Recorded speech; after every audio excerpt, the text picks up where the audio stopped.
to the distance, and they look low. They literally look like they're on top of the street at that point because they are so low. They're squinched, compressed so much Mhm. that they're literally vanishing into the ground. What That's what don't was you the get question about that, I asked? Scott? What was the question They I asked? appear. You said why do these streetlights, why are they not looking lower than your eyesight? That's what he said. I'll ask it one more time. Let's see if you can listen this one time. Third time. Can you show me any of those streetlights getting below 0 degrees angle of elevation from the observer? Yeah, Okay, if them lights were longer, they would appear to go below. No, exactly. they wouldn't. No, they wouldn't. Yeah, can you not see Okay, them going down? If you can see Yes, further, but they never get below. but they're okay, not actually but going this is the below. point, though. But this is the Yeah, point. They never When get they're when below they're zero vanishing in, degrees. when they start compressing actually, into the vanishing line, you can't see them beyond that line, Scott. You were just throwing that out like as a gotcha Below, moment, but you below, never see. Okay, Scott. If there's a flat table, okay, Akafan, listen, below. listen, listen. If there's a flat table, okay, and if it's you cannot see something lower than the position of where it would be disappearing. You can't see it that way. Do you understand that? Below. Can you deal with below 0 degrees angle of Okay, elevation from the okay, observer? if you're standing on that street, right? If you're Uh standing on the huh. street and straight out, okay, listen, Scott, straight out, you know that you're taller than the ground. Okay, so the second that light is now on the ground and vanishing into the ground, you are now optically in your explanation, you are now above the zero. It's now below the 0 degree angle of where your eyes are at. Yeah, that's You're just not not getting it, dude. reality, though. It- Bro, what do you mean it's not reality? If Yeah, it's not. when something is compressing to the ground, Scott, technically, if you're 6 feet tall standing and something's all the way at the ground, optically, now it's lower. Like that's Yeah, already at the but those zero. streetlights will never make it to the ground. yeah, Are you because it sure? appears What do to. you mean they don't make it to the ground? They If don't. they're disappearing in the far, far, far distance, Man, Scott. you must not go outside much, dude. You're telling me you've never seen a plane at night with a light on it fly away to the horizon until it disappeared? That's reality, Scott. And they'll also appear on the horizon and come towards you. Well, if what you're saying we can Wake up, see far bro. enough, yeah, that plane can go over the Bro, horizon and see the dude, boat, right? you're off the rails now. Oh, that's not reality. Get Of out course more. I am. Yeah. Well, he put up streetlights, didn't he? No shit. And he put up a picture of streetlights, which I asked him, how do those streetlights ever get below 0 degrees angle of elevation? And I gave you an example of a plane flying away, a higher I know. street light. You It'll fly changed to it. the horizon. You'll see the light all the way until it meets the horizon and disappears, Scott. That's reality. Wake up, please. It's crazy how you're trying to use that as a gotcha moment, but you don't understand how vanishing Dude, it lines was work. your picture.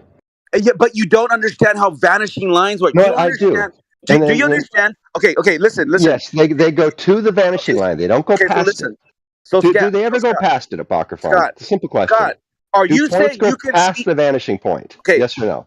okay, you're Yes or no? Past the vanishing point. you're lost, bro. You're lost. You're Do they lost. go to the vanishing point or do they pass it? It's a very different idea, right? Do you understand? If it's at the vanishing I line, know. that means you But no what I longer understand is seen you it. can't Okay, answer let me the ask you something. question. Hold on. Do you What understand? I understand is you Can you give cannot me the answer the definition of question because vanishing? your brain will Can not you allow you to go there. can you give me the definition of vanishing? Let's first establish that you understand what that means. What does vanishing mean, Scott? It gets small, you can't see it. So you think that the definition of vanishing is because it got so small you can't see it? Yes, I do, and you should Okay, too, or are you because it's just the right one. explaining it that way? No, Yeah, well, that's you've obviously that's never what it means. you've obviously never seen a plane with a light on in the evening fly away to the horizon. It doesn't vanish because it got smaller. Why does it vanish? Well, you're telling me in your reality it doesn't vanish. So go out there, make these observations yourself. I implore you. I already have. Figure it out. No, you haven't. Yes, I have. So how can how can you not see the parallels between the streetlights and the plane that you've seen disappear at the horizon? Because if the plane were low enough, it would go over the horizon just like a boat. It'd go behind the hill just like, any Oh other my thing going lord, behind you something have else. lost your freaking mind, dude. Why is that wrong? Well, you can watch these planes on Flight Tracker and see what their altitude is the entirety of the time when they disappear. Wake up, dude. And when do they go? And when do they go below 0 I'm just degrees telling you, you're elevation? making this grand statement about what isn't reality when you've seen these things with your very eyes and listened to you. Okay, so let's do some Talking about it going over a hill, just like the hill of water, like the boat. Why are you doing this, Scott? Let's do some What do you have perspective to gain? mapping Is this your task, or what do you have to gain from this? here. I could ask the same of you guys. What do you get to gain from it? Why didn't Denying you? Okay, reality itself. to hear your guys's to watch you guys flail. I don't I feel find like that I'm amusing. flailing. That's what I I know. gain. So what is it you I gain know. from this? Because what are you just trying to do? Muddy the waters? Because you saying that doesn't exist in reality doesn't look. It's not a good look for you. Okay. You're globe enthusiasts. If that's your best argument now. I get you need a white knight for Apocryphon because he's falling No, on his dude. face. I was just trying to I clarify get that. because you're playing stupid about the Well, no, I don't need a light white. Hey, example. hold on, Scott. But you notice not one of you tried to explain how something gets below 0 degrees elevation in Lord. Scott, perspective, you are right? retarded. Okay, You Scott. guys do see this, right? Okay, You said it didn't You have occur not in even reality, tried. Scott. You guys I haven't already even told you what tried. you. You haven't even made No, an I already attempt. told you, Scott. I already told you. I literally already told you. Okay, if you are standing you on the didn't. street, look at that photo I put again. Okay, just do me a favor. Do me a favor. On the street level, right? You see the guys on the bikes. Zoom in, please. Just zoom in. Just do us that favor. Zoom in. And I'm telling you, if the conditions were different and you were actually able to resolve the lights that are clearly going downwards to the end of that street. Do you understand, Scott? That They're going towards the vanishing point, right? listen, Scott. Do you I've understand been that? listening. Do You you should try understand it that? yourself someday. Holy fuck! Can you shut up? Do you understand that the guy on the bike, his helmet is actually like almost at the horizon line from that guy from the guy further back position, right? So if you could imagine that if that light goes all the way down to that ground, then to his eyes he will be looking downwards at it in from the distance. It's going to be vanishing to that point, and because he's taller than the ground, it's going to be under the 0 degree because you're putting 0 degrees from his eyes going parallel to the ground. By the way, thank you for explaining a flat earth again, because that's a zero line, a baseline all the way out to the horizon. So now that you're 6 feet taller than that horizon, now you're going to be parallel to that horizon. Anything under your eyes in the distance is below the 0 degree that you keep falsifying, saying that it has to be a globe because there's something seeing under your eyes. You don't even get it, bro. You're lost. And everybody here understands what I'm saying. You don't. Isn't that weird? Yeah, it is. Like, are you just like the guy on the in the playground by himself because no one wants to play with you, and you don't get why? If your Earth was perfect, You do understand where we are, right now. there'll be a bike ride around. We're at It's the amazing. maximum limit of hope, I believe. That's what it seems to me. Maybe you've got more levels of it, but this seems to be the max. Well, if one of you guys wants to explain how something goes below the vanishing point. We already. I'm Oh all my ears. god, dude! If it's you cannot. Okay, listen. This is what he's not getting. I'm not even going to talk to him. I'm going to talk to the audience. I'm not even going to talk to him. Okay, you talk to the audience. Everybody, wake up! Right? Who's still sleeping? Okay, you cannot see something behind the vanishing line because by definition the vanishing line is where things disappear. So if he thinks that you can see the invisible elephant behind the vanishing line, then fucking he's crazy. And I hope That's not none of what you I guys said, are though. listening to this and I believing never what said he's that saying. though. But I know that's what you heard. Because You're you lost. can't deal with what You're you can't lost. deal with what I actually said. You're You have lost. to you have to make up what I said in order to fit into your You said that you strange can see. paradigm. I'm not sure You, what that is about though. you said that you think you can see the sun behind the vanishing line No, below I didn't 0 say that. degrees. You No, just I said didn't that. say. I didn't say anything about behind a vanishing line. Okay, hold on. Actually, hold on. Let me go look at YouTube. I'm gonna clip it real quick for you. Okay, Okay. give me a second. Give me a second. Yeah, if you can ever see me, you can find me saying behind the Give me a second. vanishing You line. literally Let just me said that. know. No, I You didn't. just said that. How can we Minus see the? 0 It's, degrees. it's interesting that All that's right, what you okay, heard, okay. though. Below 0 Go back and degrees. listen. Below 0 degrees. The sun Exactly. appears Yes, below 0 degrees. What does exactly. appear mean? Apparent. It's apparent position, ain't it? That's what it means to look at something. Everything you see is apparent. Right. So at the end of the street, when the lights appear to be at feet level, they're not But they don't. actually. If them street lights carried on, they would. They would go to eye level. They would go to the horizon. They go to 0 degrees is where they would go to. Right, and that'll be the vantage point, but you can't see it. Yes, I know. But the question is, how does it get below 0 degrees? The street lights ain't going below. They don't. Well, yeah. Consider the ones you don't see below, Scott. Does that appease you? But streetlights do not go below 0 degrees. And this is the What are you problem you saying? guys They're just have. You the can't, you street can't. just goes the street's flat and the tops of the street lights are all No, if the even. earth were And yeah, flat, welcome to flat Earth. So, if the earth were flat, if that street were flat, right? If that street were flat, the ground would come up to 0 degrees and the lights would go down to 0 degrees. The ground would not surpass 0 degrees in elevation and the lights would not go down below 0 degrees. They'd both come up to 0 degrees. But what's happening in the world when we look is the sun goes below 0 degrees. All right, I found it. I have it, Scott. Once again, you're caught in a lie. You said Okay.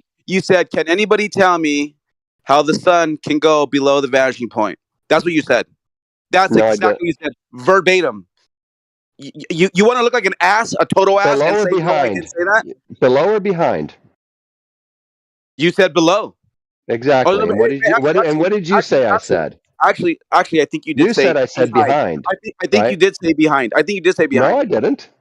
Hold on. Okay, below, behind, not the same thing in your world. No, they are not the same thing. Okay, And this okay, is why you have okay, such a okay, struggle okay. understanding this Here's the thing. stuff. You Both cannot words. distinguish Hey, these hey, I don't, things. no, no, no. I don't care. I don't care. Both of those words, below or behind a vanishing line, that still doesn't play, dude. Because They're not the same thing.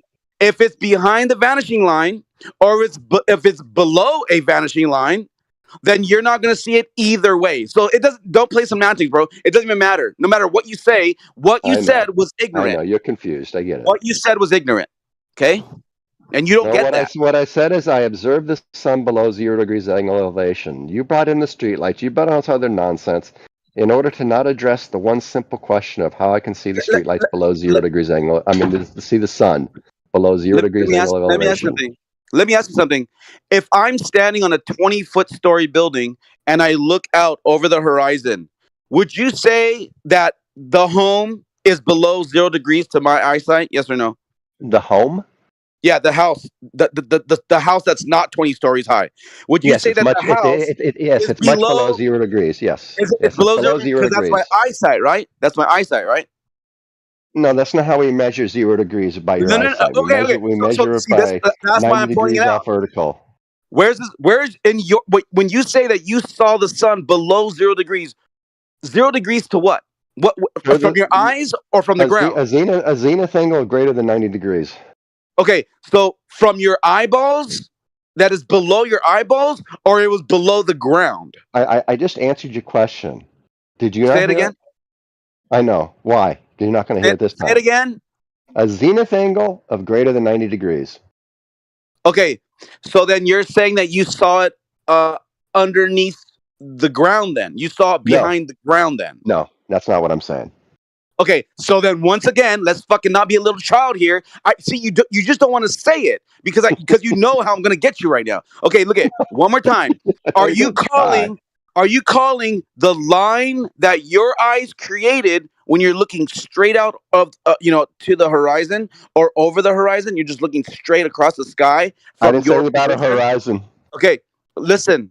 You're I didn't looking say out anything about over a the horizon. sky. Why do you got to introduce a Look horizon at to this? you're looking out over the sky because you're. Would you? Okay, would you say that you are higher than the horizon when you're on top of a mountain? Yes or no? Yes, I was higher than the ocean's horizon. Yes. Okay. So now, are you saying that anything below your eyes would be a negative to the zero?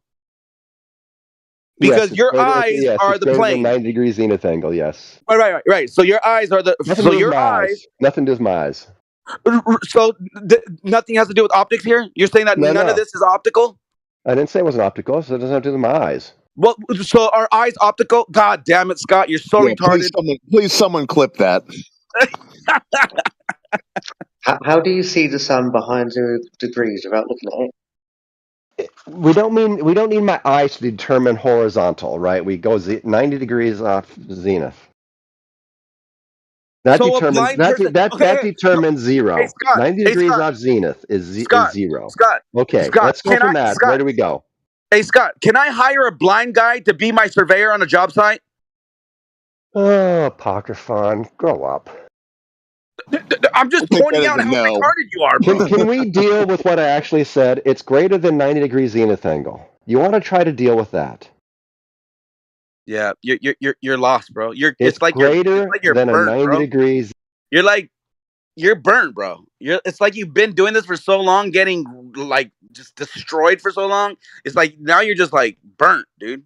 Like you're burnt out. Like like you need to take a vacation from this, bro. You're burnt out. You say some dumb shit lately. Yeah, he's like a stand-in now. You know, Eddie Murphy's in his trailer bringing the stand-in. That's what he. Exactly. At the award shows when like someone has to go use the restroom and then they have to fill in the. He's a seat filler. That's what he is. He's a seat filler. Yeah. It is kind of becoming like a Seinfeld recurring character episode kind of thing. Yeah. The only thing he's missing is just busting through the door every time he makes an entrance. Oh yeah. Yeah, we can get a Seinfeld Frasier crossover. Hey, hey, there should be a soundboard when Scott joins. You go, dum, dum, dum, dum, dum, dum. I have that bass line, like from fucking Seinfeld. Wake up the Sherry. Fuck, I missed that show. Damn.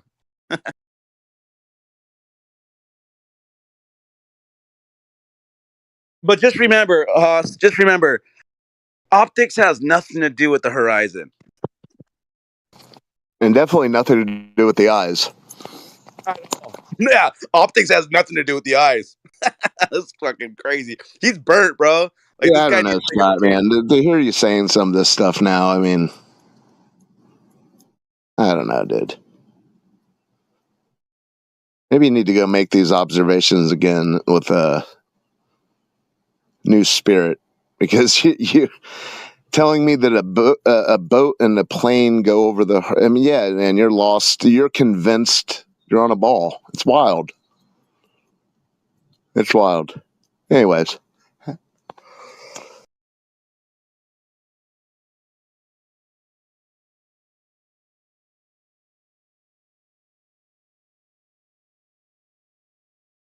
And just as a correction, he said below. He didn't say behind.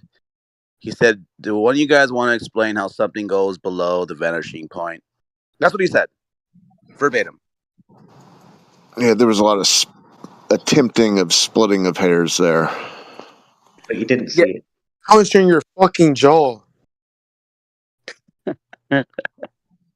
Bless you. Gesundheit.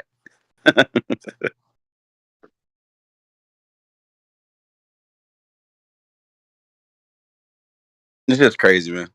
All right, I'll put myself on mute and let someone else have at him, I guess.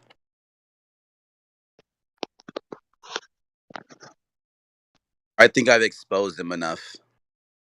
He's probably over there running victory laps though in his basement. It's kind of funny.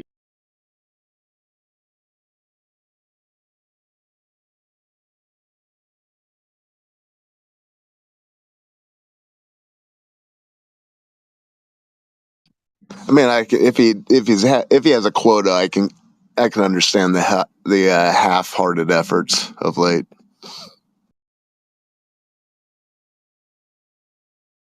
Maybe he got demoted, so he's kind of he's not giving it all his all anymore.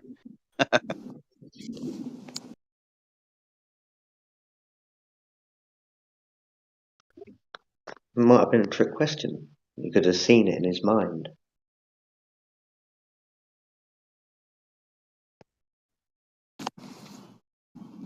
Bobby Fischer, everyone. I'm gonna clip that and then post it so he doesn't think I'm lying. Also, give me a second.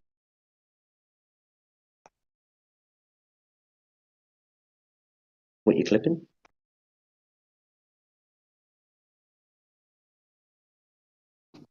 Stuff from the last conversation.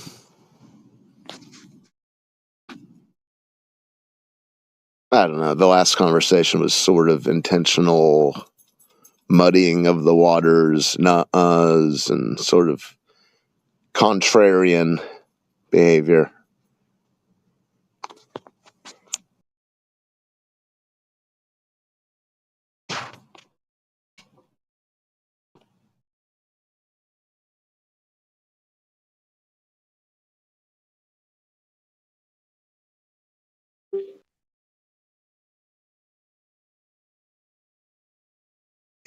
Heretic changed his profile picture. Now my heretic memes won't make How something goes below the vanishing point. We already. Oh my god.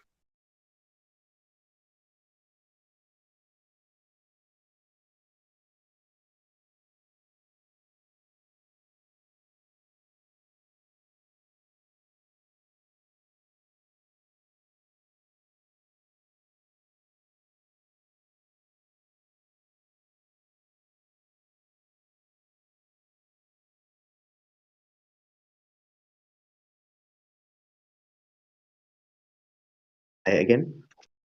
Is that the clip? I had said that Heretic changed his profile picture. Now my Heretic memes won't make sense. Will always make sense to me, so you have an audience of one, at least. I love inside jokes. Alright.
Hey, I'm unmuted.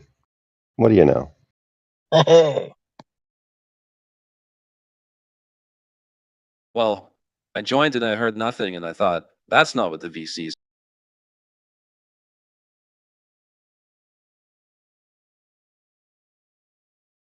What? That's not Heretic. Heretic's light lit up, but that's not his voice.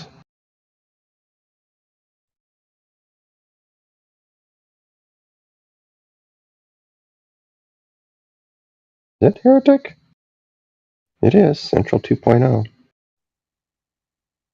I can't hear you, Heretic. I see your green light going on, but you sounded different.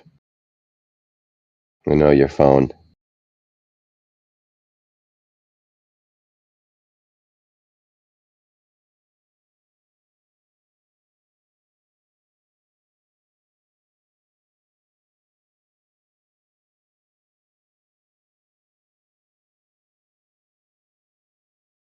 But anyway, circling back to Larry's original statement that all he ever gets, he's tired of the nuh-uhs and the something else. What was that? What was the other thing, Larry? Had my Yeah, shit all but fucked up there. Sorry about that. Yeah, go ahead. yeah, but Yeah, buts. Yeah, the yeah buts and the nuh-uhs. And then we got a circus of yeah-uhs and nuh-uh, yeah buts and nuh-uhs from Apocryphon when I asked a very simple question. Now I'm wondering Scott, if you had anybody can plenty see of that. your That's what you guys do again. Scott, you were the one equating boats going over hump of water to airplanes disappearing in the distance at the horizon. Yeah, but the question I asked had nothing. That ain't one big nuh-uh. But the question I asked had nothing to do with You're either of those, viewing right? It all. was, You're seeing these things through some like, what's the word? Warped prism at this point, Scott. You're not even trying to. It's just reify water ball or bust with you at this point. uh-huh. But you don't want to try to address that single question that I asked, right? Well, I Of tried, and you how the sun goes below 0 degrees elevation. Yeah, I ran the same parallel with the plane disappearing. And you think that's an explanation? Well, certainly it doesn't equate to you. You're the one who goes boats go over curve, same as airplane disappears. But you don't want to try to explain There's how the no sun, which Scott. has to be. I mean, honestly, Scott, there's nothing. There's nothing anyone can say to you at this point because you have. It's just like I said. It is a reification of water ball or bust. No ifs, ands, and in betweens or whatever they say. Okay. I mean, you know what I'm And so, saying. I'm not judging you, but that's just how it. If you're tell me that's not how you're being at this point. it's not the question I asked. I don't want to go down these rabbit holes of the Okay, that's fine. distractions. I know you That's want to fine. distract from the question because you can't answer it. I'm I get the one that. that said that I was. There's nothing that I could say to you anymore. I mean, Why no? nothing anyone Because can say to you. until you show me some You're math lost where in this waterball mythology, and you deny the sunk cost fallacy, but you're so sunk into it that that's all.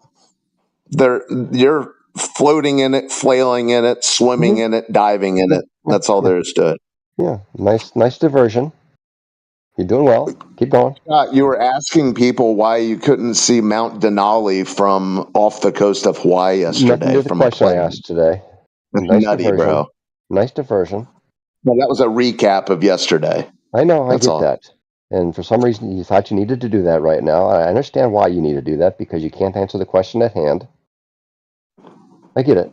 Well, you nuh-u'd my parallel. I tried to clarify because you didn't like the whole light, street light thing. I mean, you've played the game pole position, haven't you? Did you ever I get to the night stage? never even heard of it. Oh Lord. I don't play video games, man. Okay. I mean, Haven't I'm played a not. video game Yeah, since I was it was a 16 years video old. game in the '80s. It was a video game in the '80s, Scott. Well, I haven't played But them since 1979, I guess. it's okay. But it's like it's here. I'll show a GIF of it. But they have a stage in it where it's at night. What does this have to do with the sun? Well, it has to do with the sun. I thought you were talking about the damn streetlights. No, I was talking about the sun. But the streetlights was Okay, well, yeah, the we've streetlights had was this. Dude, Apocryphon's we've had attempt this at a sun deflection. conversation so many times. Listen, I give my son anecdotes. I post my son pictures to you. You yell liar, lies. So I mean, I don't yell. No need. yeah, but go So out. Yeah, I you got a should simple go out. question. You should Simple go out at question. dusk and watch a plane fly away from you and head towards the horizon, and just let that whole observation sink in. Where I sit on the 10th floor at Adobe Founders Tower, I look over the San Jose airport. I see planes flying away every Okay. day. And Well, they yeah. Well, if you always see they if you get see a too plane small at and I night can't see them anymore. going over the horizon, you'll say, "Huh, that looks a lot like the sunset." I've never seen that. The planes get small. But then again, I'm Yeah, I in the know. daytime and I so I know. don't see the lights. Oh, But I okay. do All I'm if I do saying look is, south, I can see them coming in. But at one point I don't see a light and then the light sort of like it's you can see this glimmer, this yeah, it flicker, and then you can see the lights a little stronger, but they're never going it below the goes to the horizon. horizon and disappears. They're never going to below the horizon when the planes I see coming Oh, in. brother. I'll tell you, man. Maybe it's something to do with the flight path.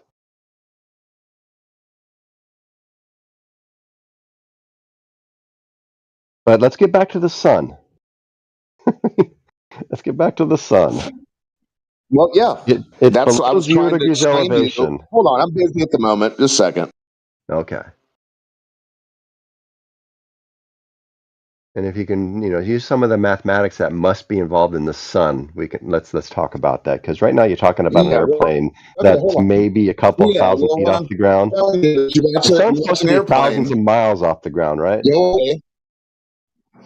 Listen, here's how high the sun is. Well, it's But got to we be at know least you a can thousand figure out miles, how right? high the airplane is, and you'll see. Okay. I don't know, Scott. Who know? Who freaking knows? Okay, but it doesn't have to be at least 1,000 miles off the ground. Is there a minimum for which the sun can be in your understanding of this world we live in? Well,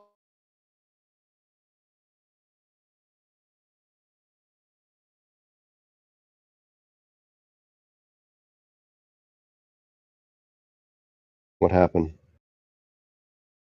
I think old Haas dropped out. Just got a robot, and then that wasn't just me, right? Somebody? He gone. Okay.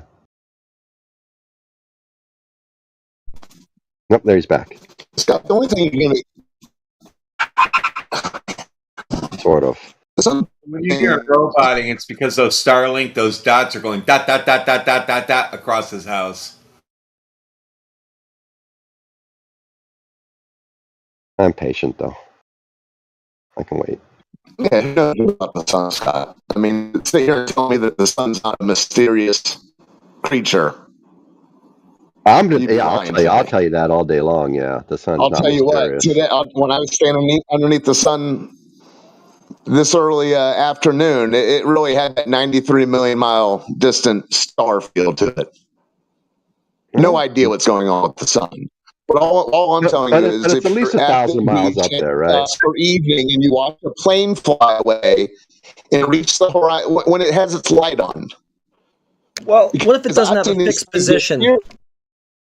It's like. But I'm saying is, if he wants to simplify the sun to his, a sunset to him seeing stars, the earth spins. I'll tell you what, a Is plane. is With that its Haas Wow. or is it me?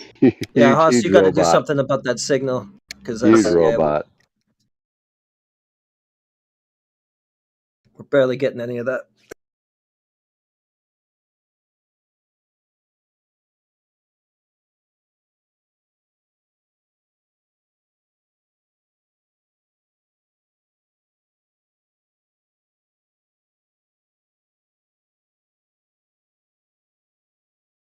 Take two.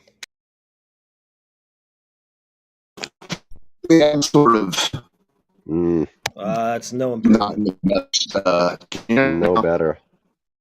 Okay, I'll get back.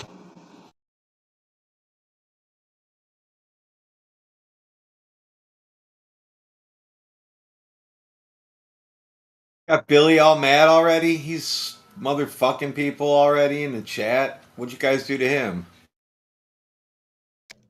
The usual. Wow. That's not very nice of him.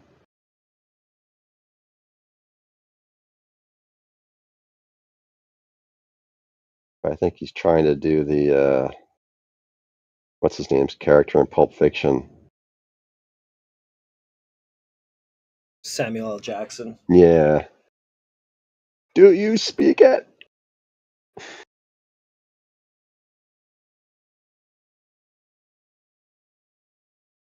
English, motherfucker.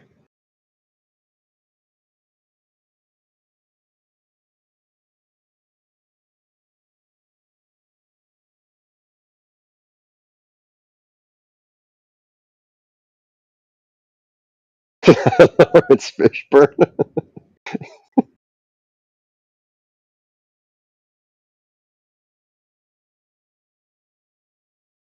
Unless I'm missing the reference he was trying to do, but pretty sure that was English, motherfucker. Do you speak it? From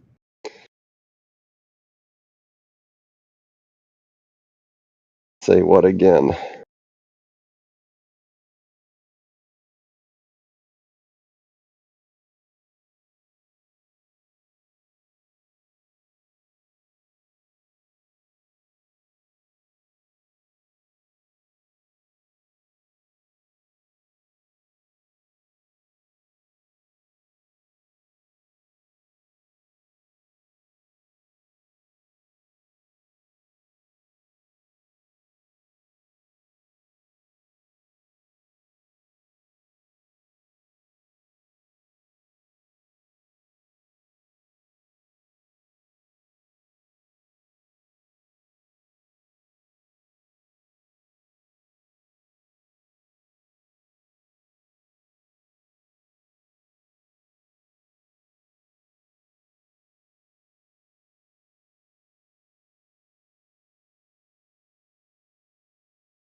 Is that it? That's the end. That's the end. Go Feels back All to like right, it. close her the down. studio, I guess. I even kicked the guy out. I was like, I'm done for a while. I guess I can go edit now.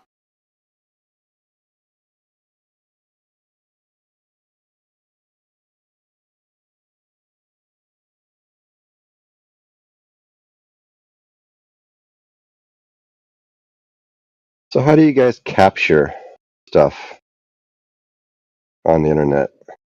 What tools do you use? Usually my Technical phone, question. just screen recording on my phone. Oh, Windows really? 11 screen or screen Just captures on. do you have to divert the input and output to somewhere, or you just have it works on? No, Windows 11 Oh, keeps every screenshot you ever take in its own folder. You can go back forever. No, I'm not talking about screenshots. I'm talking about video, audio. Oh, OBS, if you're talking about yeah. computers. Hmm. And so with this OBS, do you have to route the output to the OBS, or does it automatically intercept it? Well, you set it up the way that you want to capture whatever it is that you're capturing, and then you send it to where it is you want to send it. So, like I'm streaming on Ah, YouTube right now. You uh-huh. could just save it to your hard drive or Twitch or whatever output that you wanted to send it to. So, Oh, just Or set everything both. up. Right. Yeah. Record it and stream it at the same time. I usually am just recording stuff and then editing after that. I'm usually capturing sound bites from something. so you can just set your input to system or something like that, system sound or system audio. Yeah, I have a mixing board. I have a USB audio interface. So yeah, I set it to that. Oh, that would help. Yeah.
you don't want the big one? This is a lot of shit. Oh no, you'll see.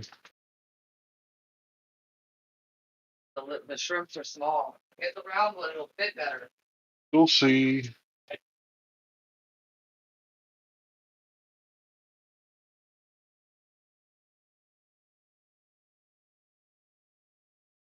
Is it not burning again?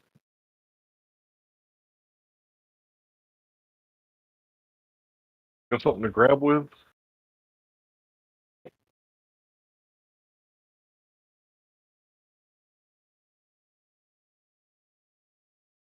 We're listening to you at some kind of crab festival or a lobster eating contest.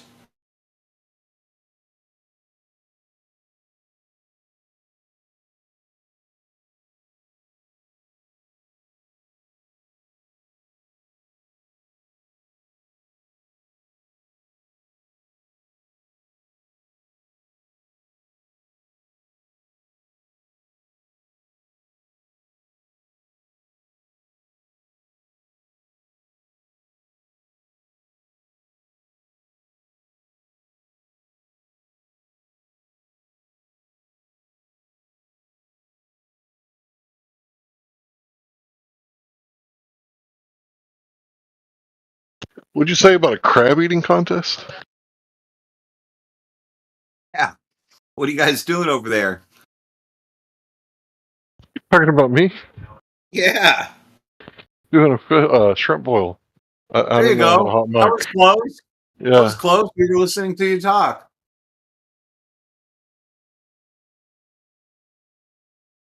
I only caught the end of it. I was like, oh, they're eating seafood something. Yeah, my wife is Cajun. She got a little shrimp boil going.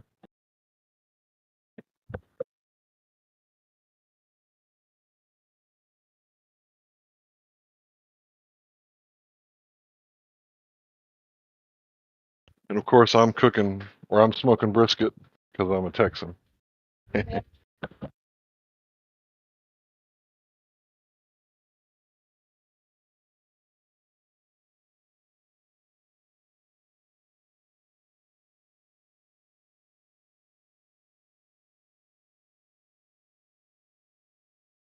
Speaking of brisket, I'm gonna go check on that wood. I'll be back. I guess that's it. No more. I guess that's it for the globe. Holy shit, you guys are all fucking numbnuts. Holy shit, no way you guys actually believe in 24/7 flat Earth. There are many flat earths here.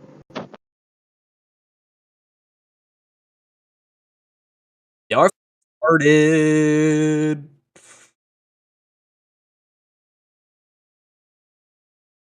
Retard. Retard. Is your mom not home? He said retard. Home. Your mom's not home, is she? Your mom's not home.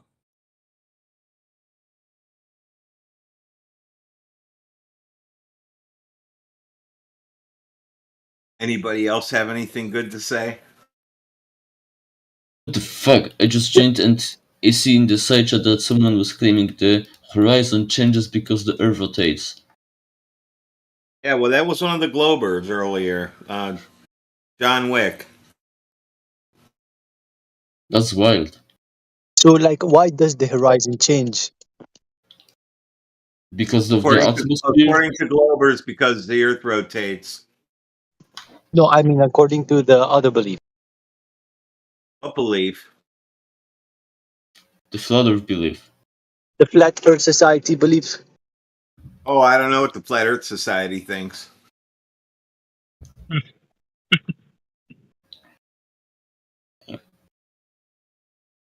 I know everyone here has membership. Flat Earth Society? That's a Glober website. That's not true. What's the question? Is that about Horizon?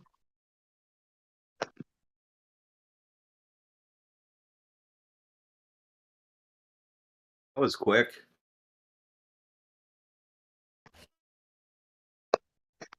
Both sides agree that this is due to the atmosphere.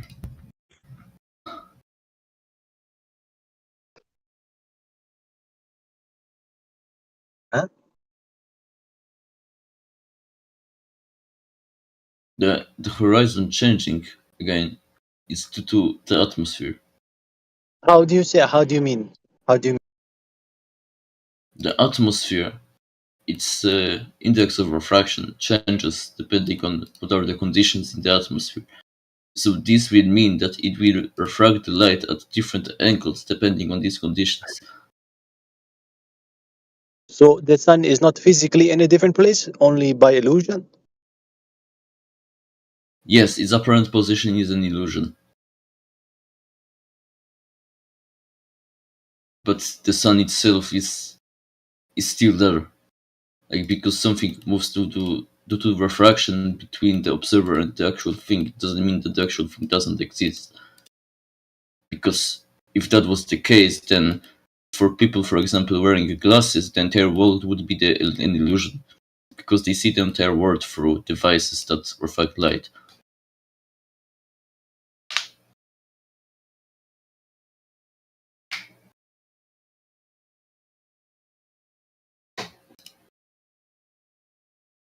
This proposal would not explain temperature differences. The cause of temperature difference is a separate thing. What I'm talking about is the effect Temperature of it. changes. Yeah, temperature changes because the sun moves. Because of Yes, many different factors. has different horizon. In reality, some phenomena aren't a function of only one variable. They can be complex systems, depending on like local climate even. So We pretty much know what to expect the next day. I mean, What? like for like have the example of the summer and the winter solstice. These are like extraordinary days where they are the shortest and the longest because of the time it takes for the sun to be in the sky. And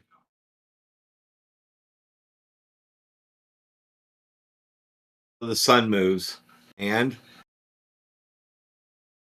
This means that because the sun is moving around in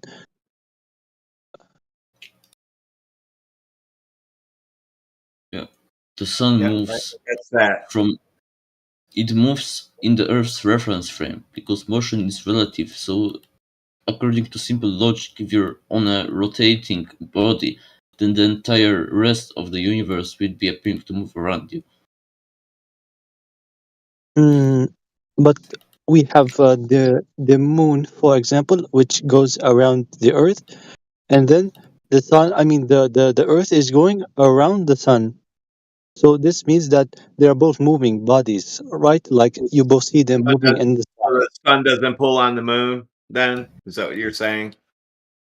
What? The sun doesn't pull on the moon, right? What do you mean? What do you mean? What do I mean? What do you mean pool? Huh, never mind. You must be a newbie.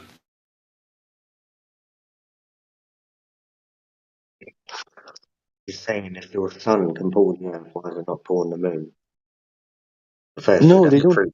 Earth is going There's around the no. sun. That's what There he's is saying. not. Is the Arab guy a globe earther or a flat earther? Because it kind of sounds like he's arguing for the globe earth, but at the same time misinterpreting it to extent where he's like parodying it. No, I am believing. I am believing in a round Earth, right? Okay, so why do you think the sun appears to go around the earth? Because the sun is moving, right? It's not staying still. It rotates, right? And so we are also going around the sun. So therefore, it looks like it's moving. No, it's because the earth rotates around its own axis. No, it doesn't. the Earth goes around the sun. Both. Have fun. It both goes around the sun and rotates around its own axis. These two motions don't contradict each other in any way. Yes, because for example, the sun is not going around the Earth because this is not the way it's set up. Yes, that's true.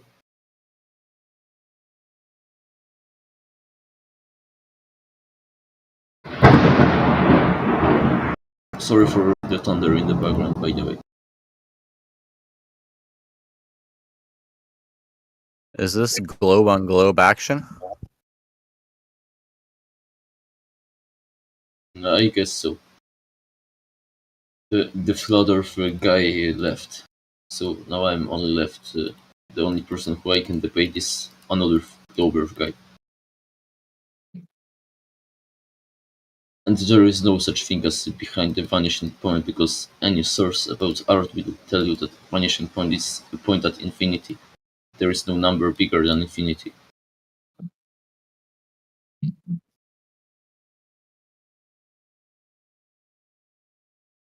If you think otherwise, then you're free to find something that redefines how perspective works. Like anything.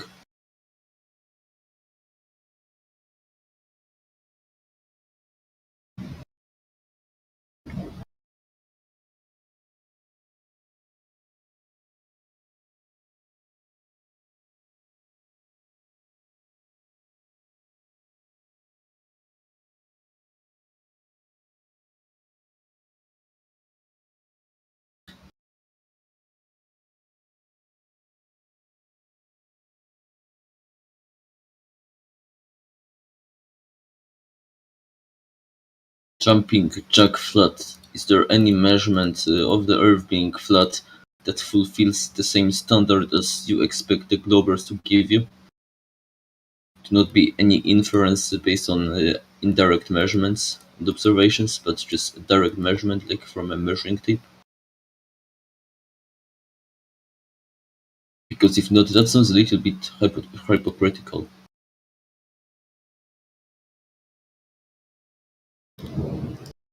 And at best, the both theories are with the same probability.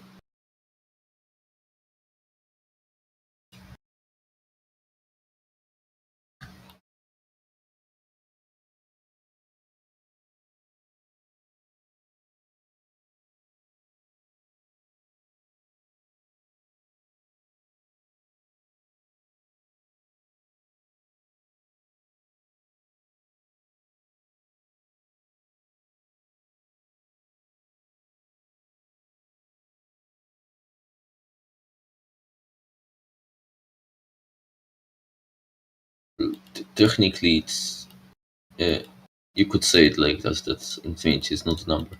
I can agree with that.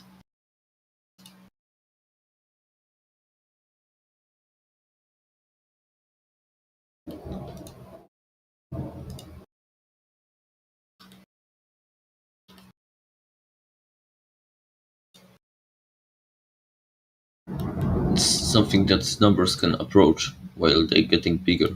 They are never going to reach it.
Well, if people here subscribe to the definition that infinity is not a number, then how would you compare that with the view that most of the philosophers hold? There is no edge. If a flat surface has no edge, then it has to be infinite. So you have to have a situation where infinity exists in reality. Like most of the times when some clueless globe earther like a beginner one asks for where is the edge, they get ridiculed as if something like flat surface having an edge was something crazy.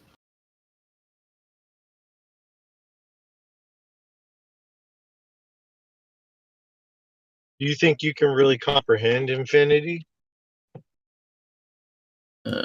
Mathematically, yes. Mathematically, you think you can comprehend it? Yes. How? As a concept, If it's not a finite number, then how can you mathematically define it?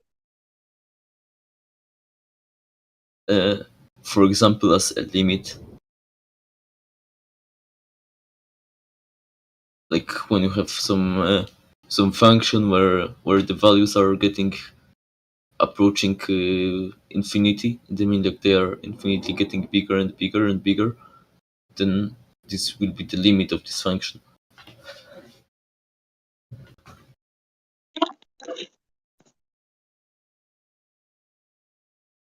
What do you mean?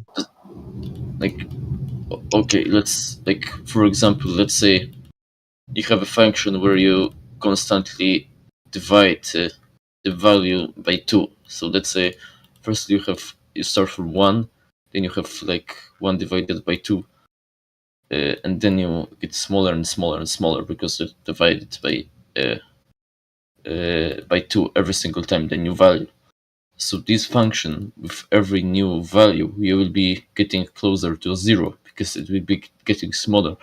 But there will be no finite number where that function will actually has the value of 0. It will be only infinitely approaching it.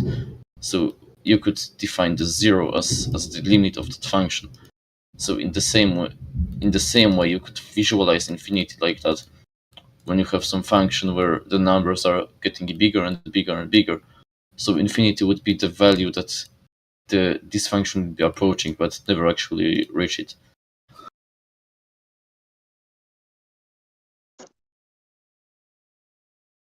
But you said 0 is the limit, so that means it's not infinite.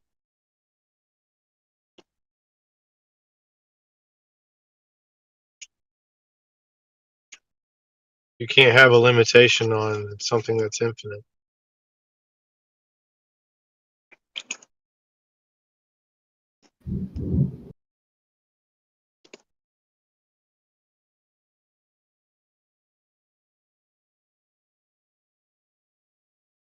You know what I mean?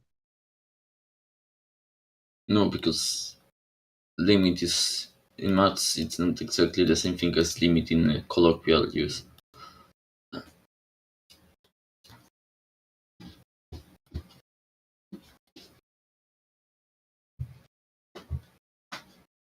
But it is though. How? Because 0 is the limit. So, in order to have 0, you would have to have an infinite value of that function. On the x-axis, you would have to go infinitely far.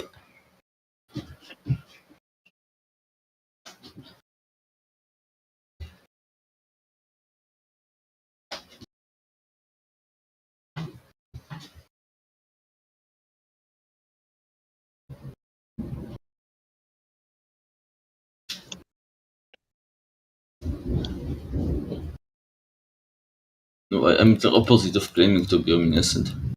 In this voice channel, people who uh, say that they believe things instead of knowing them for 100% certainty get ridiculed as people who are crazy. So the people who are omniscient here are the flat earthers. They know the earth is flat.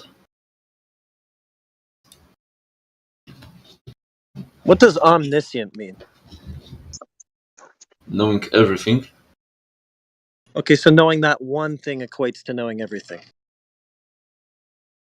I would say that yes, because your conclusion. It was like a reach.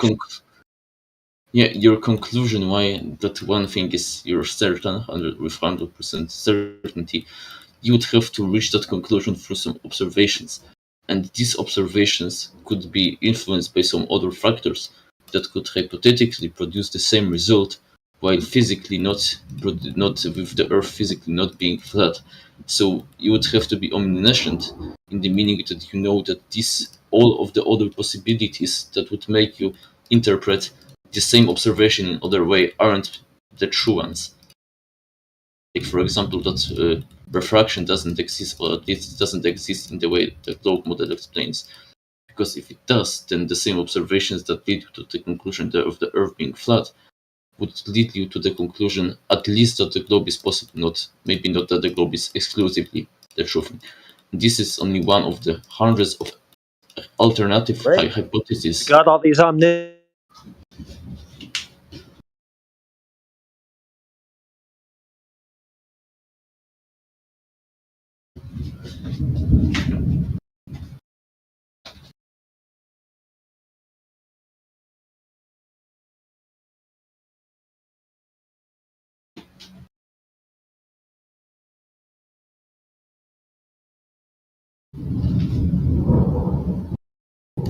This isn't only a case of the shape of the Earth or any hypothesis.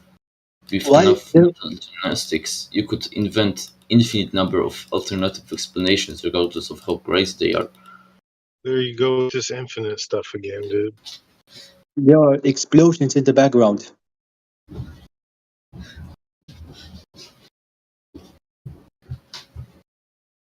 Boom, motherfucker.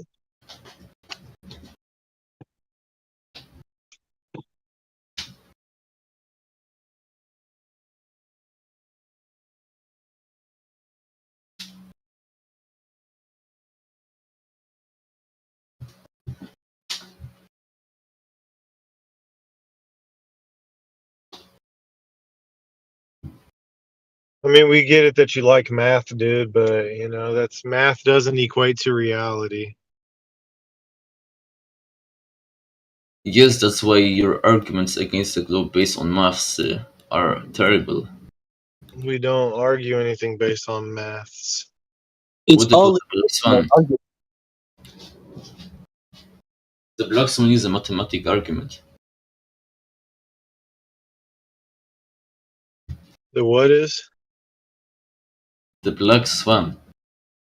It is an argument from quantity, from numbers. The horizon should be at a given number, but the number is higher than that.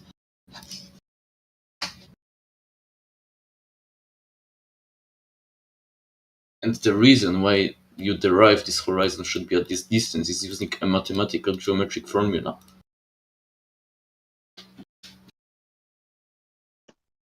So you guys got the math wrong, is what you're saying? No, you. Argument. Oh, so we got the geometric shape wrong? No. Okay, so what happened? Simply in reality, geometry is not the only thing that determines how the observations look like. So, can you prove Right. that there actually is a geometric horizon there that we don't see? No, I can't, because geometric horizon doesn't exist. Thank you. It's a mathematical model. Thank you. Welcome to Flat Earth, bro. No, the geometric horizon is the place where you cannot see anymore. No, you need to listen to your He's friend. fucking it up for you, Lambo. He's messing it up for you. You Listen gotta to tell your him. friend, dude. Your friend had it right. He's smarter than you. You have a smart friend. Listen to him. There is no geometric horizon. Then, you mean geographic horizon? Geometric horizon is a simplified model based on the assumption that there is no refraction. What do you mean? Refraction's not geometric my horizon. problem. It's yours. You're the No, one saying there's a no, refracted geometric ball edge that I don't see. You figure it out. yeah. And It's not refraction doesn't anyone's change problem, the it's a natural refraction phenomenon. doesn't change the geometric shape, my man. So refraction has nothing to do with the geometric size.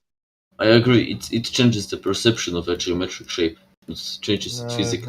no, it doesn't, because light doesn't curve. In refraction, it only makes angular linear changes. Unless you can provide some type of evidence showing us that light is curving over a sphere, then we'd love to We see have it. But if not, you got no fucking argument, bro. the globers have proven it on small scale using their sugar gradients. Yeah, well, too bad there's no sugar in the air, bro. So cool fish tank story with laser beams, but we're not talking about laser beams and fish tanks full of sugar water. What a Oh fish yeah, story. yeah. Like I Was the, talk about. Okay. was the argument about refraction not being able to do that, or refraction not being able to do that outside of sugar water tanks? Because someone's like moving the goalpost to me.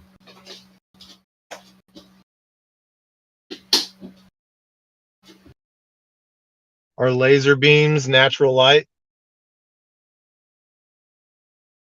Depending on what Yeah. you mean by natural. In Laser beams are scientific, natural light that comes from the sun and the atmosphere. no. Yes.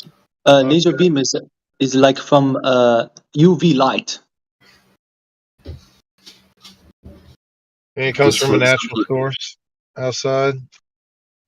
Yes, like the again, sun. it Yeah, depends on sure. what do you mean by natural, because in scientific Here meaning, you go, on your natural, hamster wheel, running in circles. yeah, it means the same thing as physical. So, according to this definition, laser beam would be a natural phenomenon. But according to colloquial definition, it wouldn't. That's why I have to ask you for specifying, because the same words can have different meanings depending on the context. Well, just go outside and show us light curving, and then we'll talk. Till then, you ain't got any ground to stand on. You already admitted there's no geometric horizon, and you can't prove light curving, so you're kind of out of options for your little fairy tale. You might want to go back to the drawing board and figure out something else.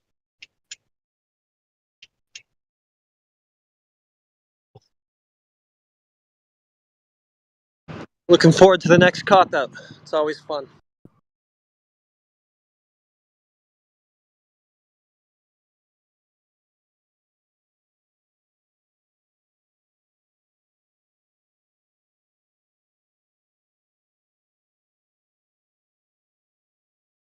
Thank you. Come again.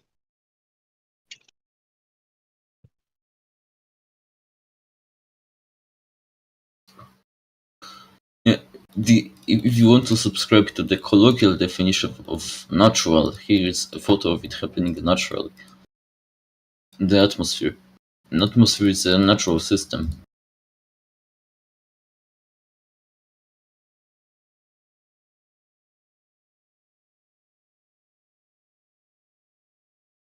Because of temperature inversion.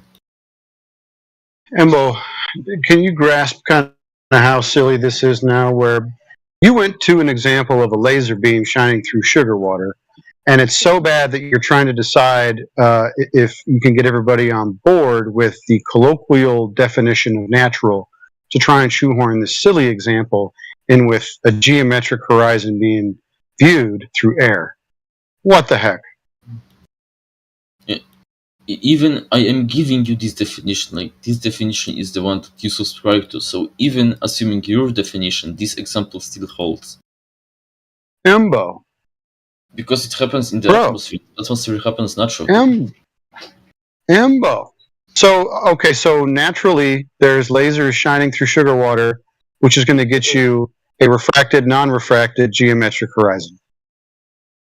No, naturally light happens, and laser is the one. No, that's right. No. So this has nothing to do with your example. This is silly. You got to stop, bro.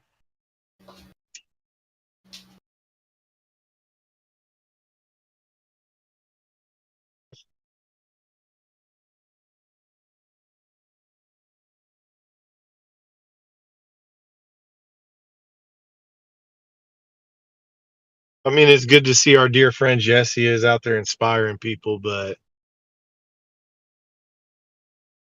that's not it, Chief.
I mean, that's a lot of audacity, Embo, to sit there. Is he still in here? Yeah, he is.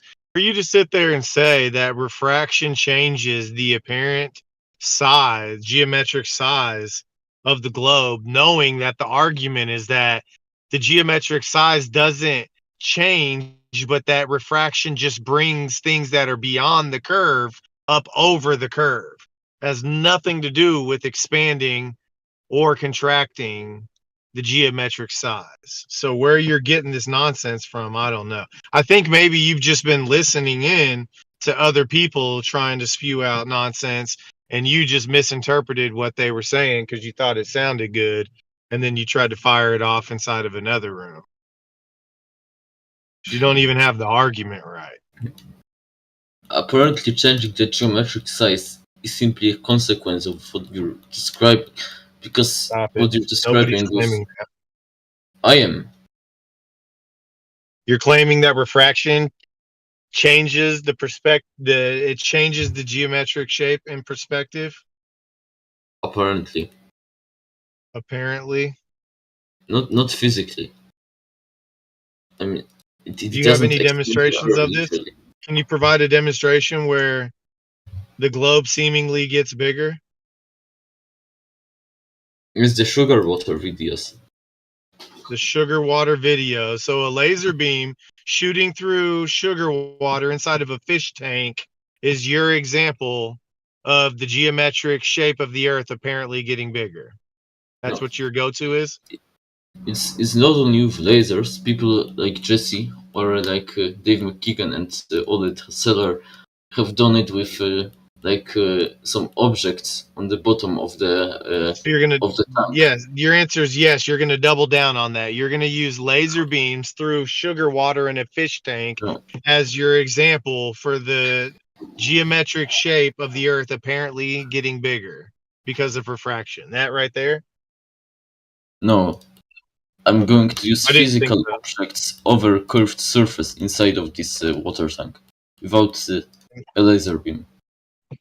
So where's the curved surface inside of this fish tank? I have to firstly find it and send it. Then we can talk You're about out of it. control, kid. You don't even know what you're talking about. There's no curvature inside the fish tank.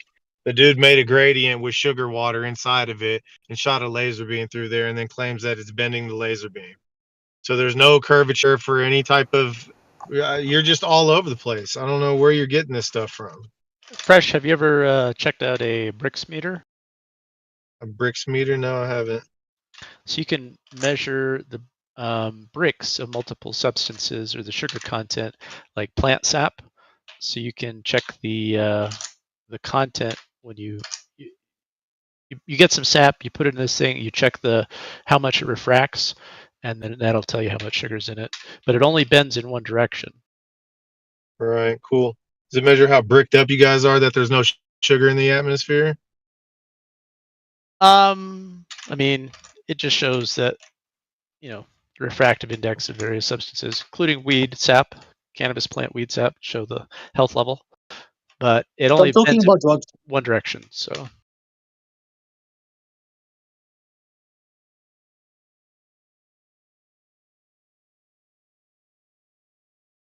Why are you talking about drugs? Focus on the topic. Drugs are good. They are absolutely illegal. Depending on where you are.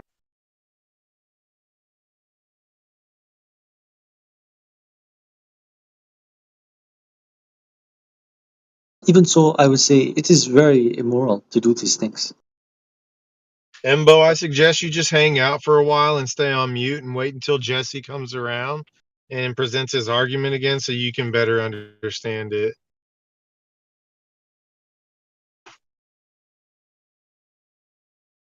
You're slaughtering that man's work that he's doing. It's pretty sad.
Who was that asking for a video without lasers and with the size of the globe inflating?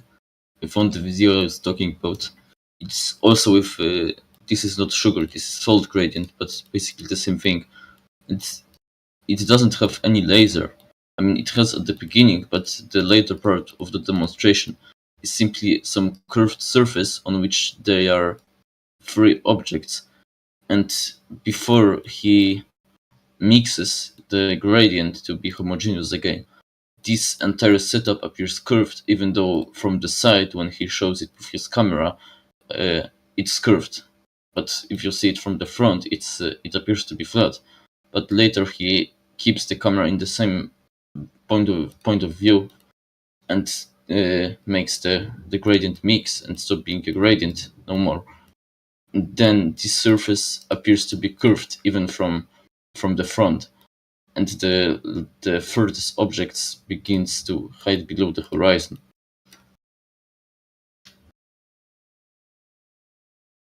So these videos aren't only with lasers.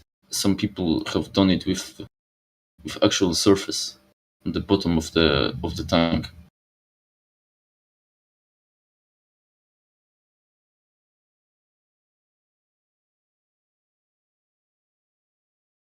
How is it possible for the laser to curve like this?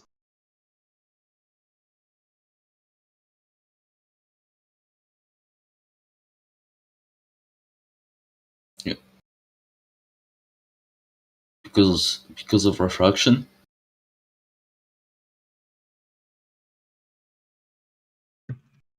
Is it refraction? Yes. Okay. Between two isotropic medias, which kind of refraction are we dealing with here?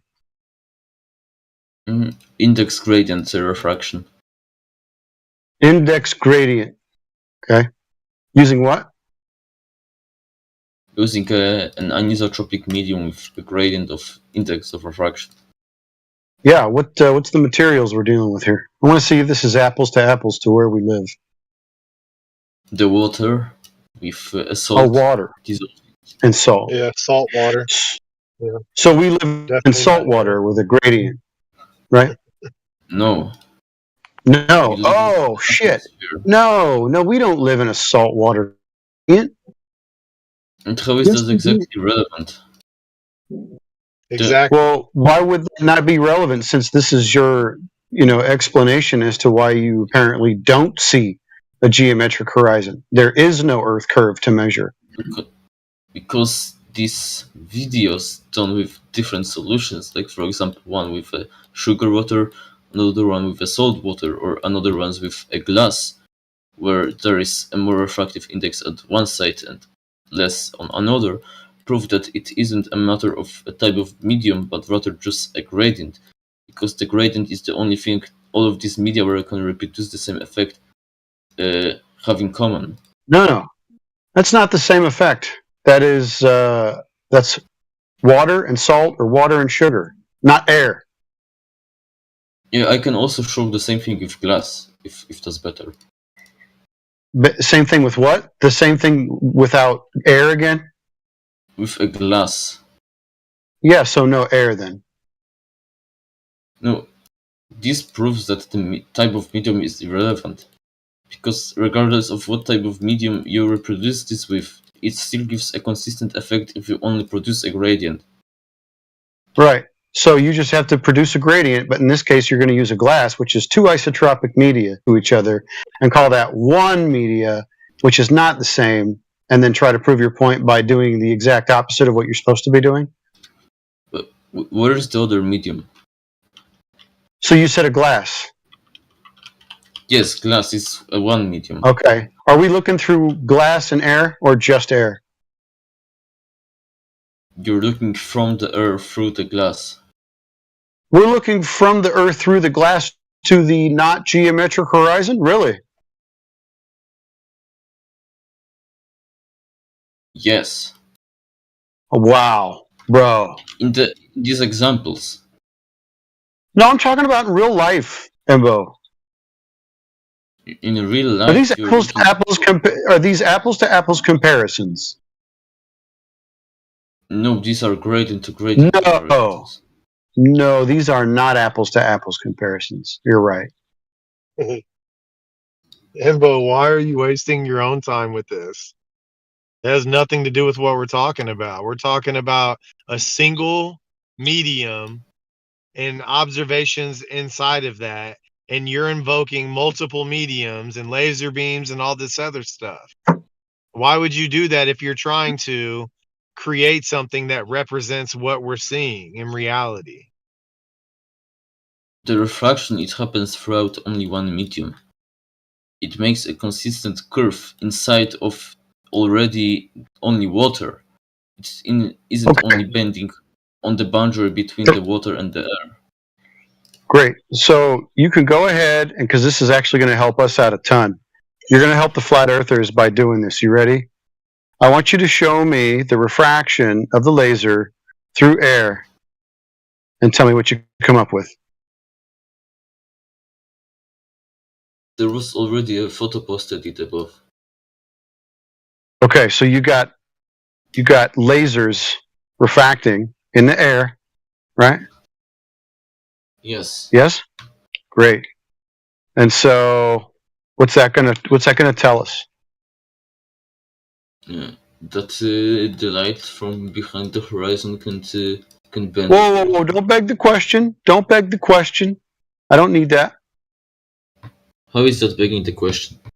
Because when you say behind, you're already assuming that this is a geometric Earth curve. So don't beg the question. I think this is the fear we're talking about, right? if this can happen on its No, own. no, no. I want you to show me in real life this occurring. I want you to show me how this hologram works, and don't beg the question doing it. I already have though. What else do you No, want?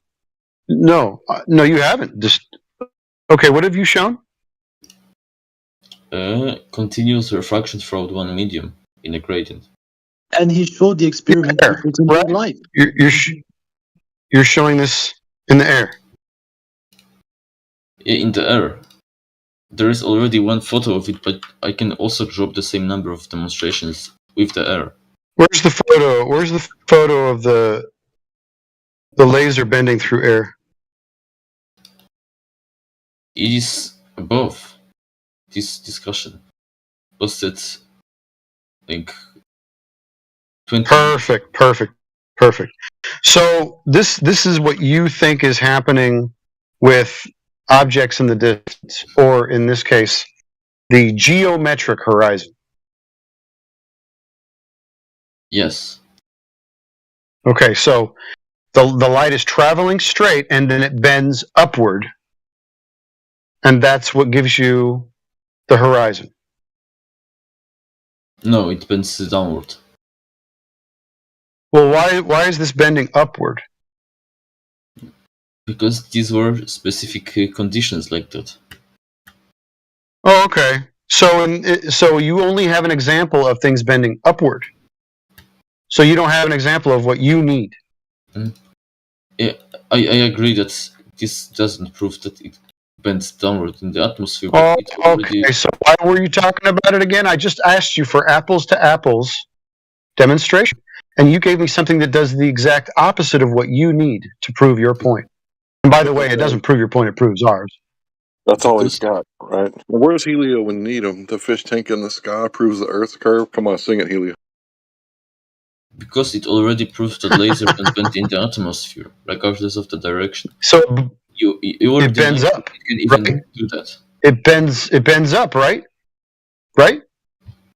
It can bend in any direction depending on the conditions. No.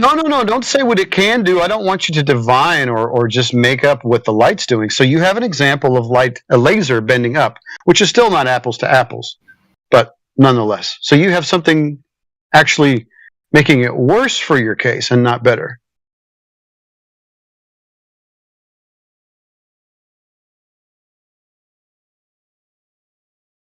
But that's all he's got. I know. Fish tank in the I just want him to say, yes, I want you to tell me, yes, I have something that actually makes it worse for my explanation. I actually screwed myself with what I've shown. So no, because I disagree with that. Because this example wasn't supposed to... This example is showing that you screwed yourself. No, because this wasn't the point. The point wasn't to show in which direction it bends. It was supposed to show it can bend, which you were denying. Well, I need you to show me what you're talking about. You need a demonstration of the excuse that you've made for why the geometric horizon isn't where it's supposed to be. And you've done the opposite of that. You've made it worse.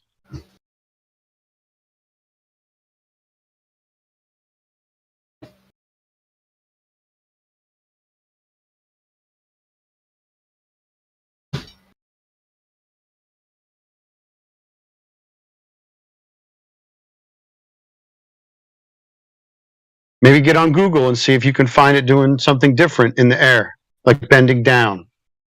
Actually, it needs to go up and then it needs to go down. Because it's a hologram, right? It needs to get over that geographical or geometrical Earth curve that you're begging the question about. It needs to go over it, right?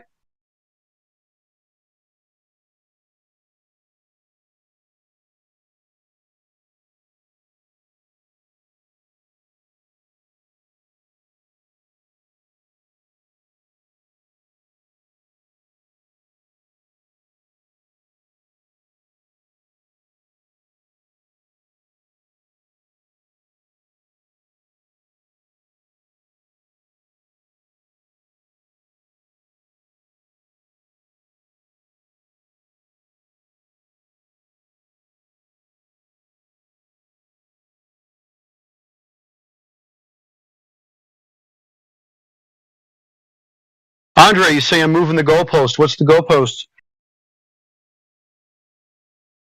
Okay, so first you wanted him to show you how refraction works in one medium, continuous gradient refraction. He showed you an example of how that worked. He gave you a video. He showed that video to you. And now you're saying, oh, it's bending in the wrong direction. You need to show me it bending in the opposite direction. Well, that completely ignores how gradient refraction works and how Snell's law works. So, right, okay, so are we dealing with Embo? Only one more. Embo.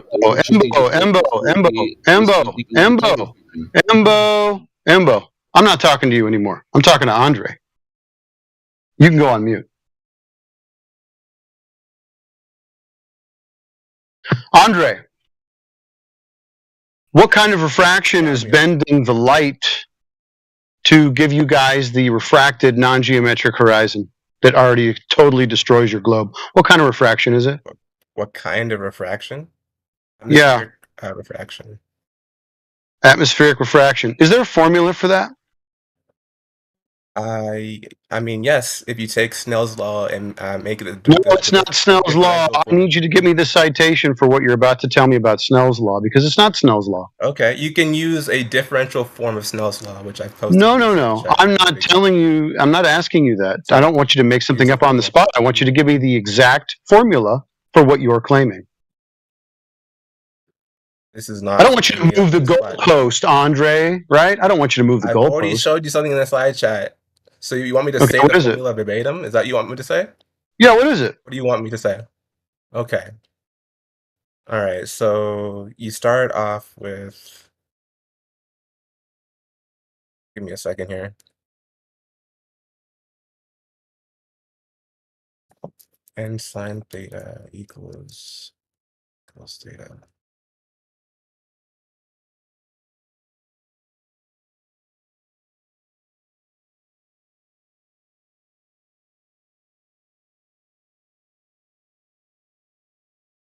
Can you imagine if flat earthers were invoking fish tanks in the sky full of sugar water or salt water to prove that the earth was flat? Yeah, they'd be having a fit. Oh, yeah. But if that's all we had... Exact formula in the side chat if someone... Yeah, I haven't found the exact formula. Oh, there you go. Thank you very much. So we're just going to disregard what Andre posted because it was bullshit? Is that what you're saying? Well, no. It's just that he gave me something a little bit more presentable. Oh, it's got an R in it. Where did we get that R from?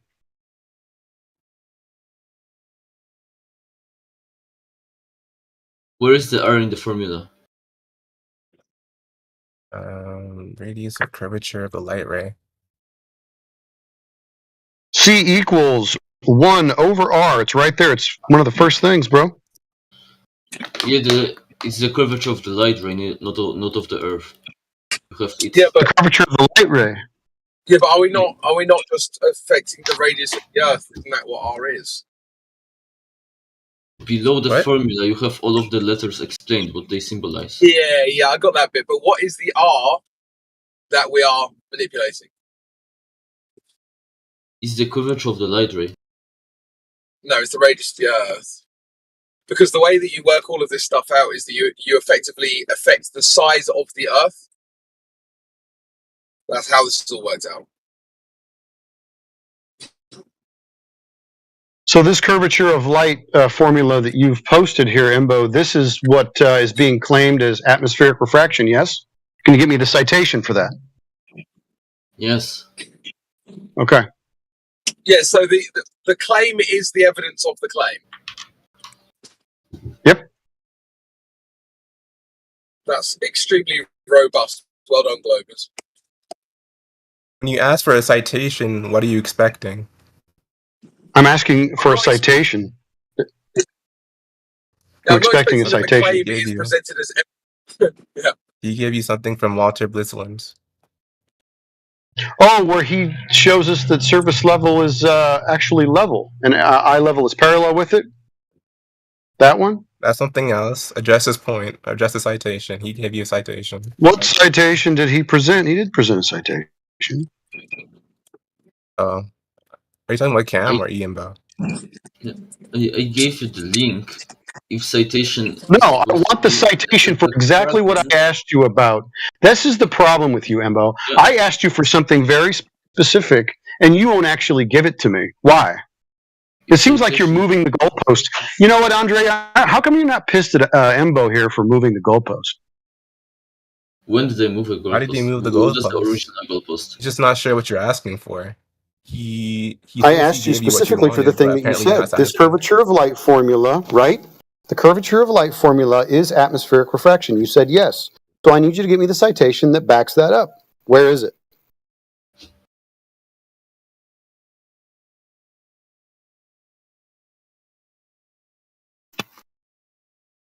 It's on the website. Get it. I asked I for a got it. citation. I asked for a citation, Embo. What define citation for me? Citation?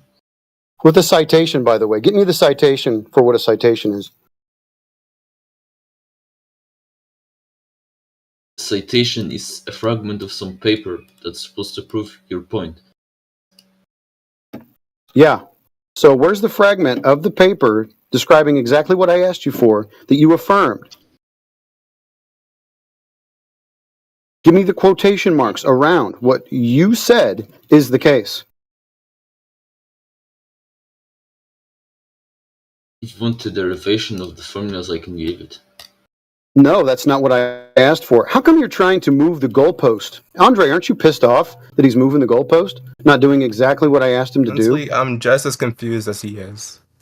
So, Wow, that's amazing. like, Two you're Globers saying you want a totally confused about the citation. topic. Yeah, what's a citation? I'm sorry, formulas aren't like made up. Like you have from citations. Like you Is that derive what I said? formulas.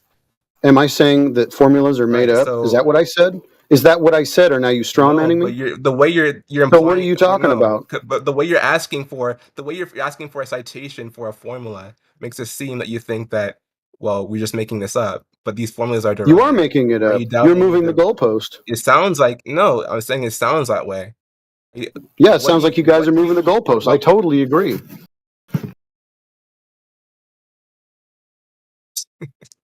This is hilarious, man. I So, can't even like, It take is you are you serious. hilarious. hearing?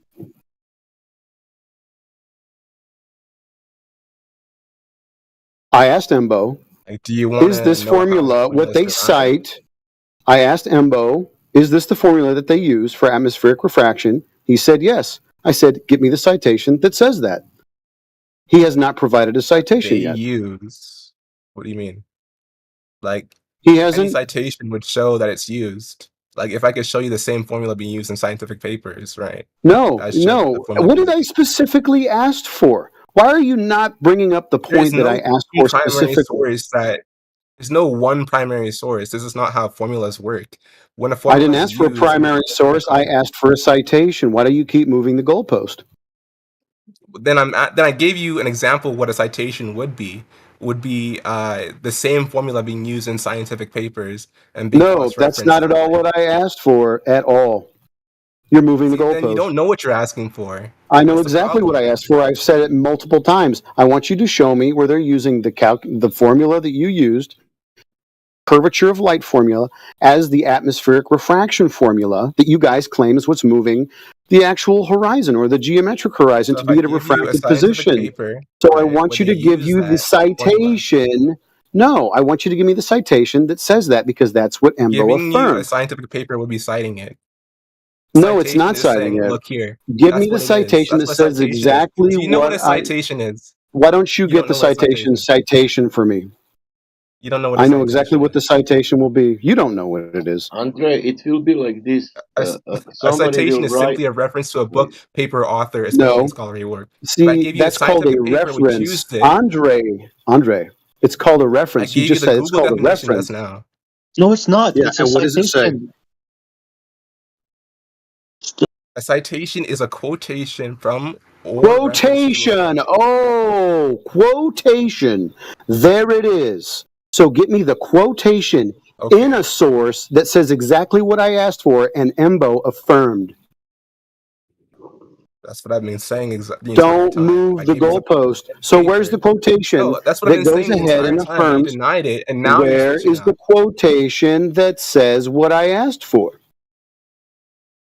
Quotation which shows in a scientific paper that they're using this formula Yes, for the that the curvature of curvature of light light. formula, yes, the curvature of light formula specifically cited by EMBO is what they're using for atmospheric refraction. Okay, so Get it? okay. Stop moving the goalpost.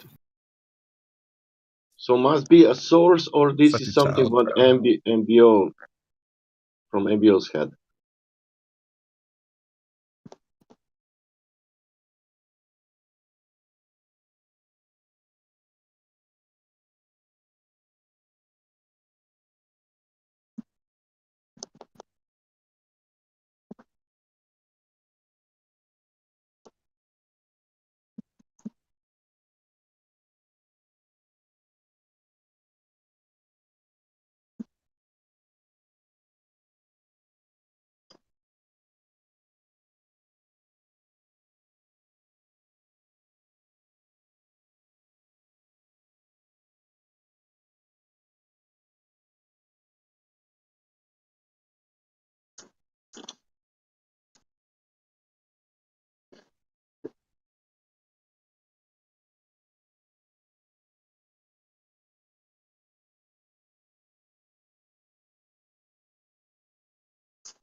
I'm still on. Mic check.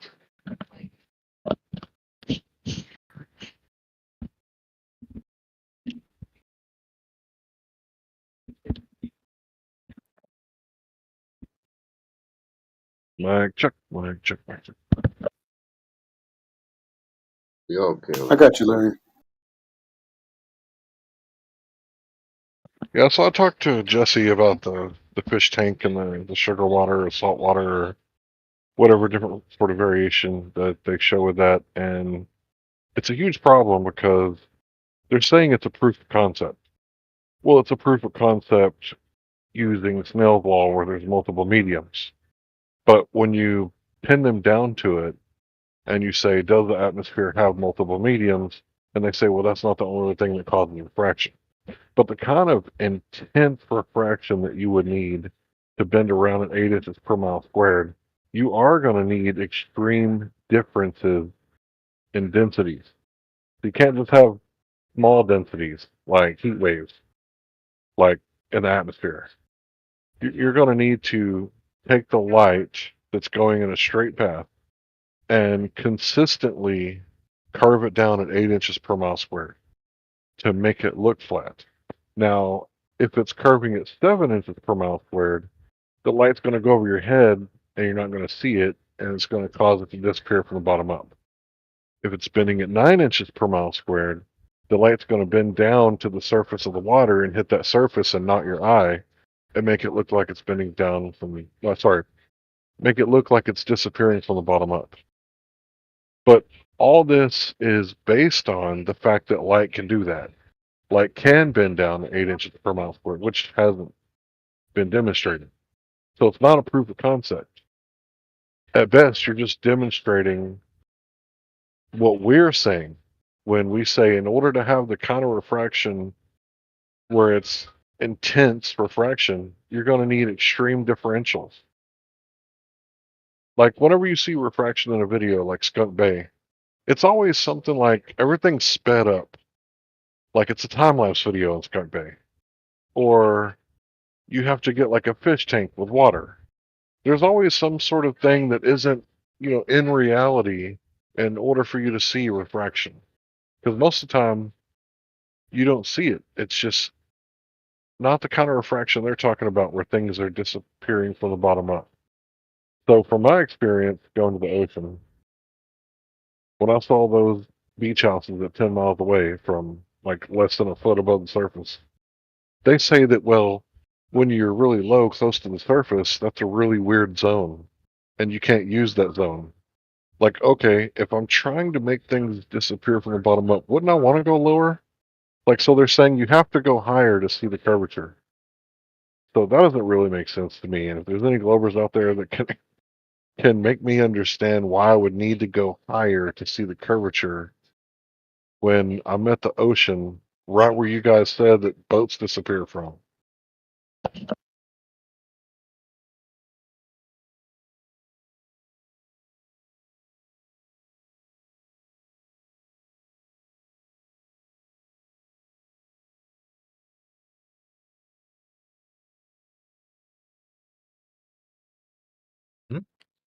Oh, when you mean when you have a camera very low to the surface?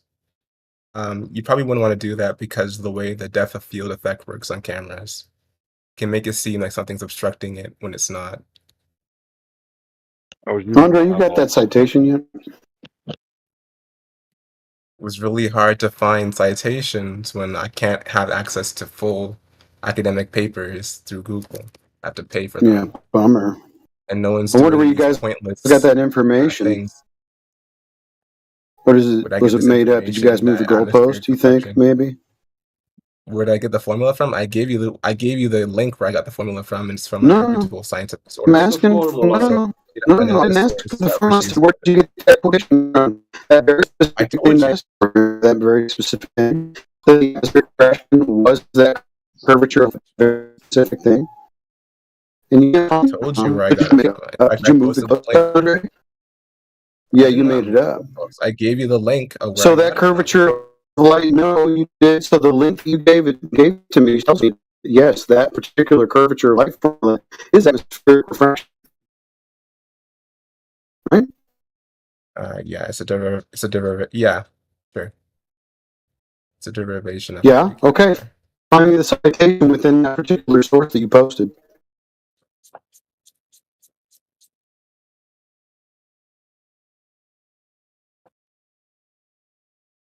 Okay. Well, there's a link here.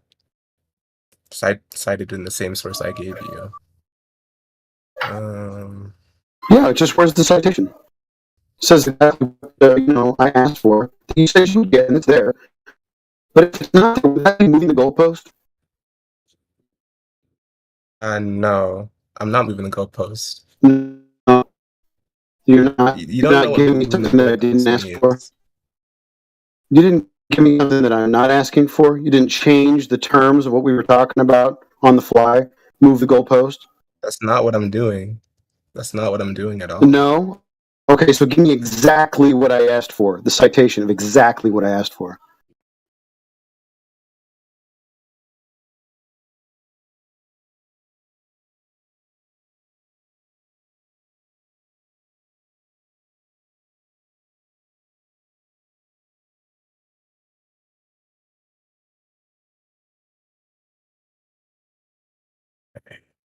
A long thing to copy and paste, but sure. No, you just need the quotations around the part where that formula, the curvature of light formula, is atmospheric refraction. Pretty simple.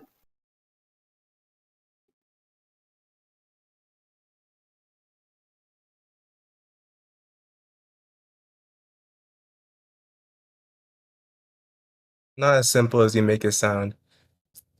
I have to copy No, it's really huge easy. portion That's of what the you guys text to put it in claimed. context. No, because scientific papers No. don't give you. If it's not in Hey, there, this is if it's not in there, it what do you does think show I ought you to it. do? It is What do okay. you think I ought to do? It is in here. What do you think I ought to You just do don't if want that to read this formula? long. So it's atmospheric refraction then. It's in there. You just gotta find it. I'm actually copying it right now. Again, He'll find it. Give not him some everything is a time. very neat citation. Some citations are really long to make. In this paper, they're developing the formula as you walk through it. So to get everything in context, I have to copy a lot of things. But So you're reading it, right? You're reading it as we speak while you're talking to me, and it's got exactly what I asked for, right? Yeah. What do you think I ought to do if it's not in there? Since you moved the goalpost, if it's not there, if it's not what I asked for, It what do would you be think I ought better to if I do? Should I told you ban the you? page. It'd be better if I told you the page. It would be better if you just went ahead and quoted exactly what I asked for.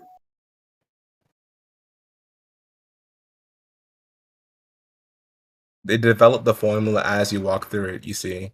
I can't copy all the They formula, all develop the symbols, formula as neatly. they develop it. Yes, it's They this develop paper the which formula. Yes, they're trying to like teach it to you in a sense, right? They're building No, up not the teach formula. it. Yeah, they're just building it up. So are these real values? What do you mean? Or are they just making shit up like you're making shit up? Yeah, are these values in the actual formula that talk about atmospheric they're refraction? taken from Out in the Snell's field, law, they right? did this, They're right? taken from Snell's law. So no, we're not They're talking taken about from Snell's law. We're talking and about other things. atmospheric reflection. Why are you dude? You keep this is not Snell's law. This is Which is atmospheric refraction, related to not Snell's Snell's law. law. Which is related to No, it's not it is related at to all. Snell's law. Okay, so what You're does saying Snell's that law without require? Two specifying it. isotropic media, right? Snell's law requires two isotropic all it media. We're talking requires. about one media here. Nope, that's not. Nope. All Snell's laws Air's requires is not one media. we're changing refractive index. That's all that Snell's law requires. If you have an n0 it doesn't require two cosine 0 isotropic and an media. n1 sine 1, then you have what you need to get Snell's law. You don't need two That's all you isotropic need. media. You don't need different mediums. You just need different refractive indexes. You just need different refractive indexes. To do what? Ooh, yes, I asked you to Snell's do law what? To do what? To perform Snell's law's calculations. To form Snell's law. Oh my gosh, dude, you're making so much shit up on the spot. It's crazy. It's like you're moving the goalpost. What am I making up? What am I making up? Please enlighten Okay, me. so you can tell me, right? Well, I mean, you've just made claims but haven't proved anything yet. I gave you the citation. Read the paper yourself. No, not the paper. I want the citation. I gave you a quote, but it's not the perfect quote because I can't copy the symbols and the formulas used exactly. I'm not gonna take my time, my precious time, for you to like. You can just do this yourself. I'm not gonna do it for you. Page 2, I can tell you exactly where to look. This There's is not a your lot to read. example. This is your evidence. It is my This is your example, evidence. right? But you asked for a very specific Yeah, thing, so which I can't give it to you conveniently in a nice little bow. So there you have it. I gave you. I'm being reasonable here, but you want me to do something unreasonable, which I'm not going to do. this is not the formula that Embo It's posted. completely This is, unreasonable. dude, you are Completely moving the goalpost. unreasonable. It's Dude, not. No, wait. How much? I asked for something I'll give you very exactly specific. what you asked for. I asked I gave you very exactly what I asked specific. for. Andre, what did I ask for? Let's see if you lie. Asked Let's see if for. you lie. Okay. You asked for, right, the formula for the curvature of refraction of a light ray No, used incorrect. in the context of atmospheric refraction. Incorrect. That's a lie. Okay, you lied. It takes that long to lie. It's like you moved the goalpost or something, huh? I asked very specifically for Embo to get a citation, but you jumped into the fight, so great. A citation that said atmospheric refraction is the formula for the curvature of light that he posted. And you went ahead and moved the goalpost and posted something completely different. You got a citation, good for you. It's not what I asked for. So you moved the goalpost. Pathetic.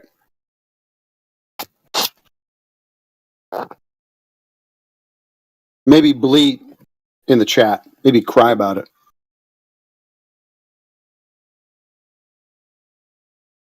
I can tell you in the chat. There you go. He's laughing.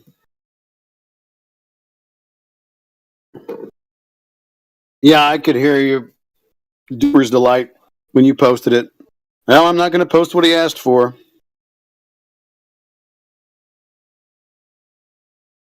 I'm going to put something that you didn't ask for, and I'm going to laugh about it. Because you got to lie to Glurf.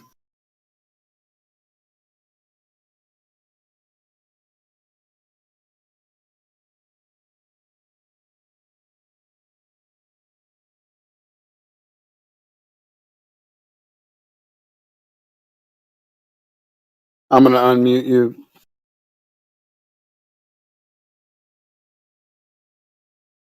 Heretic wants you to dig your own grave. So since you didn't post what I asked for, did you move the goalpost? You said, show me the formula for the curvature of light is the same one they use for atmospheric refraction. And I showed you that. Yep. Is that what it is? It's the same That's one that exactly Embo what it posted, is. right? It's the same exactly one. what it is. The same Okay. one. Jesus Christ, man. Unbelievable.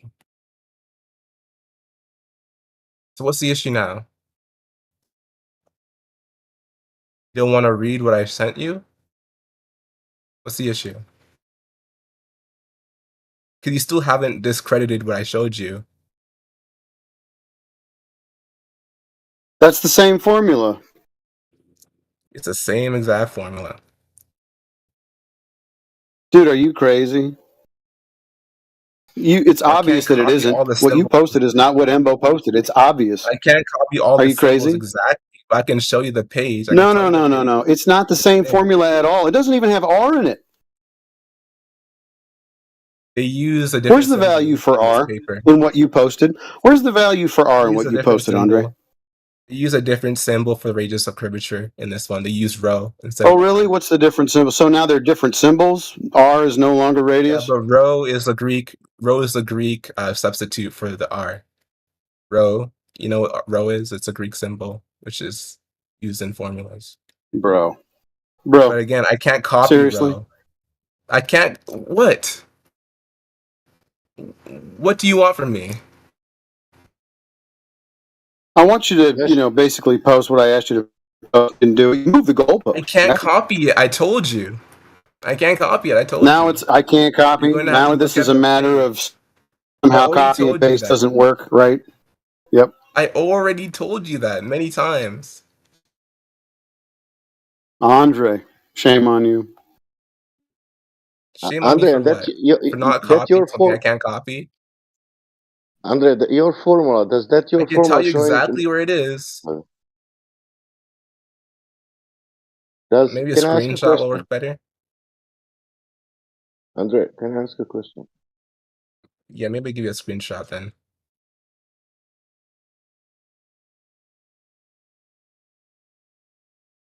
Does your formula showing the measurable Fractional efficient. curvature in reality, Andre?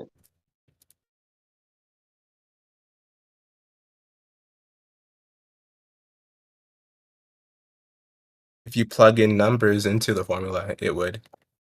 Really? I plug the numbers and they're not working. You're gonna have to give me more context there, bud. Okay. Do you know that Santa Barbara oil rigs? Yeah, are you gonna talk about the Black Swan? Yeah, that's Santa Barbara oil rigs. Yeah. Okay, so what about it? There is no light or whatever, any phenomena influencing surface. There's no light phenomenon influencing what? Yeah, any phenomena. There is no any kind of, in this case, you're speaking about refraction. There is no any kind of phenomena influencing surface in black stone example. There's no phenomenon influencing the surface. Yeah, Like, are you talking that what about you the see. air or the That's what you water? What are see. you talking about? That what you see. That it's what it is. That surface. It is what it is. It's not phenomena. Um, what you're seeing is light, No. Are you see? and that Do you light is see the being acted ocean? Do you upon. see the ocean behind the oil rigs? Yes, you can see the ocean behind the oil rig. Is it that a light It's just or an is it image of that the a ocean. yeah? Is that a water physical salty water or is it that a light? I mean, you are seeing the light bouncing off the water, but it's Are not you going to be seeing the seen in the light same when position you that it are you seeing actually the is. light behind the are you seeing the light behind the oil rigs or seeing the are you seeing the ocean behind? Well, when you say see, it's you're always seeing light. So I guess I would say both. You're seeing the Both. ocean behind the I oil will rig, say I will but say it's only not in the second actual because position that it light I can is. okay. What it is night? What is it at night? Yeah.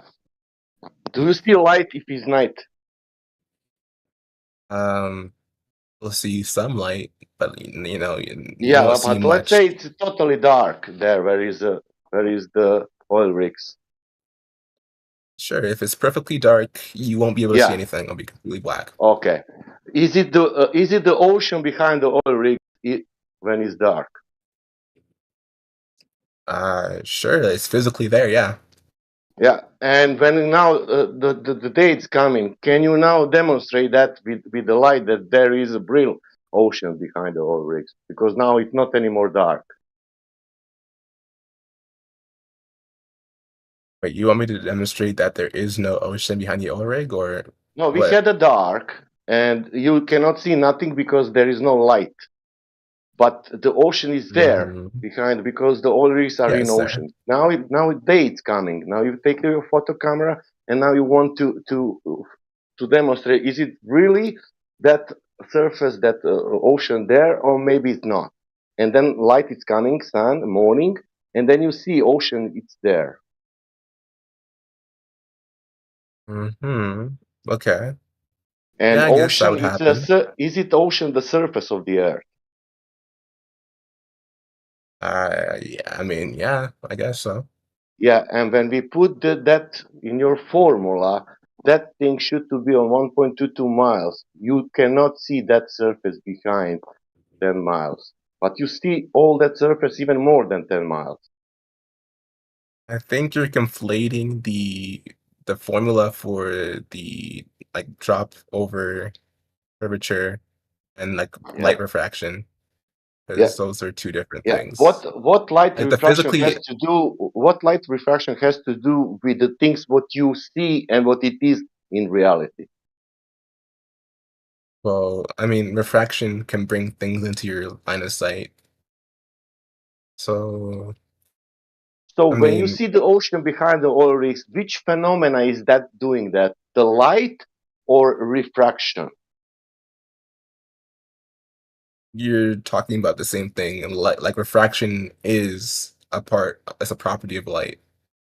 I don't think I can separate those. You're Is seeing it light. refraction Whatever something light is doing that day allowed you to see what's behind the oil rig. allow you to see behind the oil rig? Hmm. It's not because you Even seeing though, that something is allowing you. It's not because that things you see. right, it's not, yeah, like if there was no refraction at all, it would be physically obstructed and you wouldn't be able to see it. That's what I'm saying. But since light is refracting, you're seeing the image brought up into your line of sight. I'm seeing the ocean, man, not because of refraction, because ocean is there. What are Okay, you well, that's talking what you about? believe. What I I mean, believe, if you take okay. a boat, for example, from that beach, you can see how that boat is going, and it will come to the oil rigs, and then it will pass 10 meters about behind the oil rigs, and you will see that he is still that water is still there. Are you? The question is this: is that water real behind the oil rigs, or this is some kind of light kind of phenomena, or I don't know, some kind of mirage or whatever?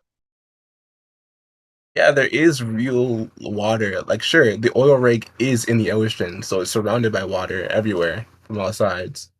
Yeah, and we see But that the water. actual what you're seeing from a distance, right? The water behind the oil rig, which appears to be there when you look at it from a distance, it's not. Okay, is it You don't is have it like a that physical straight line of sight to it, okay? Is it so that it's kind of surface like an curved? illusion. Is it that surface curved that on Black Swan example? Yes, it is curved. The How would it ocean, yeah. look like if it? How would it look like if it's flat? How would it look like if it was flat? Yeah. Interesting question. I guess I would see. Let's see all of the oil rig, and a lot of the ocean in the back, and I'd probably see You see all the like oil rig and everything you see the behind it. ocean behind. Yeah, you see that. Everything behind it. Yeah, everything. Yeah. What everything?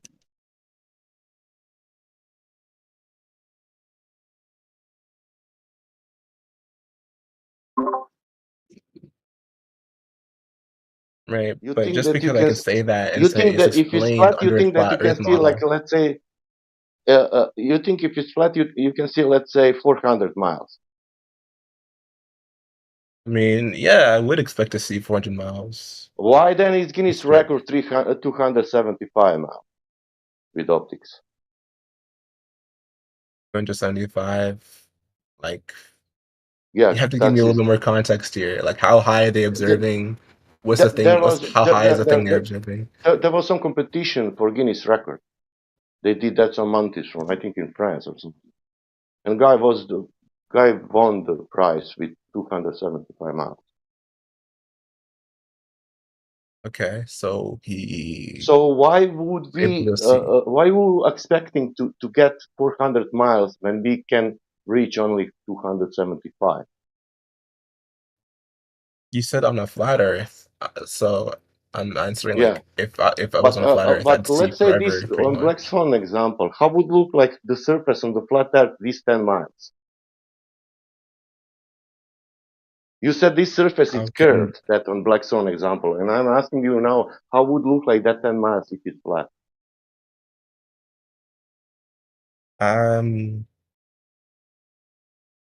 I guess it'd be slightly different. How? If it was flat, I'd probably see a lot more things in the distance. No, these 10 miles, not more. Um, Only these 10 miles. How would it look like? I mean, you wouldn't see much of a difference. Uh, Just like re- I don't know, maybe it'd be a little bit higher, the second oil rig. No. I'm speaking about surface. I'm not speaking about oil rig. Oil rig, it's there only that you know the distance. You know. That water behind the oil rigs, all that surface from the beach, you said it's curved. I am asking now how it would look like if it's flat. The same? Yeah, so you'd look, yeah, like I said, not much The same? difference. Relatively the Yeah, the same same. at that distance mark. Okay. Yeah, relatively the same. Yeah. Okay. What is more logically to see the flat surface and to make a conclusion? Look, this flat surface is flat because it's flat, or this surface is flat because it's curving.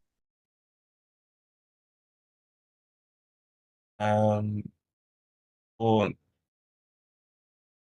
the first one, but that's not how I get to my conclusion. Okay. I Now get it's to the on conclusion you. that it's Now it's on curving you out. and nature. Now it's not about citations or whatever. It's on you and nature. Now you need to check that for yourself. You know, and you need to realize: is it this refraction what I'm seeing, or is it this the surface what I'm seeing? Okay, well, I could also like tell you that on different Uh, days, if I ask you don't see this is what is for you you black don't see the swan? platform. What is for you black swan? The black swan isn't really much to me, in my opinion. It's just something that flat earthers bring up, and they think that But it what is for you black swan? nullifies. Is it that what we spoke now, that 10 miles and that oil rigs and that type of stuff? Is it that for you black swan? I'm not sure what you mean exactly. Yeah, I will tell you what is for me black swan. Because when you hear black swan, is it that oil rigs and Santa Barbara and that stuff? Yeah, I mean, the Yeah, black and swan for is me, oil black swan rigs. is this every observation which doesn't show the drop over distance. That's for me black swan. That means Yeah, they okay. call it black swan because you have their horizon, because the QE put it, how to say, models, tolerance, and everything. That's the famous call it like a black swan. But every observation which proves that there is no drop over distance is a black swan observation. Yeah, and I'm just saying that like even in the cases where you can see the water behind the far platform, it doesn't really it's inconclusive. It doesn't really nullify the globe Earth at What all. about Bolivian Salt Lake? What about that? I'm not sure about that one. I haven't heard of it. That one is the biggest mirror in the world. When it has the small like a small water, it looks like a mirror, you know, and that shit is big like 4,000 miles square, and it's changing elevation only 1 meter in that 4,000 miles square. That is something like 60 miles per 60. Wait, changing elevation how? Like elevation from sea level? Because Yeah, for example, that would also entail a I'm whole other thing. here, I'm here, for example, on the beginning of that mirror, and you're on the end of that mirror. Between us should be, I don't know how much of the curvature. You can calculate with your formula 60 miles. There is only 1 meter of changing elevation.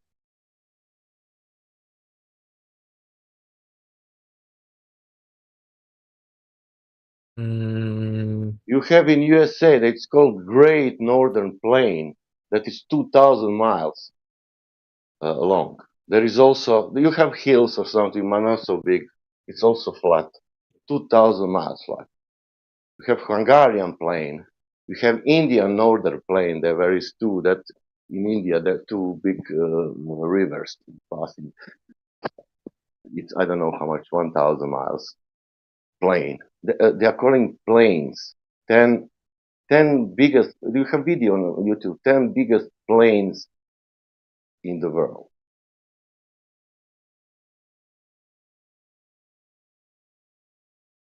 Okay, well, The I'll take problem a is look at this, them. Andre. This is information nobody wants to convince you.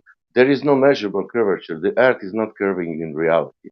On TV, yes, with all this science or whatever you want, education, yes, it's a sphere. But in reality, it is not.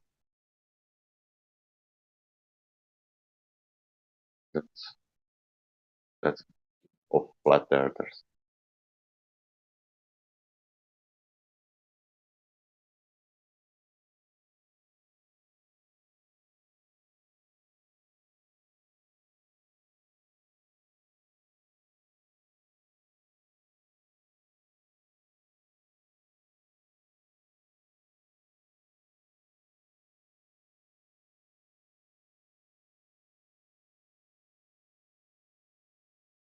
Maybe you need to experience that. I don't know. Go to Hungary, go to Budapest, take a car, and go to Croatia. You will be surprised when you driving the car. What will happen around you?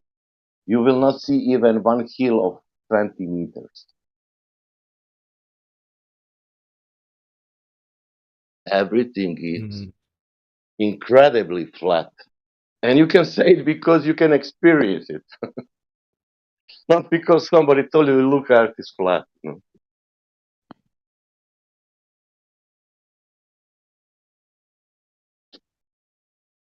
I mean,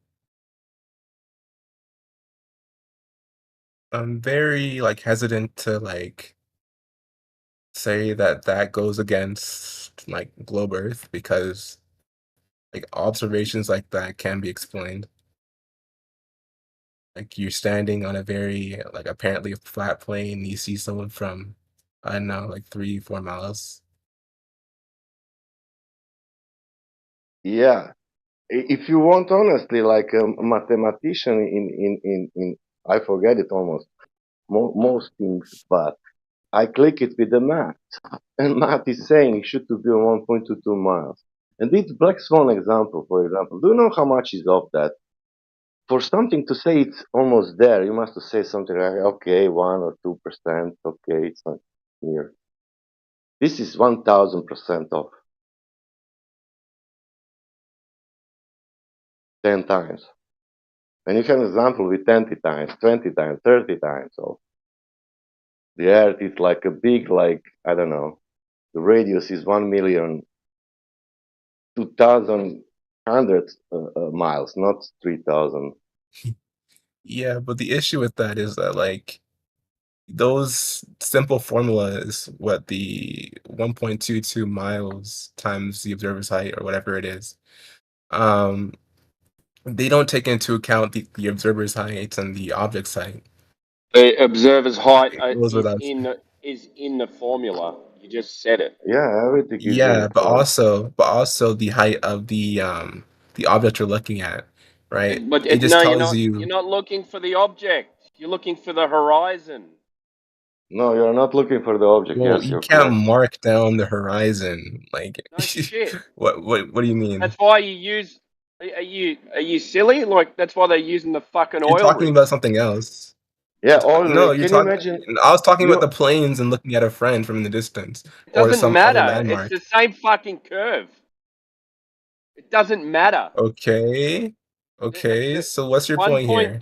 Right? You're 1.22 saying that. times the observer's height in feet. The observer's Okay. height So the is in the formula. So that's the distance to the right, and geometric you're talking horizon. about something else. I'm And talking you're about talking. what you're able to see. Like if you're You able to see an object in the you distance, just it said the requires. formula doesn't give you the height of the object. The object is the horizon. You're misunderstanding me here, buddy.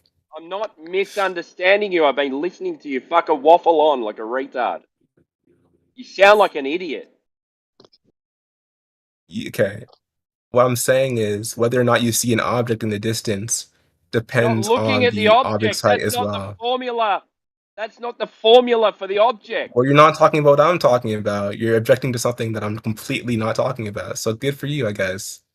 Thank Yeah, you but for Andre, you are speaking correcting about something that I objects. never even talked about.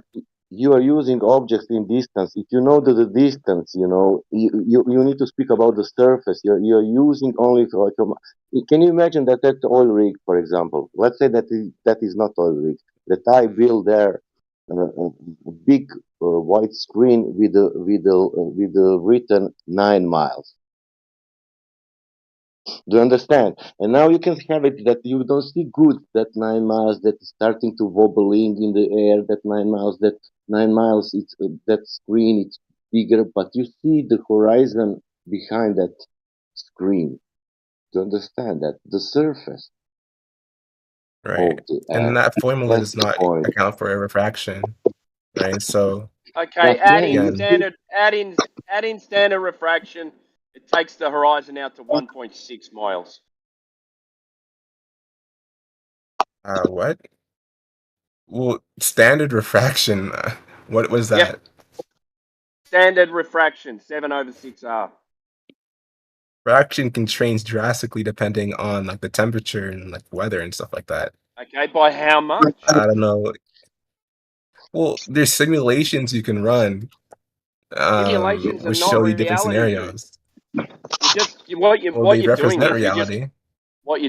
you're coming up with an excuse why you see the horizon in a different spot. All right. It's a feasible explanation, Okay, not just something I'm okay, making up. show me the horizon. Show me a picture of a horizon at 1.22 miles. It's not like I have these photos on hand, man. That's be Well, you difficult. seem to know. You seem to be Like, confident and even if I sure find a about photo what of the you horizon, seem to it's not gonna be tell me the cutting me distance it off as is. well. So you seem to be confident in your conclusion.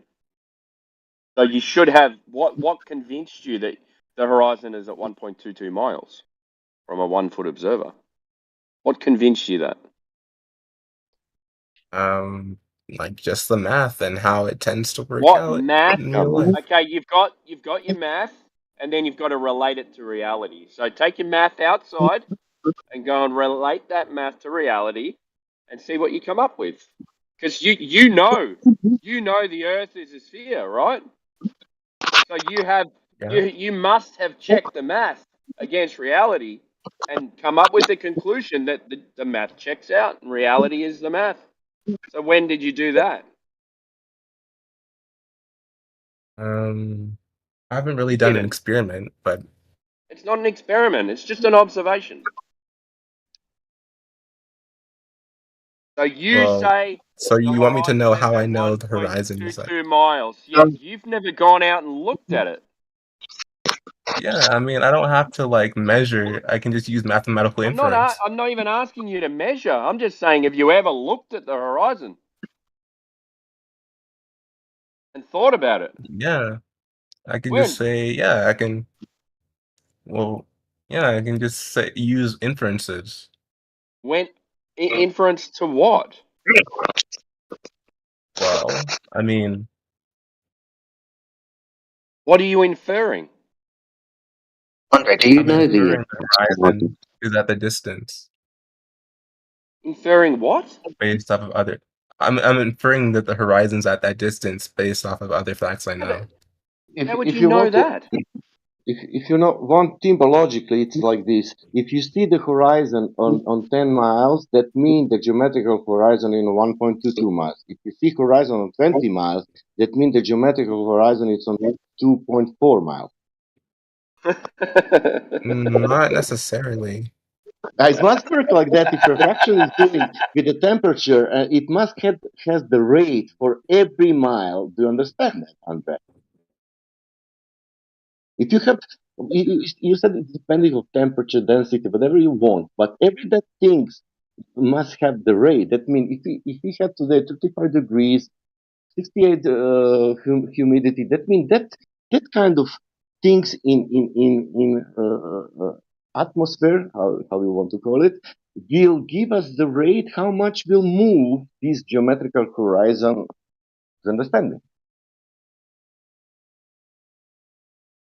Taking But you into don't have account that. refraction as well. What's You cannot refraction? say only you can say only burn the refraction. You need to have numbers behind that.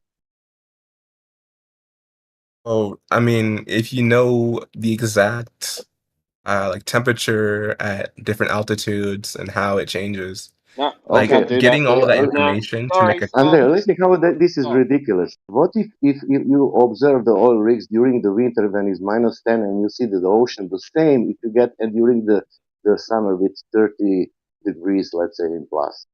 What then? Well, no, it's not always the same observation. Or Sometimes you what can't if even you see get the other profile. observation, the same two observations that you during the winter when it's cold -10 and you see the behind the oil rigs and during the summer when it's 30, what then? Well, you're probably not looking at the same image, Oh right? my God. Like light is refracting differently. Yeah, but Unless you can show that it's like exactly the same. you said 10 Like minutes ago that's just how. that the surface is the same if it's curvy or if it's flat. Yeah, the surface is the same, right? But what you're But looking at, the image, how it that appears cannot to be. you, changes based off of atmospheric conditions. Awesome. So That's what I'm saying. how'd you measure the geometric horizon then? How do you know that the horizon is at 1.22 miles? I just use inferences. What inferences? Shady ones. Well, I don't remember exactly. Like I don't Because have you get, arguments in my look, mind, but listen to this, right? So you go, oh, the horizon's at 10 miles. It must be refraction because we know the horizon is at 1.22 miles. Now, how the fuck do you know the horizon is at 1.22 miles? because we found Because it's out on 10 miles uh, horizon. I told you. Go because we answer. found out like the radius of the Yes, Earth. okay. How'd you get that? Some ancient guy discovered it using shadows, I believe. Okay, there we go. All right, he didn't measure it. Yeah, Calculated I it. told you it's inference. Yeah. It was not him again. It Inference. was the Albiruni. Yeah. Yeah, it's all about inference. So did he have to make any assumptions before he made these calculations? Yeah, he did. Which ones? Let's see here. Earth's a sphere? That might be one. Yeah, but I think it was a reasonable one because the way that shadows work, that Reasonable there was one. no parallel shadows. So I think Okay, it's a so reasonable one. second one would be light traveling in parallel lines from the sun. Yeah, Yeah? Where are they? that was also one. Where are these parallel lines? Yeah, but the assumption is Where also are that the they? sun is also big enough Where are to they? make it so you can generalize it as parallel. How do you know how big it is? We assume that one. Well, we just infer that it's really big and far away because of how Why? it How just do you looks. know how far away it is? Well, you don't need to know 93 million exactly how miles. far away it is to make it work. 93 yes, million you miles. do. Like all you need to know. No. Like take Okay, so any you need. point light or a All right, so you spotlight, need. right? Stop. You And need parallel. You need parallel light rays for this to work. Now, in your hold on a in your second. eclipse, shut up. In your eclipse, you need converging light rays. Which one is it? Are they converging or are they straight? Well, they're converging, but the And then way it appears, when right? we see the sun come through the clouds, it's a diverging light ray. So is it all three at the same time? Well, no, no. Sorry. So when light comes from the sun, it's diverging from like a point. We consider the sun to be a point. We assume that it's parallel on the Earth's surface from our perspective as the observer because we're just so small. Why? It's so small, and the sun is so big. How do you know how big the sun is? Well, we don't have to know exactly how big it is to make this inference work or to make it a reasonable inference. Yeah, you do. So let me walk you through it, right? If you take a No, you point don't need light, to right, walk me like just take through a it. I already spotlight. know it. Hold on a You second. have Let a me problem. explain a No, very you have a simple problem that concept. you don't know how far the Let me sun is and explain how how I big can it get is. there. Because you said we have parallel light rays because the sun is so big and so far away. That is the claim on the table at the moment. right? And so I'm saying it's a reasonable inference because you won't let me explain. So I mean, if you don't want let me explain, then I guess I won't explain it to you. Why is it a reasonable inference? Okay, so here's something you can do in real life, and then afterwards, after I explain it to you, just tell me if it sounds reasonable or not. All right. So let's say you have like a spotlight, and you have an object, and you're trying to, and you shine it on the object, and it casts a shadow, right? When you point the light at it, sorry, let me just. Let's say you have two objects spaced out, and you have Are we one doing light. this with the sun or with a flashlight? Let's say it's a flashlight. That makes it easier. So you have two objects spaced out, not too far away from each other. The light hits both of them. What? The shadows appear to be going away from each other, in the sense that like they're Flashlights going. don't have parallel light rays. Yeah, they don't, right? But let's say you start moving that flashlight a little bit more further away. What happens to the shadows, right? They start coming closer together. Yeah, and they Right? get Because the bigger because angle, right, light rays is are increasing. the light rays diverging. Hmm? Yeah, the light waves are no, the shadows are diverging, and the light waves are The diverging from light the rays are flashlight. Yes, diverging. yes, all that, Yeah, right? so it's But not a as you move very the good flashlight example. further away, You're no, trying to no, show hold us on a that second. you're Hold trying to on a show us that the second. light rays are parallel, not diverging. No, but hold on a second. As you move the flashlight further away, what happens to the shadows? They go Right? The blurry. shadows start becoming a little bit more parallel, don't They they? go blurry. Let's say you have a more powerful light. Like, just assume that like the flashlight is a strong light where you can see the shadows like crisp, right? The shadows start becoming more parallel as you move the light away because the Okay, angle so how do between you the get flashlight and the object. a smaller shadow when you have a solar eclipse? Smaller shadow than the moon is. That would make them converging rays, wouldn't it? Um, no, I think that's a different phenomenon. It involves, Oh, so I think, you have parallel light rays until you don't. Yeah. well, no, I'm just saying that it's a different Nah. phenomenon when you see Oh, because so light can make it away. the light from the sun is different in what occasions? No, I'm not saying. I'm saying that when you're seeing a solar eclipse, right, the light is sort of like what's it called? Refracting and diffracting around the How do you know moon. that? Well, you can create a penumbra, like using like a smaller setup. So to assume that it happens on a bigger setup isn't too big of an inference to make. There's a lot of guessing going on. It's not guessing. These are all Well, it reasonable is inferences guessing that follow if you from each can't other. confirm what you're talking about. You're saying the light must.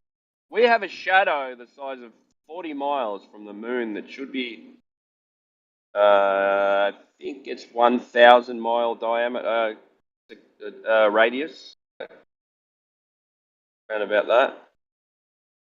So we got Yeah. a 40 mile shadow, right? But in the Eratosthenes experiment, you want them to be parallel light rays because the sun is so far away and so big that they come in parallel. And then in other situations, they don't come in parallel. So you say, okay, well, in this situation, they don't come in parallel because we know the moon is this size and we know the sun is this size. Therefore, the angle of the shadow becomes this size, creating refracting light rays around the moon. So it becomes diverging rays, right? So you just use it when you want it. Oh, the shadow of the smaller, it's smaller No, because no. The light from the sun is always diverging. A diverging rays. But penumbra, with Eratosthenes, we want. It's diverging now, is it? no, that's not what I'm saying at all. I'm saying that it operates the same way, the But what light from the about? sun. I'm just saying Wow, that when an Zenith's object is introduced, the shadow may seem to Sorry, converge converging, and then it's because because the way light works. So we only see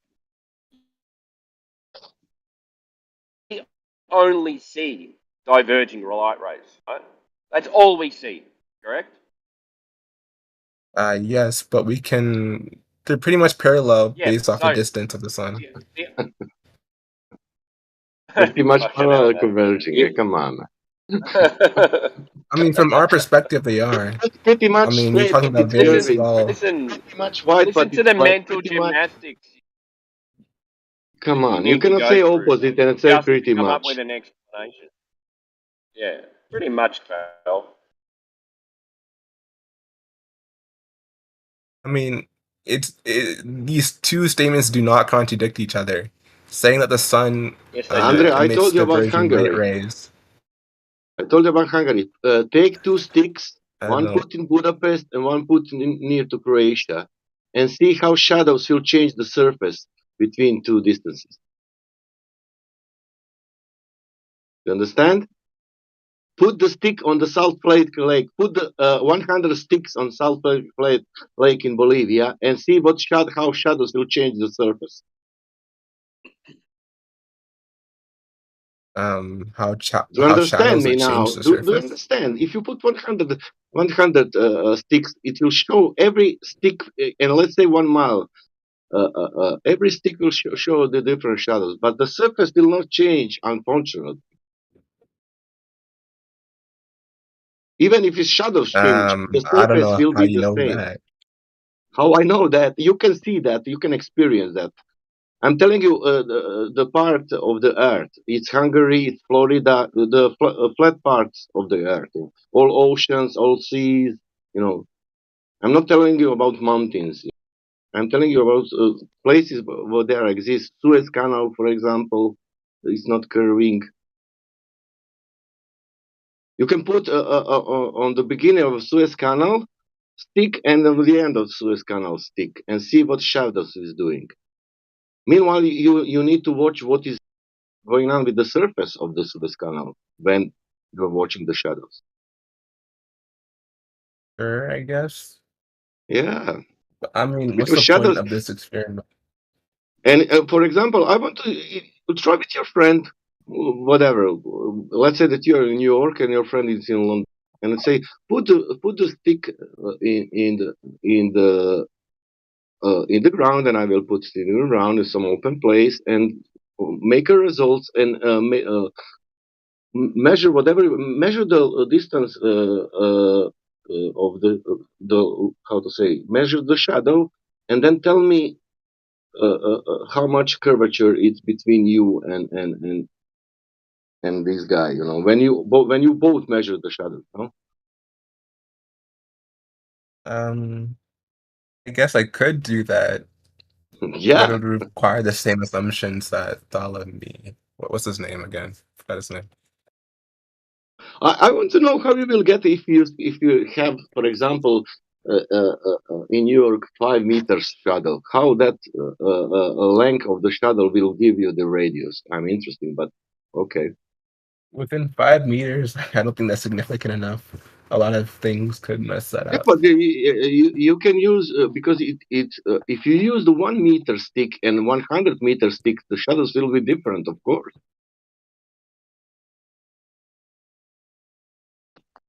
I mean, sure, but how different they Or are or and whether or we can make it measure like a them Eratosthenes accurately did. changes. Make it like Eratosthenes did. You know, go 2,000 years ago back, find the camels, Yeah, but he go did it over straight. a lot more, like 3,000.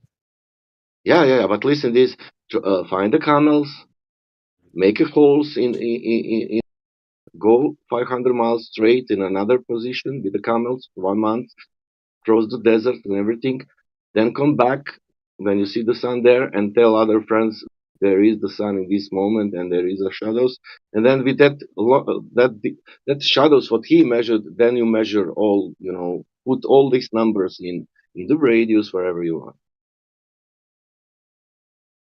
That's it, Eratosthenes Okay. experiment. You know, if you want to do Eratosthenes experiment, you need to use what he used. That means he didn't use Nikon. He didn't use, he used the camels, man. He didn't use the car. He didn't use the airplane. All right. I don't think. Sure. How? I mean, if I were to Yeah, do how that, he did that? Shit, but okay. I mean, I'm not saying that it's gonna be. I'm not gonna do it myself, of course, but it's very likely and very doable to do it. So I don't really It's very doubt. credential. It's very credential story for 2,000 years ago, is it? Yeah, it makes sense, Oh, and it was really? well Yeah, documented. yeah. The only issue you It, guys have are the assumptions you made. Wait, But what you call documents. assumptions are the inferences that seem reasonable at the time and still no, are. we have only Reasonable. problem with no measurable curvature in reality. I told you that. No, nothing else. Again, when you say measure, right, that Yeah, like if implies you like take any ball, using if a you take any tool. ball, listen to this, Andre. If you take any ball, any size of any ball, but real ball, you will get that. Do you understand? You will get that drop over distance of any ball. You can make ball, and then you will get that calculation, and you will get that measurement. But this ball does not have that. Well, Are you saying I the don't only know guy exactly what that's you mean. calculated the Earth is Eratosthenes and Alberini? Is that right? I said Aristotle didn't come with the 395. At least how I read, that was Biruni. I don't know why they are using Aristotle's method, because Al-Biruni came with the rate. You need to go to the mountain and to use that Yeah, or you, method. then you got to measure. You got to take an elevation angle to the mountain to Yeah, get the you need height of to the use mountain. sea level 700 miles away from you. Yeah, that's how. Yeah. You go to the mountain, and height it's measured by the sea level, and then you make angles. Yeah, and then you calculate how much is spherical. Yeah, due to where the horizon position is. Yeah, yeah. That's funny. That's fucking funny. And then they say, he gets those measurements. Oh, what was he using? He was using the horizon. The horizon's never in where it's supposed to be. You guys go around in circles. Okay, you guys lost me. I know. Well, if you're taking an angle measurement from a mountain to the horizon, and you're saying, oh yeah, it's dropping off by this much or whatever due to the heights of the mountains back thousands of years ago, yeah, and then saying that Mhm. the horizon that he's looking at is geometric position, yet we've never seen the horizon in its geometric position, even claimed by globers. They say it's never in the geometric position. So how did he calculate the Earth from not a position? That's a good question. I'm not sure about this guy, but yeah, if he can't take into account atmospheric refraction, then I guess I wouldn't rely on his measurement or his But calculation. that's the measurement I that we guess you're go right in on. that sense. That's Well, the no, measurement of you the can Earth. also just use the radius. You can also just use the radius and just Where do you think the the radius premise comes that the Earth from? is a sphere. Where do you think the radius comes from? It comes from well, It comes from not Al-Biruni. Aristophanes alone, but you can Al-Biruni. also use the radius found from Aristophanes to No, then it's get the Al-Biruni. same. It's not the same. You can get the same thing from like just using a sphere and the radius as premise, and then Yeah, but you got to get it from somewhere. You need to get it yeah, and from I can get it from somewhere. Aristophanes. Yeah, Okay, but what if all those assumptions he made aren't correct? well then Then I he's have to wrong. find a better model. But then Alberini's the same, yeah. I And mean, he's no, taking angle measurements to the horizon, which is not supposed to be a geometric position. Claimed by globers. The geometric horizon is never the horizon position actually of the horizon. the geometric Right, but I'm not position using of the him. ball. But we are You using that are. in we are using that Al-Biruni math, man. Now today. I mean, okay. I mean, maybe he just got lucky. I don't know. But if you're starting Yeah. from the point that like we don't know what it is, right? Got lucky Then I in start from comparison. Aristophanes first. Got lucky in comparison to what? Well, maybe the atmospheric conditions on the day he calculated the distance to the horizon was like very In minimal that it didn't affect his in measurement. comparison. In comparison to what? In comparison to um like modern like ways that we Like infer and what? calculate the Earth's I'm sure I can like talk about some sort of triangulation or something from satellites, but let me try to find something. How can we calculate radius of the Earth? Measure. Calculate whatever you fucking want. Yeah, I mean, we just knew that it had to be around 40K, 40 kilometers, Who? or 400,000 kilometers. My bad, I can't speak. So tired. 400,000. What is? Yeah, the Earth's radius, 40,000, I think. or Earth's, yeah, Not 400,000. No, that's yeah, 25,000 miles. That's 40,000 kilometers. yeah, but Yeah. 40,000 kilometers. Oh no, sorry, that's just from. I'm reading the wrong thing. Laws.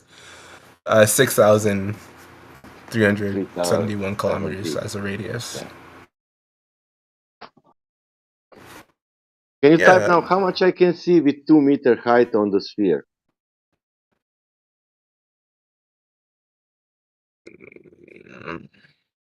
And it will give you 5 kilometers.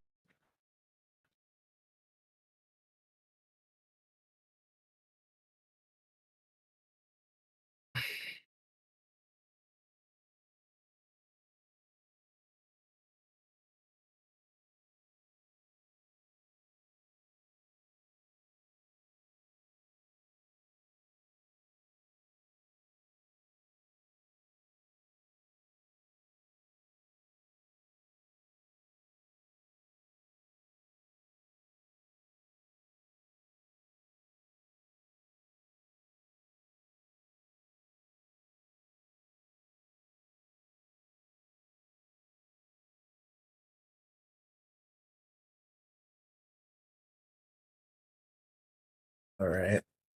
I'm so tired.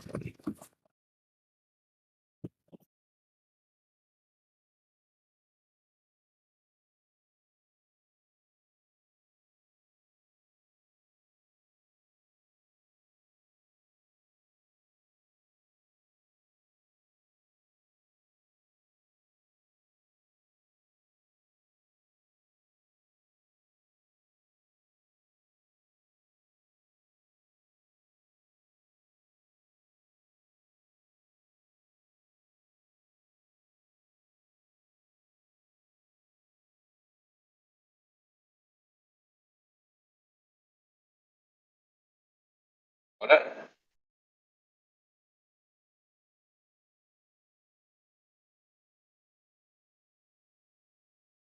Got the measurement? Sorry, I forgot. Let me try and search again.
Shouldn't be that hard to find, yeah.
Okay, so I searched all this up, and the modern methods that we use to calculate the radius, they kind of rely on gravity or some other thing, which would be really complex.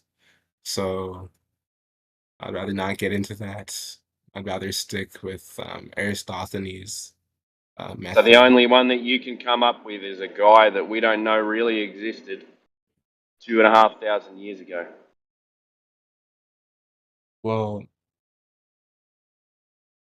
yeah, I With an guess, yeah, his equation, method. with yeah, with an equation of 360 degrees in the equation. If you do an equation with a ball with a circle in it, you're going to come up with a circle, aren't you? I mean, they still hold up today because they work with our other discoveries, they the hold up in infinities. what way? They hold up with physics and gravity, Like, and how for we example, derive Earth's radius from gravity. okay, can you explain Example. that then? Sure. So let me think here. Um, I mean, you still have to start with the assumption that we're on some sort of spherical surface. But to get the Yep. exact radius, yeah, okay. So you use forces. So if I remember correctly, you use the centrifugal force, which you would calculate from the orbit around the sun, supposedly. This is Wait, just, the hang on. assumptions for the equations. Right. And How do you then know? How do you know using a we're orbiting period. around the sun? Well, Where's the um, evidence that we're orbiting around the sun? This is the problem, right? All of these things that you start with are not backed up. They have no scientific evidence of any of these things that you're starting with. First of all, the Earth is a sphere, and then centrifugal force of the orbit of the sun. You ain't going to tell me centrifugal force of the Earth's spin as well. You don't even know if the Earth's spinning. And you're going to work this out okay. But with putting all that gravity to get the aside, radius of the Earth. right? Okay. But putting all that First of all, you aside, don't like, even don't you know that find that it's gravity kind of exists. crazy? First of all, you No, don't even know that small gravity comment here. exists. Small comment here. But like, Well, putting all that aside, don't you think that despite that they came from all these directions, like, they didn't use each other's formulas. They came to the same sort of conclusions, right, about the radius of the Earth. Right? They took okay, a can you... gravitational approach, and then they took a measuring approach from shadows, and they still got the same sort of numbers. So, I mean, it's kind of like I Of can't course give you they did. They direct reverse proof. I engineered can't. it. Of course they come up with the same Like, numbers. If you've got a starting It's not. point, you just reverse engineer it until you The come only up with an starting point equation is that gets. Of course, there's a starting point. Eratosthenes. the That's the only starting starting point they point. use. No, the only okay. Look, the only starting point, which doesn't really mean a lot, it's a trivial starting point. Because like you're talking about the radius, which is a specific part of the model, right?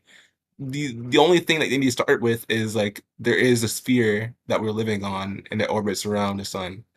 That's the only Okay. sort of starting Two point that they assumptions. all need to get to the same numbers. Right. Right. You don't know And the the fact they Earth is got a the same, sphere, and you don't know that the Earth orbits the sun. they are reasonable inferences. They are not. No, they work. Well, they're reasonable Okay, so inferences one. because they All right, work. so let's go through the first one then. The Earth is a sphere. All right, go. Earth is a They're sphere. spherical. Prove it. Yeah. Okay. So yeah, this one's a reasonable inference because it Prove it.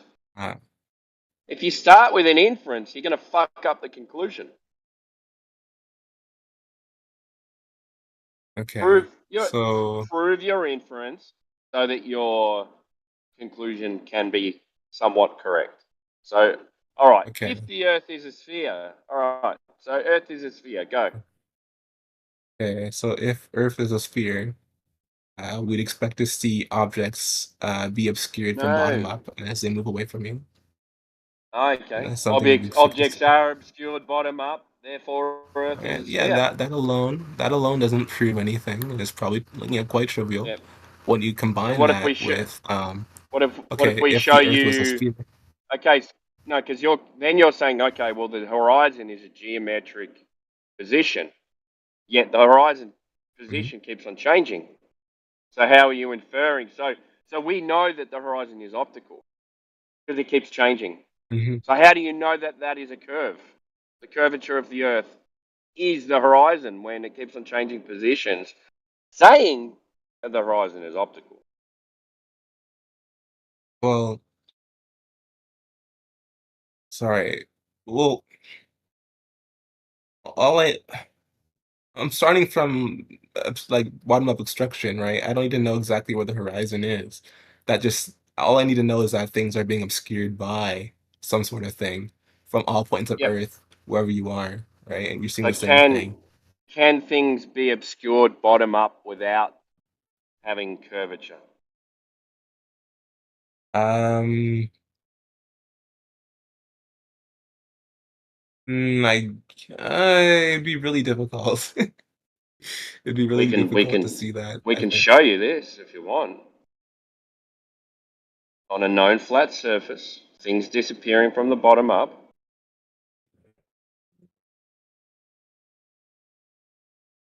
Yeah, okay, so how far like is the surface? Because like What do you mean? How far is the surface? We can do it. We've yeah, done how it. long is it? Some of the Sorry. guys have I'm done not it at 100 meters, less, a little bit more okay. on a lake surface, which shows no curvature at all because it's not big enough. Was one that was 600 feet. Yeah. Right. So Yeah, the we issue know with that, based on what?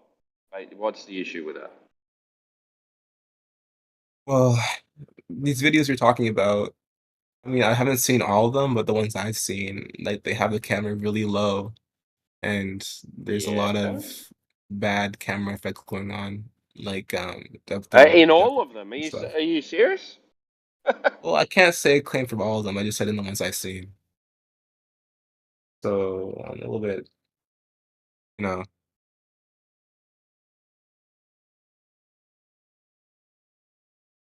Sure, let me say I'll give you that on a flat Earth in some Yeah. So it's not. scenarios with Well, the thing certain is, right? refractive, yeah. But the thing is, So you like say you right. see this You say, oh, consistently. things disappear from the bottom up. The only answer is Earth curve. That's incorrect. Well, yeah, but no, it is that, but it needs to be qualified with the fact that it does it in all Well, directions, right? it needs to be And it does that from qualified all that points that on Earth Earth. curve that needs to be qualified that that Earth curve starts at 1.22 miles. That's the It only doesn't. You don't need to start qualification. from there. You do. That's the radius that they've given us. So in No, I'm order to starting from the bottom up here. in order to Sorry. qualify, in order to qualify that the curve of the Earth is there, it needs to be there in that position, whether you see it or not. Still needs to be there. Now No, I'm just you saying need to this so I can prove put that that bottom is up there. obstruction as a point towards around Earth. Right? I'm not saying this so I can Yeah, tell you and exactly then what we show the you horizon is. bottom up obstruction can occur without a curved surface. And you go, oh, Right, okay. but So under very specific it can conditions, happen. eh? Like under like it's What do you mean, like very okay. specific conditions? Well, in all the ones I've seen, right, which I'm guessing will show me, I'm willing to bet that they have the camera lower than a foot off the ground. I'm also willing to bet that Yeah, of course. You have the to. surface might also be changing, right? Like it might be like a water surface, which like waves and stuff. So like I'm willing to bet all that. But on an Earth, right, with larger distances, you see it Well, you more don't have. consistently. Like eventually, as you Yeah. walk away, or eventually as you go further away from all points, and this without fail, you see bottom up obstruction in Okay, that way. where's the bottom up obstruction in the Black Swan? Well, it's just the atmospheric conditions made it so you could see the horizon behind it. So it's your proof of it curving is it looks flat. That's not what I said, though. I said as you move away and you go far enough has to be qualified by whatever, like, let's say, let's say you just have to go, like, I don't know, 12 miles or something like that. Usually around 12 miles, 10 miles, and you're looking from Yeah. the ground, you'll see bottom up obstruction at that point. If you don't Yeah, see it it, you should just go a little bit be further and you start to miles see it. should be 66 feet. Yeah. Right, but the claim is simple, right? As like from any point, as you move away from the observer, you'll see bottom obstruction at some point. Yeah. And Right. then So the answer is you also see bottom up obstruction on flat surfaces. under very specific conditions, which What are like specific very conditions? It's again, not. No. I'm saying that you only see a curve under specific conditions. okay, that's different from what I'm saying. I'm just saying that you see bottom Okay. Yeah. obstruction and then yeah, Yep. I'm saying all it's flat, directions. right? It's flat, and then when you move away, you can see bottom up obstruction on a flat surface, and then you have these But how though? really specific Why would I conditions expect to see? where it looks like it's going over a curve. There you go. Same claim that you made, Right. just So opposite way around. okay. So here's the issue though. On So a if you flat got any Earth, evidence, right? Earth is curved at a certain rate. Well, I don't need Otherwise, to I'm just get going with there it. just It quite looks yet. flat. The issue is We do any the curvature issue is over with the flat distance. Earth. So therefore, I'm going to go with the default and just go with what I That's see. not a default. The issue with the flat It's not Earth a answer to that okay. is Where that do you if on a see? flat Earth, If it's not right? a default, do you see the Why curve? am I seeing that? Right? No, okay. Why are you seeing the I need to what? explain. Okay, you're kind of interrupting me, man. I'm just trying to get a point out. So Why are you why would seeing I what? see it? Okay, jeez. Why would I see bottom up obstruction on a flat Earth? Let's say across a mile, or Refraction. sorry, refraction, right? Yeah. So does refraction work in the same way every time? Like, what's your model of Nope. refraction here? Because No, that's why you if got things refraction like works in the the way black that it just swan. causes things to, Okay, so you can well, claim no. refraction, but we can't. Is that what you're saying? Well, yes, because we have a model for how it works and it's in line with Yeah, we have optics. a model too.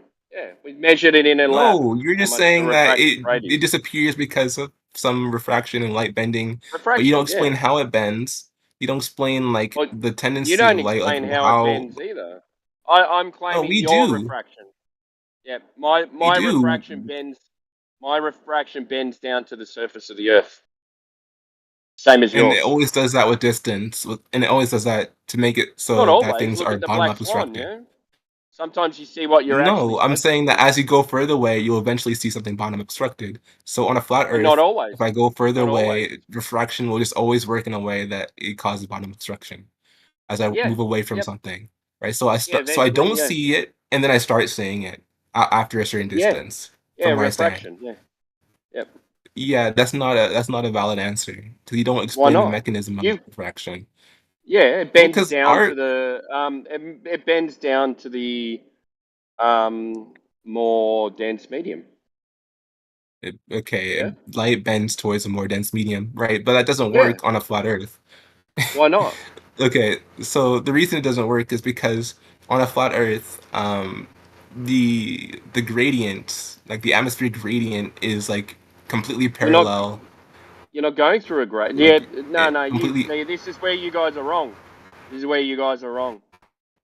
So right. So over a 10 mile distance, you're going to come across lots of different temperature gradients, moisture gradients, things like that. So unless you measure every 10 meters and get those moisture gradients, then my claim stands. Okay, well, Refraction. no, it doesn't. Refraction. Okay. So does refraction bend light down to a more dense medium? Yeah. Yeah. So there you go. Problem solved.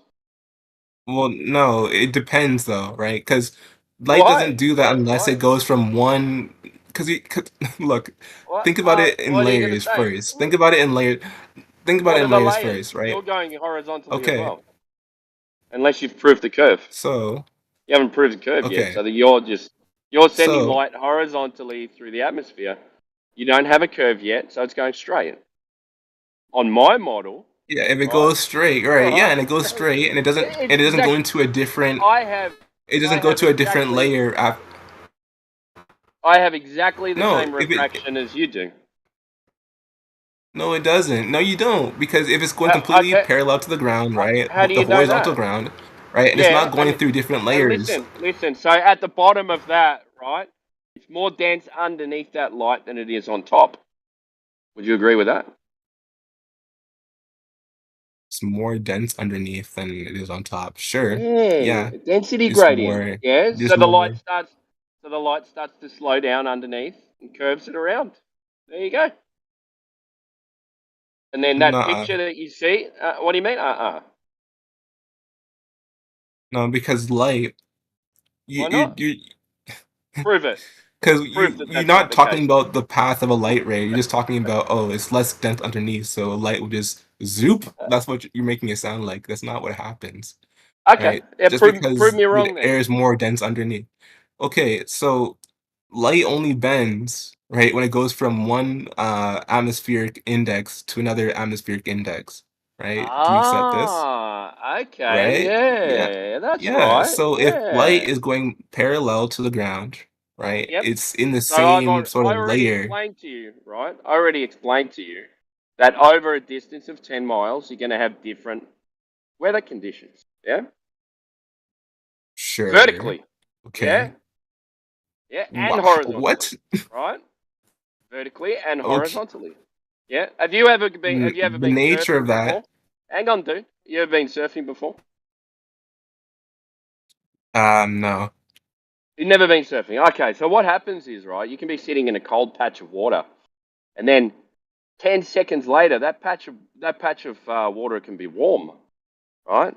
And then all of a sudden it disappears again. And then you can get a temperature difference of like 5 or 6 degrees. Like that's a hell of a lot.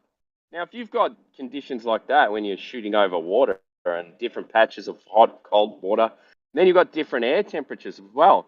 You've got a horizontal, you've got all these different temperature and moisture gradients in the air and in the water. Correct? Okay. Yeah, correct? Yeah. Yeah. There's Okay. your temperature differentials. Right. But okay, so assuming this to be true, right? Under this sort of I'm when we not have assuming it to be patches of true. I'm different. just using your argument for the flat Earth, Well, I'm taking it as granted, right? I'm taking it as granted. right? I'm trying Because to you go, work through oh, your framework. refraction makes it look flat. I go, okay, refraction makes Yeah. it look So curved. the problem with What's the that fucking is difference? that like if okay, it is a difference because with patches, right, the That's not. refraction will be a lot more erratic than it is, right, than we Yes, that's see why you in real get life. turbulence. That's why you get turbulence. Have you ever seen the Okay, skunk so bay? explain on a clear okay, so explain Right? on a You ever like seen a clear day, you ever you seen see skunk someone on bay? like a plane. Right. Okay. So on a clear day, there's no Yep. like waviness, right? You see your friend in the distance, very clear, right? As he Yep. walks away on like a very flat plane or like a level plane, Show whatever. me. He starts to be bottom up obstructed, right? It doesn't seem Show like me. there's patches. Show me, and then Okay, show you me want the me to show an temperature. example? Yep, because you Okay, said on a very show you clear, the cold temperature. day, right? Yeah. Yeah. You're So claiming on a very clear, cold day. Yep. And what's he going over a road or what? it could be that I Okay, I so wasn't what really color's prepared the to give road? you a video. Um. Sure, it could be black. It could Black? be asphalt road. All right. So Yeah. asphalt road attracts the heat. You've got cold air. You've got warm air coming off the road, warmer than the atmosphere. And what that does is creates these circles, got high and low pressures, yeah? Creates wind turbulence. A turbulent atmosphere. So you start seeing things closer to the ground start to blend into the ground and they start to look like they disappear bottom up. There's your refraction. It's all refraction. There you go. Done. Dusted. That's very funny, man. That's very funny. But no, Well, no. think about it. It's exactly what you guys do. That's what you guys do. Oh, it really isn't because we can actually It's explain like exactly. I just did what you guys exactly do all the time. It looks flat because of refraction, right? But we know it's a curve because Eratosthenes measured some shadows. So because we know that those shadows were a certain angle, and then we put 360 degrees into the equation, now we know we live on a ball. And because that ball is this no. size, then I can see 10 miles when I'm only supposed to see 1.22. So therefore, there must be this refraction gradient for me to see that. There you go. There's your backwards engineering. Well, no. It The is difference is I'm exactly. taking If you can't, no. The hey, difference is I'm if you taking can't your see what flat I Earth for just did, granted. then I don't know how to talk to you, man. Okay, look, the difference is, right, when we're comparing scenarios, right, when I'm trying to dissect your scenario and say that it can't be, I'm working within your framework No, that it is flat, yeah, but right? you're In the just same saying way that you would have what you're to, saying is right? you're just saying it can't be. You're not showing me why it can't be. Right. I'm saying that it's unexplained within your I know. You're framework. just saying and explaining. It's the same thing. Saying and I'm explaining explaining, is exactly the same thing. right? Unless And you've got I evidence pointed to out, back up, unless you've got evidence to back up your explanation, then you're just saying and explaining without any evidence. right? But again, this is what happens when you compare different theories. The more you can explain, the more Okay. merit your theory Do has. you have do The more you have phenomenon you can explain. scientific experimentation to back up your theory? Like scientific data to back up my theory. Yep. Um, well, all these things are cross-reference. It just happens Yeah, to go work ahead. Yeah, just because the post theory, it. It just happens to work in comparison to what? in comparison to, um, give me a second. I gotta go.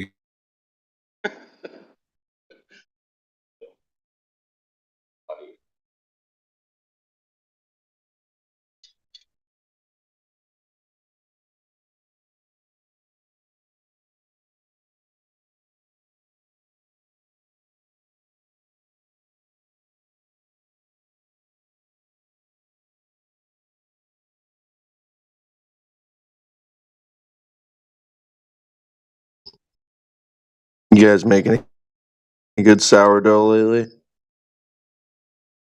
Sourdough's the base. Yeah. I like sourdough.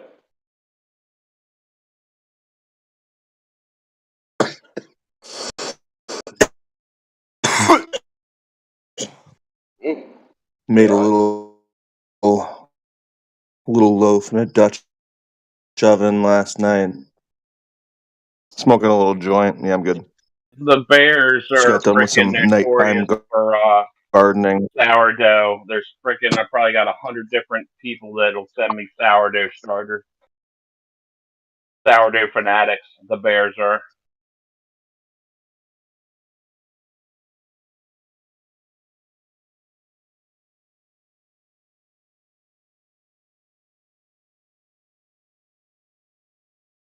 Okay, so it works in comparison to other scientific formulas and discoveries, which Like rely what? on our understandings of gravity. Like, okay, so um, let's say we want to explain how seasons work, right? I think the best way to explain seasons is under a globe model, You right? The can explain reason, it. How are you going to back it up? okay, well, that's the thing though, right? Coming from a theoretical framework, all that matters is that you can explain things without contradiction. The That's all I really care about. contradiction is that you can make anything, you can make any horizon appear where you want it, and all you need to do is put it into a sliding scale of refraction to bring it back to 1.22 miles. That's a That's contradiction. not really a contradiction, though. It's explained that the refraction makes it that way. Yeah, it explains. You're right. It explains, but there's nothing to back it up. Because what you do is Well, you just put no. in a refraction equation, right? And then you go, okay, target distance, target height, and then you slide the refraction scale until you get the distance, until you get the scale that is required to see that distance. Yeah, so you can pretty much, you can just slide that scale to whatever you want, and you can see thousands of miles. Mm, Yes, go and look on whose refraction calculator is it? okay, but there's some cases where you Walter won't get Bislin. it on Earth, Yeah, right? Walter Like, let's Bislin. say, Go and play around with Walter Bislin's Earth curve calculator, and you can see 600 million miles. I mean, There you go. well, no. There's some values where I'll be like, nah, Well, right? no, Like, if we're yeah, talking about he's done 1,000 it. He proved Celsius it. on surface. Yeah, it's maths. He proved it. He proved that you can Well, see yeah, that's assuming that, 600 million yeah, miles. Yeah, because he did the there's some math. conditions that you just won't see, right? So if you can, there's a way to contradict it though, right? You're trying to say that's unfalsifiable, but it's not the case, right? Yeah, it is. If there's cases where if you know exactly what the atmosphere conditions are on a Yeah, day, if you can how do you get calculate, them? um, Remember, I said to you okay, before, I was out surfing. You know, you got all these different water temperatures, and then they affect the air around them. So if you're going to do a 10-mile observation, you might have 30 or 40 different air temperatures and moisture variations over that distance. So what are you going to do? You're okay. just going to take a measurement of the temperature and the moisture and the humidity on the surface of where you're going to do it, and then you're going to assume I mean, that is the same the whole way out to your observation. Is that what you're going to do? you could take measurements at different points. Where? You're going to get in a boat, a kayak? What are you going to do? Paddle 10 miles? What do you get? What? Explain your Yeah, method. difficult though it may be, is doesn't mean it's unfalsifiable though, because there is a way, a method, which could Cool. work in So theory. has Hey. anyone ever done this? Look, when it I comes to mean, no Walter one was try Bislin's that model, because you're when it not comes to insistent Walter on Bislin's disproving model, here's the thing. the globe Earth. Like that slider that he's referring to, like you guys claim that you will be able to see your own ass given the right refractive index. Like you can look in one direction and literally look up your own butthole. Like that is Walter Bislin's model. Well, no. Just I mean, because sure, a under man very just because a extreme, man never manipulates will a see math conditions. hold Hold on. Well, you're not going to agree with that, are you, man? You just agreed Yeah. with it. That's fucking weird. Yeah, he literally just did. I'm He said saying that under certain very conditions, extreme that circumstances you yeah, never see. you can. Yeah, you can see your own ass, right? Sure, you That's can. fucked, man. I can't Yeah, believe but you yeah, just said that, if dude. the like I don't know, the gradient was like 1,000 Celsius to negative 1,000, you just never see it. Well, you Um, don't know what it's a gradient it mall. takes. It's a. No, but You're look, just look, look, you're look, just look, look. making up numbers. Instead of focusing on the fact that I'm he saying that it's agreed with extreme. that stupid bullshit, point out the fact that he should understand that this is something that is only possible in a mathematical construct, but not in Yeah, reality. exactly. Seeing your own ass, sure, because those temperatures that will be required to see your own ass will be very You don't know that. extreme. You're The just gradient making won't shit up, work on. man. Don't I'm make not shit making up. this up. You are I'm making not shit making up. this up. I've You played don't around with the know. tool, man. You can't get results like that. The furthest I've seen isn't Yeah, that you tried. much. You Okay. tried. You tried to look up your own butthole, and it was like you got a kink in your neck. Well, I tried to. You had to go and get If that you worked use out, the right? tool right, if you use the tool right on the Walter Business website, right, you can't manipulate the values like they cap you at like what 25 degrees Celsius to like -5 or something, right? You don't get the freedom to change the gradient in whatever way you want in that simulation, right? So I'm assuming that if you go outside those ranges, you're gonna get very unrealistic values, right? So I don't get this contention. Oh, if you plug the numbers No, the into the contention formula, is the in a contention is just because you can work it out mathematically does not make it reality. Okay, so like math, math can be true mathematically, but it might also be untrue in reality. Like, yeah, but your point can about you actually get these effects to ever come into play? Can you ever get the circumstances that you need to be able to see up your own asshole? Probably Dude, not. yeah, you're not bending over far enough, sure, dude. You gotta just bend over farther. You'll okay, be fine. You'll see your own worst. I'd say I sure. know it. I'd say sure. It'd be unfalsifiable in that case because you chose very unrealistic values, right? But I'd say sure. There's no way of disproving or proving that, but I'd say sure. It could be the case that you could look at your butthole under like the perfect refractive conditions. It doesn't really mean anything, right? I get your point. Yeah, it's so absurd. Haha. I plugged in numbers into the formula and it gave me this weird result. But the numbers you plugged in aren't realistic expected values. So it's like, okay, cool, right? You're not really doing anything there. Like what you see in the equation won't be what you see in reality because you chose No, no, no. things that you'll never The be in Walter reality to be Business in the model formula. is literally that. It's the same thing as looking up your own asshole. Every time you move the slider, you're just going, I just need to believe in this globe.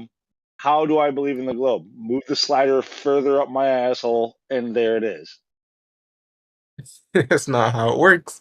Um, in the example scenarios, they gave like realistic values for how the atmosphere gradient would look like. Like I'd say so.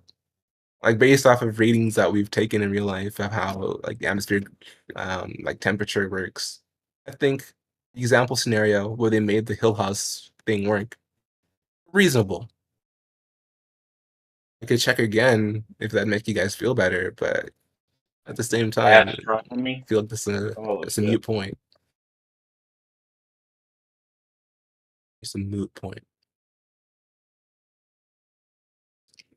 I get it, you can make things happen in equations that you'll never see in reality. Because all equations have constraints and stuff like that. They're used in certain contexts. So, I mean, thank you for pointing that out, I guess. No, all right. Like the point should be that math is not necessarily reality. Math is true mathematically if it's proven true mathematically, right? Like true and false, whatever. You can prove something mathematically possible. It doesn't mean that it can comport to reality itself. Right, okay, sure. The reason I give the simulation like some sort of credibility because it's based off a phenomenon. It's based off of Snell's gradient refractive index thing. It's based off those principles, which we've seen in real life on a smaller scale. But we're just using an inference to apply it to a bigger scale. I think that's a reasonable thing to do. Unless contradicted by something else, right? Or given another explanation that's a lot more credible.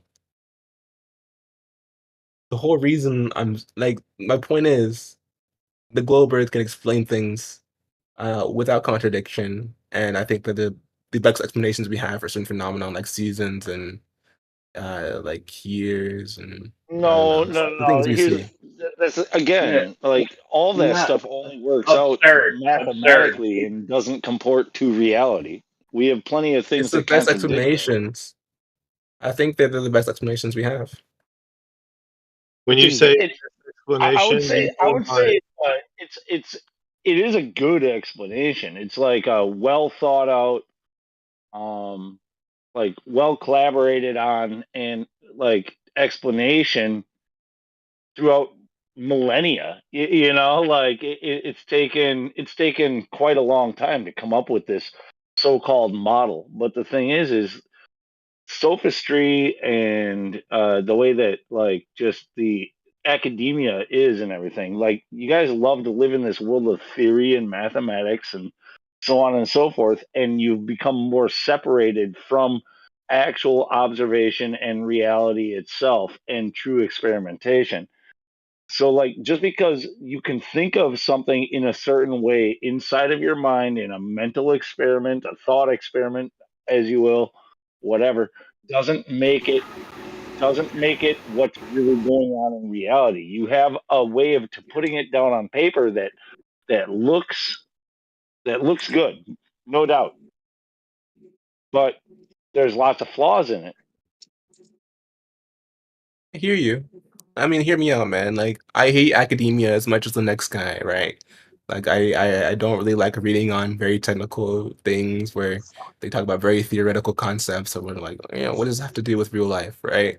I get that, right? But the things that like establish the Earth model on a basic level are very simple. They're simple concepts that just Well, rely on if like, you, you know, brother, look, okay, so you are standing by your model, right? yeah. What would happen if I were to ask you for that model? Like, could you present it to me? Um, well, Mm, not exactly. I'd have to give you different diagrams for different like scenarios.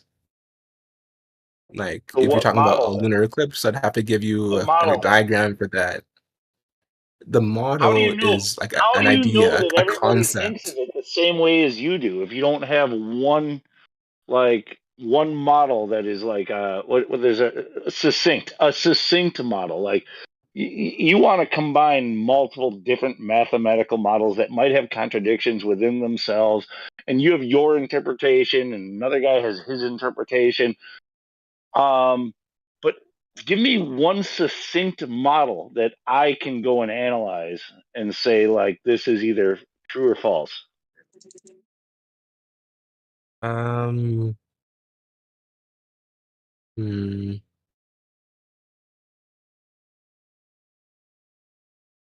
Yeah, it'd I be mean, really difficult. The best thing I could no. give you, the That best thing I could give you would be the homing and hawing like simulation. really says it all. That's exactly what I expected, because there is no such a thing, and we're all very well aware of that. Well, no, there is a model, right? But your whole idea of a No, model there's is not. something that There's I not. think If is there very was, visual the way you see it. show it to me right Like now, you want because me to this see is like your a opportunity too. There is not like when a you say show model. me the model, you say show me the model, like that could mean a lot of things. Yeah, So yeah. I'm just trying Show me to the model. decipher which one would be more useful to You you. have different models that contradict each other. They don't contradict each other. That's the issue. Which models about the Earth being a globe contradict each other? The scientists have come No, the to a problem certain is consensus about it's more this. so you have one for the globe, you have another for the solar system, you have another that includes like the planetary motions, like, and you have another that, like, I don't know, that throws in freaking dark matter and dark energy, and you have another that Okay, freaking, that's about you know what gravity. I mean? And none of these What are you things guys are talking about? none of these things are succinct with each other. Okay, if you want to know about things within our solar system, right, then I'd use the solar system model and go down from there, right? The things you're talking about with dark matter, those are like they don't really concern what we're talking about when we're talking about the shape of the Earth, No, that's right? You only bullshit. talk about those things when you no, you only talk One about dark only matter swung when you because of accept the the shape other. of the Earth. No, they No. all work. They all of them are meant to work together because they're meant for a certain, like, narrative. You guys had a model to start with. You were begging the question to start with. You were under the assumption before you ever started putting a model together. You said, we're going to assume that we live on a ball and that all the things that move around us are balls. And in fact, we're going to change that from they're moving around us to we're moving around a ball. Okay, like, this is your model, and in order, in the progression of building that model, you made a lot of assumptions, and you guys were stuck because like, as far as academia and the experts go, these people have to stay on top all of the time. So when they're wrong, they can't be wrong. They have to come up with something new, and that's where you come up with things like dark energy and dark matter, and new models that don't fit with the old Right. models. Instead of But we're instead of starting from the throwing out the bottom old up. model, Like when we come up with different models for like phenomena that we haven't explained or we don't yet like have a grasp of, we're not changing our old like notions or old ideas of the things that we already know, right? What new models are trying to do are trying to rectify the things that we're pretty set in stone, right? We feel like we're not going to change these because we're really confident about them, right? And they try to avoid, messing with that. And like, yeah, let me yeah, put it this way: yeah. You guys, like with dark you matter, can't step on the or toes. You dark can't step matter, they're not going to on take a the old step back model. The and old say, "Oh, model, the even solar though system it doesn't might be wrong, exist." you can't even Like, acknowledge it. think about it this. That the entire premises for your entire paradigm of your way of thinking of the way things work, like all of it, could be wrong. Instead of doing that, you just stack on top. You just keep on throwing on more bullshit like a pathological liar. Well, no, because the thing is, the things you're Yeah, talking about dark matter, and they you just extend laughed way because further I beyond the just shape of heard the it in Earth. your tone. They, I just heard it in your tone. You said, yeah, "Well, I no," am laughing because you're like, "Holy shit!" That's exactly what it sounds like. I'm not stumped by what you're saying. I'm just saying that like sure, like there are some models, but the models you're talking about that contradict each other and that we're not sure about, they extend way further. Like they're trying to solve more problems. Sorry, they're trying to solve different problems than what the shape of the Earth is. We're fairly confident So about the shape of the you Earth try and to that we're isolate orbiting them the so that you sun. can take one lie on at a time, right? Well, no, no, not exactly. I Yeah, think well, in a theories way, though. build upon a theory until everything crashes down, right? Like not every part of a theory will be correct. You take the correct parts and then you try to adapt that into a different theory, right? And look, and what constitutes correct are things that are consistent with other things that we know, right? Or other What do you know? What do models. you know about cosmology or any of this shit? Okay. Well, I know that in a lunar eclipse, something is blocking the light from reaching Earth. How I do you think know that? everyone knows. And that's something, How do you yeah. know that? And that's something, how do I know that? Well, because from a smaller basis, right, with smaller scale experiments, we can tell that shadows No, only hold on. form. Is it an What experiment? is I it? mean, Well, we can go on a smaller scale, sure. Maybe you can do it on a smaller scale by using a basketball to occult a fucking soccer ball, right? But like, how can you do an yeah. experiment on a celestial body? Well, that's not the thing. We're just trying to say how light works, right? And that doesn't require experimenting on a celestial body. It's just trying to find rules that we can generalize, right? This is the thing. You always want me to give you a grandiose, like you have to start from inferences. That's the whole thing. I can't give you some No, grand no, but proof. I'm like, that's these are theories. inference is not science. Like Is it too far fetched to say? it might be a logical train of thought, but it is not science. But just work with me though, right? Is it too far fetched to say that light, if I have a light source and light reaches this another object from the light source, and we don't move, and the light should still be able to reach the light source, but we don't see it on a spot on the object. Ugh, it's hard to explain. Yeah, no, yeah, you're It shouldn't be too much to say that light gets blocked. you know damn well it's not science. No, I'm just saying that light gets blocked by physical objects, right? Yeah, light can be blocked by physical objects. Yes, absolutely. Right, and we haven't seen an example where something non-physical is obscuring light. So it's safe to say when we see But something. no. You would have to exclude the possibility of other types of occlusions, occluding light in every single freaking instance, like of all possibility that you have never experienced included. So like things that you don't know about, you would have to somehow exclude them, which is not possible.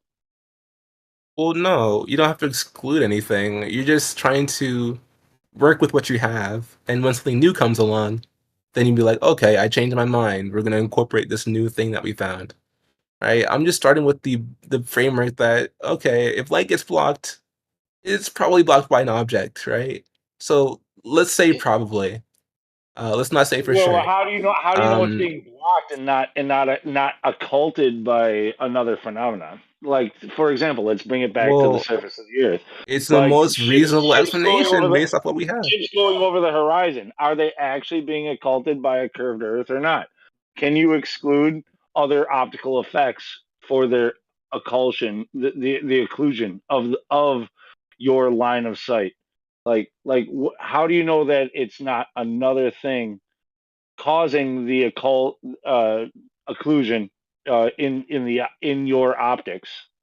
How do you know that? Have you actually I don't scientifically know. weeded everything out?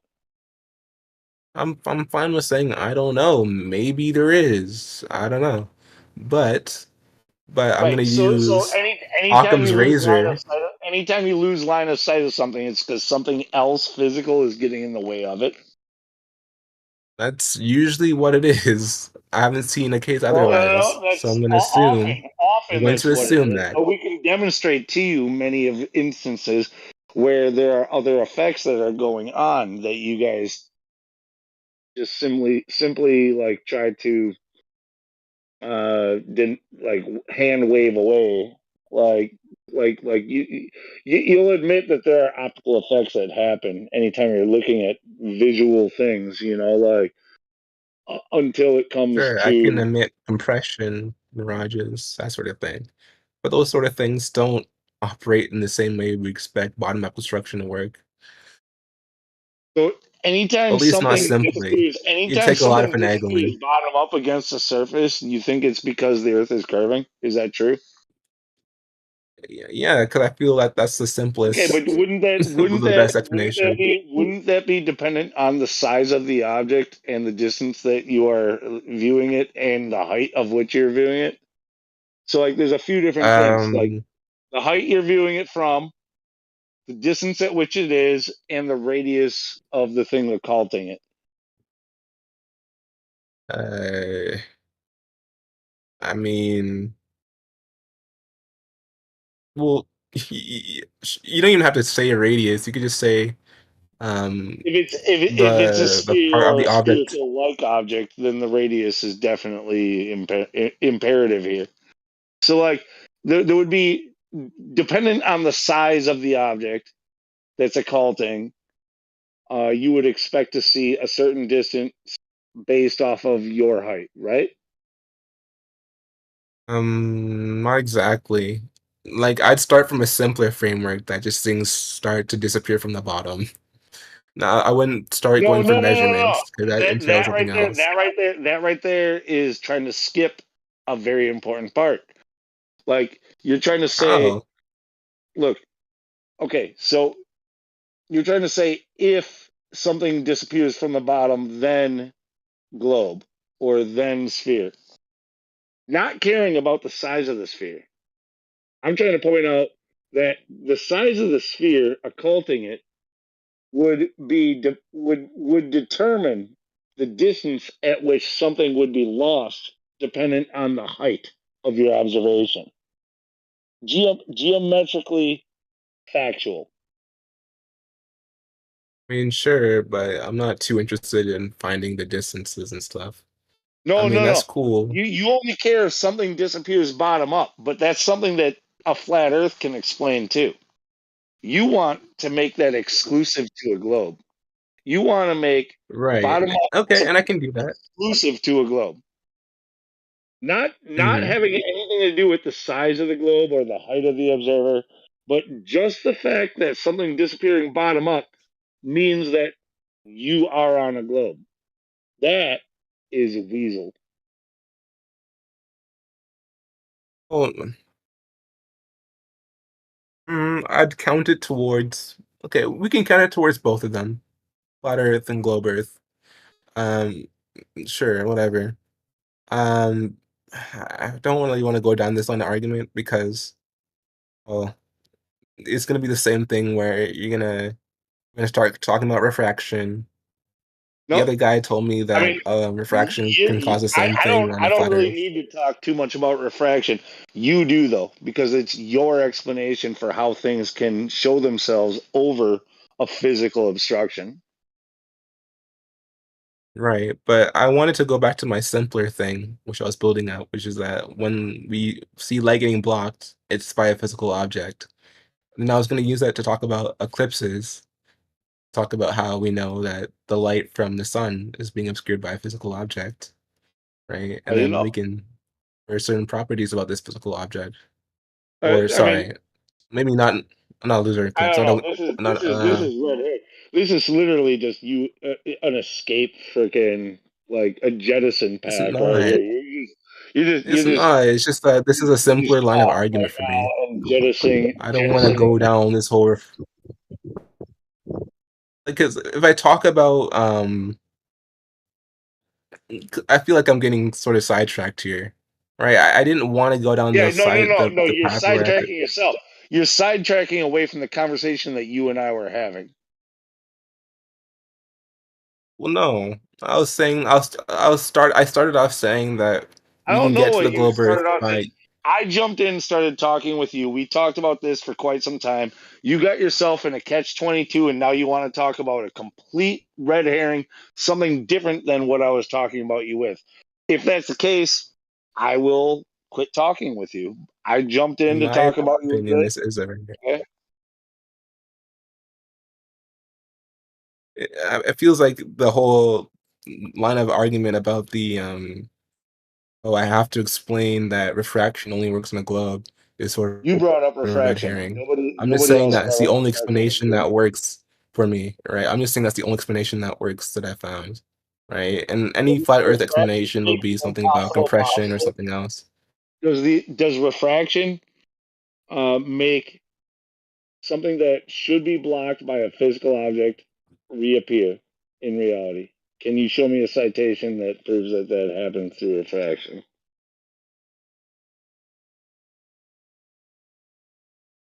Um, I haven't really looked into that. But I don't think someone has done that. Like on a smaller scale, like because the whole thing about because you're not going to grant the Earth being an example, so No, yeah, yeah. You would we would have to have a better, like a more controlled demonstration of it. yeah. All right. So smaller. Let's see here. Refracting light, bringing object.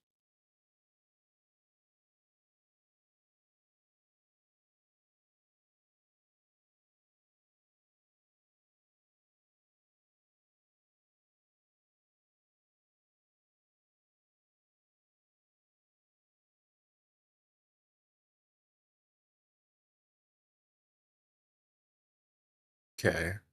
Can you prove the Earth is flat?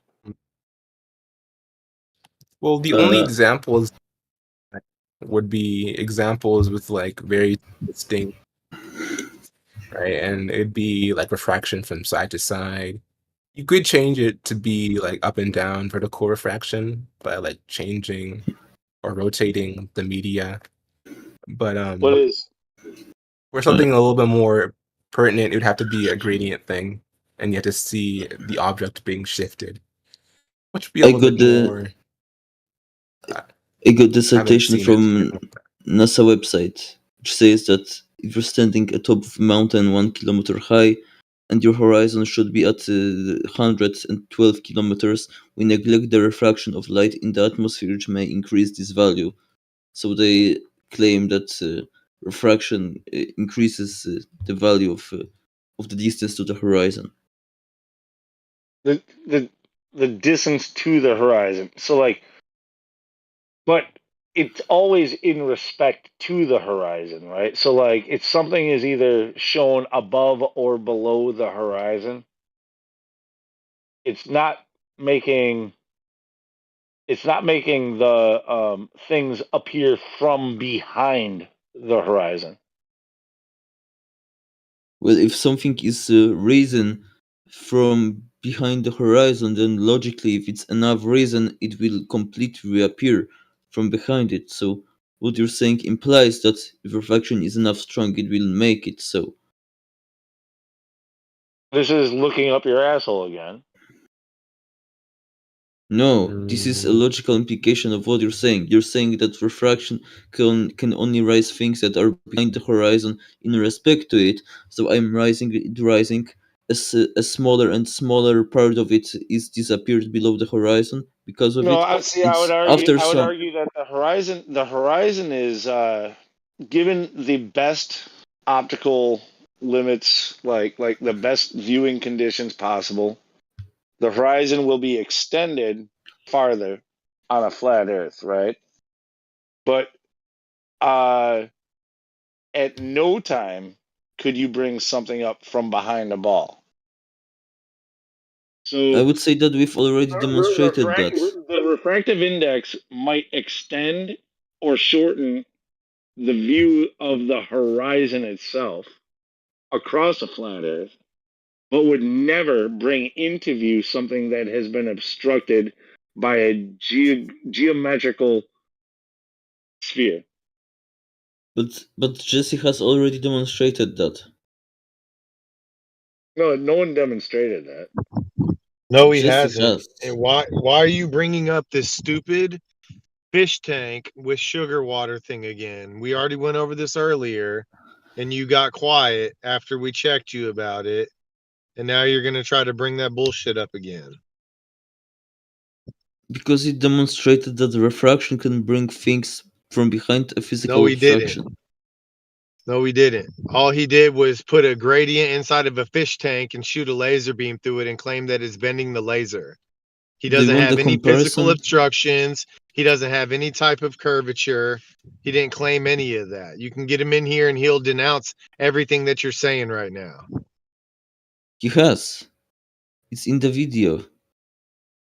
You're out of control. Jesse comes in here all the time. We know exactly what you're talking about. He's never claimed that he's proving light coming up behind a physical obstruction. All he's claiming is that light can bend.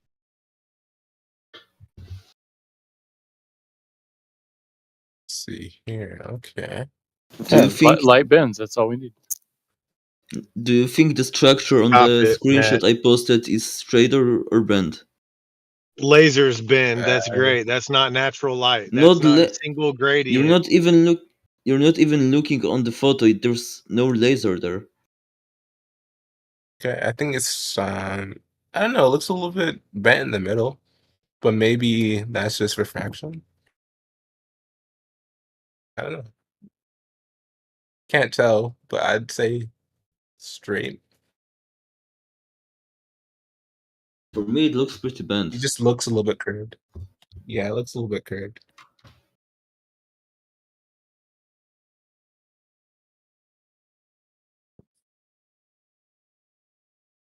And again, Embo, now that you great, you put your little fish tank in the chat.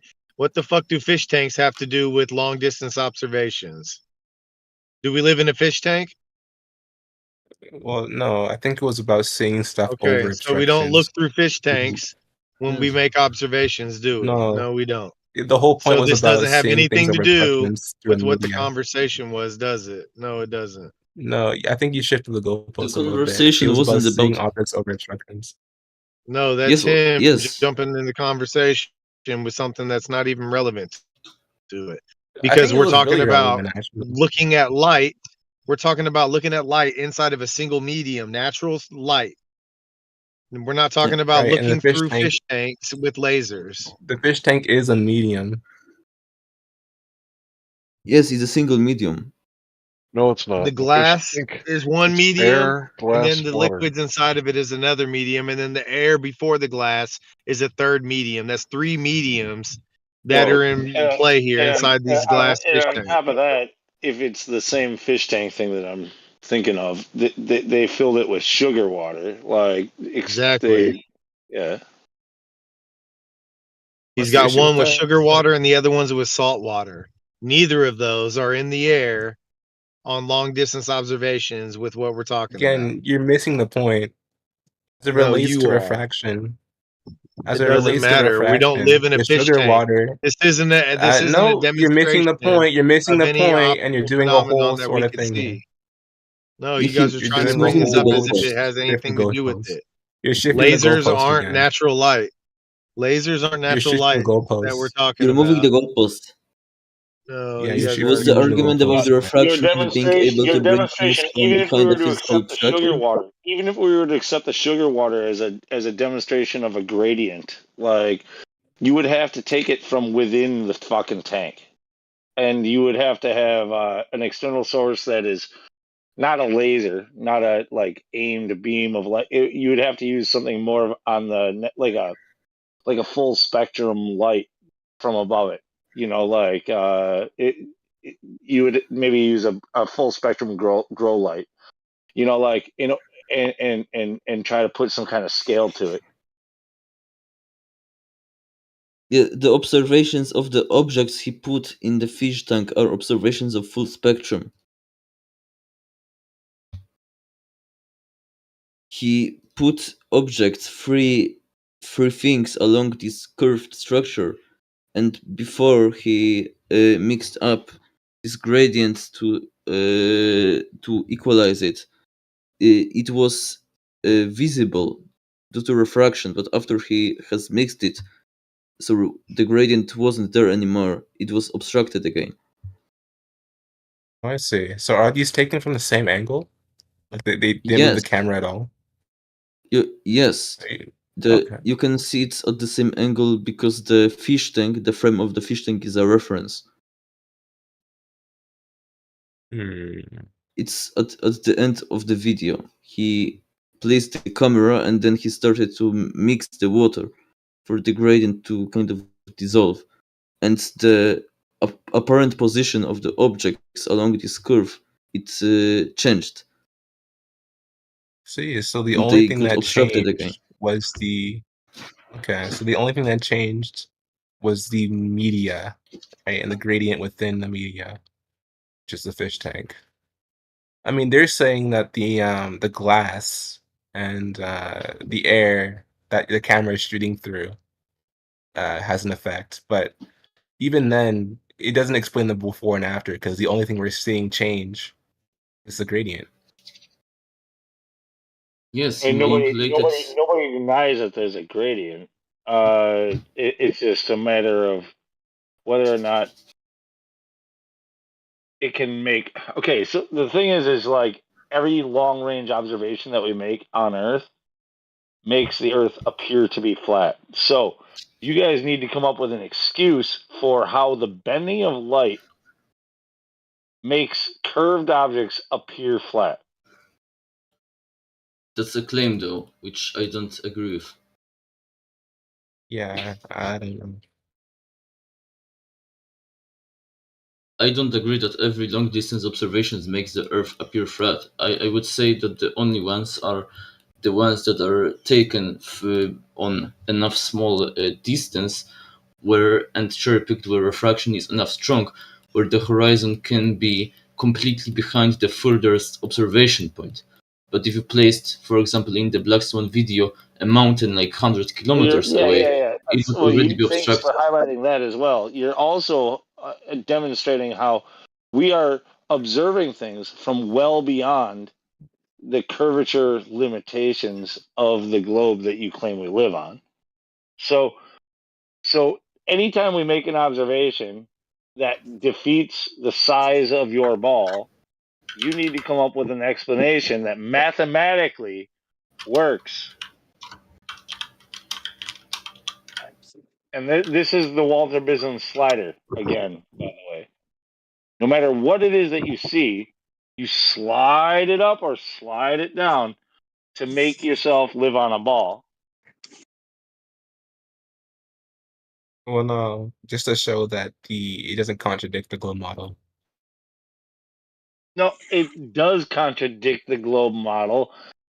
Putting it in a slider makes it unfalsifiable. It makes your claim unfalsifiable. It makes it ridiculous. That's bad. That's bad. That's really, really bad. It's explained by optical phenomenon that we studied. And he's applying it.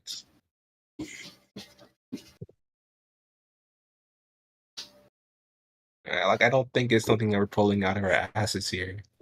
Like, just because you How big show is the the black Earth? swan How big is doesn't the mean Earth? that we Are just there made up. limitations to We didn't make up refraction just to respond to the black swan. Is there limitations to what you could see if you live on a ball of a certain size? It doesn't matter what size. Any ball, any certain size. If it is a certain size, are there limitations to what you can see?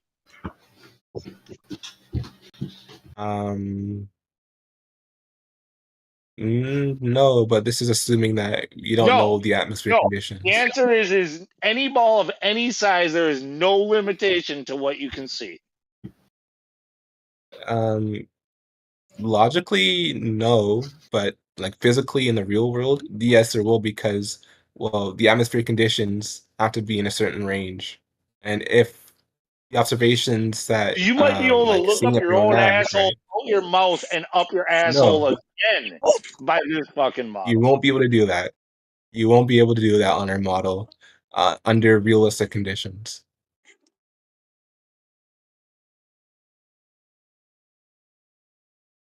If you put in the numbers for temperature, the temperature gradient, right, and make them realistic values, you will not be able to see super duper far, right? So if we do end up seeing one day on the Earth that I can see myself, right, I'm looking in this direction, I can see myself waving at myself, then we're gonna have an issue, right? We're gonna be like, what's going on here? This is a problem. But no, that's not gonna happen. All right, if you were to look at your own backside through a telescope, you wouldn't start questioning reality itself. Like, fuck I would start. fuck flat Earth, Definitely fuck would. globe Earth. You wouldn't start questioning reality itself, like Pac-Man world or something Yeah. like that. I just think we live in some non-Euclidean geometry warp world or something, Harry Potter type stuff. So whatever the shape of the Earth doesn't matter. It probably you just forget about that. Try to figure out that new thing. But that's your evidence for the globe. Is there's nothing that a flat earther can say that disproves the globe. I could look at my own backside on a globe.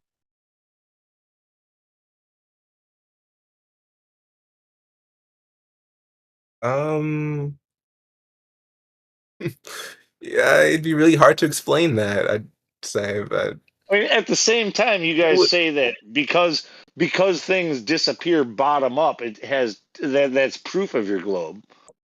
You know, like you say you can only see so far because you're on a globe. But here you're saying I could see infinitely.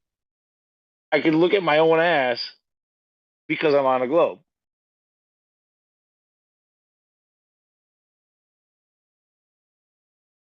Uh-oh, that doesn't work together.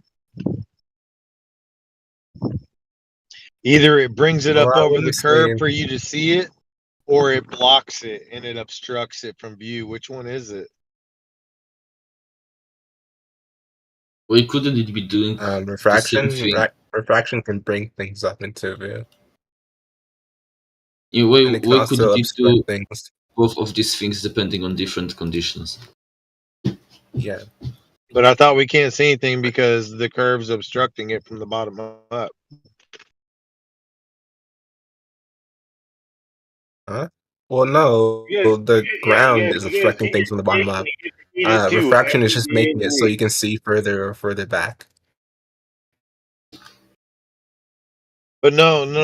Like There's a the ground is still geometric there. obstruction that's blocking things from the bottom up. Yep.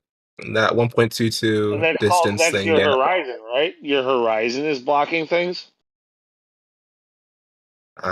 Yeah. Geometrically, anything past that point will be away from you and out of your line of sight. And it's So dependent why? on what? The size of the object, like, and your height of the viewer. Yes, but past the horizon, the bottom of the object will be obscured, and it'll keep on getting obscured from the bottom up past that Until you horizon, can look up your own going down a butthole. hill.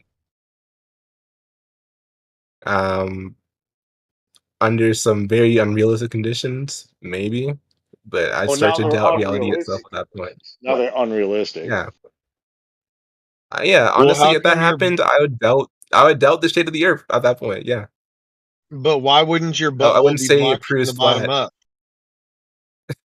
Hmm? Why wouldn't my butt be blocked from the bottom up in that scenario? Yeah. It'd be because of the Actually, refraction. I think it would be Would be per- inverted. It might be top down. I don't know. It could be top down inverted after you go around 360. Freaking willy-nilly. I don't think it would be. Um, but no, I'd be. It wouldn't be obstructed in that scenario because the refraction would be bending sort of perfect with the curvature of the Earth. But here's the conundrum that you're in is you're saying that there's a physical obstruction of things, and that's what's blocking the bottom up of objects as they get further away. But then you're also claiming that refraction is bringing the entire object up over the curve and making it look as if it's flat. So you're saying two things that contradict each other. To the point at which you could see 360 degrees around said sphere and see your own butthole and still be satisfied that you live on a globe. So you kind of Well, have to no. pick which one In that is it. Do you scenario, I have doubt. a geometric horizon that's blocking things from the bottom up, or is refraction bringing things up all the way in view over a curve? You can have both. It just depends on how right refracts. You can have your cake and you can eat it too. Well, yeah, when you're a glober, it's whichever way you want to think about it. As long as you presume that the Earth is a ball, anything else is possible. No, the only thing you're changing here is how light refracts. So let's say you see the horizon further than it geometrically should be. In that case, yeah, the light would be bending up over the surface of the Earth. Um, hold on a second. Let me give you. It's better if I visualize this through the Can you give simulation. me any kind of demonstration of light literally moving over and again, we already talked about this, so like not talking about light bending around Jupiter or anything like that. Like, can you show me light moving around a basketball and becoming viewable again? Or something demonstratable like and repeatable here on Earth on a small scale. Can you show me light bending around a physical obstruction? Um, well, I think the fish tank example was that, to be honest. You had no physical obstruction in that. So let's start again. Can you show me light bending around a physical obstruction? Well, What do you mean by that? It was obstructed. It By just what? you couldn't see the furthest object. It was obstructed by something, and then it was brought into view. It was obstructed by the first object. No, I want like okay, let's use balls. You guys love balls.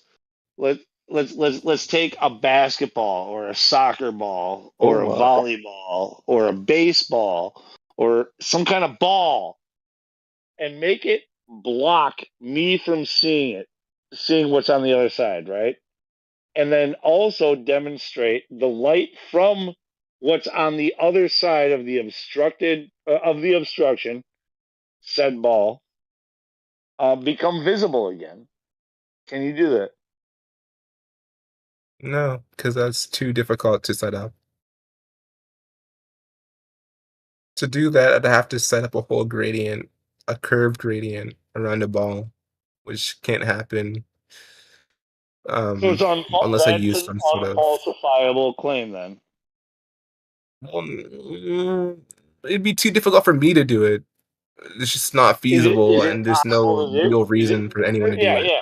Even if you can't do I it, can imagine a setup. I can can somebody imagine do a it? setup. Set us up with the experiment. I can imagine a certain setup, but it would be a very finicky one. Set us up. Give us the experiment. Okay, so I propose that you'd have a ball. Let's say it's the size of, I don't know, a bowling ball, and let's say you have something magnetic inside of it. That way you can have, Why do you want to let's throw say, in magnetism? ferrofluid, Why do you want to throw in because I need to have a magnetism? curved gradient. I'd have No, to have a no, no, no, curved no, no. gradient. We're not dealing with magnetism. We're dealing with like overall just masses of things. So I why do you want to know, make but it again, magnetic? I know what you're talking about. But to have a curved gradient where the light could like pass through it as we propose it does on Earth, but have to have a curved gradient, which would have to involve like So drawing. that would be like that already I would have to disregard your so-called experiment as some kind of a No, you wouldn't. sideshow. It would No, be you some kind of a wouldn't. Why sideshow. would you have to do If you that? start using magnets underneath the table, I get to disregard it. Magnets don't influence the light, though, so I don't get your point. If the point is that you want to see light, bringing something over a curved surface into view because of refraction, then the magnets wouldn't have to do anything with that. All the Why do magnets you would want a do is just magnet? make it so the fluid around the Why do you object, want a magnet? all the magnet would do would make it so that the fluid around the object resembles a gradient, such that atmospheric temperature would cause on a curved Earth. And that's all I'd have to do for the magnet part. It's not a contraption or whatever. Um, the real test would be manipulating the magnet strength to manipulate the gradient in the fluid. Ah, is this a feasible I mean, experiment? I don't think so. your demonstration right now is highlighting that magnetism, like which is the electromagnetic spectrum, has more to do with You can't affect like light. why things fall or go up, instead of mass attracting mass or space time. Oh, I thought you were Like talking right about now, light. this is I thought you were talking about light, not yeah, we were, gravity. but I wasn't. your demonstration, like if you need to demonstrate this, it's like what you need in order to get things to bend, right? Like is you need some kind of electromagnetic spectrum. Well, no. All I need is a gradient, a curved gradient. That's all I'm trying to recreate, Oh, and it well, shouldn't affect more than that and you're in the gonna create experiment. it how? You're gonna through electromagnetics. Right. So are you trying to say that there wouldn't be a curved gradient on a curved Earth? Because that's just denying the A whole gradient model of what entirely, though? Like preemptively, gas pressure? without trying to Gas experiment pressure? to see if No, it could function. I don't think there would because you had a magnet. Okay, and then there's no point in asking me to do an experiment if you're not even gonna accept what I'm trying to get to. Like experiment and like you just asked me to like I have to do a Yeah, whole other no, no. experiment to prove that. No. Before you get salty, I appreciate your attempt, honestly, but it's probably a fruitless one, which is why you're gonna get salty. But like the it doesn't prove what you're trying to say happens. There's no way. Like this thing.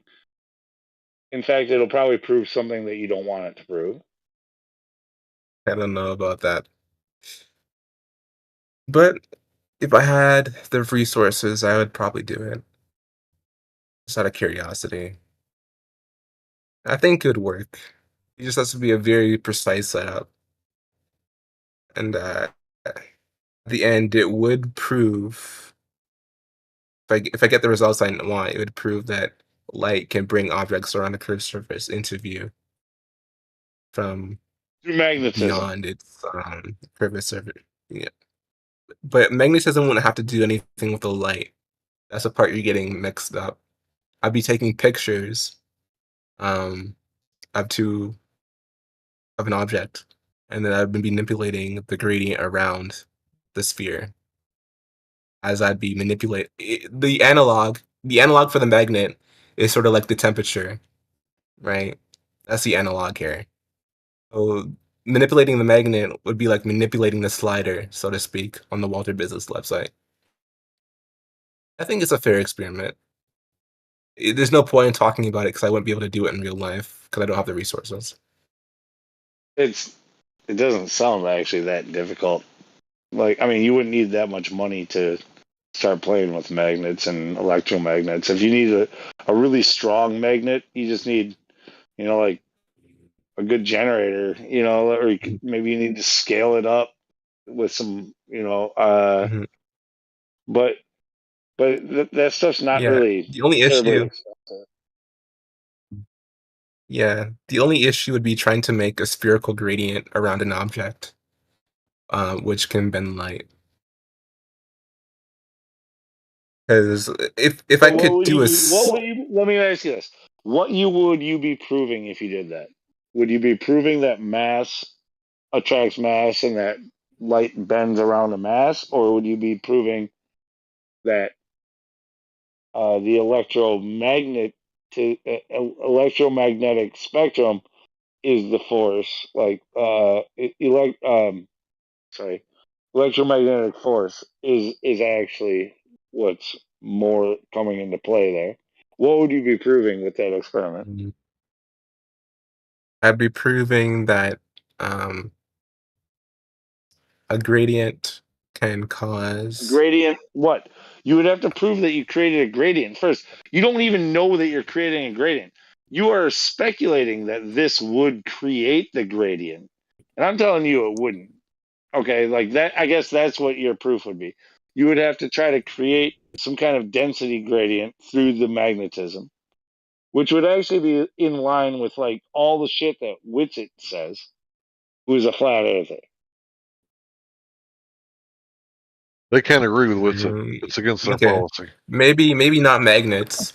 Maybe I could just use a clear sort of thing, um, which has like static fluid in it, like fluid that doesn't move. Make it so the bottom part of it is more dense, and make it so the lighter part of it, the top part of it is more light. Put that around an object. Somehow get a camera inside of it, and then get a smaller object, and then move it away on the surface of the inner ball, surrounded by this solid stasis thing, gradient, and then trying to move it, and take pictures of it, remove the gradient, take another picture, see what changed when I Gradient removed the of gradient. what? Gradient of magnetics? Gradient of mass? Gradient of what? No, forget the magnet. Just assume that I have like a solid What thing kind I could of put gradient? around. Gradient of So density? What kind of gradient would you produce density through this gradient, experiment? a density gradient, Okay, so you want to create a probably density a gradient. density gradient in a liquid sort of form. Yeah. You, you want to create I mean, not liquid, but fluid, right? Because like it would work. Like liquids and gases are both fluids, so it would But work. if you were gonna do it, I you don't would know. do it with gases. They would be more entailed to be I mean, influenced by such a force.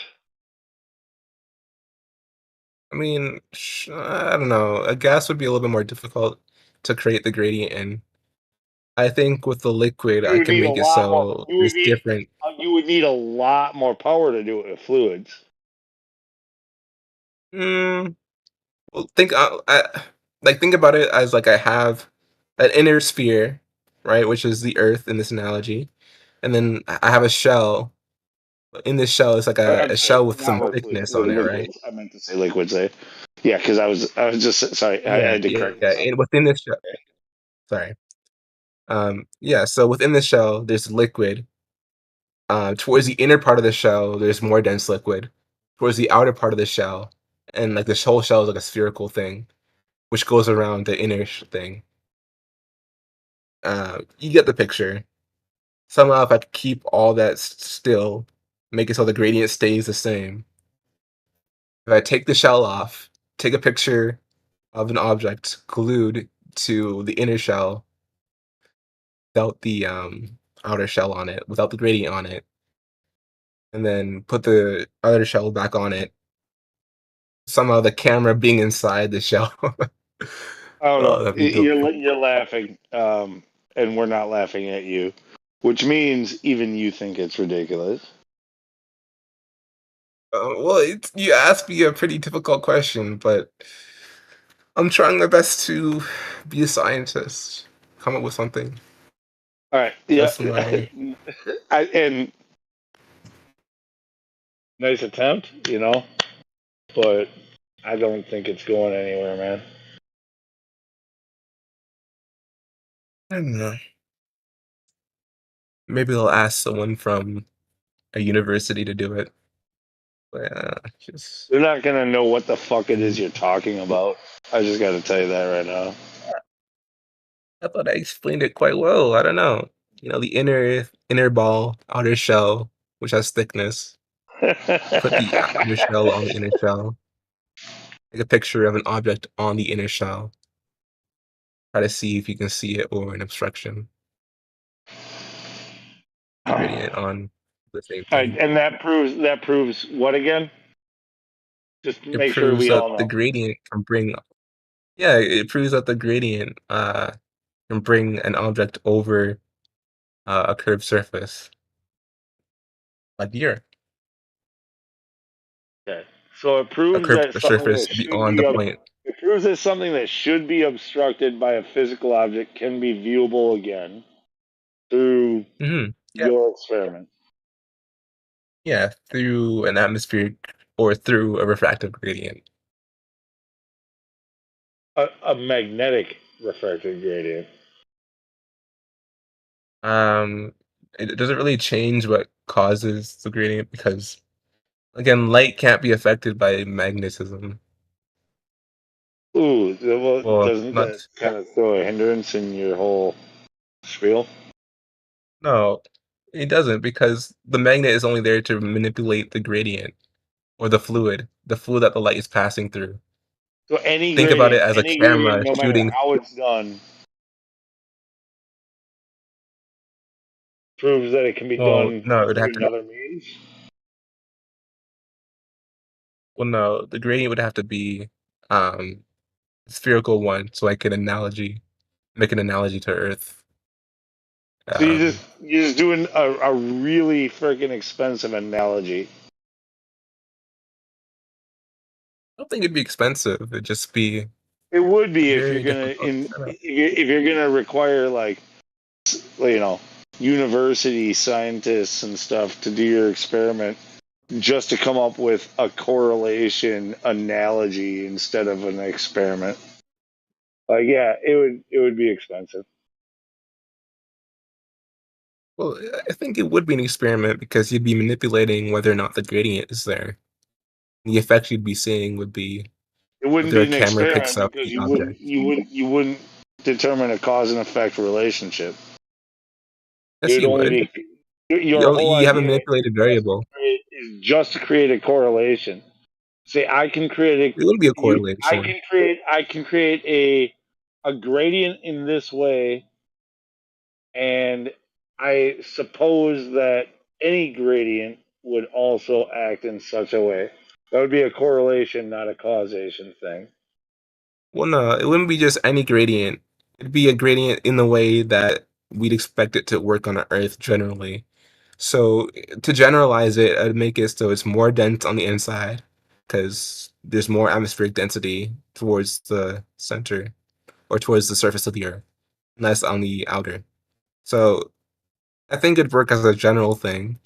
I wouldn't have to go through every So single possible a condition. general correlation, would you call it? It wouldn't be a correlation though, because I'm manipulating the variable here. Would it be The causation? hypothesis would be the hypothesis. Well, yeah, it'd be causation. The hypothesis would be um a refractive gradient can cause, or if I manipulate a refractive gradient, the presence of a refractive gradient, um it will then we will see an object be obstructed in an image versus not obstructed. All right, look, if I create a gradient of like heat, or if I create a gradient of humidity, or if I create a gradient of let's see, Yeah, what all else those could would I create work. a gradient out of? Like, are these things? How do you know that? How do you isolate one from another and know that one isn't the cause of seeing Well, something farther than what you expect to see? And how do I know that it's okay. coming So, around an object? Like um, I don't know your about the last so-called part. experiment. I don't know. I don't even know whether the gradient is coming from an object. All I need to know is that the gradient behaves in a way that I'd expect on a globe Earth. Right? So it could be heat, it could be density, it could be anything. What about, The I key said point, humidity too. Like, what about humidity? humidity, Wouldn't it that could have be any of something to those do things. with it? It could be literally any. Yeah, it could be any of those things, right? Or any of them combined, really. As long as you know that the index of refraction is changing in such a way that it would on a globe Earth, right? So it would be changing in a way that you'd have a higher Wouldn't index of you able to refraction demonstrate that on an closer. actual globe, though? Well, again, I can't do the grandiose thing, but the closest thing I could do in theory would be the whole analogy with the index of refraction, No, curved index of I refraction. mean, maybe you couldn't do it on an Earth-wide scale, but like, could you? I mean, it's not my problem if you can't, but wouldn't you have to scale it down to demonstrate it, and in order to make it proof of anything? Yeah, I would have to Like, scale it down. But again, if my experiment shows what I need it to show, then I think that's really good evidence that things can refract over a curved surface. I could apply that to Earth until something contradicts me, or something, or some other confounding factor shows up. I think you'd have to so you accept get that to in just that case. throw out anything that you want and be like, "Look, I came up with this like idea in my head that nobody even in I'm saying Discord can no. even fucking grasp." If it Like, did, no. I'm saying I can't. I'm saying Prove if me it wrong. did show to Prove be me wrong. true in the experiment, I'm saying if my hypothesis and the experiment were set up in that way, and there was no confounding flaw to my experiment, then you would have to accept that, Well, there's um, lots of flaws in like your experiment. light can curve There's over curved lots of surfaces. flaws in your experiment. In fact, you don't even know Not how to much. formulate such said experiment. In fact, that was how we started this conversation. How would you formulate this experiment? I think I have an idea. It's just that I can't communicate it to you perfectly. I tried my best, but I feel like that's.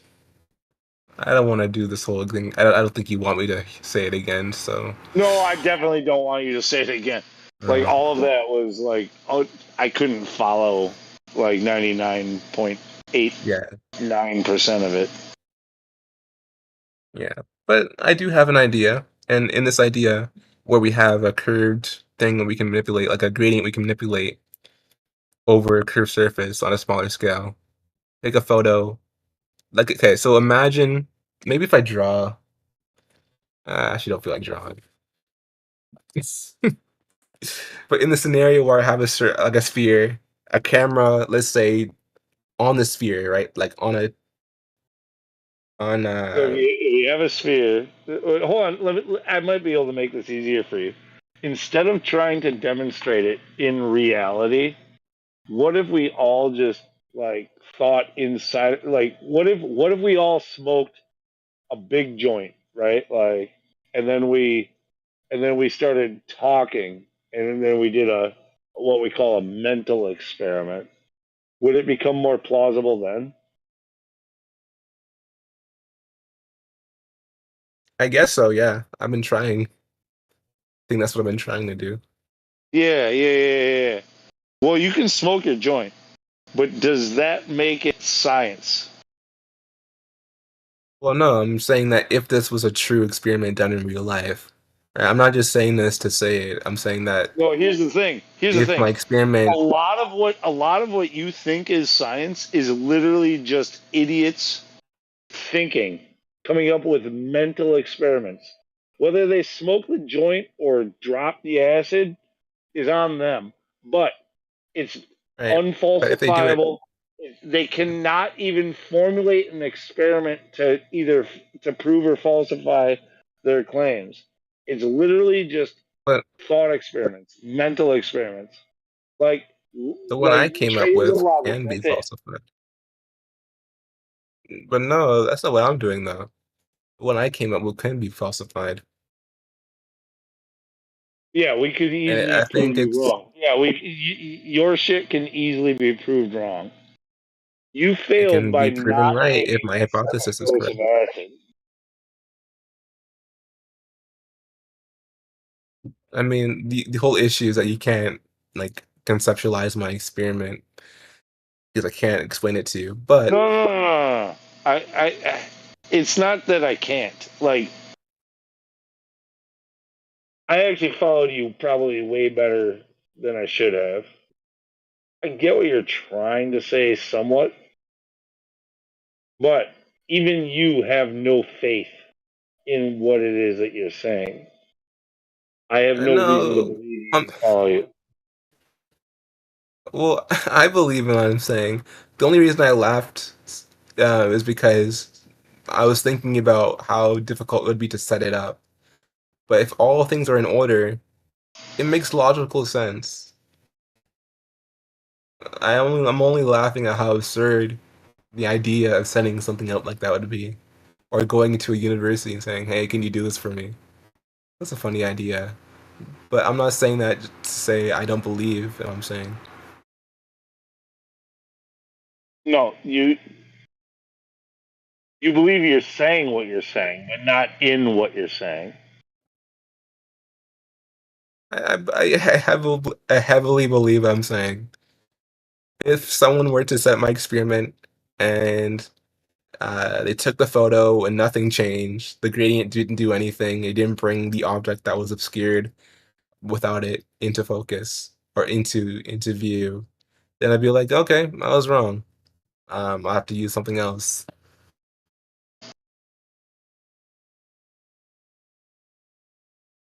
What is it you're trying to prove again? I just want to make sure you're still on page. Okay.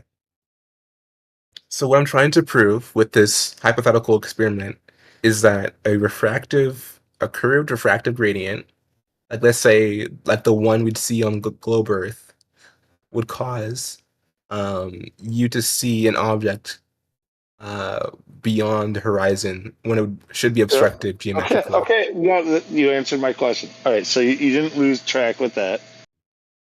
And you think your experiment would do this how again? Okay. So it would do this because one part, right, before you add the gradient, you have a camera and you have, let's say, a peg. This peg on this sphere, this camera will also be on the sphere, and it'll be fixed on the sphere. So will the peg.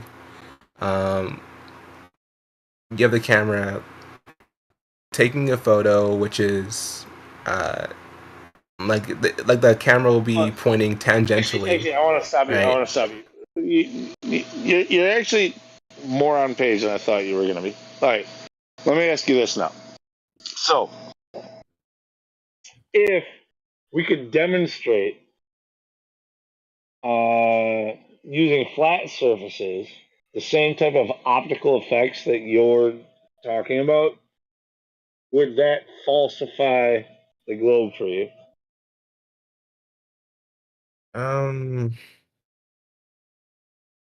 No.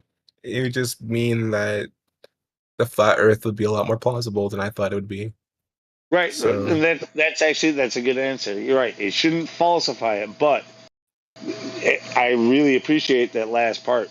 It would make it more plausible. So, what if it is, in fact, been done already, where we can show this over flat surfaces, like bottom up disappearance, and having to do with your angle of resolution against a flat surface and shit like that. Like, what if this has been done before? A secondary explanation for why you get this phenomenon. I guess I would accept it, but I guess the conditions really matter.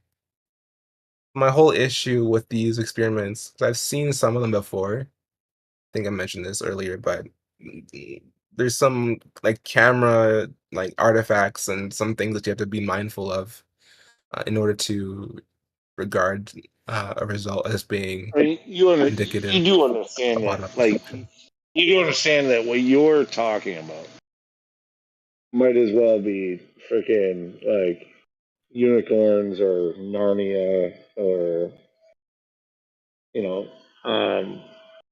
like you're talking about some pretty grandiose claims here in order to make your globe happen. Um, I don't know if I agree with that, but um, but yeah, I would accept the whole bottom-up construction on a flat surface thing. Right. Well, okay. Disqualifies Okay. like weird camera things. No, I wish I was like canned up, ready to go with some of these, but like I've seen a lot of them. Hopefully somebody's following that's going to post them for you, but like I don't really care to dig, honestly. I'm just going to tell you, Yeah, I'm going to do this mentally the same way that we've been doing it as we go. But we got videos of like RC boats on small ponds in glass like water conditions where if you lower the camera low enough, this little RC boat disappears bottom up within only a couple of 100 feet. You can do this on your kitchen table with a coin. You can have a friend take a coin against the table while you lower your eyesight to as low to the table as you possibly can, and your friend pulls the coin back away from you, and as it gets, let's say 6-8 feet away, the bottom of the coin will start to become obstructed, disappeared from your view. It has to do with optics. It has to do with the way that your eye sees.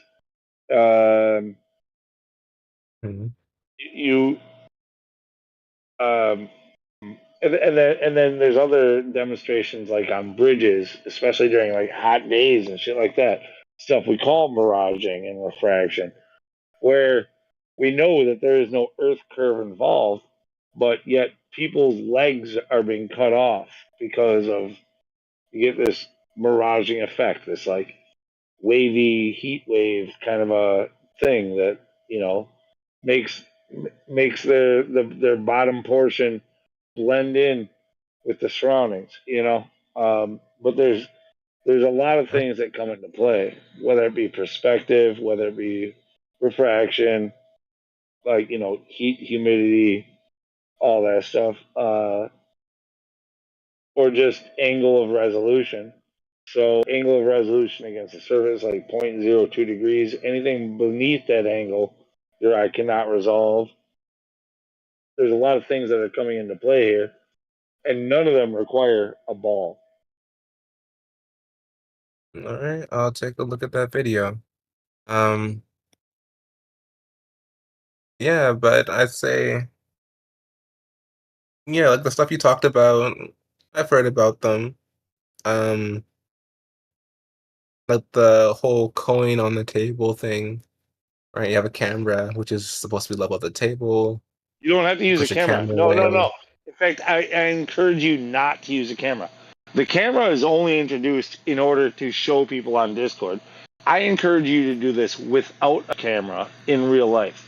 I did it with a friend at Right. lunch, a coworker at lunch. We went to a bar that had a long, glossy bar top, and while at lunch, no camera needed. I was talking about this conversation with him and wanted to point this out to him. And I had him, I said, put your head right down against that bar top. It was probably about 12 feet long. And I pulled the coin back along the bar top. And I asked him to tell me when he saw the bottom start to disappear. And I got about, 9 feet away. And he was like, yeah, I see it. I see it.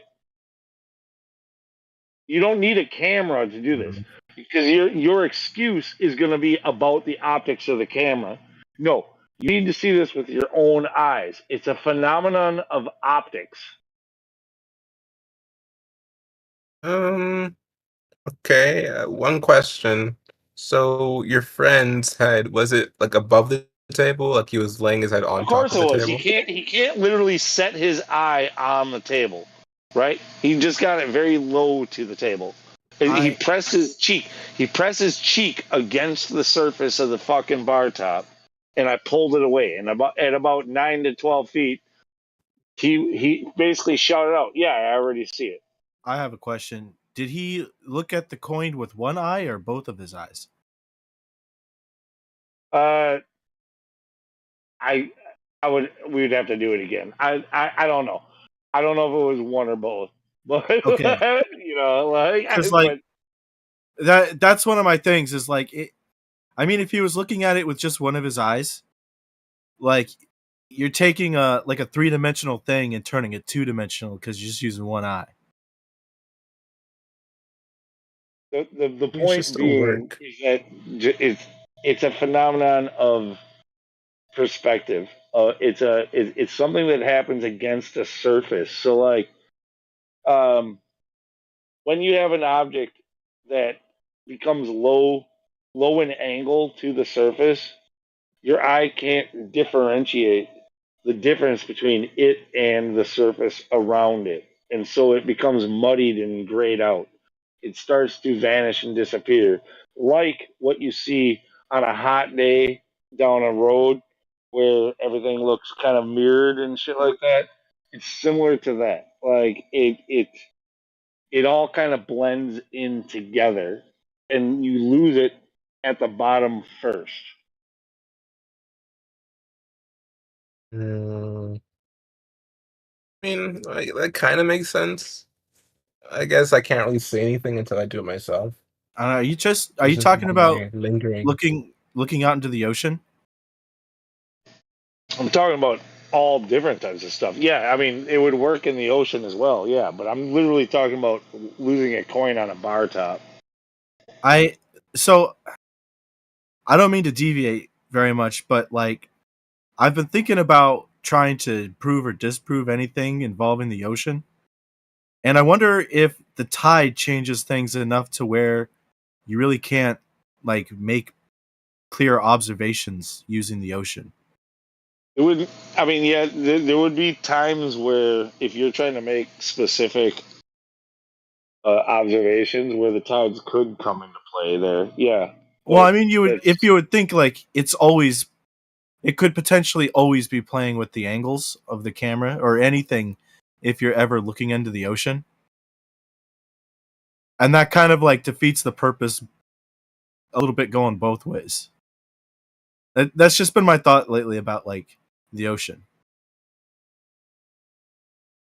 Yeah, not talking about the ocean. Literally talking about like demonstrating bottom up disappearance within 15 feet, within 12 feet, within 9 feet.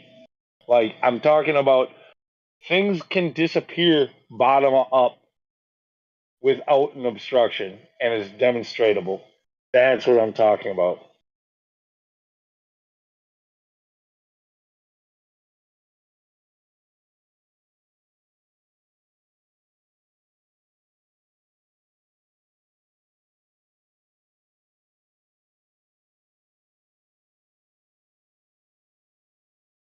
When you start talking about tides, you're starting to throw obstruction back in. Like what would a wave or a tide or whatever do to your point of view? Look, that's yeah. I could give you an example. Any of that would definitely have an effect. Not what I was talking about. What I was talking about was literally having zero obstruction in front of you, and yet still having bottom up disappearance.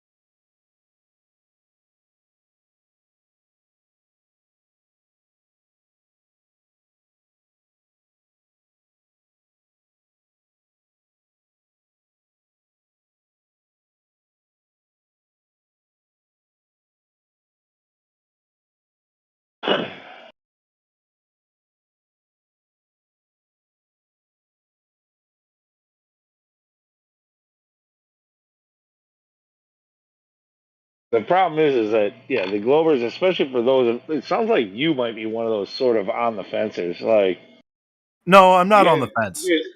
No, whatever. So look, the way I see it what? is like You're an adamant Glober. You're an adamant Glober. Oh, 100%. Because listen, if you're considering what I'm telling you, then you're not as adamant as you think you are. Listen, I pretty as long am. as you as long as you understand that there can be other alternatives besides curvature to the Earth, then you're then you're not a fucking Glober yet. Like, I don't know. right now you're undecided. You're undecided. No, I'm not undecided. I think you just might not kind of like understand how a globe would work three-dimensionally. That's all. Dude, do you think I don't? Do you think I've never considered how a globe would work three-dimensionally? You think I don't know. You think I was born thinking that the Earth is flat, and I've never figured out how to see in 3 dimensions? Well, I honestly, I'm just gonna think growing up, you really didn't think too much about it to begin with. Dude, I'm a fucking higher than average IQ. Was a fucking 98 percentile in all standardized testing throughout school, and believed in the globe up until fucking I don't know 2017. You know, like I've considered both sides of the argument very thoroughly. It's not that I am missing something that you might have to offer. I don't know what you mean by offer. I just yeah, I'm sorry, go on. Look, everybody who's a flat earther in here came from believing in the globe. Question whether things are beliefs or they're backed up empirically by experiment. Realize that it's all a bunch of claims. that is not substantiated. So it's not substantiated by experiment,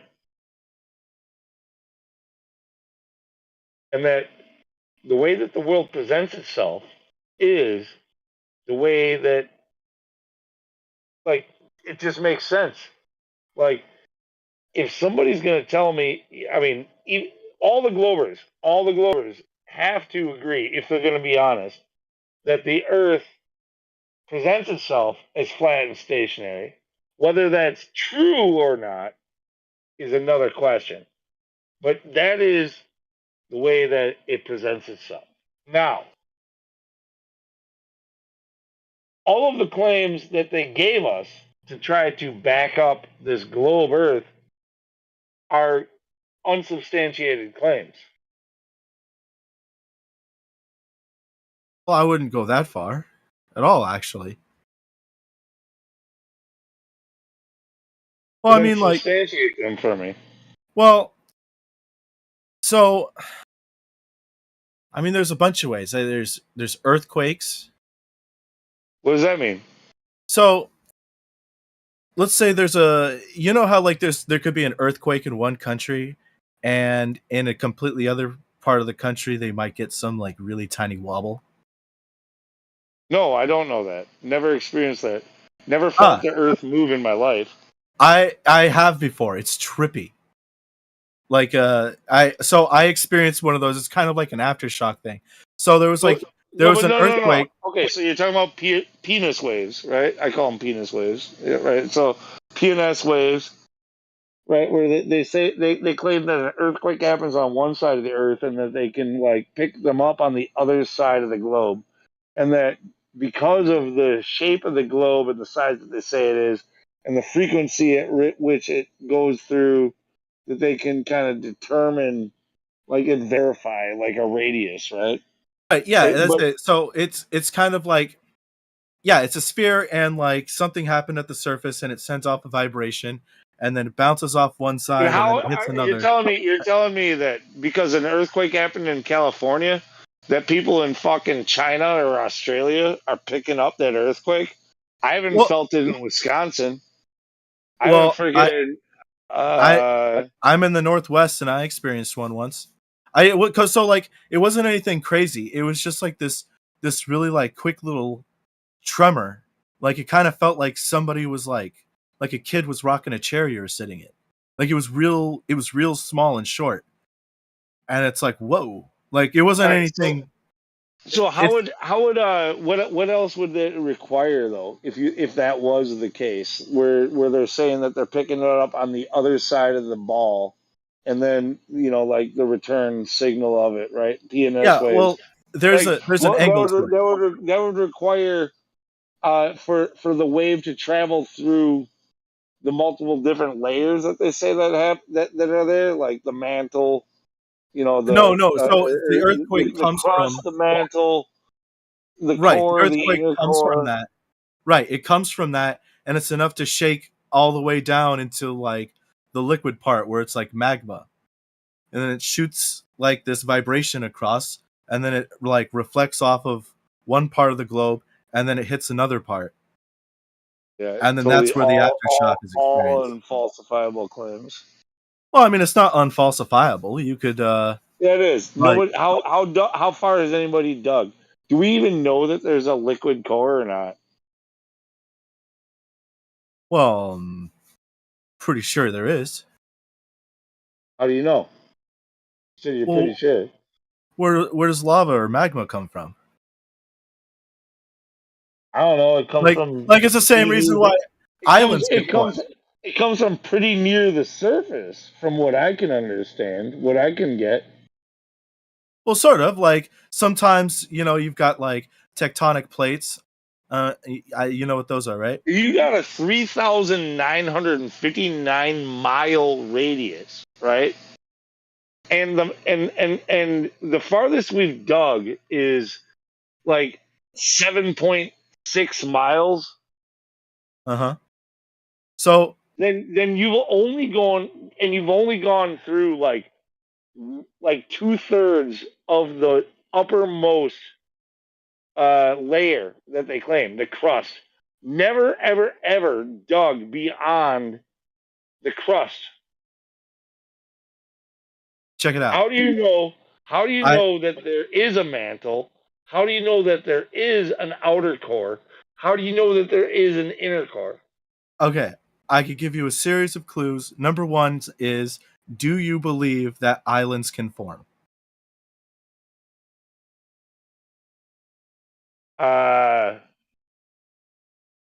Do I believe that islands can form? Right. I'm not going to put a belief into it. All Have right, I that's seen fine. an island? Have I seen an island form? No. Well, okay, but we do know that islands can form. How? So I could point to Hawaii, for example. What do we know that Hawaii didn't always exist? Like, how do we know that Hawaii formed? Yeah, we do. How?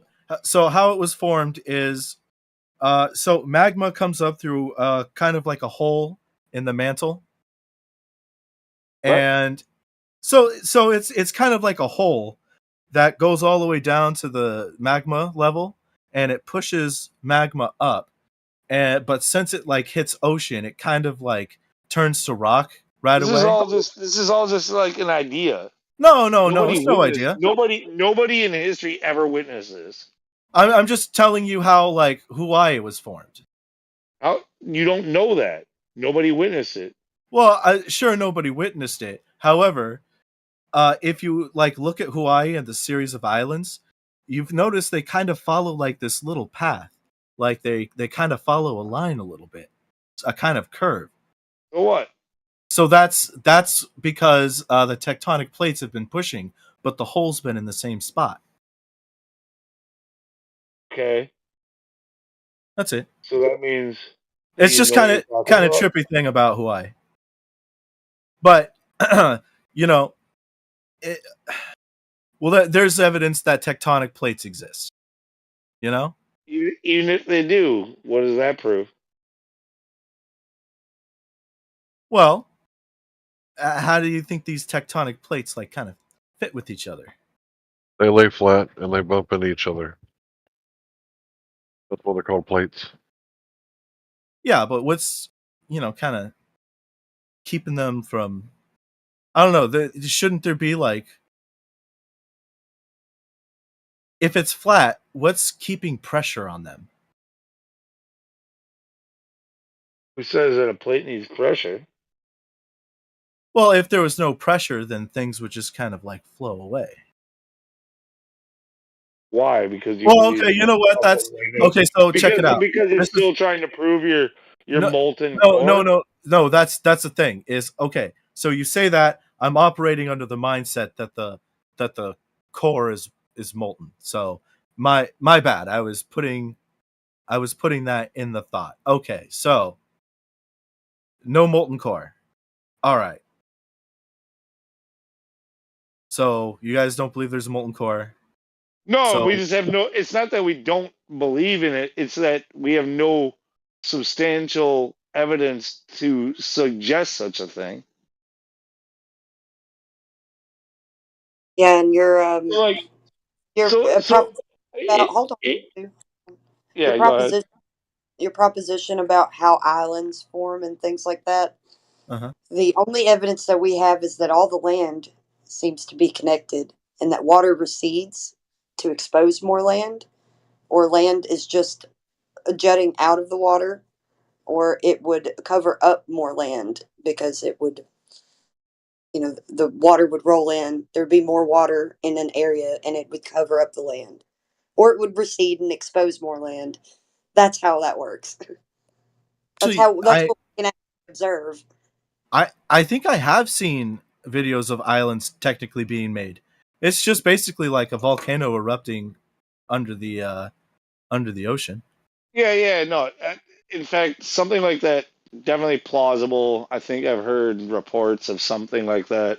Never seen it myself, but like, sure, if you had an underwater volcano that that built up igneous rock that peaked the water's surface, you could call that an island or an atoll or something like that, right? It's plausible, right? However,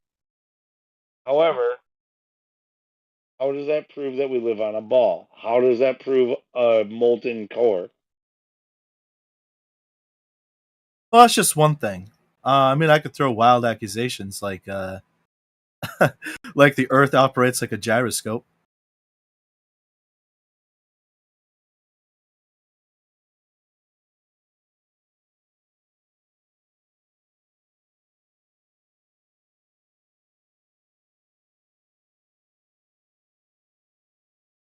Because of your Well, extreme change in topic. Like, no, it's just I sorry, I just kind of threw that out there without any like real explanation. Because I was just waiting for people to be like, no, don't talk about that. It might be no. If you want to talk about gyros, that's a whole nother topic. We can do that, but we're trying to substantiate a molten core to a globe. Oh yeah. He said the Earth is like a molten- gyroscope. Yeah, the Earth is like a gyroscope because so this is like this is globe lore here. So lore, I like how you called it that before. Well, I mean, you guys are all lore. You know, What do you mean we're all lore? You guys have flat Earth lore. Like, no. In fact, I mean, there are people within amongst other flat Earth communities who are more about that, but amongst here, we try to throw the lore to the wayside, and even we will ridicule each other when we start throwing the lore out there. Well, the lore exists, right? Everybody's got some kind of lore, but we're not talking about like the moment you say the word lore, I throw the lore technically, you know, like I'm painting with a very broad brush. Like this is, you know, it's basic. I'm just talking science here, but you know, I'm just gonna say lore. No, science is not lore.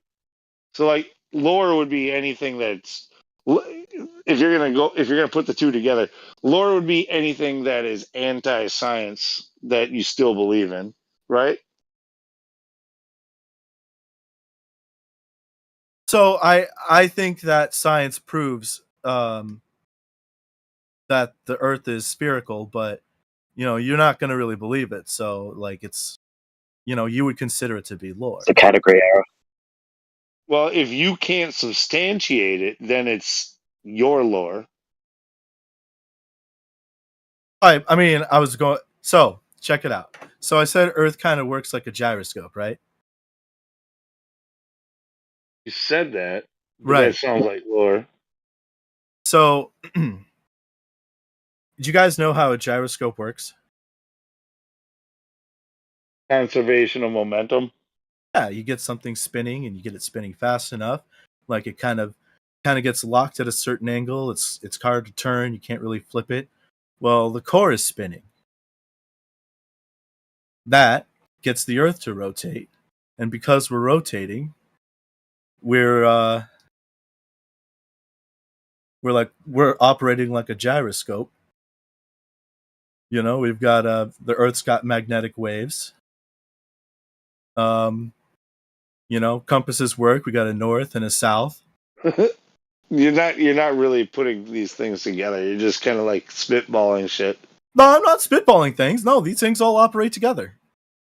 Okay, so if we assume that the Earth is a gyroscope, then all this other shit. Well, yeah. Well, the reason why all of that works is because the Earth is working like a gyroscope.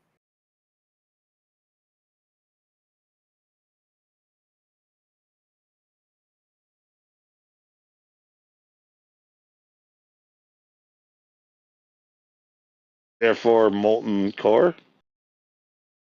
Right. We have molten core because, well,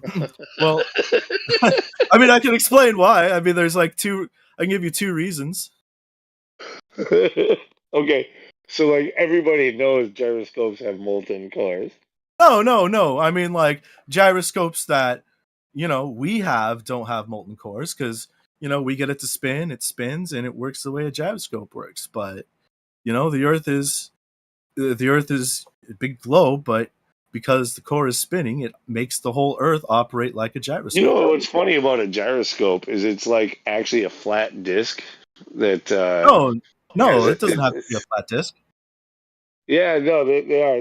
They're flat discs, like within like they have a couple of points of axis, but it's a disc itself. Like it's like a wheel, right? Like if you were to hold a wheel by its axle and spin it, and it wants to No, maintain its that's just a position. top. That's just a spinning top. No, a gyroscope works in the 3 dimension. It works in the 3rd dimension. Yeah, it's like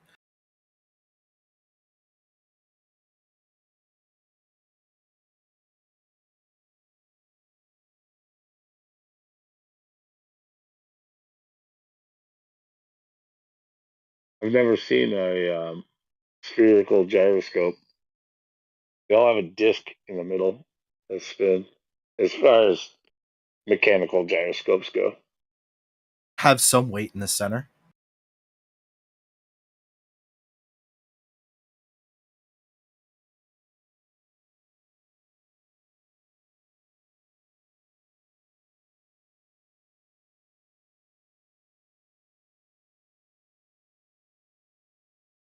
Yeah, there you in go. either case, we don't. In either case, that would be like arguing for a flat Earth that spins. We don't believe in that either.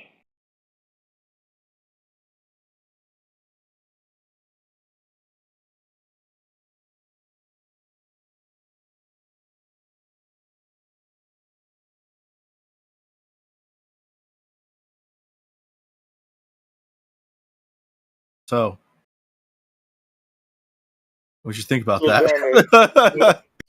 gyroscopes prove liquid cores, right? Are they magnetic? well, the volcanoes prove the liquid core. Volcanoes prove liquid cores.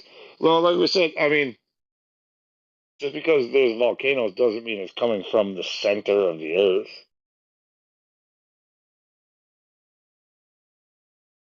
It comes from somewhere. Or the center of a globe. And then if you guys also claim that's where the Earth's magnetic its magnetic flux or its magnetic what do they call it? Magnetic poles. The poles come from. Like you guys claim that it comes from an iron core, a molten iron core. Well, what's funny about iron is that once it becomes molten, it loses any magnetic properties.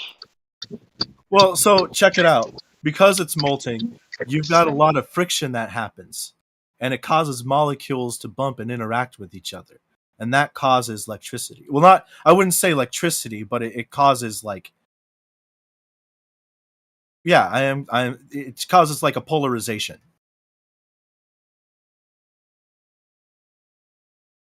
Not when it's molten. Oh, totally. So you're talking about the point at which a magnet will become non-magnetic, but that's only standard magnet. So like a bar magnet will become non-magnetic when it hits that Curie point. But what's happening with the Earth is it's a different type of magnetism. What's the name of it? It's a motion and the friction that causes magnetism. It's not a standard magnet causing a magnetic field. Right. Right. What do you mean, right? You agree with him? Can you explain what he's trying to tell us? Oh, just that. So yeah, you agreed with because him. So fill me in better than what he just said. Okay, so I was partially paying attention to him, but so basically, it's since the material is it's superheated, it's got a lot of pressure to it, it's got a lot of heat, so everything's in like a liquid state, the molecules bump and interact with each other, and that causes like a polarization to happen. It's kind of like it is like a magnetic charge. It's not. I don't makes it kind of It's kind of operate like a how magnet. it's kind of like how shit just flows downhill, right? Like once it starts moving, like there's no stopping it. Like it spews out of one guy's mouth and another one picks it up and just keeps going downhill. Well, I wouldn't go that far, man. So Lou, you've got like the dynamo magnets, and a dynamo magnet is just like a molten core that spins. We've made it with sulfur in labs, and it works, creates a magnetic field through the motion and the friction. Then you have other magnets, which are like standard magnets that you'll pop on your fridge, or you might use if you're picking up tools that fall in an engine bay, and they're just aligned, polarized, like the atoms inside of the bar that create a magnetic field. And with the Curie point, when you bring things up to the Curie point on a standard magnet, it will cause those atoms to no longer be aligned, which means it doesn't create an electric field. But if you the dynamo magnet doesn't have that problem because it's meant to be hot and it's the friction, not the alignment of the atoms that are causing the electric field. So that's why your argument of the Curie point causing the molten ion geodynamo to be debunked is a really, really bad argument. It just fundamentally doesn't understand magnetism or physics. So maybe stop saying that argument every time you get the prompt. Oh, is that it? Like so, just believe dogs are gods instead. What do you want, a citation? Yeah, that would be good. Awesome.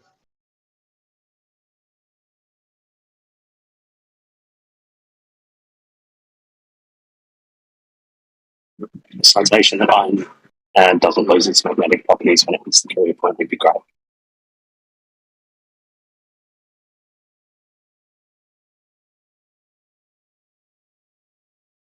I don't remember the name of the actual magnet that was created.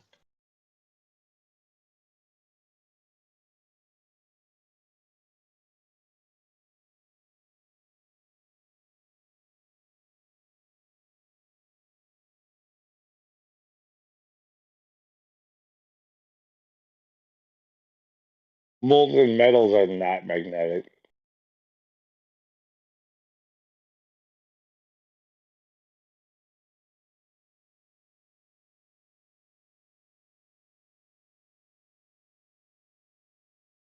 Here we go.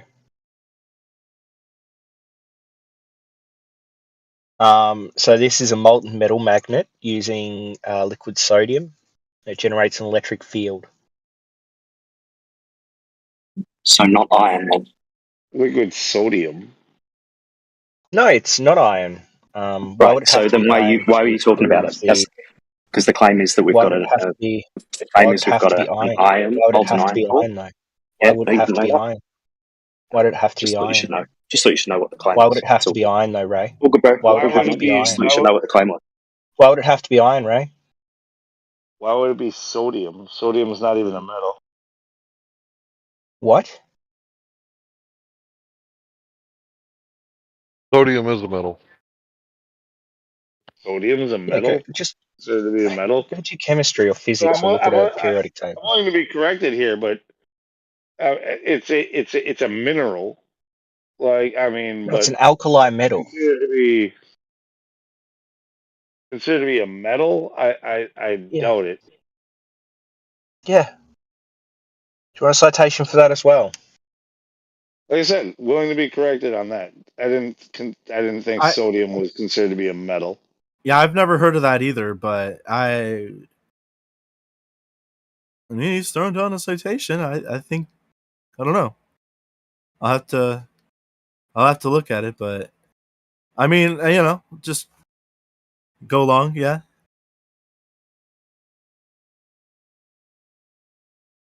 Here's a Britannica article. Sodium. It is a soft white metal. It's an alkali metal.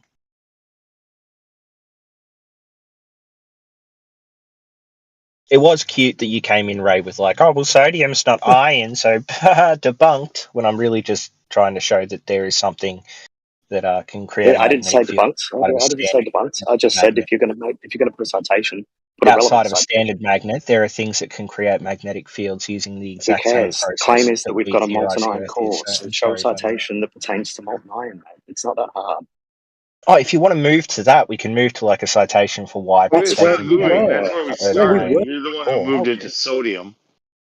No, I was just saying that the Curie point or the effects of the Curie point don't affect these types of magnets or these types of magnetic fields.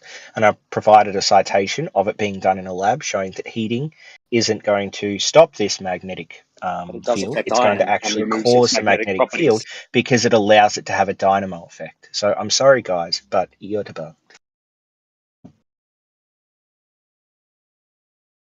So, do you have a demonstration of molten iron creating a magnetic field? Then that's how you would debunk that.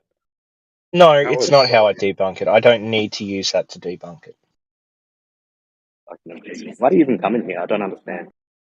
Because I debunk you guys all the time and it upsets you, Dude, and you've just sometimes someone will throw a you're good just argument talking at me and shit. I actually get to Just So respond talking to a shit. good argument instead of someone like Ray who just pops in and whinges about my citation being about the difference between the Curie effect causing standard magnets to lose their magnetism and a magnetic dynamo that uses a molten metal in its core to create a magnetic field, which I've now proved that you can get molten metal dynamos that create magnetic fields, which is what we theorize the Earth is. We just have a different metal on the inside, which doesn't change my base claim.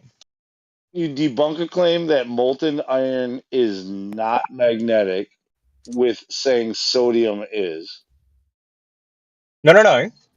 You're the one that's confusing a standard magnet with a dynamo, and I'm saying the dynamos don't have the same problem. Do you want me to get a citation on how like a standard magnet works? It's the alignment of the atoms that causes polarization and a magnetic field, whereas the dynamo is the motion of the core creating a magnetic field. Do you want me to provide like some citation to that? Actually, I can find one that says if iron loses its magnetism at high temperatures, how is Earth magnetic?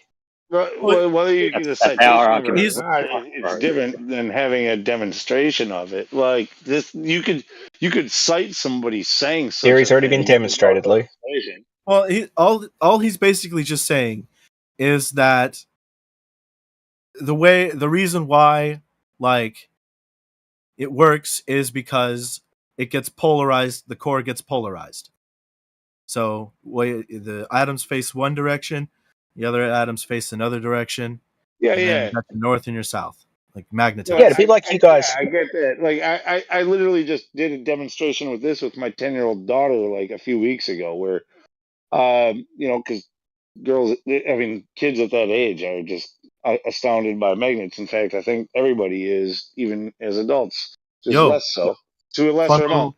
You Like, could you but like, yeah, no, I took something that was not magnetic. I took two nails, right, and I wanted to show to her that I could magnetize a metal, like by taking a strong magnet off the refrigerator and rubbing it along the metal, polarizing it, giving it a south and a north, right, or a positive and a negative.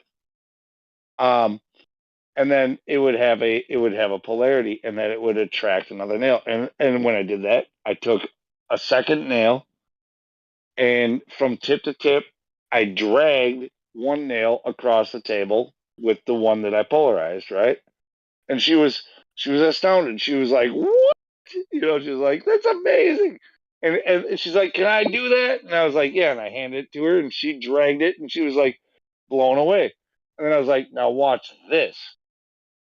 If I take that nail that I magnetized, and I throw it on the ground, smash it on the ground, it's going to make those electrons go into all different order, and it will no longer be magnetized, and it won't be magnetic anymore." And so I let her throw it on the ground and then try to make the two stick again, and they wouldn't.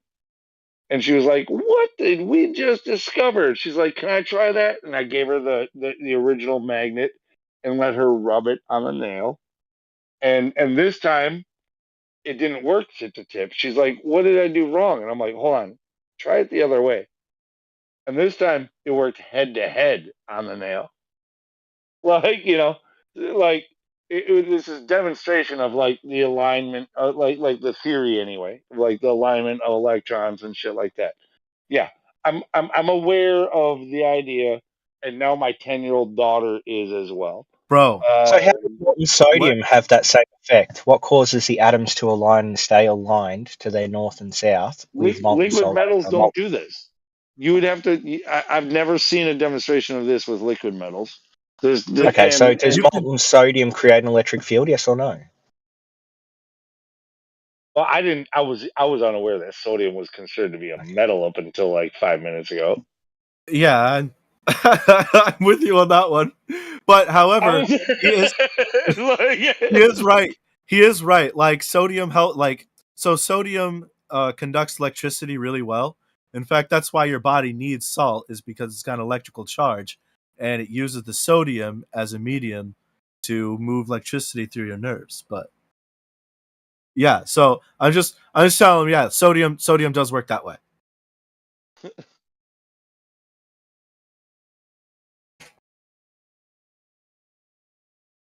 But I mean, it has to do with too. It's like ferrous and non-ferrous metals and shit like that too. Like how magnetics work, and I don't know.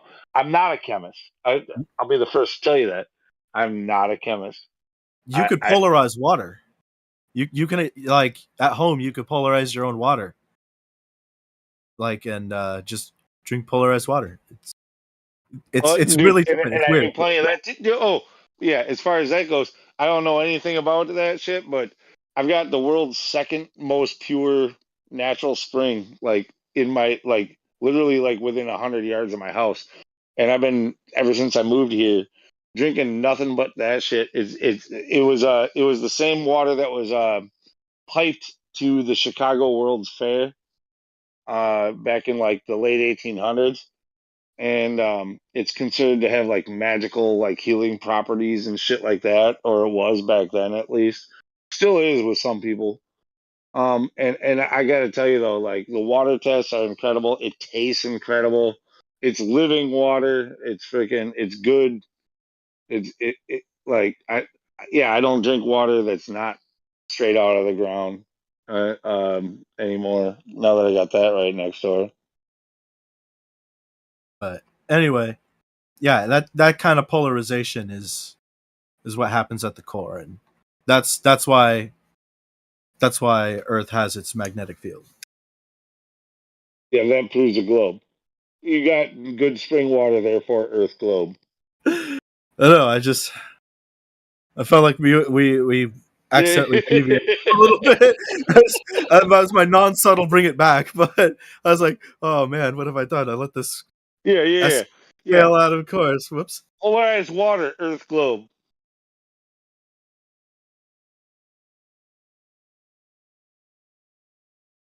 What's that? Polarized water, Earth glob. Well, no, I'm just saying, like, multiple things can be polarized. Like, it doesn't technically have to be metal in order for it to be polarized. Yeah, no, yeah. I mean, I've got alkaline water. You know, I don't know. Does that have anything to do with polarization and the metals in it? No, that's the pH level. Yeah, pH, right? It's very alkaline. But there's also lots of magnesium, which is good, and it's low in all the bad shit and high in all the good shit. But does that mean anything about, I mean, how does water become polarized? It's got metals in it. Sodium's apparently a fucking metal. There's clearly some of that in it. I'm not 100% sure how it works. My landlord used to do it all the time with his water. He would use a magnet, and then he would, like, I don't know exactly what he did. He would, like, I think pump air into it, and it, like, would agitate the molecules and make them, like, line up or something like that. I'm not sure how it works, but, like, you could tell it, like, it was different. Sounds fake as shit, man. I can understand aerating it, but not polarizing. Totally a non-believer like you, dude. But like, it's so weird. It's like it's just different. It's like It's exactly like water, just like a little slightly different to it. And like I've had other people taste it, and they admit that it's a little Well, different. I mean, It's as far as polarized. It's not like having anything anything to crazy. do with the globe, having anything to do with the globe, it would be bullshit. But as far as like oxygenating water, like I could see how it could be beneficial. Like if you could, you know, it could be good for your body. It doesn't mean anything about a fucking globe. So, just to burst this bubble, if you polarize water, the moment it shakes up, it'll no longer be polarized. That is totally true. You got to drink it quick. Well, it's like throwing the nail on the ground, right?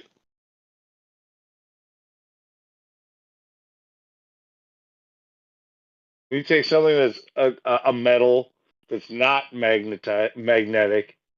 I mean, it's magnetic, but it's not a magnet. You can align the electrons inside of it and make it magnetic temporarily until you shake it. You throw it on the ground, boom, everything goes scattered, and it's no longer magnetic. That would be the same with the water.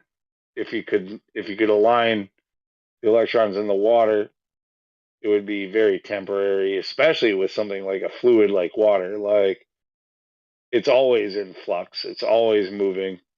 How do Yeah, you keep it honestly, like stable? I bet you if you're like really gentle with it, you probably would notice if you took a sip with it. But like as soon as it hits the back of your throat, yeah, it would all like literally be normal I don't water. think you Yeah. would. I don't think you would notice in your mouth or in your taste or anything like that. Like, If it would be it would be something. It would be something that might have an influence on your body that you wouldn't even notice. I mean possible. I don't know. That's the thing. I have no clue. Worst case scenario, it's just normal water. I gotta tell you too. I mean, I didn't do. I only spent a little bit of time being like really cautious about my diet and shit like that. After like about a year and a half ago, I decided to make some changes. But I about a year ago, I bought a house right next to this freaking spring, and I've been drinking nothing but water from the spring since, and I haven't really kept like following through with like my exercise routine and my like strict diet that I was doing.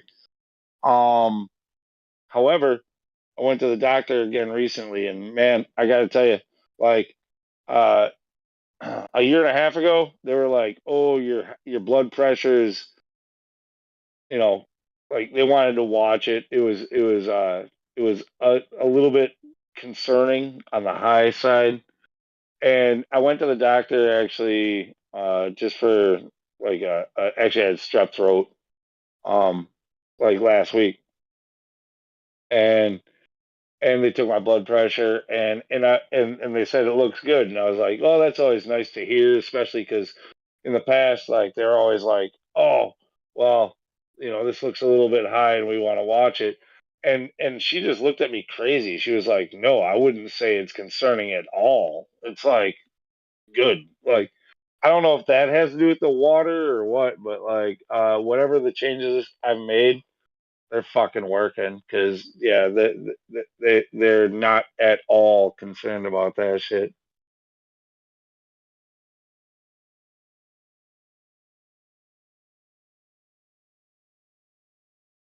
Any computer nerds in here knows what it means when it says specified video mode not available for Hexen 2.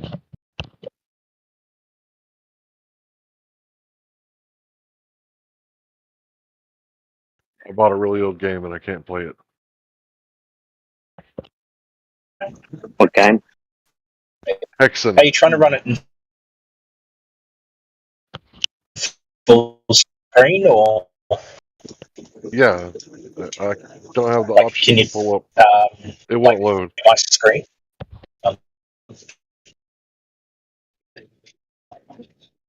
Yeah, I can't get to the options or anything. Maybe if I went through my video card software. Hexen. How old's the game? Late 90s. I mean, it's really, really old. Yeah, it'll probably use like 3D or some ancient video He's API. trying to get Duke Nukem up. Right. You That's gotta pretty much it. Yeah. you gotta have HTML going. JavaScript. Yeah, JavaScript. That's what it is.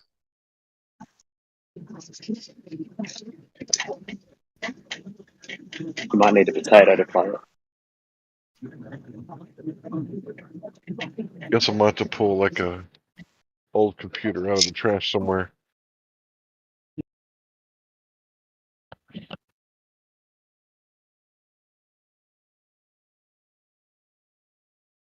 Find me a computer with like 8 megabytes of RAM.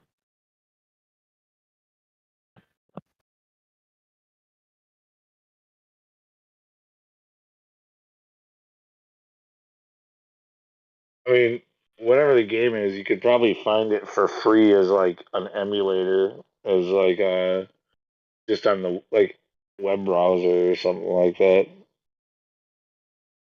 With a new computer, with whatever you're rocking.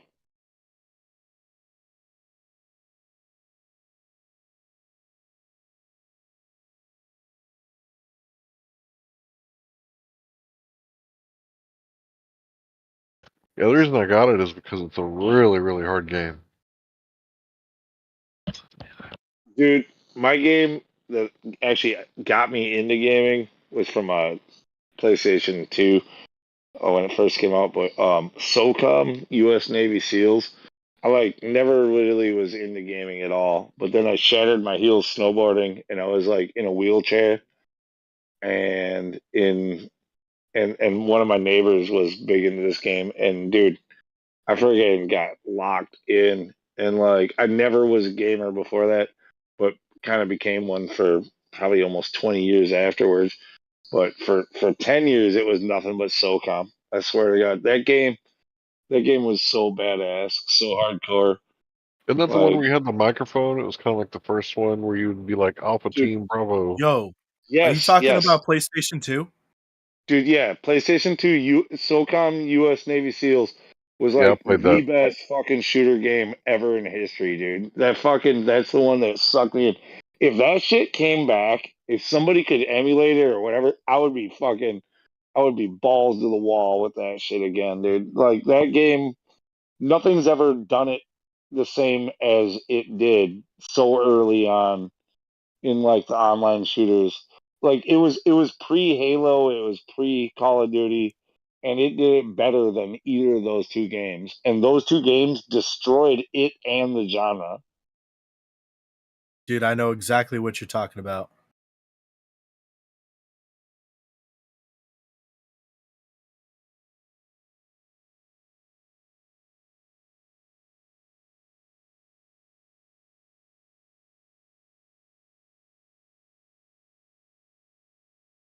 Crazy because I can play all the old games that came with the Hexen package. Heretic, Hexen Beyond, Hexen Death Kings. But Hexen 2, all three of the other ones work.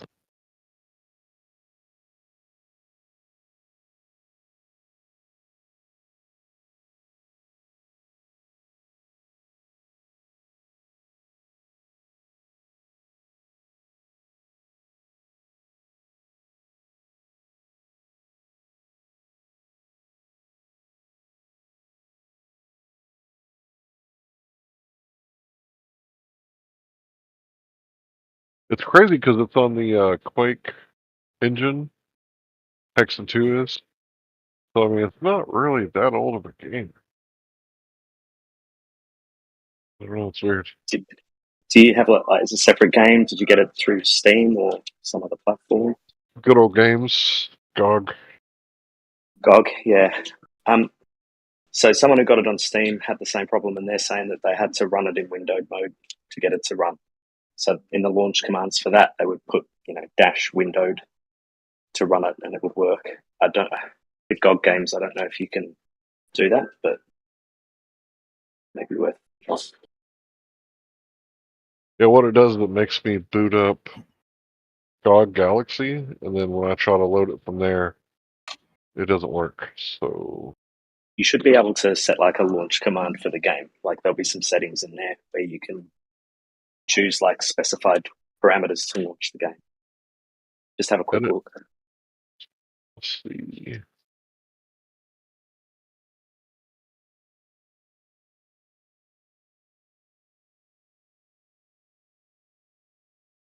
Media.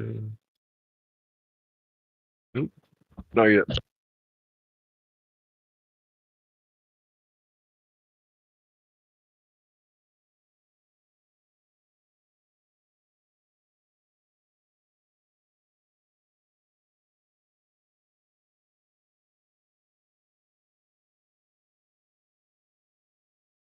Just to go on about bragging about SOCOM, like, you know how in games today you can clan up and like you've got clans and the clan system in game?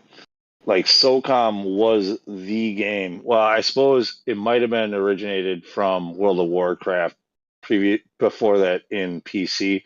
But as far as console games go, it was the very first game where clans were introduced, and it wasn't through the game itself. Players had to do it themselves, where you had to rename, you had to like delete your account and create a new account, putting your clan initials in front of your name in order to join a team. Like it was so hardcore, dude. And yeah, like everything followed suit after that. You know, I think top gameplay was Modern Warfare 2, actually. Like No, dude. listen. No, Okay, not even close. Here's my thing, and you'll probably agree with me on this, but I really miss the toxicity. No, I miss it. no. What I loved about SOCOM over any Call of Duty, Modern Warfare, or anything like that, was the camaraderie that you had. Like when you joined a clan, you were part of the family, and you had to work together as a team to get any job done. Like you had to communicate. You had to freaking you like in order to win as a team, you had to play as a team. Like that took like a relationship. You couldn't be toxic and get along. If you were toxic, you were gone. Like I that. know. They left, they got kicked out, and they went to Modern Warfare 2. Like that was just I don't know, man. To me, like I miss the days where burning bridges was just so easy. Because like you match with them and I miss the days where people could actually like come together and play together and be a team and be a frickin' and figure out strengths and weaknesses and work together. I miss that. oh, dude, real. So, I bought a subscription to Final Fantasy. Which one is it? XIV. Anyway, that's 14. what the game's. Huh? 14 was the online one. 14. Thank you very much. Yeah, it's all about it. I do like that. I do like playing games where you can rely on your teammates. But I mean, like, I don't know. It's got its own charm. That's all I'm saying. What Call of Duty brought was this whole individualistic run and gun respawn mentality where nothing matters. It's always Leroy Jenkins freaking like YOLO. I'm going in there. I'm gonna fucking mow down as many people as possible, and I'm gonna come back and I'm gonna do it again. That's the kind of person that destroys a strategy game. Couldn't agree with you more, man. A complete toxic player who you just wouldn't want to ever play with. Exactly. Yes. Right. Exactly. Yeah. Yeah. I completely agree with you I on guess that that. makes me toxic as fuck because I don't really care about winning or losing. So if I'm playing like domination, where you capture the 3 flags and hold them down, like I don't care how many times I die. I just want to hold them flags down. Hey Larry, I just DM'd you a few things, bro, if you want to have a look for your hexing issue. Thank you, I appreciate that. No worries, mate. Oh, what's your name? I gotta add you as a friend. Oh, Ray Nimrod.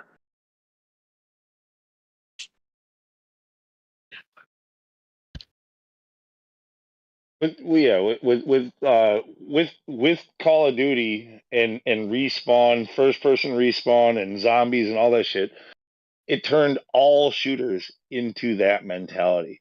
So all of a sudden, ever since 2005, we've had nothing but Call of Duty and Call of Duty replicas of a whole bunch of Leroy Jenkins, just mindless freaking run and gun bullshit. That's You what want we've me had to the you entire want me to blow fucking your time. mind on something real quick? You know that movie Billy Madison?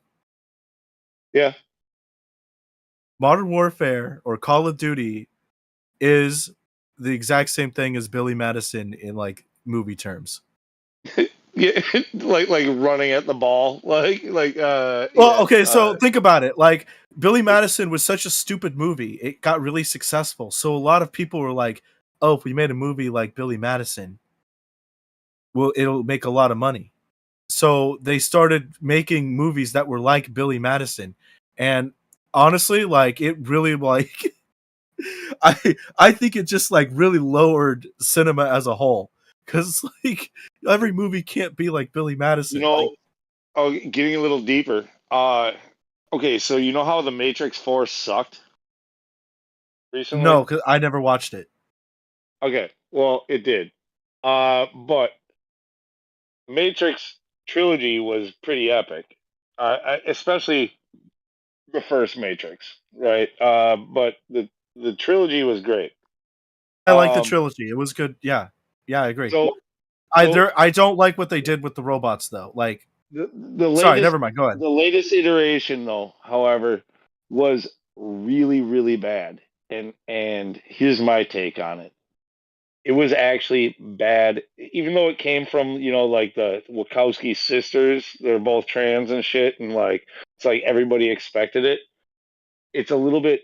It just there's a scene in there that kind of explains it.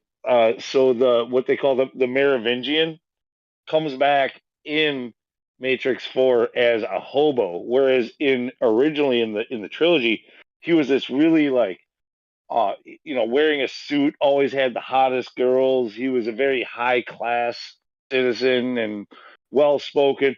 He comes back as a freaking bum off the street and he does a huge rant where he just talks shit to Neo about how ever since you showed up, everything has gone to shit. We used to have class. We used to have pizzazz. We used to have freaking this and that. Like, but now everything has gone terrible. Like you've ruined everything. You've ruined the world because you showed up. You destroyed everything. I think that the Matrix 4 was bad on purpose to prove that point. That no longer in any media, whether it be gaming, whether it be freaking movies, whether it's always a ripoff and it's always in some way poorer than what it strives to be. It's like we've lost all of our je ne sais quoi. We just have none of it anymore. It's just Okay. everything is just Allow terrible. me And to steel man your argument here. So, what can you tell me about Simpsons today? nothing because I don't watch it anymore. Nobody Right. does. Why is it You're, still on air? well, okay, that's very good. That's very good. But like you're right, that 100%. But like if you were to watch it, you would think it's really stupid. It's nothing like the original. There's no Simpsons there. You know? Yeah, I think everything is starting to hit Simpsons level. Well, Family Guy Because took that. Family Guy would be the one that I would point to make it even worse. Like Family Guy kind of like ripped off The Simpsons and then just took it to a whole new level. And yo, so Family Guy is the stupidest show I've ever seen. However, they had a brief run, like really early. I don't remember when, but they had 2 seasons where the writing was like it was a really good show, and then they were gone off the air for like 10 years. And when they came back, there was like a real huge dip in their like writing. And well, I mean, in fact, even on their revival, like they did really well for a while there, but then in especially recent years, like there's, I mean, everything that's on TV has been turned into some kind of basically like social engineering experiment. Like they're always trying to push a narrative, and your audiences that normally would want to watch that stuff, like even if they don't know it, they are turned off like by that type of stuff. They're like it's just not funny. Like you can't make that shit funny. I know. You have Listen. to. Okay, so here's what I have to say, and that you could take my little advice with a grain of salt if you like. I don't think it's wrong to pirate a show that you don't like. I don't think Like- pirating. I don't think pirating is wrong all anytime. Well, you can pirate any music or any movie or any fucking game or anything that you want. I don't think pirating is wrong. No, so it's kind of like the moral code for me. Like I'm not like an evil pirate. I'm like a neutral one. Yeah. Like if it's something that's really good and it's something that I want, then I'll pay for it because that's something I want. That's the thing with pirators. So like pirators will pirate it and taste it, test it, and if they like it, they'll go and buy the real thing or they'll support it in some way, shape, or form. Like that's another way. That's another example. Is like if you get a little taste and you like it, then you know what? Like I don't know, if I go into your bakery and I see this cake and I think it looks really good, so I take a little bit on the top and I go, you know what? I think I'll buy that. Did I really steal anything? Store, dude. Get out of my store, bro. Anyway. No, I didn't steal anything. I just take a little off the top.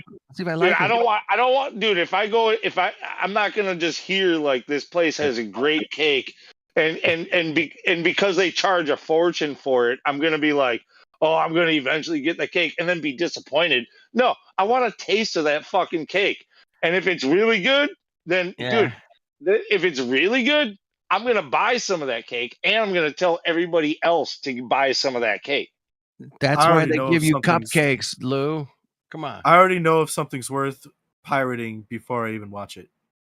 Like I typically already know in advance. You know? Well, I've been pirating That's my for thing. decades, man, and I totally get the argument. I have if I go to a concert, and they got some CDs, I might support the band. You know what I mean? But in a lot of cases, man, I'll just go get the entire collection from one band. I'll just download the whole thing. I got it for free. Okay. I have another caveat that says pirating is okay. Okay. If they make it really complicated to find whatever movie you're looking for or whatever you're looking for, then it's okay to pirate. But what if you're Metallica and you say that everybody that comes and sees us, or if you're that they have to be shot up with something, or you can't come see us? That means that's an automatic. I'm going to pirate your shit. Okay. Yeah. No, okay, and you would have to break this up. It would be different from music to movies to games and so on. But like, I mean, so but with music, let's just go with music for now, right? Like music is something that you're going to, if you like it, you're gonna want to get it in its finest quality, and you're like, if you really like it after you've pirated it, you have no problem buying it. Like you've tasted it and you love it and you're gonna buy it. And movies, it's kind of the same thing. But how many times do you watch the same movie? Like with music, you're gonna listen to it over and over, and like, but yeah, like here's the thing. So like the person you're ripping off when you pirate though, is not the band. It is not the actor.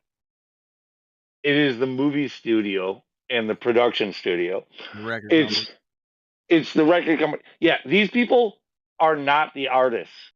These people are skimmers. They're the fucking They're the money movers. They're the fucking. Middleman, They're, yeah. they're the Jews of the industry. That's it. You're stealing from them. Cool, man. Good subject. Like I said, I've been pirating shit for decades, but if I got a good band I really like, yeah, I'll buy some of their stuff. I might even rent their documentary, whatever. But for just the music alone, I probably downloaded 100,000 songs, for free, right, over the years, and it's like I got a nice collection of music. I didn't have to pay. I didn't have to pay Apple, and I didn't have to pay the band. I get it. It's totally illegal, right? It's totally fucking illegal. About that, that's funny too, is because like I bought almost all of the music that I eventually pirated. Right. Like I had it on CD and shit like that, and then eventually I was like, instead of ripping it and storing it and so on, like all that shit got corrupted. Whatever. I went That's and right. like re-downloaded my entire fucking library through pirating. Now I Like can. I Here's the cock, Lou. Now you can just go type it in YouTube and watch it for free. Yeah.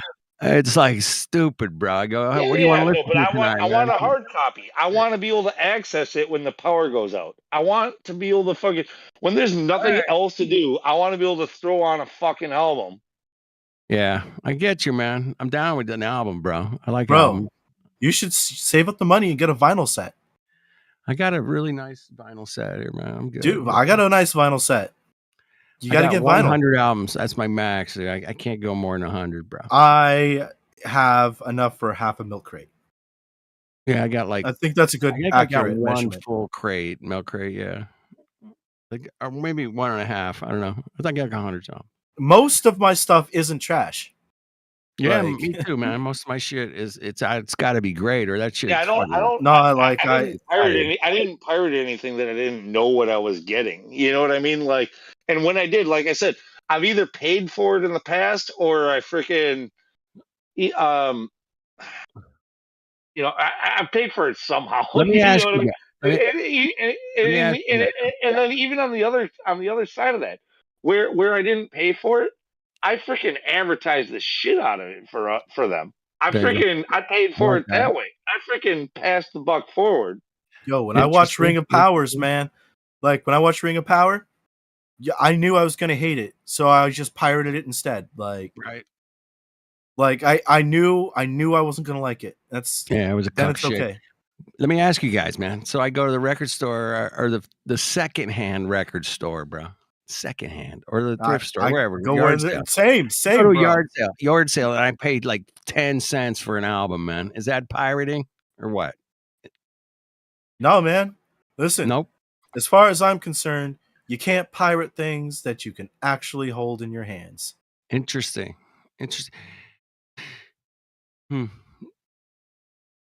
Yeah, I guess you're right. Unless you're cranking it out on your own vinyl maker or something. Yeah. Well, what are they gonna do? Come take it from you? Like they don't even know it exists. We're like 20 years late on this conversation. This is like a Napster fucking argument. Honestly, yeah, like what really irritates me is you got to bring back the past sometimes, bro. You got to bring back the past, man. You got to reflect and be like, here's why we made some bad moves. You got to learn from history, man. We're learning. Okay. Maybe instead of paying for a license, I should have just paid for the DVD. Exactly. No. Here's the thing: like the artists that make the music, the artists who make the game, the artists who make the fucking movie, like they're the ones that it's about their bottom dollar that maybe has an argument. Okay, they're not affected by pirating. They made their money the moment they fucking finished their shit. Like, okay. What is that's not all. Let's take it back a couple decades. Metallica came out totally against MP3s and fucking. Oh, they had a whole box full of names for Napster. Congress. Those fucking cocks went to Congress and bitched at them and going, "You got to help us out, man. They're stealing our music." Wait a minute, you're a fucking millionaire. You made fucking $10 million fucking playing music for a living, and you're telling me, oh, I got to get my extra 2 cents. You know, I'm getting ripped off here. Yeah. I'm getting Now ripped you off. want to go see Tool in concert. They came to Milwaukee this summer, and Yeah. and cheapest tickets, nosebleeds were fucking $900 fucking dollars. You Oh, wanted to get on the floor, dick fucks. $2,000, I hate those $2,000 to get fucks, on the man. floor. Yeah, fuck that. See, that's another cuck shit show, man. You They fucking were charge expecting me. to rely on their residuals. No, it has nothing to do with the band. Do you think the band wanted the prices to be that high? Yeah, I would. No, I didn't. It's Dude, if not I the was like band that's top tier making that band, big like, money. It's the well, freaking venue. It's the freaking it's the promoters. It's it's all these other cucks that they hate Yep. that are making the money. Well, it's more than that. It's the people that operate the venue. It's the people that set up and tear down and Right. I get it, man. You know, I mean, there's it's there's expensive. like It's so there's a lot of expensive, workers man. that like Ridiculous. that have to like get paid to do this. But Dude, I was thinking about this like just today or yesterday. I like I'm not a musician, but if I was like, let's say I was Maynard from Tool, right? All right. I would be like, I would make it a part of my contract that every show that I do had to be live streamed and available to the public for free. I don't know, man. If you're not making money, then I don't think they'd be interested. They'd be like, no, Yeah, We want course butts they in the would, seat. because that's the music business. It's run by a certain kind of people that like to make money. We like to make money, and it's like crazy, man. That I mean, $900 for nosebleeds, really? I mean, that is beyond fuck all, man. I mean, Yeah, that is, you know, I don't need that kind of experience. You know, that's just it's just like I mean, I you don't know about gotta. you, $900. No, dude, especially for a Tool show, dude. Like part of going to a Tool show is like it's supposed to be an experience. Like it's you know like It's supposed to be a But- trip. going It's like to going a to giant bed, man. arena and getting charged $1,000, damn near $1,000 to sit on the top row of a fucking arena. Like, go fuck yourself, Dude, honestly, like I'll tell you the experience you would feel. You would feel like a tool while listening to Tool. Like, go I like fuck. Great, man. That was a fucking ace there, bro. Thanks- Way to start the thank you. weekend right there, Thank man. you. Nice. Yeah. That was beautiful, man. You feel like a fucking tool, dumbass. That's great, man. Yeah, I would never pay that much to like. Hey, I'm in the music business. I don't know if you guys know that, but I know a lot about I'm it. sorry, and man, but it's I gotta crazy. say, you're in an uphill field, dude. Like, I don't. I'm just about retired, but that's cool. I mean, I'm in one too, so it's not like It's great, man. I'm down with the pirating. I get it, but there's no statistics, and in fact, some of the statistics showed that Napster actually increased sales for fucking a lot of Absolutely, bands. dude. No, dude. And it was like, Yeah, what? the more people listen to it, it doesn't matter if they're buying it. The more Exactly. people Dude. listen to it, the more they talk about it, the more they share it, the more money you make. Like, Exactly. Smashing Pumpkins. It's a false front to say we're ripping, us fucking downloading shit. We're ripping them off because they actually make more money when we fucking download that shit for free. Because then we get turned on to it, man. There's only so many bands, and you only got so much money, man. But if it's all out there for free and we can check it out, it's free promotion. Like Lou said, man, if you really dig them, man, you're gonna fucking buy a T-shirt or something from them and go fucking right on, man. You guys are awesome. Yo, yeah, and it makes the ones that are really doing it, they will rise to the top. Like, exactly. Yeah, it's the people who suck that are pissed about it. Yeah, I mean, it was the Metallicas that was like, oh, wait a minute, you already made a fucking 100 million fucking record sales, and you're like, we can't listen to your shit for free. No, you can't, man. It's bad, Dude, it's not like Metallica sucks or sucked. Metallica is a fucking badass band, but like, no shit, bro. Metallica freaking like okay, they sold the fuck out. They especially with that Napster shit. They clearly they were pulling that card for the man, and they cut off their hair to prove it, and they fucking and then That's right. They cut the their hair latest off couple of and fucking albums, cut I their hair. swear to God, like even though they sound like old school Metallica, I Yeah. swear to God that shit's all AI written. I don't think it's real Metallica. Like it's freaking. Interesting. Yeah, I can go down that path with you. Yeah, we could explore that. That's for sure. Oh, which one? Whatever, man. Like hardwired to self AI. destruct, and the other one that came after it, dude. That shit, it's got to be freaking. It's just every song sounds like the last one. Either they sold out so bad and they lost all the talent that they had, or where they're just like, hey, we just got to do the thing that got us here. Like when we just got to copy that and mimic it, or they put it to an AI and they were like, hey, write us something that sounds like our old school shit. I have a conspiracy theory, sort do of it. related to this. So check this out. Mm-hmm. So I'm gonna say 2012 is when it really started getting bad, but that's when music started going really, really downhill. I mean, like modern Yeah, music. music sucked. Yeah. So dude, it the was reason before that even. It was before that even. I know, but like when it really picked up, I think the reason why it started to get really bad was because people were trying to focus on making their music and go into clubs.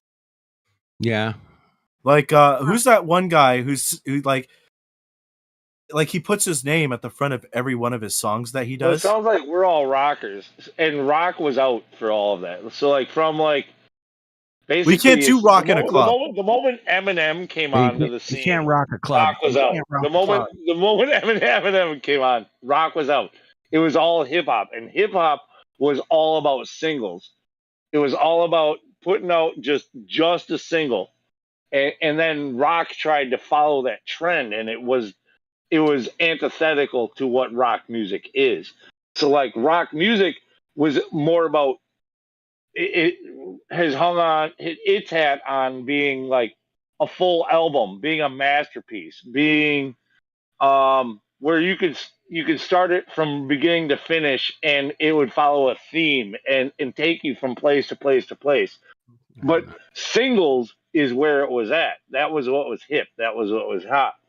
And the moment that rock got lost to trying to get into this genre where they started mixing um like like like uh like rock and rap together like Kid Rock did, and I would even say the only band who did it good was like Rage Against the Machine, because he was rapping over some hardcore shit, but that was authentic and original.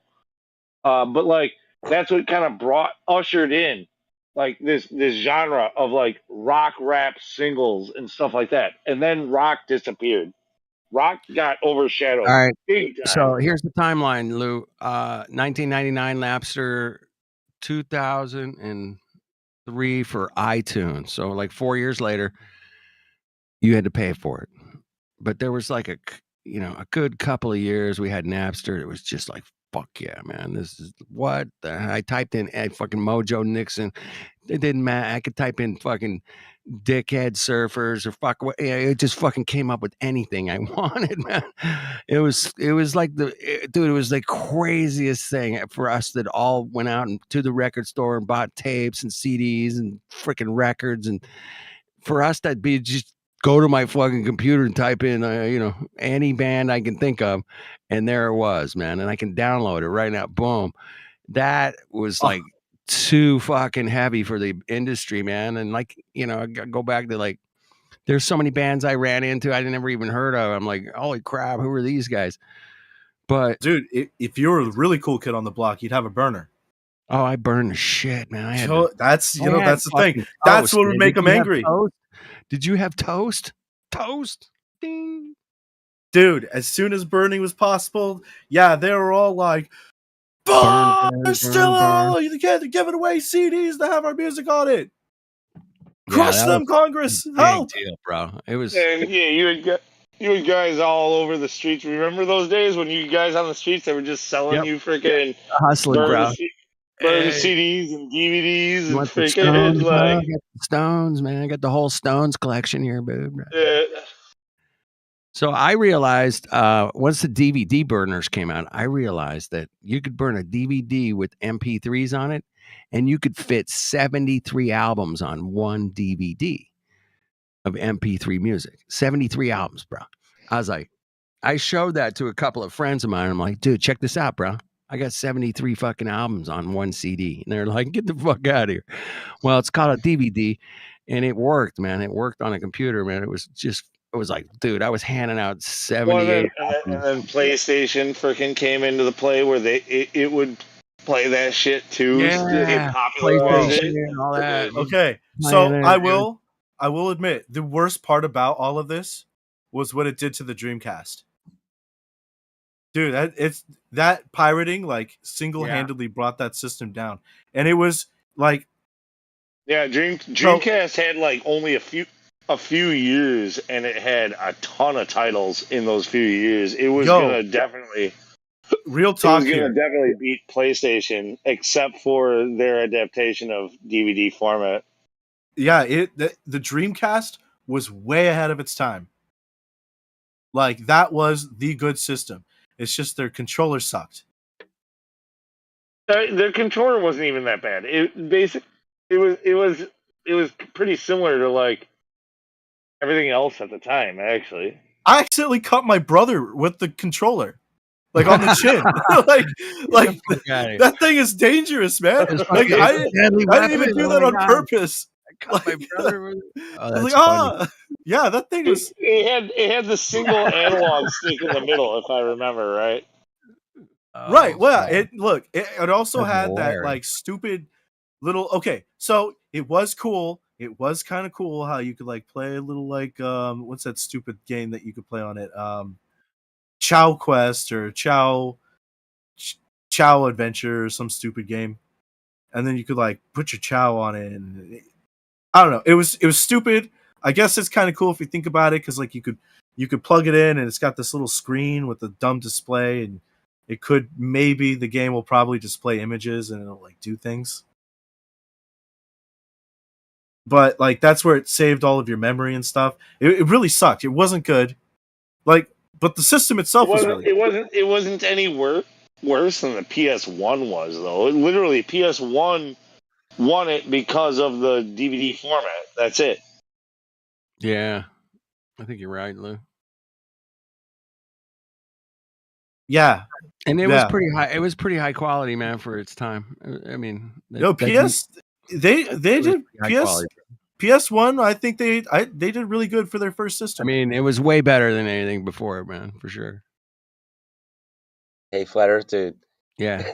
When you learned that you could put 70 albums on a DVD, yeah, then the iPod Classic came out, 250 gigabytes in your palm of your hand. Dude, I had 900 on my first fucking iPod, Dude, and it was fucking like my first iPod had like some crazy amount of memory, bro. It was like I had 30,000 songs on my fucking iPod. 30,000 songs, like, and everybody was like, "Yeah, how the fuck did you listen to 30,000 songs?" And it's like, I don't know. I just let it play, and yeah. what was Put cool it is on like, shuffle, bro. Just put it on shuffle. Yeah. I mean, I had like every kind of genre of music. I had jazz, freaking hip hop, whatever. Dude, and that's the thing is that's how you, instead of playing singles, this is let's go back. Like, singles are the worst. Like, I want to hear an argument who are like, no, singles are good. Like, no, singles are bad for the industry, for the listener, for everybody. Like, yeah. I mean, I can go take it way back. Why I hate singles, but go ahead, Lou. Like, Like I just want to hear somebody try to claim like it's a good thing. Like if all your that's see, like I'm anti pop music. Like I don't like catering to what's popular. I like hearing. I'm a fan of what hearing the nuances of a band. You know, when they come out with Yeah. something that I like that not everybody else likes. It's kind of like the you know what do they call them, like back in with the classic rock they call it like the deep, especially with Led Zeppelin they call it like the deep hits or the deep what do they call it, the Okay, deep. I'm gonna catch you up here, Lou. We used to go, oh my God, Aerosmith has a new album out. Oh shit, let's check it out, bro. And we would all gather around and we would drop the needle. And it was an experience that we would share together and go, okay, that song was cool, but I don't want, and then we would talk about the music and maybe lift the needle even and go, fuck, that was fucking Yeah. sick, bro. Let's go. Well, Let's go. everybody becomes a cookie cutter when it's And then, all about like, oh, remember when that oh wow, that song remember when that hit that became song went to popular and was on the top 10 charts? Oh yeah, but I remember those days. It's all in this nostalgia. Yeah, that like shit's all that was fucking gone, bro. my childhood too. Why is my childhood the same as your childhood, halfway across the world? Well, because the fucking corporate media fucking made it that way. Mm-hmm. Yeah, singles kind of suck, but people bought them just because they were cheap, and you got a few of the hit songs, and that's it. And maybe a Albums weren't remix. cheap, man. I mean, albums were like $3 or $4, and minimum wage was like $2.50. Like, oh shit. Honestly, like I'm also gonna throw this out here too. Most people only have one single in their entire career. Yeah. Like There's a ton of like people who made it big that literally just have like one. one. They're one hit wonders. One hit wonders. We're talking about the one hit wonders. Well, I'm saying like most people that do that are just people that are like most of them are just one hit wonders, and then they don't like. That's it. Yeah, you're right. I mean, there's a lot of one hit wonders, no question. They actually made a movie about it. Tom Hanks. It was pretty good. But yeah, No, but that's the difference though. Is like the good bands like with singles like it was more about looking for the good bands that you could buy a whole album if you were a real fan. You loved the whole album. But right. then it was like that. It was that mediocre, cheesy fan who was like, "Oh, I'm just gonna buy the single. Like, I just love that one hit from that one band, and like, and I'm gonna add. Then it turned into, I'm gonna add that one hit from that one band to my playlist, and I'm just gonna have a whole playlist of nothing but one hit fucking wonders. One And hit cuckers. and all of a sudden now everybody is just this freaking cheesy corporate freaking one hit wonder freaking lover. And if you like anything outside of that, Lou, go get a glass of water, bro. You got the hiccups. dude. I also have one horrifying idea for you on this. Love you, man. Go ahead, time. Yo, have you thought of the possibility of meme culture affecting mainstream media? Oh, fucking no doubt about it. Frogs are everywhere. Obvious Where do fucking you question. think it came from? It's not that. It's not that meme culture turned into that. It was that is what became meme culture. Right. Dude, Or people maybe went it to was the memes prison that for shaped memes. it to Dude, be that they way. do meme culture. It was meme news, man. Back in the 80s, 90s, even today, man. You go meme news, dude. Hey, somebody got shot over here. Blah, blah, blah. Oh, a plane crashed over here. Blah, blah, blah. I mean, it's like it's the same fucking thing, man. What's the difference? I mean, a 27-second story on CNN is the same as a fucking meme, dude. It's the exact same fucking thing. Yeah. Sometimes you think about it, getting memes could be like the best thing that ever happened to you. No doubt Although about it. I will admit, let me think of a good percentage. A really, really high amount. If you do get memed, it's probably not good. Yeah. It just depends. It depends. Like, yeah, I mean, everything's gonna have its ebb and flow, or how it's gonna work or how it's not gonna work. But I'll tell you what, man. Back in 2020, when they shut everything down, The memes were fucking sick, bro. I mean, I got a bunch of them still. I can't share them Dude, here, but memeing, I mean, it was just fucking like, oh yeah, no shit, Sherlock. I mean, I was like, really, you mongos? yeah. Well, memeing is an art. It's already being lost. It was like something that time flies so fast. Like literally, like you're saying, 2018. Like how long ago was that? That's not very long ago. Like nah. that was like at its peak, and already memeing has become like memeing has become new. now memeing is something that like the World Health Organization is doing on fucking Facebook. It's like great meme, World Health Organization. Well, they can't do it. Exactly. Memes are They authentic. can't meme. Like yeah, you're right. Time. Yeah. They're not good at it. You're right. They're not really Right. good. We are really fucking good at it. They're not good at it. Go ahead. It's just, dude, you guys are the best fucking memers. I mean, this, flat Earth and truth and all this stuff. I mean, I ran across them all. I've seen some really bad flat Earth memes. I just saw one yesterday that spelled Chicago chia. Like it was chia Chicago, like a chia pet. Like I was like, dude, use a spell it's a check, bad bro. meme. Check it out. Chicago. the Chicago skyline, like that's not a good meme. That's sorry. No, memes are meant to be funny, and you got to spell it correctly, or you look like the fool. Yeah, you're kind of screwed, man. If you can't spell it out, man. So yeah, let's go pirate some shit. Let's do it, man. Can somebody screen? No, I'm just kidding. Dude, are we on Rumble or where are we at on this? Or on YouTube? Never mind. Don't play anything copywritten. For fuck's sake. Thank you. Get us in trouble, Larry.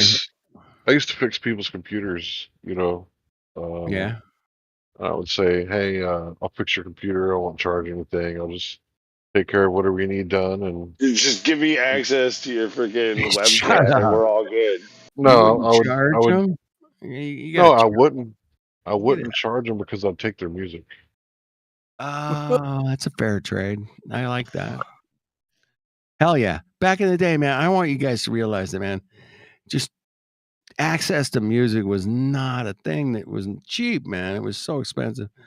And for Napster to roll around and, to just have free access to music, and then people were downloading that shit like a freaking freight train, man. It was just going, and everybody was sharing music, man. It was just then we got spoiled to that too. Then we expected all music to be free for a period of time, man.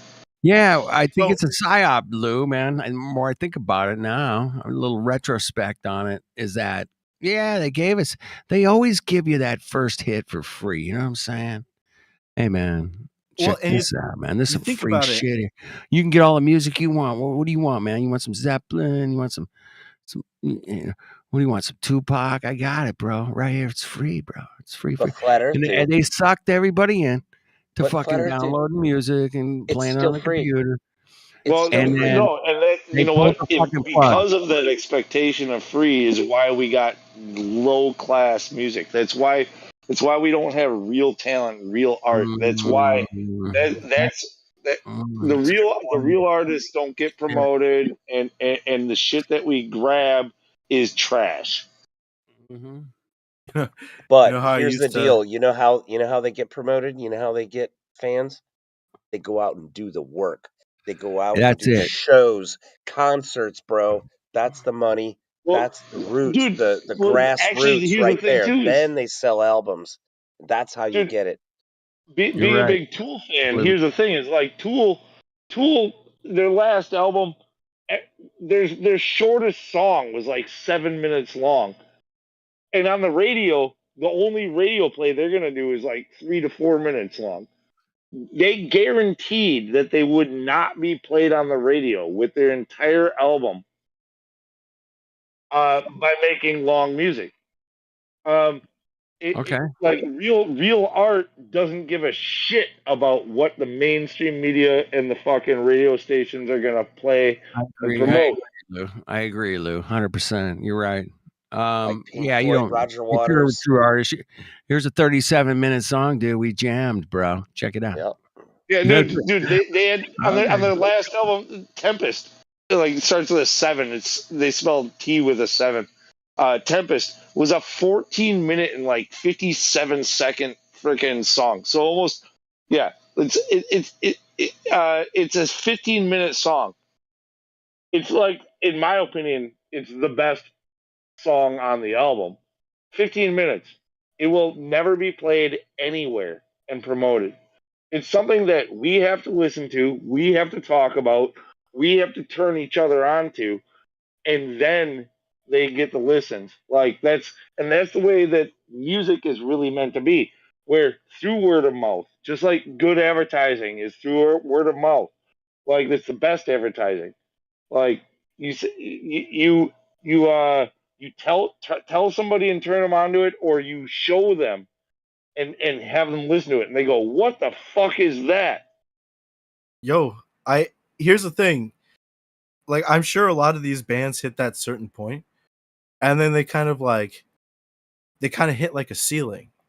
And then here comes somebody that says like, "Hey guys, let me remove that ceiling for you. We just, need to make a couple deals." Well, I don't know if you could I tell. think a lot of I mean, like, a lot of people would jump at a chance to be like, "Yeah, sounds good." I don't know if you could tell just by his PFP alone, but Lunatic is a Tool fan. No, fuck, no, absolutely. really? No, No, nobody can tell. no idea.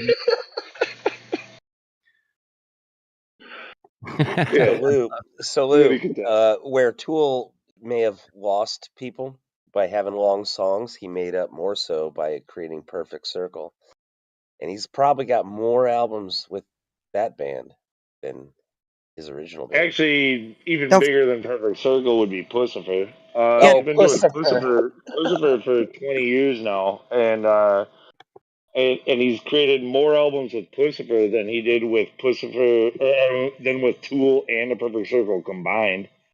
And all three bands are slightly different in like style.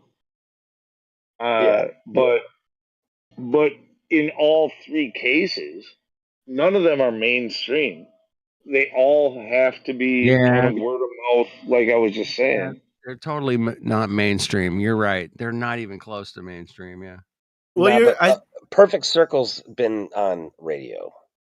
Yeah, You got but to admit Well, that. so has it's Tool, not and it's not Michael Jackson but mainstream or Tom Petty or pick your fucking poison, but it's not mainstream. Taylor Swift is mainstream, bro. I mean, yeah, no, they get certain hits, like they do make certain songs, like you know, God, the one from Undertow, Sober. Sober was the most radio played Tool song ever, and still is. Like that was back in like 1990 fucking 8 or something like that. I You like know, like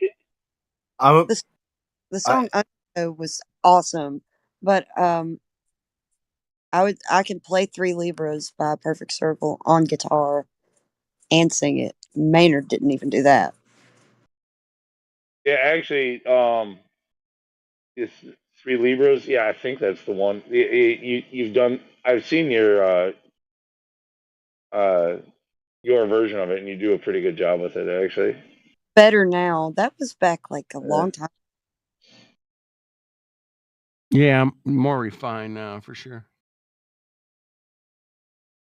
Actually, I just watched earlier today. Literally, I actually watched um early Tool live concert on YouTube. Like it was like I think 1992.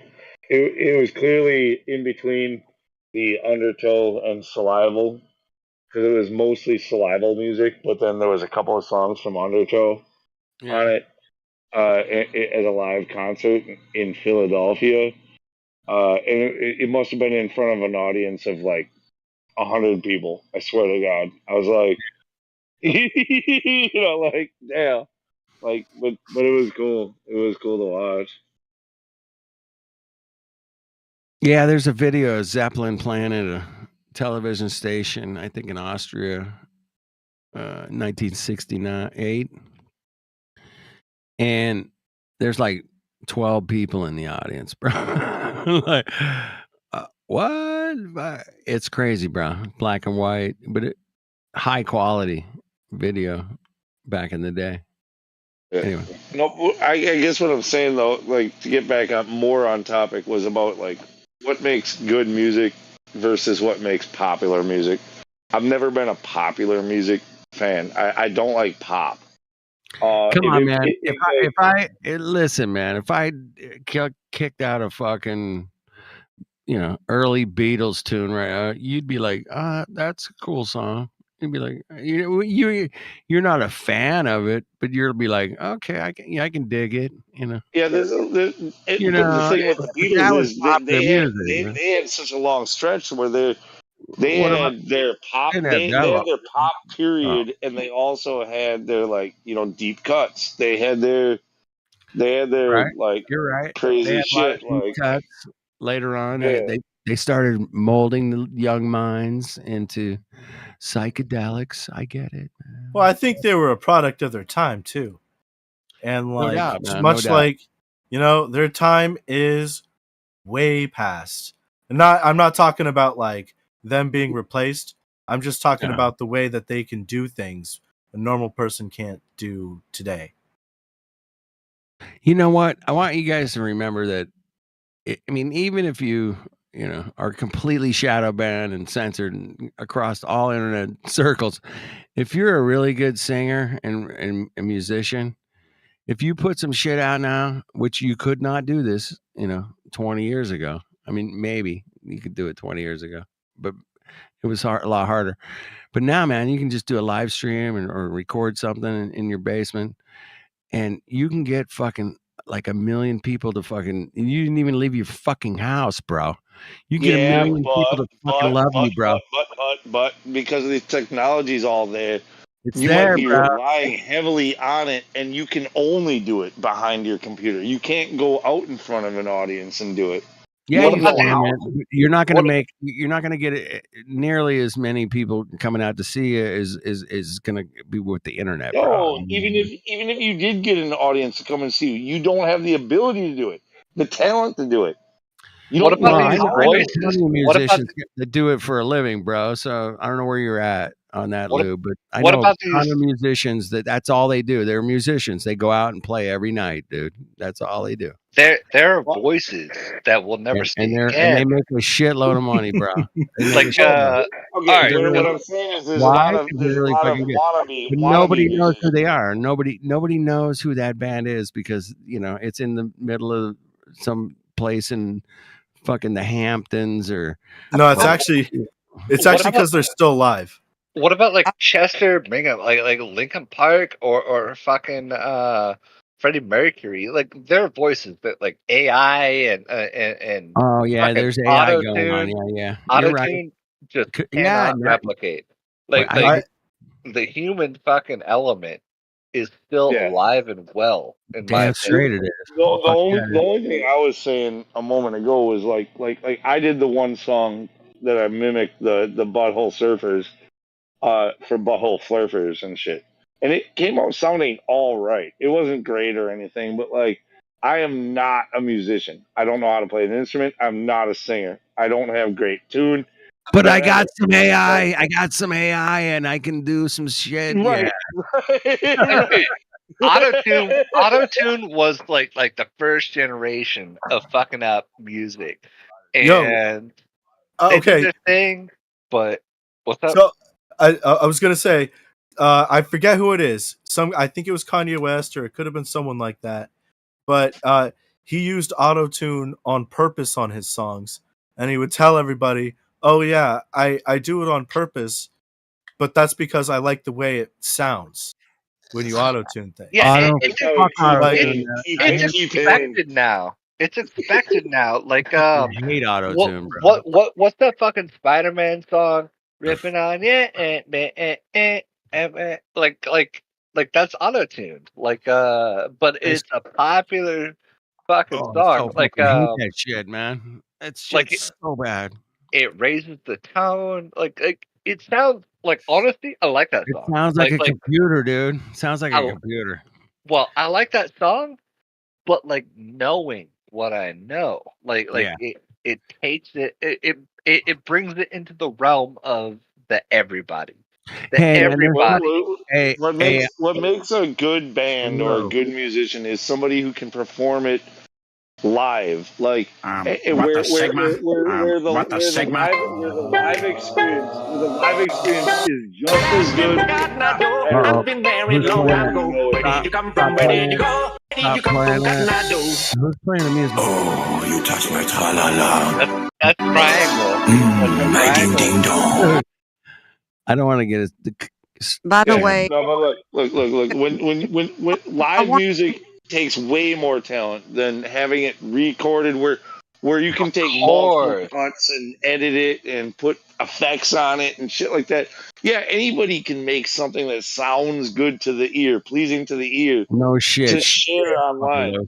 But to be Hey, able to perform that I want to live, say this, that Lou. takes real talent. I want to say this, Lou. I mean, there is nothing like live music, and Flatsy will back me up on it. When I you pay $80 for a by ticket, the way, there's you T-Pain. want T-Pain was the one that whoever was saying they can sing, but they used autotune. Yeah, there you go. T-Pain. yeah. When you pay $80 for a ticket, you want a fucking $80 is performance. nothing. You want to watch them light the fire from sticks and stones. Like you want the whole $80. fucking That's it.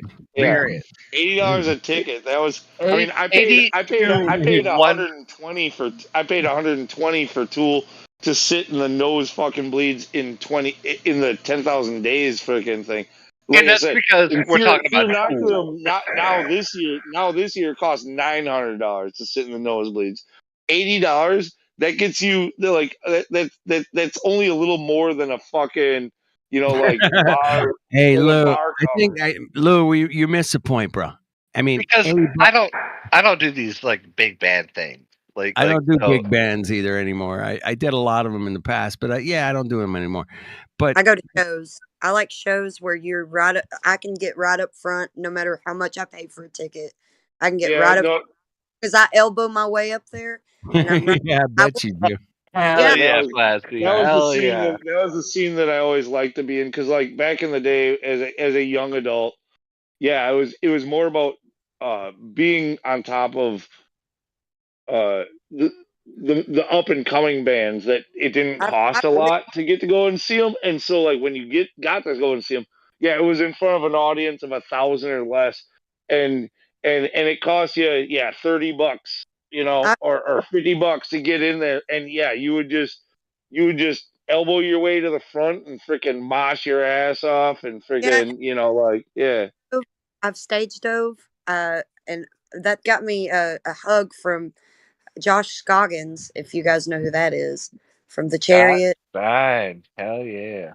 And well, he was in '68 at the time, and he was doing a collaboration with Every Time I Die, and he was about to do his part for Every Time I Die's uh, song that they collaborate with, and I had timed my stage dive just right to where I was on stage with Scoggins, and he gave me a hug. He was in like this colored tuxedo.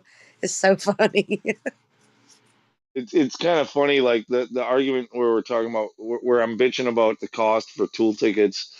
It's funny with Tool because of like what Tool supposedly stands for, but like this It's is true. something that's been actually done over and over and over again. Like is where I think it happened with like Phil Collins back in the day, and also with Tom Petty I'm and the sure. Rolling Stones, and where like where they didn't they did the band themselves didn't like that their tickets cost so much. They couldn't reach their actual like diehard fans and shit like that.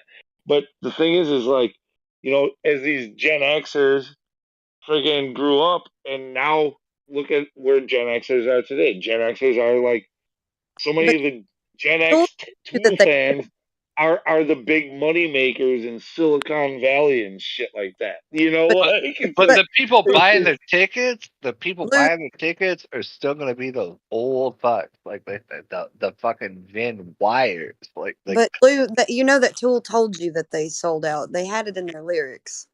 well, That oh no, yeah, no, it wasn't even, Oh, no, it there wasn't it even. is. Yeah, no, actually, that was before they ever sold out. Where he had where he had those lyrics. He basically was telling you before he ever sold out. Like, yeah, like Oh, if you want to call me a sellout, well, then I'm the man and you're the man and he's the fucking man as well. So you can stick that fucking finger up your ass. You bought my album. You're the man. You're the fucking you're the one wearing those 505 jeans. You're the one You're the who's fucking sucker. You dressing the sucker. part. You You're sucker, the Lou. fucking You're a fucking sucker, you're a Lou. sellout just as much as me. He said that before he ever That's freaking. interesting that you'd say that, man. Yeah, All I can right. see By that. the way, like I brought an audience of first timers in here. Like Oh shit. Our bad. My bad. you, you Totally guys bad. you guys want to Hey, talk about hey, flat we Earth? got a captain in the house. What's up, Veritas? So I brought an audience of first Alpha. timers. This is their first fucking experience. I won't call them out. I won't say who it is, We would but we got off. we got some first timers in here. I appreciate it. We got off track. We were talking about music and the industry of music and how it everybody loves music. So it's a nice topic to talk about. But Oh, dude, I love hey, fucking music. welcome, We welcome. all love music. Everybody loves music. I have never met a person that didn't love music, man. If you have, let me know. Actually, I don't even. I hate music. That's All what's right, fuck fucked up you, Lou. about this. You're a piece of shit, Lou. Longo. Fuck this guy. I love you, Lou. But yeah, don't say that, bro. Don't go there. Dude, music is probably the downfall of man. It might be, dude. There's deep caverns of music that we could all go down. If you guys want to go down, Laurel Canyon someday, let me know. I got you I covered. think you are conflating actual music and neurolinguistic programming. Larry, I want to You might call be on right, you. Larry. Larry's right. Larry, I want to call on you. So we got some first timers in here. They are What's up? What's up? what we call educated in the traditional sense. Cool.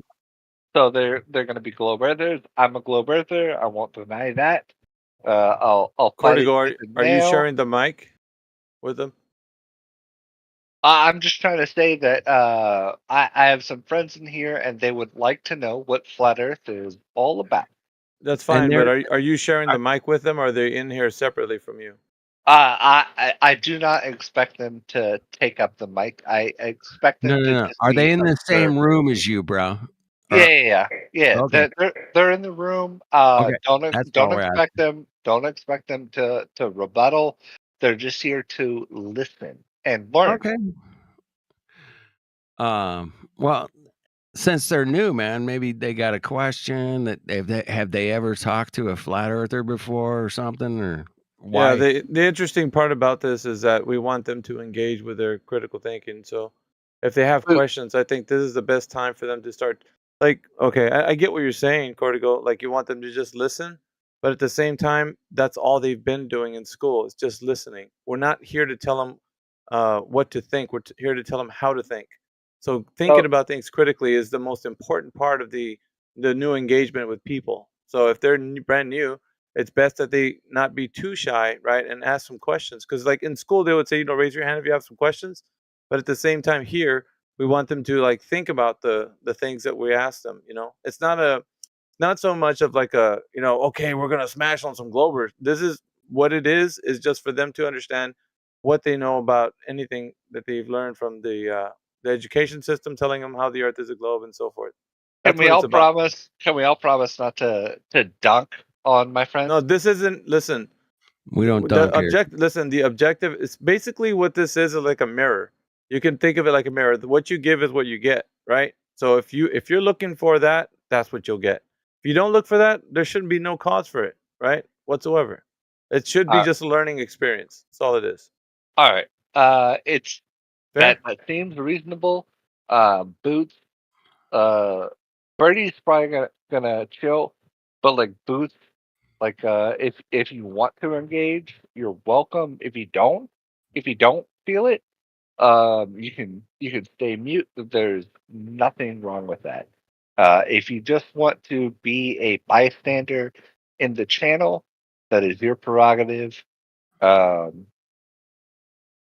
yeah, here we are. Hey, welcome to Flat Earth, man. You're not spinning and shooting through outer space at millions of miles an hour, my friend. Boot. Is your name Boot? Is your friend Boot? Boots DR. Boots DR, do you have any questions for us? I don't. I've been here before. I listen to you guys. All right, man. Okay. You got any evidence that we're shooting through outer space at millions of miles an hour by chance? Laying around. It's not my area of expertise, so I can't speak on it. You guys would probably own me and shit. Nah. Boots is a normie. Like you guys are so professional when you debate, and you could demolish me. You could demolish Boots. You could demolish Birdie. You guys We're could not here to destroy demolish it. anybody, bro. We're just like Yeah, but we're not attacking people. We're attacking ideas. Yeah, That's a good way to put it, Larry. You Yeah, guys can beat us any day of the week. Yeah, you guys were talking about the downfall of society with music, but as a joke, right? And this is the literal downfall of society. Just being complacent, just being apathetic, just being indifferent. These words that I'm using right now were the condition of people right now because they've been conditioned by the information of the Earth being a globe. They're only told, they're only told, what to think. So this is important, right? This step that they make right now to step out and be bold should be their own making. It shouldn't be somebody like safeguarding them. They should feel unafraid to come and step forward. You know what I mean? It's not like we're gonna be like, oh, there's a Glover, let's get him. Like it should be more of that. Usually happens if you're giving that kind of energy. But if you're just here to learn, like I don't think there's any cause for that whatsoever. It should be just a mutual exchange of ideas. Could we get like a 101 of the factual situation that we live in and why flat Earth is important? Like what is done wrong, and how like what your what can we do better?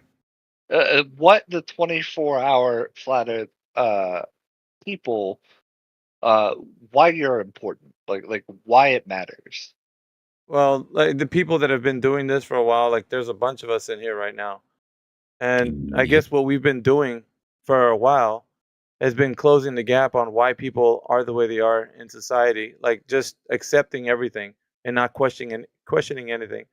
So, and sometimes we do come off bold and brash and a bit obnoxious and arrogant and the way it sounds because for the listener, they don't know how to deal with this type of argument. Like on debate.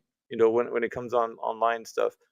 But the heart of the issue is the fact that you've been only programmed to think a certain way. Like Flat Earth Dude was saying, you guys, he's asking the Before question. you actually get more into that, just to Go ahead, more address specifically into what he's saying, like why is this important? Like what do we have to offer?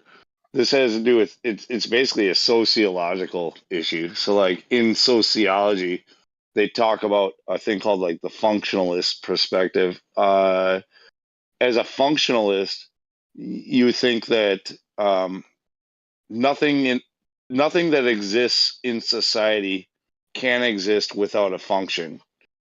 And as a function for flat earthers, which is what your question was, I would say that yeah, our function has to do with raising the important questions, keeping people skeptical and doubting of the official narratives,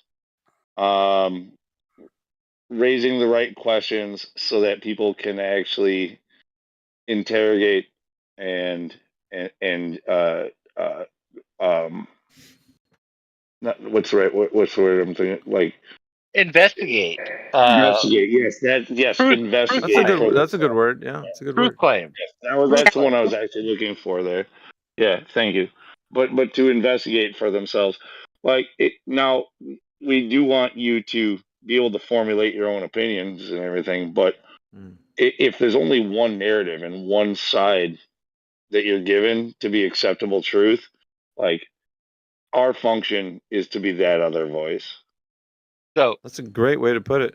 My Yeah, understanding of the flat Earth community, you guys are philosophers of science, and you reject not empirical. What is the not in the non empirical Pseudo. Well, Foe is when also another one. We So- reject pseudoscience. Let me say this real fast. We're go ahead, not really philosophers as much as we are seekers. So when you call us philosophers, it sounds like you're trying to say that we're intellectuals. And maybe a few of us are, but most people are not intellectuals. I think most people here are just what you would call a seeker. We're just trying to find out what the truth is. We don't have all the truth, but it's not because we don't want it. Well, so my view is the empirical sciences are the things that we can see, but there's another avenue of sciences that we call Theoretical. the inferences. So we take that we can see, and then we can infer, and yes, have theoretical knowledge. And my understanding is that flat Earth Empirical. challenges the things that we cannot directly see. That's good. Empirical knowledge. Yeah, that's good. So if you and everybody's weighing in, I think that's great. But it's also for the individual, I guess. It's not for us to have these conversions that we're going to make some new flat earthers. That's not the heart of our aim. We're not looking to do that. If it happens during a conversation, wonderful. That's great. I mean, everybody, round of applause. But that's not what we're going for. We're Yeah, not we looking here to we bend your. want quality over quantity. Like we don't like Yeah. for those of you who like don't understand why the Earth is flat. We really don't want you. We would prefer that you argue for the globe because you make them look retarded. We don't want you to make us look retarded. About that, Lou.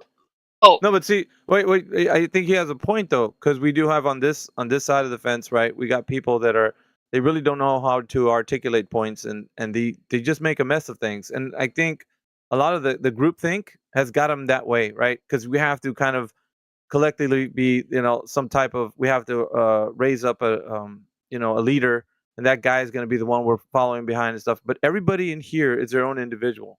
I do me, you do you. Everybody does whatever they do, right? That's their own style. That's who they are. Absolutely. And so that's what makes this unique, because we don't have a leader. We all are in our own selves individual. And by that, we are now being able to say, okay, collectively we can come together and say, let's just look into this. Let's research some things.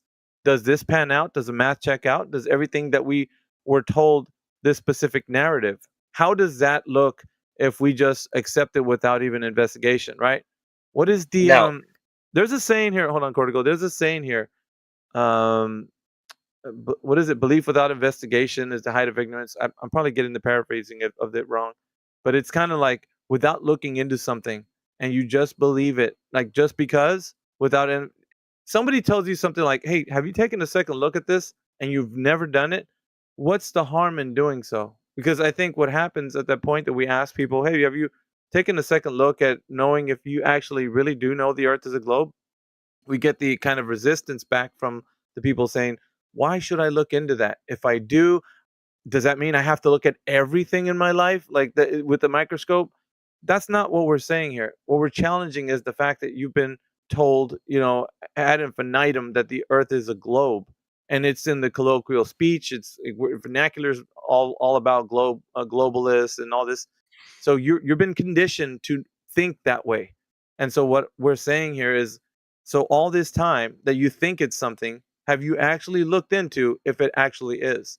So it's just stopping to think, right? And I think Larry was kind of hitting up on some points there. It's like, I mean, if you look at it a certain way, it's not like everybody in here is like this, PhD or anything like that. It's just we're just challenging the narrative, and what happens over time you doing that, you start to become really good at knowing how people. It's okay.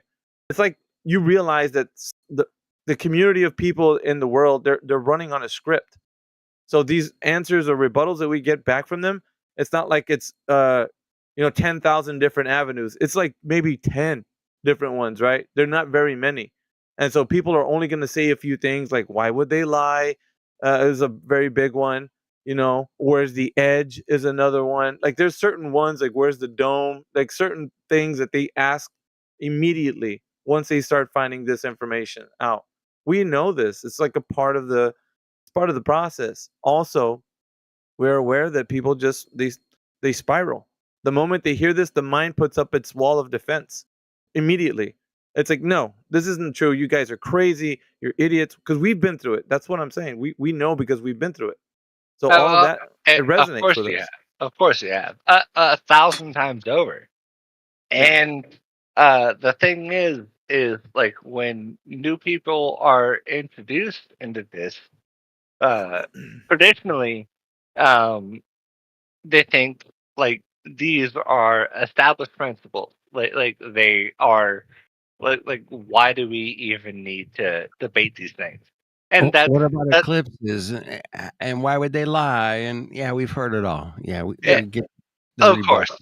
And that's why like I invoked Larry in that like we can talk about things that maybe aren't established or maybe they haven't been established enough. We can talk about sunset and like actual rebuttals. Like things that flat earth like of course This is they're aware the of. place for that. This is the place for that. That's why I was asking. When people come in here, that's kind of what we're looking for. We're looking for those types of engagements because here's how we understand it, Cortigo. This is not a debate. I repeat, this is not a debate by any stretch of the means. The new guy that comes in here thinks it's one. They're like, well, okay, so you are flat earthers, so there must be a debate because if I know that it's a globe and you think it's flat, I need you to tell me how it's. You know what I mean? So that's the kind of look they get. They think it's a debate. What we understand is that because they haven't taken a second look at the information they've been conditioned to think it's a globe, they don't know. They're not. Right. It's basically they're oblivious to the facts that they have never investigated any of the questions. None of them. So you know what I'm saying? That's kind of like No, where we I understand. absolutely agree. Yeah, like it a debate is like a third fucking like column. Like we'll get to that point. Like we can get to the point of debate, but what we have to talk about is like the points that we agree on. Yeah, common And how ground. does, how as far as that goes, the points we agree on. How does the debate go? Okay, so both people who believe in a flat Earth and people who believe in a globe start with the basis of we both experience the Earth as flat. We both experience it as motionless. Well, so what is there to debate about that? Yeah. Nothing at all. I don't know that we just accept. We do that's a fact. Like if you go to the experts or anybody, like there's literally nobody who has witnessed curvature to the Earth or rotation of the Earth. Everybody has to agree with that. Even on the globe's side, in order for them to be an honest interlocutor, or whatever, however you say that, they have to start with that premise and say, yes, it is true that we experience the Earth as flat and motionless, but I propose this. Yeah, it's a And globe. that would be the start to the debate. Yeah. If there was one to be had, I would say Lelou's kind of hitting the points, like the high points. So if the person, this is the caveat to what he just said. If the guy comes in here, however, and says, I reject that premise, it is not observably that way, then we have a problem right there. Because if primary experience is not that you don't, with the first-hand experience, right, on the Earth, you yourself if you're saying that you experience the Earth as a globe, experience like firsthand, then we have issues because that's not what mainstream is actually signing off on. They're actually saying locally flat, yes, locally flat. That's what we see. But overall, it's not right. And that's Just as notice as well. Like we spend most of our time talking with what I would say are just trolls. Then, because if they can't start on that premise, if like yes, we experience the Earth as flat and motionless, but I propose something otherwise. See, that would be the honest way to start. Everybody who says no, I see the Earth is curving. Everybody knows the Earth is curving. You know, like these people are trolls. What we're saying is to reject that premise would be troll, and I deny that. I will deny that premise. That for someone to reject that premise means that they are trolling. No, they're here to have an honest conversation about globe Earth, flat Earth, all the things involved. So they're Yeah, but okay. So wait, are you understanding what people are saying? Like, but anybody that's being intellectually honest on the globe side admits that 100% of our experience would indicate that we're on a stationary level Earth. How does the sun do that? That they're on a stationary level. See, the trolls are not going to stand for this right now. So how does the sun show that? Nobody here It's is not here about to how. troll. Do you Yeah. all About the Okay. moon. How does the moon nobody validate? here is Wait. here No. The dog guy. Dogs are gods. We're talking to a guy that's got a couple newcomers. We appreciate it if you don't start like coming in with your trolling right now. We're going to talk to this Oh, guy if for a there's little bit. newcomers Okay? here, go ahead. I don't I'll think be anyone quiet. is But if it's just here Cortico, Cortico's no, not he's very good. brought some new people, dogs. So okay. Well, does anybody new in here? So far, we're talking about a few things. But if you're new and you came with Cortico, or if you're just brand new to the room, and if you do want to talk, ask your questions. I mean, we do have the floor that's open. We're just talking to Cortico. He's been here a minute.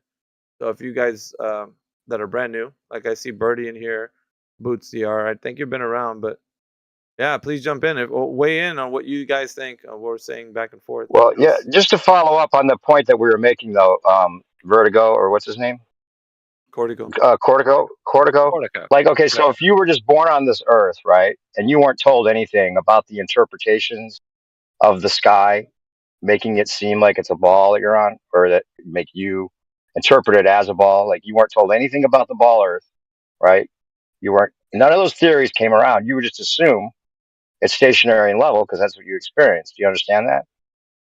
Yeah, I do. Okay, so that's what we mean by your experience. Like flat Earth was never a belief, right? Before, because it's just, well, of course it's not a ball. But then when they started trying to convince people it's a ball, that's when the belief came in. And now they're trying to make flat Earth seem like a belief when it's the just other our way direct around. experience. Yeah. It sounds like they're trying to make the argument to be the other way around. Yeah, Or at least the attempt is. axiomatic. It's axiomatic. Yeah, I fully accept that flat Earth it is the kind of base assumption. Like I fully accept that historically speaking. Yeah, like if you're sitting in a chair, you don't need to believe you're sitting in a chair. You're just sitting in a chair. Right? Now if someone's trying to convince you it's not a chair and they've got a good theory, then you'd have to believe that it's not a chair. Right? Yeah. But if you're just sitting in a chair, there's no belief there. It's just a chair. Yeah. So it's first. So what it is, Cortico, what New Perspective is saying, is firsthand experience. Primary experience trumps the idea that you have belief involved. But it doesn't take belief when you say, "I know." Like, okay, we're on a call right now, right? So if you tell somebody, "I'm sitting down in my chair," that's what you're really doing. That's what you're doing. Doesn't require belief. That's your primary experience. You're sitting in your chair right now. Now, if you say, I don't know if I'm sitting in my chair, I could be a brain in a vat sitting on a shelf somewhere. That's different, right? Right. That's not you lost touch with reality and you don't know which way is up. Now, that's not we're not going and into you'd have to believe that. Yeah, you couldn't prove that. You just have to believe it. That's 13 steps beyond where we're going. So like Right. what all of that is like MK Ultra shit, trying to cast doubt into what you know to be true and turning it into a belief. Yeah. So I'm that's not, how they turn it topsy turvy. Sorry, Cortical, go ahead. so I'm not here to like actually like prove a flat Earth or prove a globe Earth. Like we've done this night after night, and we'll do it 2 weeks from now. Like what I'm here is to introduce two people to flat Earth ideology, and to kind of show them kind of like why we believe the things. Well, not Well, why. see, that's the If you thing. don't Okay, mind, where you I'd say actually you're like saying to. belief, you're mixing belief in real quick. What we want to start with is your base axioms is a stationary level Earth. So if you give up the belief in the ball, you're back to your base axioms as a stationary level Earth. Most flat earthers, at least anybody that's respectable, isn't making a claim about what the whole thing is because we can't necessarily see what the Well, whole thing is. I actually, think they should. as far as that goes, though, I think it is important to address it I because I agree. because There's no reason to think it's a ball any longer. when they picture a flat Earth, they already have programmed in to their mind about what a flat Earth is, about falling off of an edge somewhere and all Yeah, they kinds think of it's a stuff. disc in space. It's not a disc in space. None of that. We have to address that, and this is why I like to hit it early. And I'll just take it from right here, right now. At least for me, anyway. So this does take a little bit of my own beliefs, but the way that I picture the flat Earth or the Earth in general is as the floor of all of existence.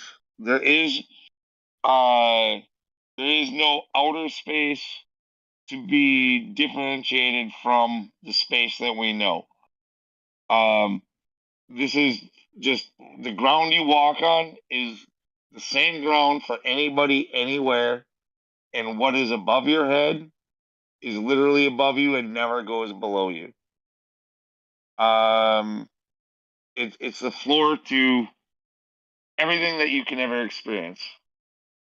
Yeah, as far No, as you can no tell, right? So there's no reason to even mix in like speculation because we don't know. I mean, like if we don't know, we don't know, right? We're not going to make up something about it and try to claim something that can't be actually proven to yourself, right? That's what flat Earth is. It's stationary locally, level locally. We all experience the same thing, and then we debunked the idea that it's a ball. We know that's impossible now. So we're back to our base axioms of stationary level Earth, personally for everyone. That's all we So can know. one more thing to add that is essentially it's this: get rid of any idea of a flat disk floating through space. Please do that.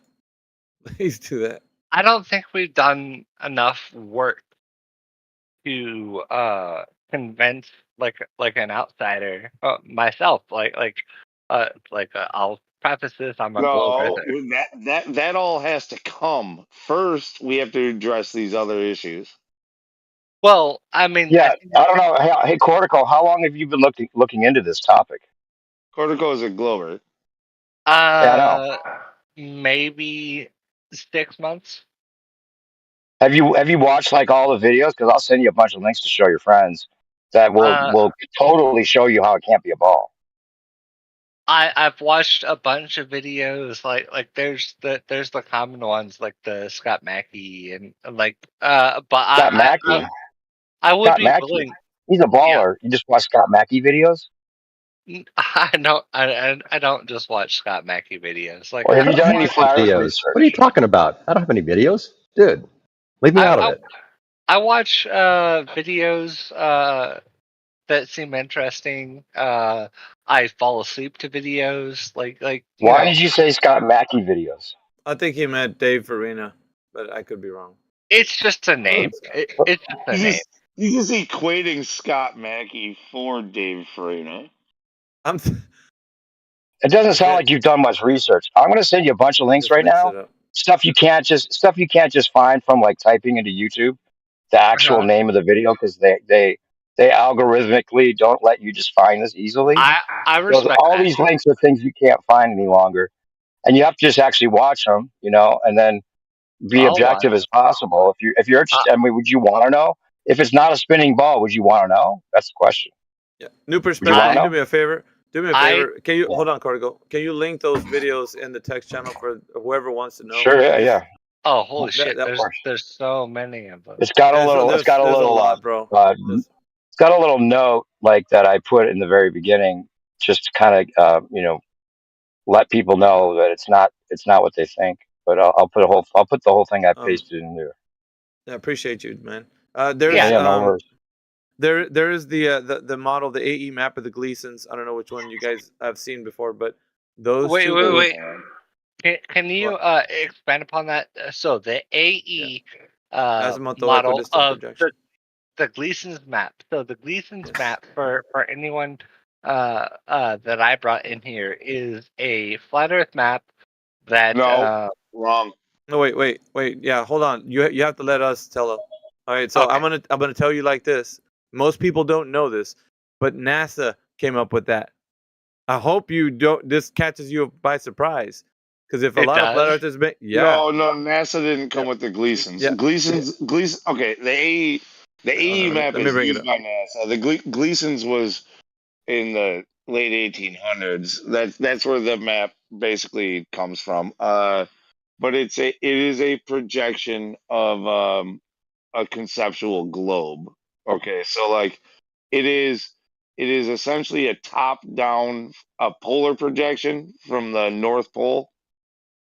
And since if you believed you lived on a ball, you wouldn't be able to see the South Pole from a top down projection. It's sprawled out to create this this map, the Gleason's map. That's but in either case, the AE map or the Gleason's map is a projection of a top-down polar northern polar projection of a globe. Okay, It's not. Flat earthers didn't come up with this, and that's kind of important because I think that's what's being said here, and that's not the case. No flat earther has come up with this map or model. They didn't come from the flat earth community. As much as people want to make it sound that way, that's not the case. It's used by all kinds of government institutions for their logos and shit like that, and it's used it's used in navigation, like for flight and stuff like that. So it does have a ton of usefulness, like as a tool. But flat Earthers early on in the more modern movement of flat Earth, like in 2015, sort of adopted it as a conceptual idea. But it wasn't a flat Earth map, and it never has been and is not. No flat Earther went out and mapped the world and said this is the world. Yeah, I'm gonna put in some screenshots here that shows different maps that you can look at, or excuse me, map projections. Hopefully this actually processes. But as I upload that, you guys have to remember, like, that's what's been said here in the argument for flat Earth and globe. A lot of people side with this idea because they think it supports the way the Earth looks overall. They think that by using it, they're solidifying the point that it's not the actual globe that you're looking at; it's a flat Earth, and it's just a spherical, flattened out version of what we have with a flat Earth. They just turned it into a sphere, but in reality, it's not even the concept that came from this was putting these map projections into a sphere. So it's not.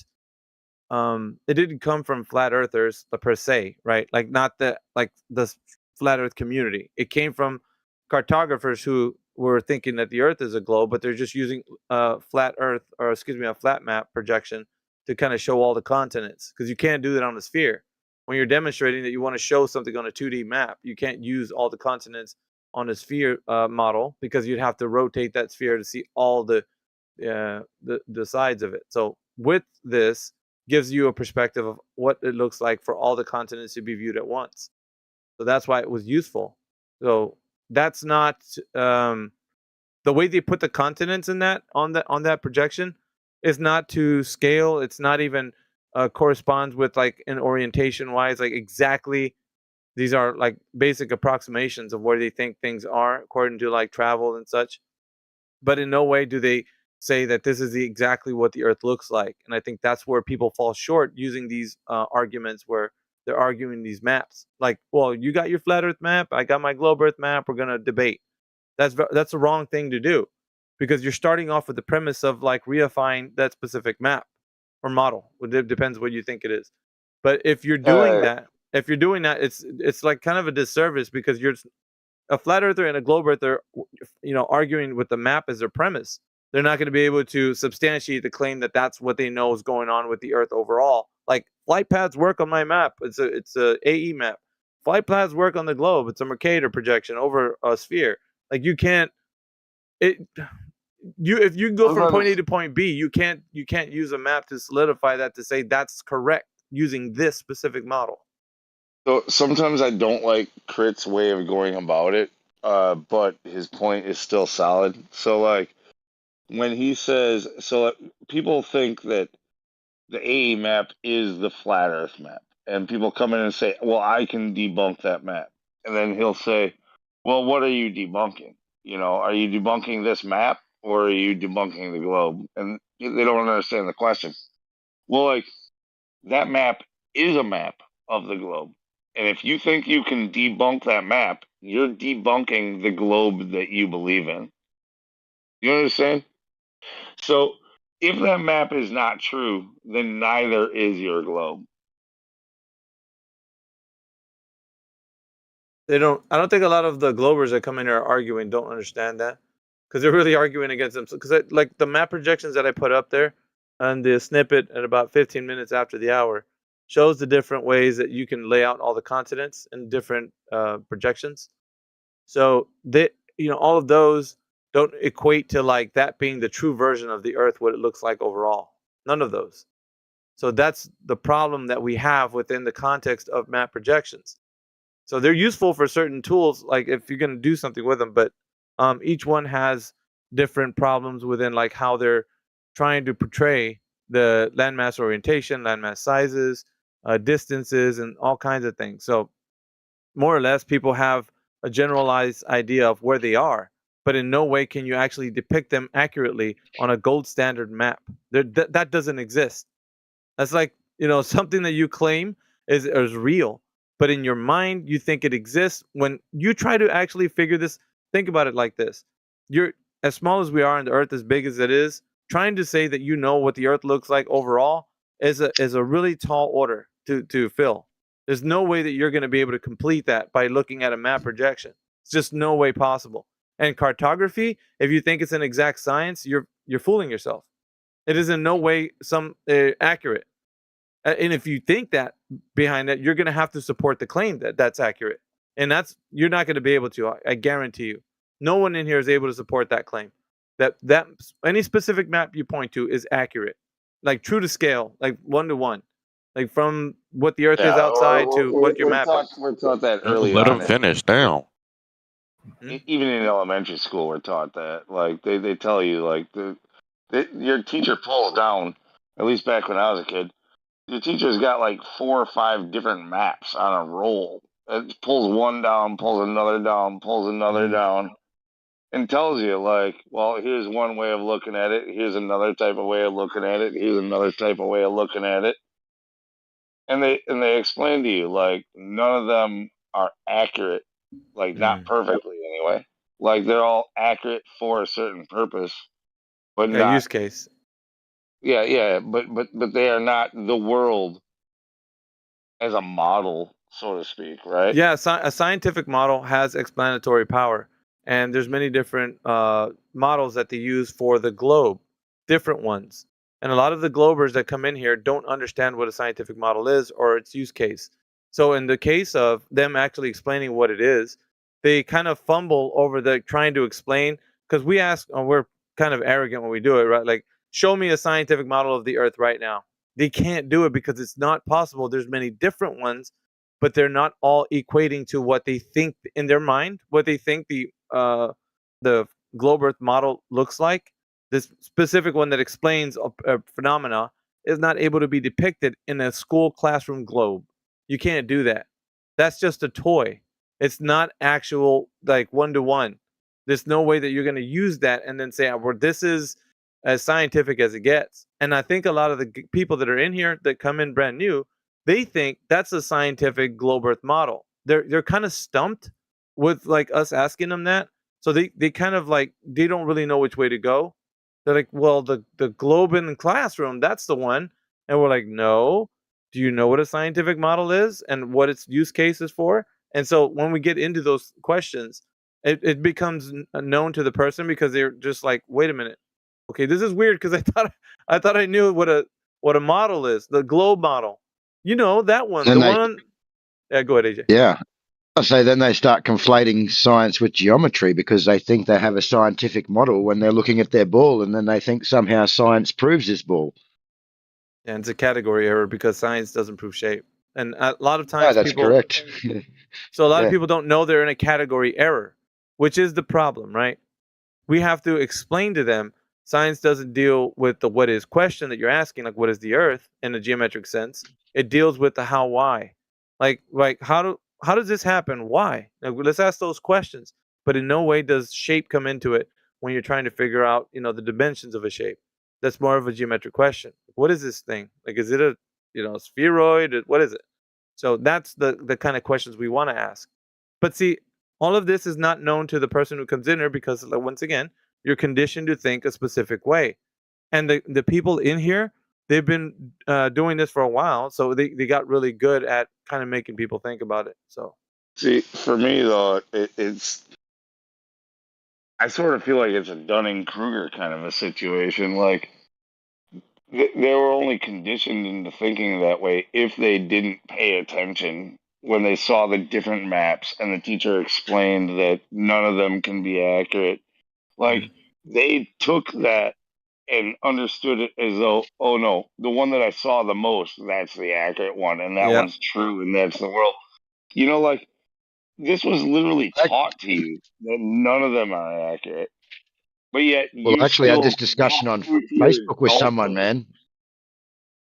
I had this discussion with Facebook with someone, sorry, and the reason I got into the discussion was because he was putting up the AE map and saying, look how inaccurate this flat Earth map is that flat Earth have. And I sort of said to him, you're debunking your own model here, man. This isn't a flat Earth map. But like you were saying, Alpha Veritas, the problem is we have these flat earthers that are claiming it as their own. And his rebuttal was to put all these YouTube flat earthers, these recent flat earthers, have a look at our flat Earth map, yeah? Yeah. And it's I see it becoming a problem now because it sort of didn't matter what I said to this guy. He had in his head that, nope, that's the flat Earth map you guys claim, and we're going to debunk it. And it was actually just ended up being a really stupid conversation with this guy. It's a hard task for us in here because we already know the score. So a lot of the guys that are out there that are, you can call them bandwagon flat earthers. I don't know how else you can name them. But they're not in a group where they're challenging their ideas of like how they view the answers that they're giving someone. So for example, right, you take a prolific flat earther, somebody who's been like at the very beginning saying that we're in a dome and it's like a snow globe and handing out this idea to people, and he's become very famous because he's one of the ones that were really out there on YouTube and the algorithm favored him, and now he's got so much attention that he's like famous in a way with flat earth, but not in the way that critical thinking would prefer. So in here we get called out, right? Like, let's say I'm supporting the ice wall. Well, there's an ice wall. I'm not saying that the ice shelf and us, we can talk about that, but I'm talking about like the ice ring that surrounds the earth. And, and I start making these bold claims that it extends for about 500 miles inland, or whatever. And I don't give the people in here a reason to think that I know that that's the case. Then I'm just putting off ideas to them like a claim without supporting evidence, right? So this is the issue with those guys out there that are being those kinds of flat earthers. they're putting out these ideas like they know what they're talking about, like it's a dome covered snow globe and all that good stuff. And you ask them, well, that's a bold claim, right? When it comes to bold claims, and it sounds pretty extraordinary, right? How can you support that? And if it's just, well, that's just the way it is, well, that's no better than the Globers are saying, right? They're saying the same thing. Well, the Earth, that's just the way it is. It's a globe. And we're trying to get away from that. We want people to think, how is it possible that it is a globe, right? So, and if you're jumping these bandwagon flat earthers that jump on the idea of flat earth, thinking all I got to do is tell them dome and ice walls, we're good, that's it. And I think there's a bit more to that. You have to kind of unpack these ideas that how you've been conditioned, what science is. There's a lot of things. There's nuance to the conversation. Palestine is flat. That's right, God. What? Oh, just another troll jumping in to say his 2 cents and get out. It's funny because once you start putting some points that are succinct, and you're actually getting somebody to really contemplate, what they've been told. These guys start turning up, and they want to throw their body in the gears and just do what they can to kind of muddy the waters. But we persist, so it's not going to affect what we do. They've come at us with sound attacks and stuff like that. You just got to ignore that shit. It is what it is. What this thing is. It's very provocative. People are going to come in here all up in their feelings and, well, I don't like the way this room is run, and moderators and all kinds of stuff. But at the end of the day, there is always a place here for people who are genuinely seeking the truth. Always. There shouldn't be like this angst to come in here because, we're ready to clobber the Globers. It should be more of like, if your bravado is at its highest when you think that the Earth's a globe, then yeah, you'll get clobbered when you come in here. But if you come in here, you're just like, dude, I'm just, I'm asking some questions. Then that person should at least get his chance, open the floor, let him think about stuff. I mean, Yeah, that 100%. should be the way. Okay. Yeah, I agree. I enjoy having have a those question. conversations. We get them every now and again. How do seasons happen? That's my question. Seasons happen the same way on the flat Earth as they do on the globe. It's the proximity of the sun to your geographic location. So the sun, as it goes from the Tropic of Cancer to Capricorn, on the globe Earth, right, and on the flat Earth, it would move from tropic to tropic. So you'd be able to see the sun as it traverses the sky.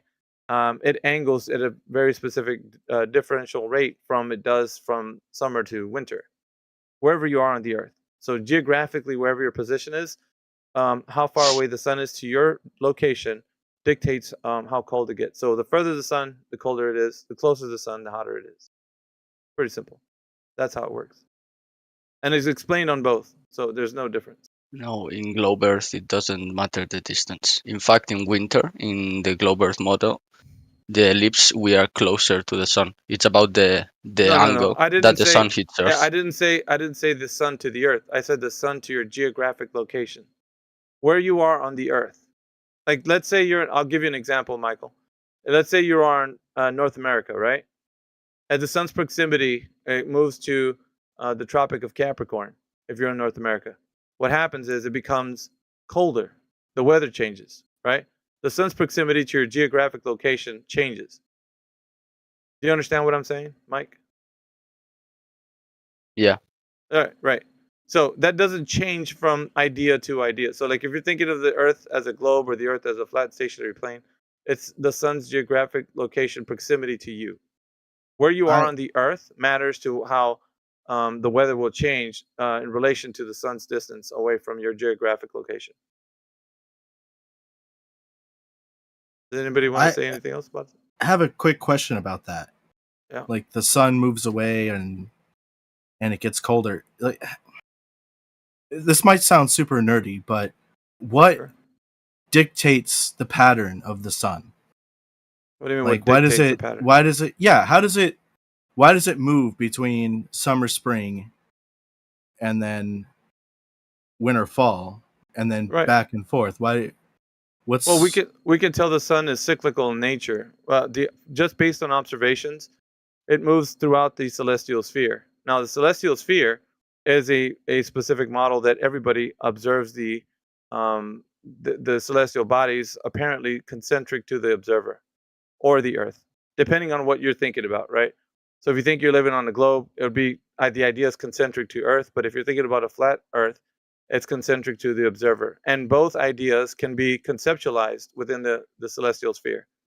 So what we see is angles of degrees for any of the celestial bodies. So the celestial sphere, you can look into this, right? Because it does have the explanation there set forth.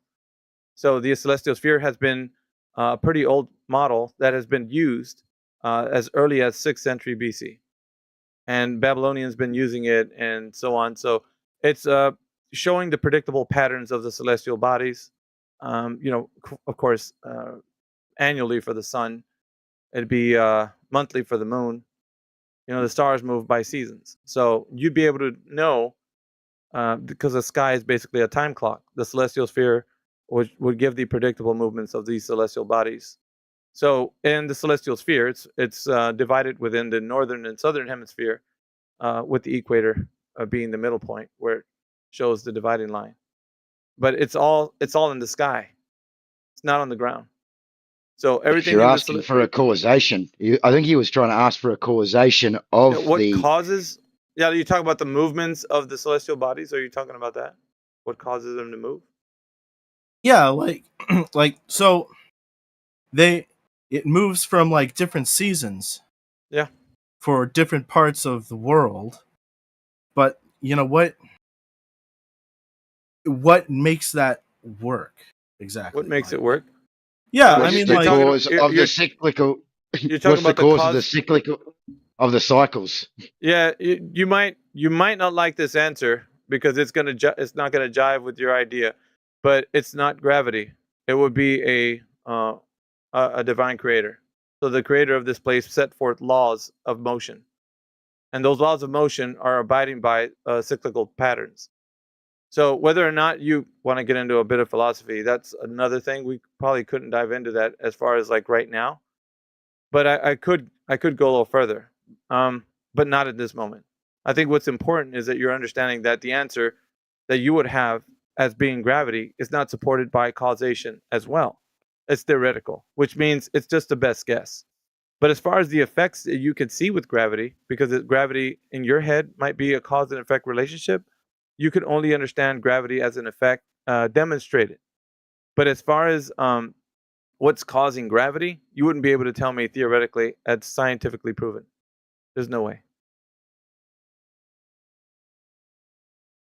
So I don't know if you understand what I said, Time Dash, but yeah, the causation of things for you would be the cause of Einsteinian's theoretical gravitational ideas that the mass of an object is causing a gravity well, causing planetary bodies to, whether or not they're big or small in relation to each other, pull themselves into the other thing. Pulled in. So it'd be moving towards the bigger body, the smaller ones. And that's just not scientifically proven. It's a theory. So hold on, who thinks that? The people who think that the Earth is a globe with the ever-expanding cosmos. Oh. Well, I mean, I've never really considered that. Well, it's mainstream, so you've been told that at one point in your life or not. People think that because they're telling you, me, and everyone else that we live in a heliocentric system. So it's a solar system in the small scale, right? You get bigger, and you find out you're in a galaxy. You get bigger, you find out these galaxies are in a giant cosmological, paradigm. So it gets bigger from just our small scale. So you're just talking about like the universe. Well, yeah. And what we've been told. So the competing idea right now is you have this idea that you think, or not you, but the royal you think that you live on a ball planet that's inside of a solar system, that's inside of a galaxy. You know what I mean? Like all of that is these ideas that they told you about, and concerns to like relativity and motion and such, with planets causing gravity wells. You understand? Time? Yeah, I suppose. Not that you understand, so but what just the concept, the abstract. What he's trying to say, I suppose, in a very simple term, is that according to the globe, we have gravity that causes these cycles that you've asked about. However, gravity can't be scientifically verified. We all see the effects. We can't prove the cause. What Elf is saying is that he believes these cycles were set in place by an intelligent creator that set out laws of motion. And to claim that it's gravity would be something that can't be scientifically verified. Right. Simply. We'd be getting into philosophy on both sides. And that's what I said. I could articulate my point, but I don't know how you'd feel. That would be probably a longer discussion. That the people in here would want to have a discussion about like more of what we can empirically provide. No, I mean like, you know, parts with the universe, galaxy. Yeah, I could see that. I can get behind that. Well, traveling in a ball through space. Yeah, that's. Yeah, these are ideas. That's fundamentally what I think. Yeah, but these are ideas nonetheless. Whether or not it's the case is yet to be scientifically proven, because all you can do is believe stories about what they've been telling you. So you have what I consider hearsay. Somebody tells you a story about something, all you can do, like you just did right now, is get behind it. And that's okay. I mean, you could think of it that way. No, nobody's saying you listen, you can believe whatever you want. And I think you're a person who's free to do that, right? No one's going to tell you what to think. You are you, you can think whatever you want. At the end of the day, you still have to ask the question, how do I know it's true? Can I prove it?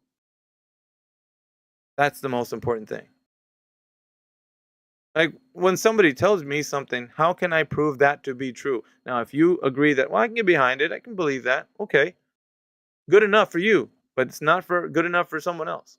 Oh, I was being a little nonchalant about it, but that's cool.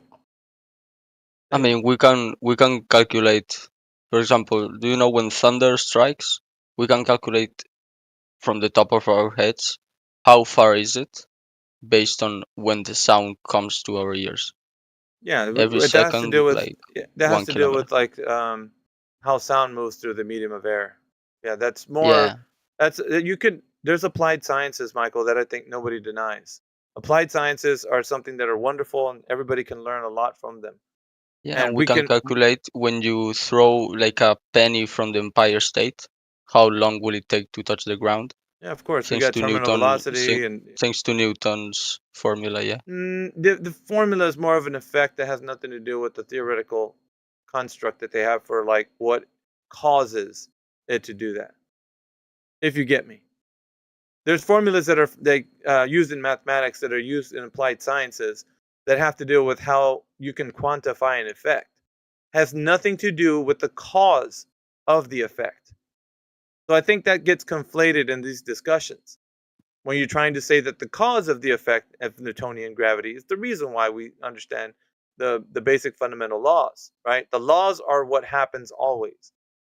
Now, if you conflate that and say, well, we know the cause of the effect, then you're doing a disservice to science, because now you're saying, I know. And science doesn't claim absolutes or I know. If you can get me on that. Yeah, yeah. Okay. Models have been corrected to further prove more things, yeah. Well, yeah, you can understand that, right? I mean, you're not unreasonable. Yeah, but if you cannot say that gravity exists, what do we put in Newton's formulas? Well, the formula for the average rate of fall still stands as the law of gravity. So gravity is real in the sense of the effect. The effect is absolutely something that can be quantified, and we can use things, calculations and such, to kind of work in math. And that's fine. Like, I don't think there's anything wrong with that. I think the grand leap or the leap of logic happens when you start to think that you can attribute a cause to that effect and then have it solidified within the paradigm of it being a cause-effect relationship known by science. And that's not the case. You have to divorce them and understand that the effect is known and understood, can be used in a lot of what industries use to make things work. But as far as the cause of it, you can't do that. You can't tell me that you know that it's the gravity well that's being caused by the bending and warping of space-time. You can't do that because it's not scientific. It's a theory. Yeah, that's what science is. No, It's not. Yeah, it is. No, that's that realm, that with the divorcing of like what science is. Science is things that we can work with in the physical and natural world, because that's what it is. It deals with the physical and natural world. It doesn't deal with these abstract ideas. That is what pseudoscience is. When you start to get it saying, well, I know the sound of, I'll give you an example of what I mean. I know the sound of two black holes colliding. It sounds like birds chirping. And that has been said, by the way, because I seen an article that said that. But that is pseudoscience, because you can't prove that. Now, if you say there's an instrument that can detect that and all kinds of things, and it sounds like birds chirping, then what you've done is you've given a lot of people something to think about, because you've made this whole idea about it, right? And now people can say, like the gentleman said earlier, I can get behind that. Well, that's fine, but it's not empirical. You can't test, verify, and know that that's true, because number one, you'd have to prove that the thing that you're talking about exists in the physical and natural world. You just can't do that. You can have theories on it, on what you think those things are, that these anomalies, but for you to make a claim that way, no, there's no way. It's not supported by empirical evidence. So that's pseudoscience. If you're saying that that's true, then you're in error. It's a category error. It's not science, it's pseudoscience. And what we're saying is science deals with the physical and natural world. Applied sciences, things that we can test, verify, measure, falsify.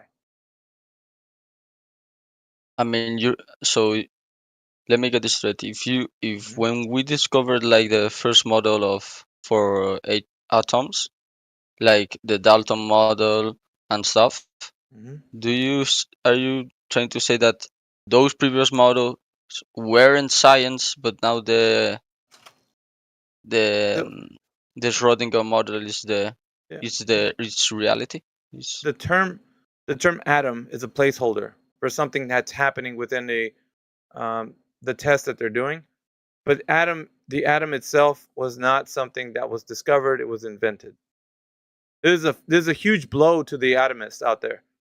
A huge blow, because they believe with all their mind that the atom was discovered, and it just simply wasn't. It was an invention by a philosopher. I think his name was Epicurus or Democritus. He's a father of this. It's Democritus. Thank you very much. He's a father of the atom. No, he defined atom as the fundamental unit. Sure, but the it was one invented. You cannot cut in half. It was invented. It was not discovered.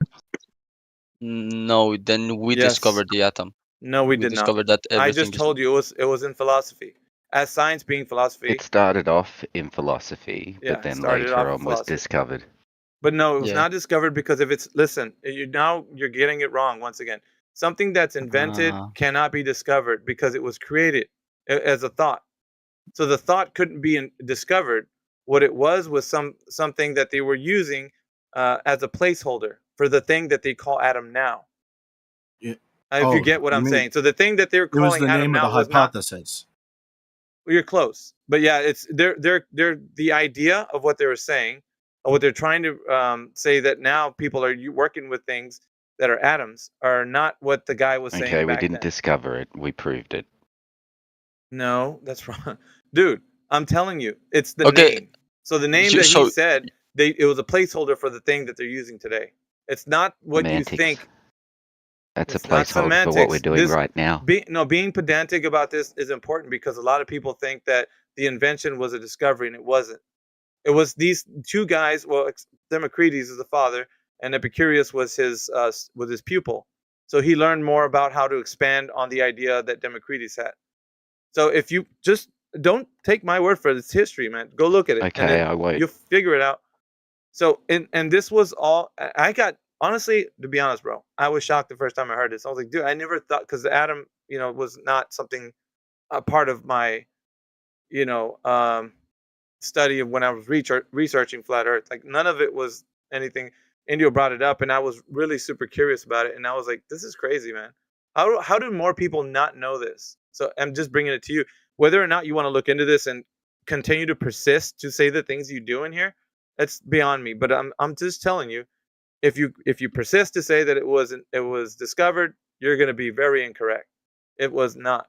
It's a placeholder. The name atom is a placeholder for something. I rephrased it. It was proven. No. But Alpha, Do you believe that atoms exist or not? It's like, That's the yeah. question. Hold on. Me saying it's a placeholder. It's a name for something that they're using in science. So if I was to say right now that I invented the idea of a flying, colorful unicorn. I always use unicorns in my example. Flying colorful unicorn. It's a rainbow unicorn, right? A long time ago, and I said that that's what's pulling the sun across the sky. And we find out that today we talk about the gravitational theory as what pulls the sun across the sky or whatever. You know what I mean? Like if I use that instead, what I said was just a placeholder for what I replaced it with today. It wasn't what I said before. It doesn't prove. You just finished saying like I just proved the rainbow unicorn pulls the sun across the sky. It's not proven. I'm telling you, it was you guys don't understand. Like when you come into these arguments, you actually think you're right, but just do some history, man. It's not what you think. But I didn't understand if you asked my question or not. If you answered my question or not. Do you believe that atoms exist? Yes or no? It's like you asking me for the rainbow unicorn. Do I believe rainbow unicorns exist? I mean, it's pretty simple. It's not. Do you believe that helium, oxygen, nitrogen, and all the elements exist? It's a placeholder for what's being used today. I already said it before. It's not what you're not answering my question again. You're using atom in a very incorrect way. You think that it's something that exists. It's not the atom that exists. It very much exists. Okay, you can believe that. He's answering your question. You're just not He is answering your question. You're just not understanding what he's trying to say. I just want a yes or no. Maybe I just want a yes or no. Well, hold Do on, you believe that there's this fundamental particle that you cannot divide that forms everything? That you cannot divide. What do you mean that you cannot divide? Isn't that what they're doing? They're splitting atoms. Yeah, but they're splitting parts of the atom. Now we know that there's more parts to the atom. You just finished saying they can't divide it. You said it. I didn't say it. Why are you huffing and puffing? You said it. Do you believe that the Schrödinger model of atoms can be applied to the real world? Yeah, yes or no? There's applied sciences that are being done with elements. However, the idea of the atom that was invented would be something that's unsupported by science. It's a placeholder for what they're doing today with elements. I'm telling you. This is what you're not understanding. And you're going to persist, I know, because it didn't satisfy what I think you think the answer is. But I'm telling you, it was a placeholder. What they're talking about, the fundamental construct of reality, the tiny bits of matter that are considered to be atoms, are just it's an abstract. It's a useful way to convey an idea. It's not a way to determine whether or not that's true. You guys get me here, or am I losing you? Yeah, I understand what you're saying. Understand. But, okay, but I mean, we have like sure. kind of pictures of atoms. We kind of have pictures of atoms. Oh, okay. You're still saying that you have pictures of rainbow unicorns, I guess. Yeah, I mean, no. Basically, what you're telling me right now. Yeah, and there has been an university that made an animation with atoms. So you can use atom to be a placeholder for any name you wish, and it's still, you know what I'm saying? Like it doesn't change the fact that they didn't discover atoms. The idea behind the fundamental particles of reality could be described in many different ways, but they didn't discover the atom. They invented the idea of the atom. The atom is a placeholder name. For good grief, dude. Like this is what I'm trying to tell you. It was what philosopher came up with a long time ago. Now, whether or not I know the philosopher doesn't refer to the atom that we know now. I understand that. Oh my god. Okay, dude. Yeah, I don't know. Why are we arguing on the term of an atom? Like, I don't. People are still theorizing about what an atom might even look like or how it might be constructed. It's not. It's up for contention. It's not even among theoretical physicists. Well, They're still arguing about this. It's not settled. Like, it's not settled, guys. I'm pretty sure that when we did that, a bad thing happened to Japan. Yeah. It did. But you're giving me great data here, Alpha. Keep going, man. That goes. You think that mainstream science has agreed upon this, Scott? You're fundamentally incorrect. You're giving me great content. Thank you. Okay, you know what? Hold on, time dash. Hold on, time dash. Scott, what do you mean I'm giving you great content? Do you agree that mainstream science does not settle on this? or do you I told just you are you guys I was blind to working that? on some videos and Are you blind to that? some. Told you Yeah. guys I'm So working on some analysis or something, and you're giving me some great content here. Thank you. great, good for you. Glad, Because you are the most stubborn person in here that only wants to see things one specific way. You agree with wholeheartedly whatever science says out there mainstream, whether it be pseudo or not. You agree with it wholeheartedly. So and no such thing. I've just listened. not you, Time Dash. I'm talking to I'm Scott sorry. Mackey. My bad. I thought you were talking to me. I just finished telling you I'm talking to Scott, bro. Sorry, my B. That was my bad. Go on. All right. So go and look it up. You will get conflicting answers about what an atom even looks like. He persisted, and for him to say that it's me giving him great content is just his ignorance that he doesn't look into the fact that it's been debated over the centuries. It's his bad, not mine. I don't care. He can paint me in whatever light he wants, put me in whatever video he wants. I don't give a shit. All I know is that he's being ignorant to the fact that it's been debated over centuries. And I guess he's an atomism. He's all a part of that. So it's fine. And a lot of people are. Because they've been programmed to believe this is the way. I won't disagree that it's probably consensus that some sort of fundamental particle exists, right? But as far as what it is, how it behaves internally, all its parts, everything, it's all theoretical. Yeah. They don't know. They don't even know what it looks like. Yeah, tiny bits of matter, tiny discrete chunks of matter that describe the fundamental aspects of reality. You could name it whatever you want. They didn't discover it as an atom. That was a placeholder for the idea of what the tiny discrete chunks of matter are. Yeah. That's what all of it was about. Now, whether or not you're giving you great content from me, so stupid, dude. I posted pictures of the atom. I'm sure you did. So can you also post pictures of the rainbow unicorn I told you that's pulling the sun? Because that's all you're doing right now. Is basically telling me that what Democritus came up with, the idea of an atom, is what we're seeing here in the picture. An atom. No, we're not, because he thought of a complete other thing. Okay, then. Why are we still using the name? You just made my point. Thank you. Because it's like the same. It's the same. It's the same, but not the same principle, but not the same thing. Isn't that what I just said? Wow. Thank you. You basically said in not so many words what I said. Like within the 5-minute span, I was trying to tell hard-headed Scott and you. Yeah, but you're still. Appreciate. But still what? Huh? I feel like I don't know if you're because you didn't answer my question. I don't know if you're negating that the existence of atoms and then we can just prove finished them telling and you then exactly we have what I agree with, pictures, bro. And then we have proof.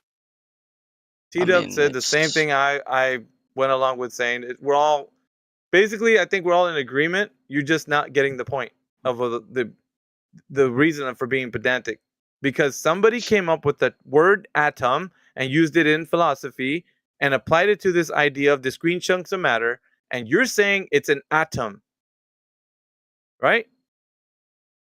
Yes. Okay. And so it's not the same as what they talked about in philosophy that many years ago, right? When Democritus came up with it? It's not the same. I mean, yeah, of course not. Okay. So the idea behind what it is, as far as like calling it what they were calling it, it was a placeholder. So whatever that was discovered, you're angry that it has the same name. No, because they think that what he talked about as an atom is what we're doing today with an atom. It was a placeholder name that was given to discrete chunks of matter, and it's really not. It's not so much that they think they call it an atom, but how it's described as an atom, the description is very different from what Democritus was talking about. You get what I'm saying? Or I mean, is that more content for Scott? Because I don't get it now. No, I understand it perfectly. All right, I then studied this shit. Okay, then why are you going round in circles about it? Because I thought we should already been a part of an because agreement. You haven't answered my question, and I think it was pretty clear.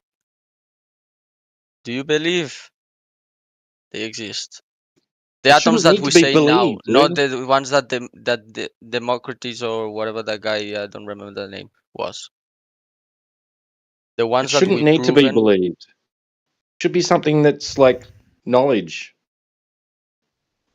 Okay then. Finally, I get an answer. Thank you. I don't know what you were seeking, but if T-Dub gave it to you, then good. I mean, since you didn't want to say the specific words I asked for. Dude, I don't know what you're looking for, to be honest. I've answered as much as I could about it, but it has nothing to do with like giving you the answer you wanted. I gave you a answer. Don't know if it's the one you were looking for, but there it is. It's like me asking you, do you believe in aliens? Do you believe aliens exist? That's same thing. That's philosophy. Yeah, exactly. Duh. No shit. No, it's you're comparing atoms to aliens. Oh my god, dude. Yeah. So you're saying it's. If and let me get far-fetched here because I have to, I guess, for this case. If in the future something comes forward and it's like, you know, some type of different life form, whatever it is, you're gonna name it the same thing you gave it when you first constructed that there could be possible life on something else, and then let's say you called it I don't know, a Google flap or whatever. I don't give a shit. You just named it that, and that's the thing that arrived here that was a different life form. I'm getting extreme here. That different life form that arrived on Earth, you're like, that's a Google flap. I mean, why shouldn't we? Because what if you find many different properties of the Google flap that you thought was in your head, the way it would be, the way it would act and look and all that stuff, it would be completely different to that. Then the meaning of the word changes, and there's nothing wrong with dude. that. Really? So? I don't. I think weird. you're getting into the semantics, and you're not seeing that. You don't believe in Google flaps? Yeah. Way too much into the semantics. That's my problem. I know that's your problem. That's why I'm elucidating it. You're trying to make like a gotcha, like saying, dude, "Oh, but he didn't say it was this thing that we know now. He thought it was the other thing." Yeah, the point was that they came up with the philosophy of an atom, right? A long time ago, it was invented, the idea of discrete chunks of matter, right? And they called it an atom. Yeah? Did you get it? Hello? Yeah, I've heard it the eight first times, yeah. Well then, why is it now not what he thought it was? It's something else. Exactly. It's like this. There's astrobiologists. You can go to university and study astrobiology. What are they studying? They're learning about life not on Earth. They don't even have any yet. They don't even know of any yet, and they're studying it. And it's the same thing. I mean, we have very substantial theories that in Mars there was water. All right, dude. Yeah, the reason I got extreme is because of the fact that I had to show you, and you went ahead and said it correctly. So it was a placeholder, as I said before. They called it a Google flap, and today they found it something different. They're gonna call it a Google flap? No. They should redefine it because it's something completely different from what they. I mean, previously. they use in science they use the same word to honor the It's an first abstract, person that bro. that thought I've it. said it before. It's an abstract. It wasn't proven.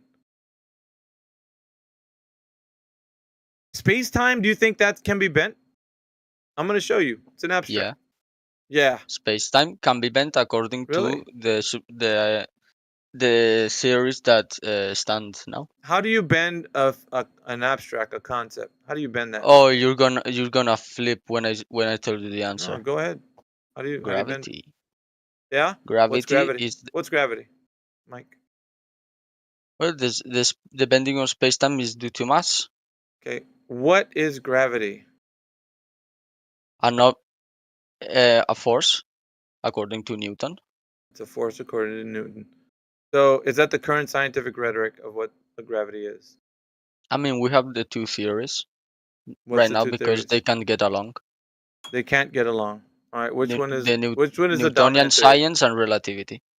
Yeah, it depends on Newtonian what field you want to science. study. That doesn't even make sense. Newtonian science. Newtonian physics or whatever you want to call Yeah. it. There's a reason the why we're formulas pedantic, because Newton. when you start talking things, you're mixing words up. I don't think you know what you're saying. That's what it sounds like. I mean, I may choose the wrong words, but the point still stands. All right. So Newtonian science, Newtonian gravitational theory. So does that still hold up, or on the macro scale, are we using a different theoretical model? Oh, now you said the macro scale. The macro scale, I think we use a different thing. Because we use different formulas for different things. You could interchange gravity with two theories. That's cool.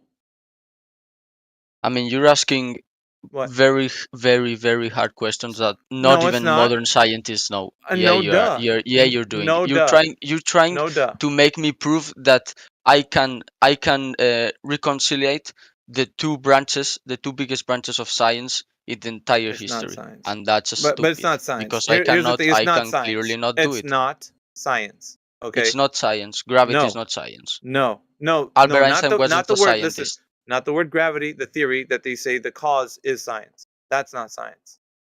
I made myself very clear so that you don't get confused. I didn't say the law of gravity. No, I'm talking about the theory of gravity. That's not science. So because a previous model has been disproven for some cases, does that mean that the model does not apply anywhere else? Yeah, because that's being stupid. That's being stupid. No, it's being stupid. Okay, so like because the fundamental in chemistry, in what I studied, it's not chemistry. This isn't chemistry. No. It's not chemistry. It's literally not chemistry. We don't use the same models that we use right now for modern physics. You're in a category that's applied science. It's not theoretical science. Now you want me to play on your field. No, it's not. When I try to defend theoretical. Chemistry is not theoretical science. It's applied. So if you're gonna say that those two are the same, they're not. So here's the skinny, right? You're saying the theory of gravity was Newtonian, and when I went to the macro scale, you're like, well, it could interchange with Einstein. Yeah, but here's the problem: if one is over the other, right, on the macro scale, then you have to understand that gravity is being used as a cause and effect relationship. It's not a cause effect relationship. It's a cause and effect. So it can only be one. So which one do you choose? Because that gravity is the way the universe operates in the specific way that you think gravity works from a cause and effect. So if you think cause and effect is a specific idea that we can say bending and warping in space-time, okay, cool. but stick to that and don't interchange it with another one. It can't be interchanged. It's that specific cause, not another cause. It's that cause. You understand? So when you say cause and effect, you have to talk about the cause, not the cause. It's not Newtonian and Einsteinian interchangeably. It's only Einsteinian because that's the cause of the effect. Or do you think it's the cause? And you could interchange each one. See, which you're getting into the semantics again. This is important, Mike. And I'm telling you what science tells us. No, you're not. No, you're not how telling our me what models science tells us. have to be used. If you want to use Einstein's equations to calculate how far will a ball go, go ahead and put a citation in there for that. What you just said, I studied it. I don't need citations. I studied really. That shit. So you if can you're just gonna say use words. Einstein equations for the velocity of light, for the speed of light, to calculate how far will a ball go when I throw it, you're being stupid. Why? Because Newton, that field explained it better than Einstein's equations. You're wrong. You are wrong. You because, are the one that's wrong, bro. No, I asked for a citation. If you think you're right, put a citation in there and show me where it says that both are interchangeably. You can go from Newtonian to Einsteinian anytime you wish, whether it's micro or macro. I need to see where it says that, because you're saying that's the case, and I'm telling you it's not. It's only one cause. That's the cause of Einsteinian gravitational theory, which is the bending and warping of space-time. Because of a size of an object, it's going to cause a gravity well, or any size.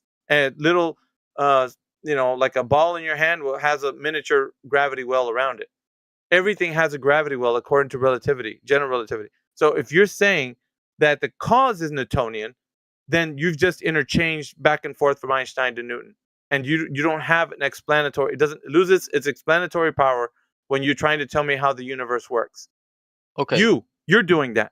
Okay. Not so what they're you saying. believe? So do you believe that we cannot use Newtonian science because there's this subatomic level I'm that telling Newtonian you science that. doesn't apply? No, here's a problem, bud. You Yes don't or know. no? It's so Listen, easy. You don't You're know. asking very hard questions, Yeah. and I'm asking very simple questions. You Do you can't. understand that? Yeah, you can't apply those ideas of that type of theory of gravity to the micro scale, to the subatomic level, because it doesn't work, and you know it, or Exactly. at least you should know it. Yeah, I know. Yeah. All right. That's what I'm So telling you. well, I know, but here's the thing: the best thing we got going currently is probably it's not just Einstein. It's probably something further than that. But right now, as far as the current rhetoric goes, and what everybody says in here, is Einstein. So if we're saying that his theory is the one that toppled the previous one, then we're going to use only that, not interchangeably both. That's ridiculous. Nobody's doing that. If you are, then you're doing gravity a disservice as far as globe earthers saying that it's the cause of the effect, not the cause. Don't do that because you sound ridiculous. You're making a non-point for the point of the cause of the effect. But you see, Nobody the here is problem saying is that when we use Newtonian science to prove, like, to predict like eclipses and when will seasons arrive and how do we go around the sun, Newtonian science does apply and does a very good job. Then Einstein's equations would probably do a very good job. Why didn't we But stick to when it? you go to black why can't holes objects and you no go wait a to minute. relativity, you That's what I cannot was use gonna say. Newtonian. Yeah, why? Because Newton didn't account for that thing. Okay. And So we Albert have Einstein knows All right. So you some just things that Newton didn't. Mike, you're just talking about the problem now. That's the reason why it was superseded 110 years ago, because it couldn't answer those questions. And so the new theory did. And so that's the problem with your idea of interchanging them both back and forward. You can only have one cause, which is Einstein, which replaced Newtonian, superseded it 110 years ago. For you to say that it's now interchangeable is an error in your part, not mine. I'm only telling you that causation for it can only be one. So if Einstein explained it in a way that you can understand in the macro scale, it would have to be applied in the universe as a whole. Now, if you're saying that it's not, that would be burden of proof now is on your shoulders to provide evidence. That asked for the citation that you didn't point out because you said I don't have to. That's the problem that I'm telling you you're not addressing right now. Yeah. So that's why my point stands.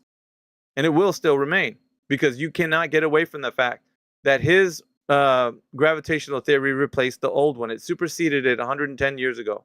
And you persist to say that it's not a problem to interchange them both. You're in an error, sir. You have been this whole argument. No, I still think that you are the one that's wrong. That's fine. You can think whatever you want, but you're when interchanging. Anybody you're that's doing not a cause, flat cause. earther unmutes, they're gonna wipe the floor with you. I'm waiting for that. Sorry. Because you're I don't know saying if I things get... that are not true and you're making Really? false statements and ask me they proved me really wrong. tough Citation, questions. please. Prove me wrong.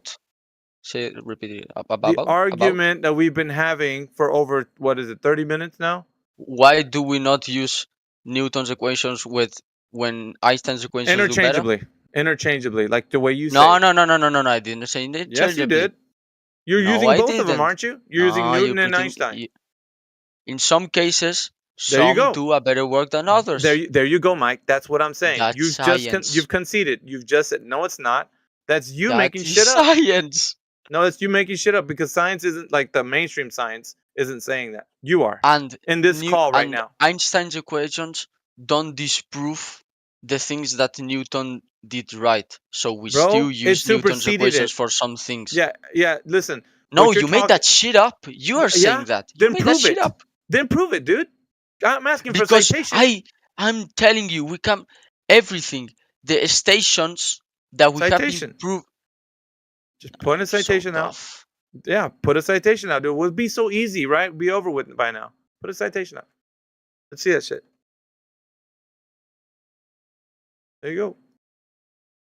You're waiting for your globe champion to wipe the floor with me. It's never gonna happen, dude. Been doing this for a long anybody time. can wipe the floor with you, but you are Bring the them one that on. I ask the who else is questions, there? and There's somebody somehow else in here. I end up bringing my arguments.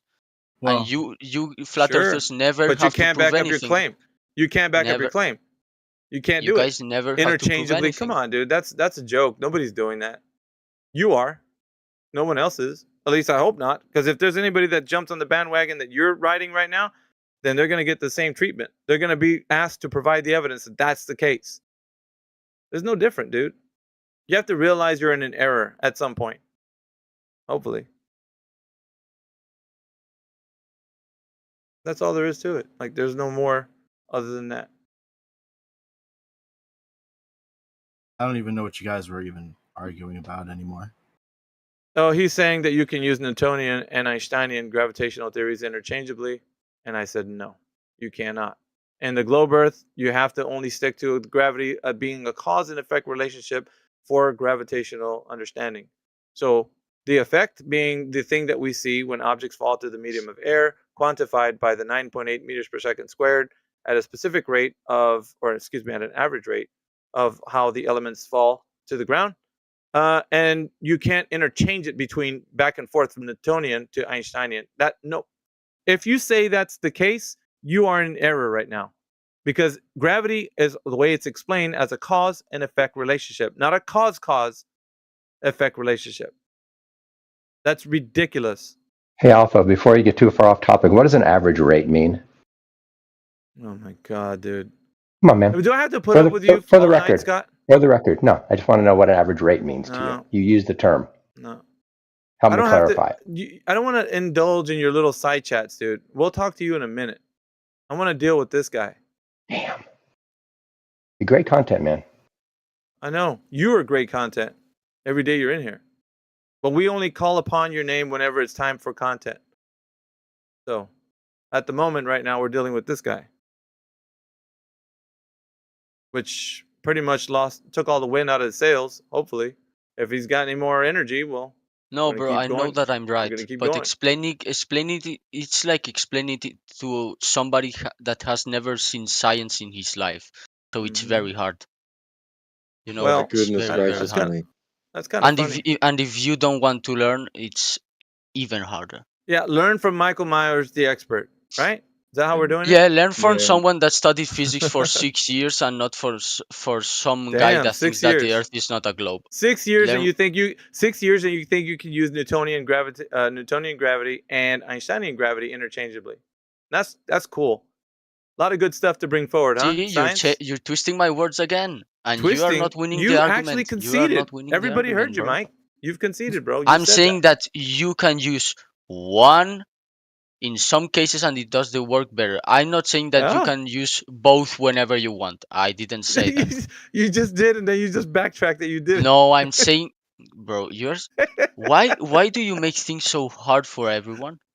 I didn't. You did. You said I can use it this one time, and then the other time I can. But I'm not using it interchangeably. That's what you said, dude.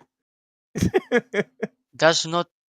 You said it's okay, it, Mike. Michael. I'm gonna have all the stuff down documented, and we'll show that he did exactly what you say he did. Yeah, Big Daddy Scott got you on his shoulder. He is twisting your words. Put your head on his shoulder. Have a good snuggly cry on his shoulder. Scott got you. Big strong arms there.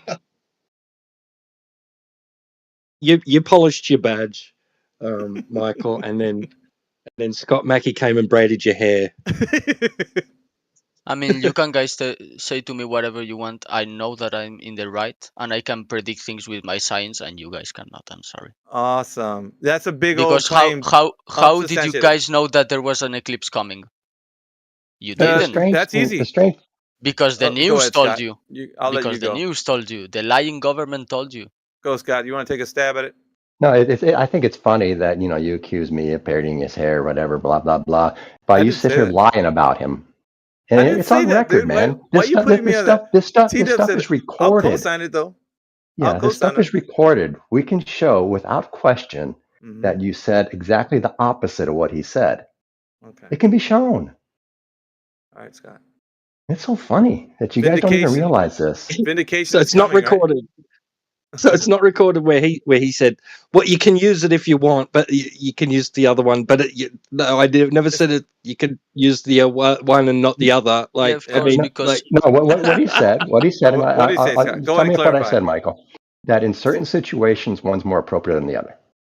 Yes, exactly. Yes. Okay. Exactly. It's like saying when you are going to the Sahara Desert, you can either bring Coke or 80 liters of water. What are you going to bring? 80 liters of water. It's the same thing with science. What are you going to use? The easier model or the way, way, way harder model? But they go both to the same thing. I never said that. You're putting words into my mouth. That's different now. So you're not interchangeably using them. Okay. No, Maybe situationally. Situationally. if since you like to use big words so much. You guys are clowns, man. I swear. I mean, you still in the 8 hours that I have been here in the last 2 days, I've never heard any of you non-globers prove anything. Yeah, Nothing, not a single thing. When yesterday I asked, how do earthquakes happen in a non-globe Earth model? Nobody asked, and the only guy that asked said, I don't know. Because I know Scott's he's got the tissues ready in case you need a good cry. But if you know what science is the shape of the Earth a science question? Mike, get some DMs from Scott. At this point in 2024, it's not even a question. It's science. It's a certainty. Oh, for joy! I agree with them. Because I know you do, bro. But you the both the Mesopotamians knew that the Earth was a globe, not a flat disc. And that's the Mesopotamians. You are less intelligent than that. Yeah. Okay. Thank you. There's no more science to be done in the shape of the Earth. It's done. Yeah. There's nothing. The shape of the Earth is a science question. Yeah, you won't find a single published paper about the shape of the Earth anymore. I know, but is it a science question? No. Yes, it was. It was. It was, but now it isn't anymore. That's what happens with knowledge. So science, the shape of the Earth was a science question. Science question. When we had questions about it, it was a science question. Once we no longer had questions about it, it stops becoming a science question. How do you do science? It becomes established knowledge. That's the way things work. Okay, how do you do that? Yeah, we don't keep studying the same 4 subjects for each generation. That's fucking stupid. Yeah, we move on. And we would still be playing with rock and sticks. Yeah, well, you probably still do. But check this out. If you're saying that it's natural science, right? That's physical natural world. If you're saying that's natural science, how is geometry a science question? I mean, now you were. I'm not even gonna state the fact that you poured words into my mouth. But I guess you guys have to do that. No, I mean, so how does geometry? Geometry is not a science question? Is that what you said? Yeah. Because it has been studied in ancient Greece. If you have been to your classes, I would say it is a science question if it applies to actual natural physical objects, because you can do geometry both on. Yes, if we still have problems with geometry, on abstract then it's objects like on a piece of paper and Yeah. on objects like the Earth. So the size of something is a question for why. We got to find out the cause of the effect of a shape. No. No. Well, it is a I question thought it what was. it is. Well, okay, I mean, so go to your point. Okay, go to your point. that's Are my you going point. to I'm say telling that we don't know how big the sun is, or No, how no, big so the Earth let's- is, or let's how go big the to- moon is? Mike, Because I'm gonna we get do. to my point. I'm gonna get to my point. I mean, yeah. let me get to my point. So science it deals with the how why questions of the physical and natural world. Now you saying that it's dealing with the what is question. So what is the Earth, right? Geometric shape. It's a globe with a certain size of dimensions. So how is that a science question? How why? What cause and effect relationship? What is causing the shape of the Earth? Nothing, but because hold I on, would disagree I'm talking to Mike here. Mike is gravity.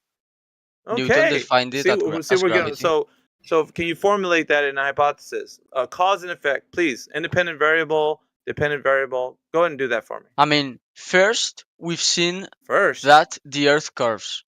Then we try to search an explanation for how the Earth curves, and the most logical explanation at the Newton's time was gravity. Now, you when totally Albert Einstein came in, he defined it as bending of space-time. And now we're gonna have new models, and this is gonna be it's gonna be very hard.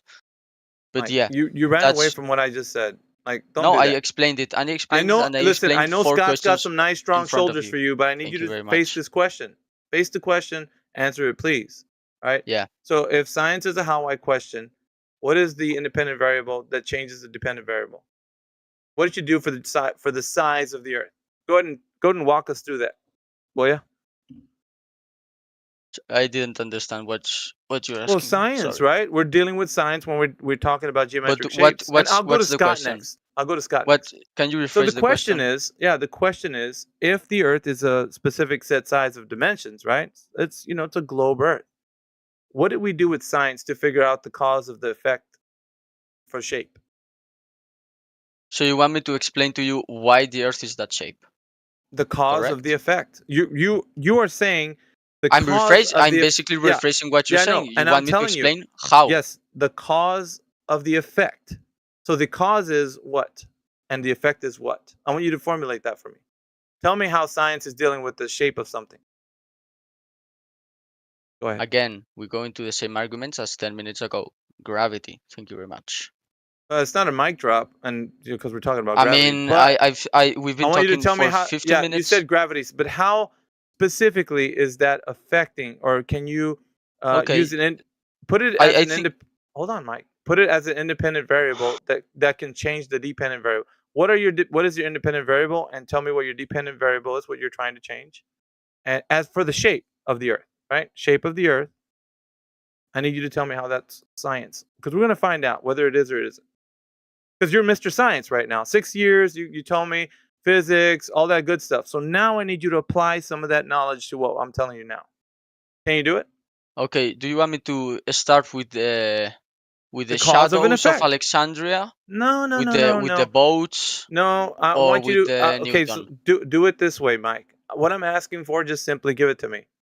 The dependent variable, the independent variable, and how you manipulated that independent variable to change the dependent variable to find out what's causing the shape of the Earth to be what it is.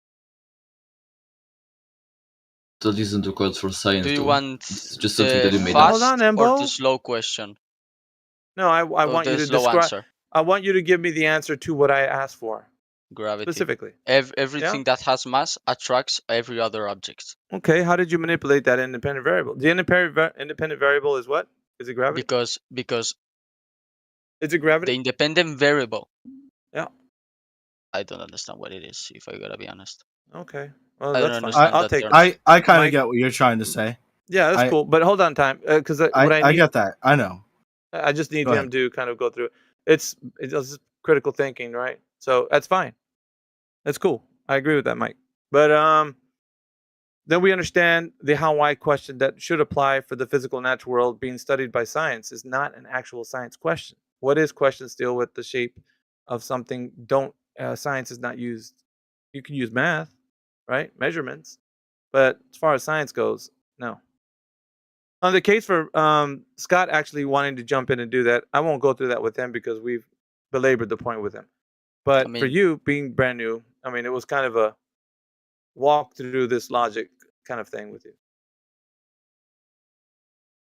I mean, did you just say that math is not science? Yes, I did say that.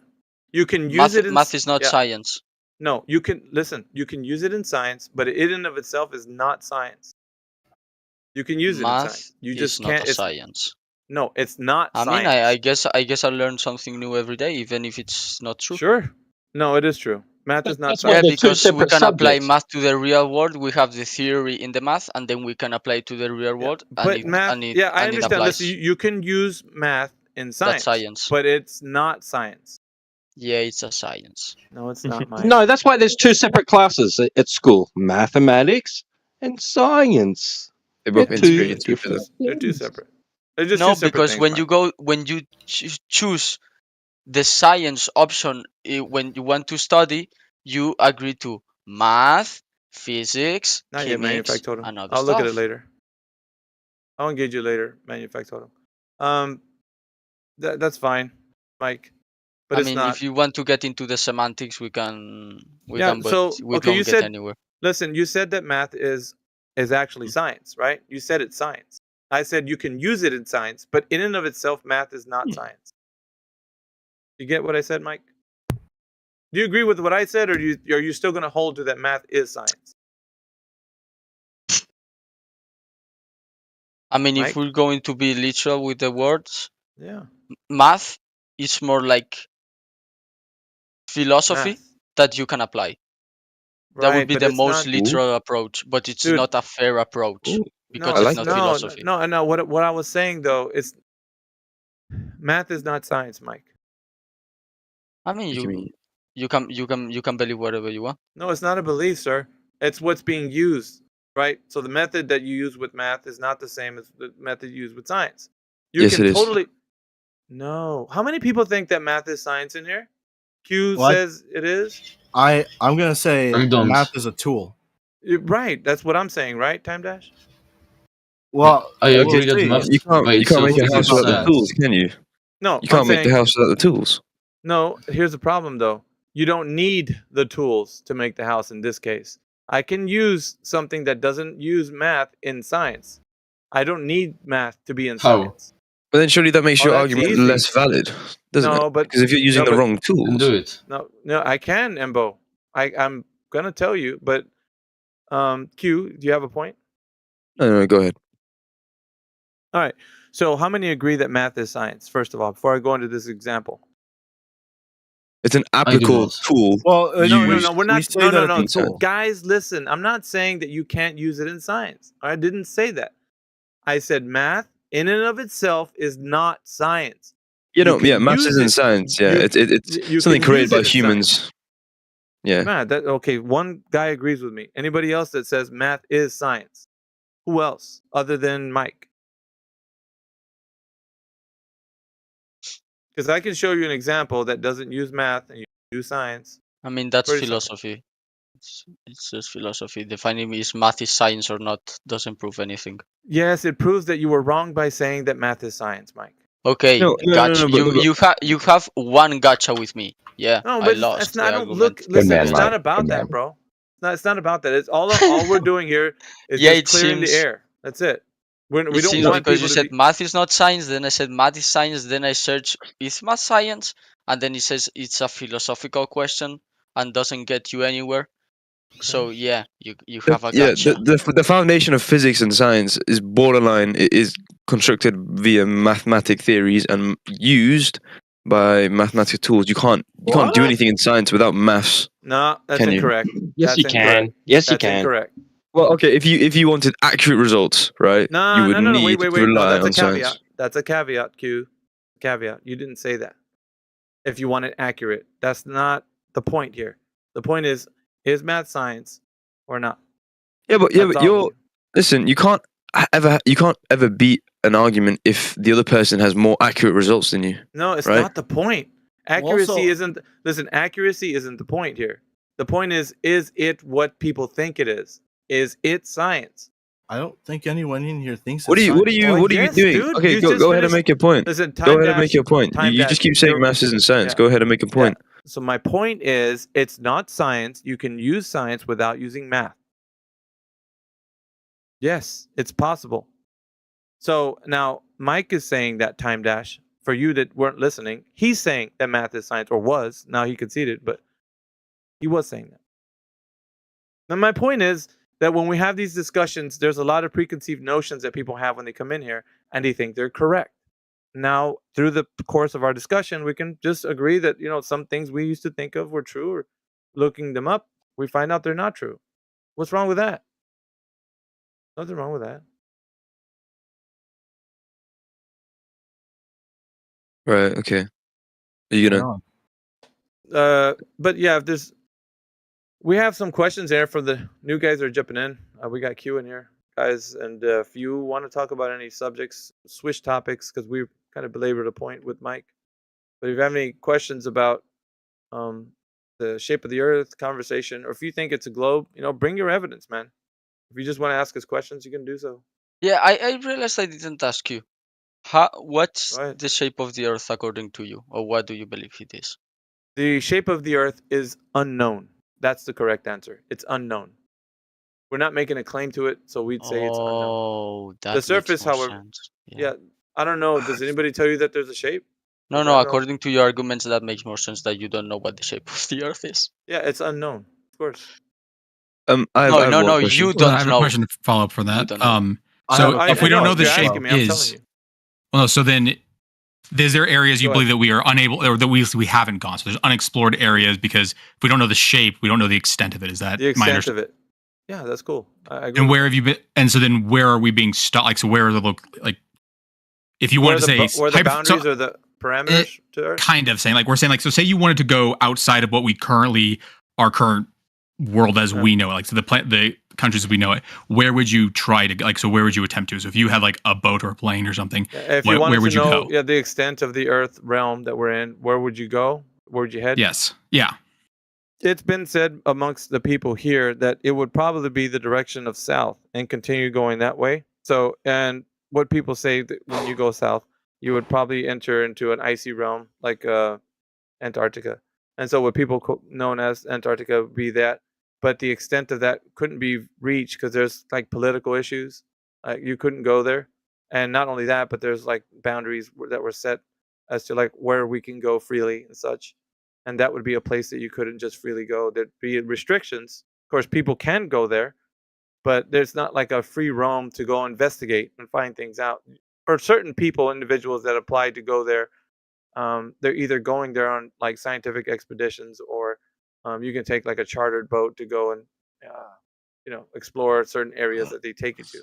But you can't take free travel to go down there. It's basically restricted land due to these reasons that the Antarctic Treaty has outlined. I have a question. All you got to do, I know, but let me just answer Zetsu. So you'd have to see the Antarctic Treaty for yourself and see what it says. So it's not that you cannot go there; it's that if you wanted to go there, it'd be extremely difficult. Like I said, political, geographical. Like not only there's reasons amongst not just it being a place you can't travel, but also being a harsh climate. The weather there would like be inhospitable to people that just wanted to freely travel there. So it's not wise to think about just jumping on a boat with a sack full of sandwiches and a sleeping bag to go and attempt to do that. Logistically, it would be kind of another hazardous thing to think about. So if you were going to attempt to do that, you'd have to be prepared for such an expedition. Does that make sense? Zetsu? Like there's a lot of reasons and not I'm just giving you. Sure. So like the Antarctic Treaty happened in 1959. So prior to that, was it just like basically then the ability to go there because of the climate? Well, yeah, it's really harsh. The South Seas are really known for wrecking ships in of itself because they're terrible to travel through. But then, so what would be so then for the Antarctic Treaty, why do you believe it exists? Well, it just they have it. Honestly, we're going to get into territory speculation, but I do want to say that it does exist so that according to them, it's helping preserve the land there because it's like a protected land between all the countries that signed the documents to say that they want to keep it that way. But I would say that they're just not allowing free travel there. Who knows what we could find if we had the access to people to say I can go over there and check it out. But that would reach into the realm of speculations too. Like we would say like, well, perhaps they got some kind of work there that's like not known to us. So how could we know what they're working on if the type of stuff that they do there is covert or something? I mean, we wouldn't be able to know that. When I'm reading, because so I'm reading it right now. Is there something that you're aware of that where it says like you can't go there, like because it says like Antarctica for peaceful purposes only. It doesn't say like you are not allowed there. I know. I just said that. I said that. You need permission. Sorry. Permission. I said that. You still need permission. You don't need a visa, but you need a passport, and you will have to get other special permissions. And it'll all depend on which territory you intend going to, and you probably have to get sign-offs from all the the countries involved approved. It just depends what you're going there. Tourists don't need to do all that because the tourist company has all that figured out for them. All the insurance is covered, blah, blah, blah, blah, blah, blah. But if you want to do it independently and freely, there's going to be a cost to pay, mate. Yep. It's just it's costly, right? So it's not just for the every Tom, Dick, and Harry to go down there and check it out. But possible, right? Yeah, of course. So, but like I said, it would take an enormous amount of effort to, like I said, not just for you to get the permit to go there, but the inhospitable area that it is causes such hurdles to jump through. Like it wouldn't be just an easy, hey, let's just go take a boat and go hop on and go see what's over there. Like it's not that. The idea behind that is because you're sitting in your comfortable couch right now talking on Discord. You don't know what it take, the type of effort it would take to do such an expedition. It's extremely difficult logistically. Like, let's be real here. Like, outside of it being somewhere that they're telling you, you'd have to have permission to go, it's inhospitable climate. It's not just your average trip to the park. Do you guys know that, or is it just me that understands? Like, I'm not pushing back at all. I don't. No, not Hey, you. Alpha. Hey, Alpha. Do you remember when I called live in this call? You remember that? I know Jedi was here. Maybe with I called live like a company that takes the tour down there, and I was talking to them, and I was like, "Oh, I can't just go down there." She goes, "No, you need a permit. She said if you want to go down there like independently, then you have to have all these things like in place, which we already have. That's why we're the tour company. We have all the permits. We have all the. You have to have like a boat, equipment, clothing. You have to have all this stuff to ensure, like, and they call it for your safety. But then also, but then also, but then, like, so for instance, like you have to have. Let's say you want to take a boat down there, right? And first of all, you have to contact the United States, who's going to sign off on you going down there, because you're not going with a tour company that has already signed off with the United States. So for whatever country you're coming from, you have to get the okay from them, unless it's a tourist company who have already gotten that permission. And then so you're going to go down there on their permit. But if you want to do it yourself independently, you have to first get signed off, and then you have to apply for that permit, and you have to pay a lot of money for it. Then they're going to go down this long checklist. Like, they're going to make sure that your boat, like, it's good, like you'll make it through that cross right there from whatever port you leave to where you land. They're going to make sure you have the right equipment, rescue equipment. You have like all these protocols. Like, you have to be a legit almost company at this point, because you have to have all your ducks in a row. And then another thing they want you to do is that if you do go down there independently, you just can't walk around and search. You can't just walk up on freaking a base and be like, "Hi guys, how are you doing today?" Like, that's not you have to be escorted. When you get down there, you're going to be escorted. And they told me that. If you want to go independently. Now, if you go with the tourist group, they're being escorted, but they are the tour group that's like following the rules. So you're not going to realize that you're actually being escorted. But you will definitely. A dude called Ace, a flat earther called Ace, went there recently, right? Or he filmed all his tour. He filmed getting his ticket, getting on the boat, on the cruise boat, the crew every day on the cruise till he got there, all on the land when he got there, everything. He documented it all on film, right? But during the journey on the boat, right? They had seminars. You had to go and sit down and and go through all this, like go through the routine, all these rules, and make sure you understand this and that, and don't do this and don't do that once we get there. Blah blah blah blah blah blah blah. Right, making sure all these people knew, the dangers and the permissions, all of it. Yeah. There's all these like rules for the nature too. Like, you have to agree, by the way. Like, you have to agree that if you go there, you're gonna take something to like poop in, so that way you can bring your poop with you, because you can't leave it there. And there's like all these rules on how you can't, like, if you make a hole, like let's say you want to have fun and make a hole in the ice, like when you leave, you have to fill that hole back, because you're supposed to leave that place the way you got there. Like, there's all these rules for the environmental pact. Like, they have, I don't know, dude. These guys just think you just fucking go down there. Thanks for expounding on that, APOC. But I guess Zetsu, that would be kind of logistically kind of it's just trouble, man. Like, that's all it is for you to try to get there. But and expensive. Okay. So that would be kind of answering, and it's not. Well, so my question, do you mind if I just ask a follow up? Or yeah, go ahead. Sure. So, like for the Antarctic Treaties, like because if I'm just reading the history of it, like so what they're saying, like the negotiations and the reasons why they did it, is the position that that these are lies, or that like that it didn't happen, or that like there's more. Treaty?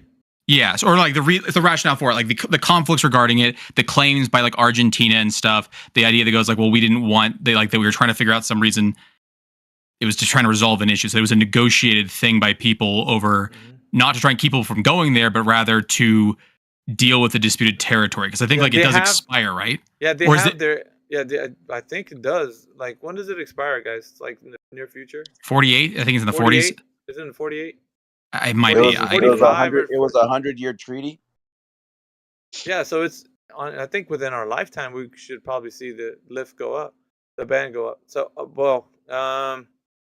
but what I'm saying though, like even if that's the case, you still have like, nobody's got machine guns on the ice waiting for people to travel there. It's not how this works, right?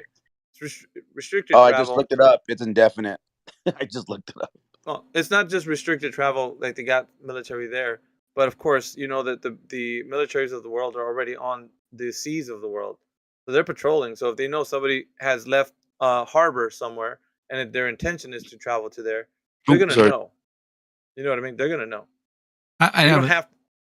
Well, it wasn't really my question. So what I'm asking is more doesn't have to do with like the logistics of it, but rather the saying that like so when the countries that are part of the Antarctic Treaty explain how it came about and why they did it, so that because their rationale isn't, well, we just want to keep everyone away from Antarctica, just for secret reasons. It was more of saying like, well, the problem was people were trying to like test weapons there. Certain countries like that because of the escalation of the Cold War, that other countries had negotiated so that it wasn't like. So yeah, I know. It's not that like they're not trying to get like so they're not trying to keep something secret there. Yeah, but the end result is the same, Zetsu. The end result is the same. You can't travel there freely, right? It's not a place that you can just go.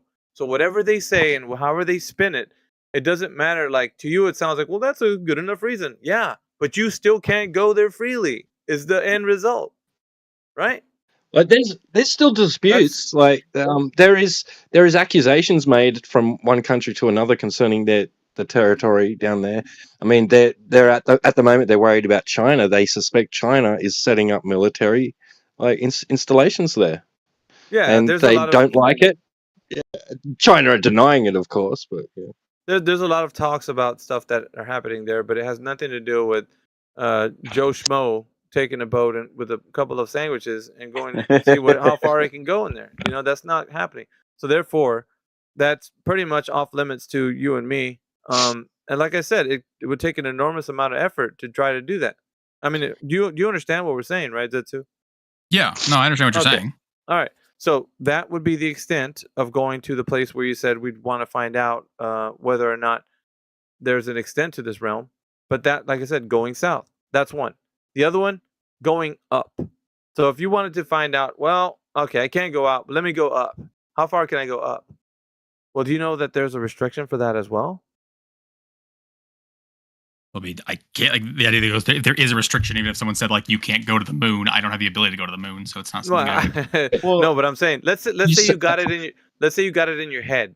You're like, you know what? I know some people. I'll put together a homemade rocket. Let me do something. Let me put something together. And some guys give you some materials. You started to, get into like somebody lend you some land out in the barn somewhere, and you started to make your own rocket. Who do you think would be at your door? NASA. Would they? I'm trying to see? Yeah. Haven't you seen the astronaut farmer? The astronaut farmer. Haven't you seen the astronaut farmer?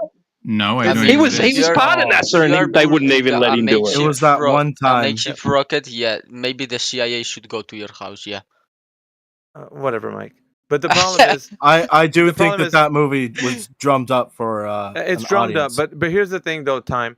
If you're actually going to start to do that, you don't think any government agency would be concerned of you trying to build that type of rocket?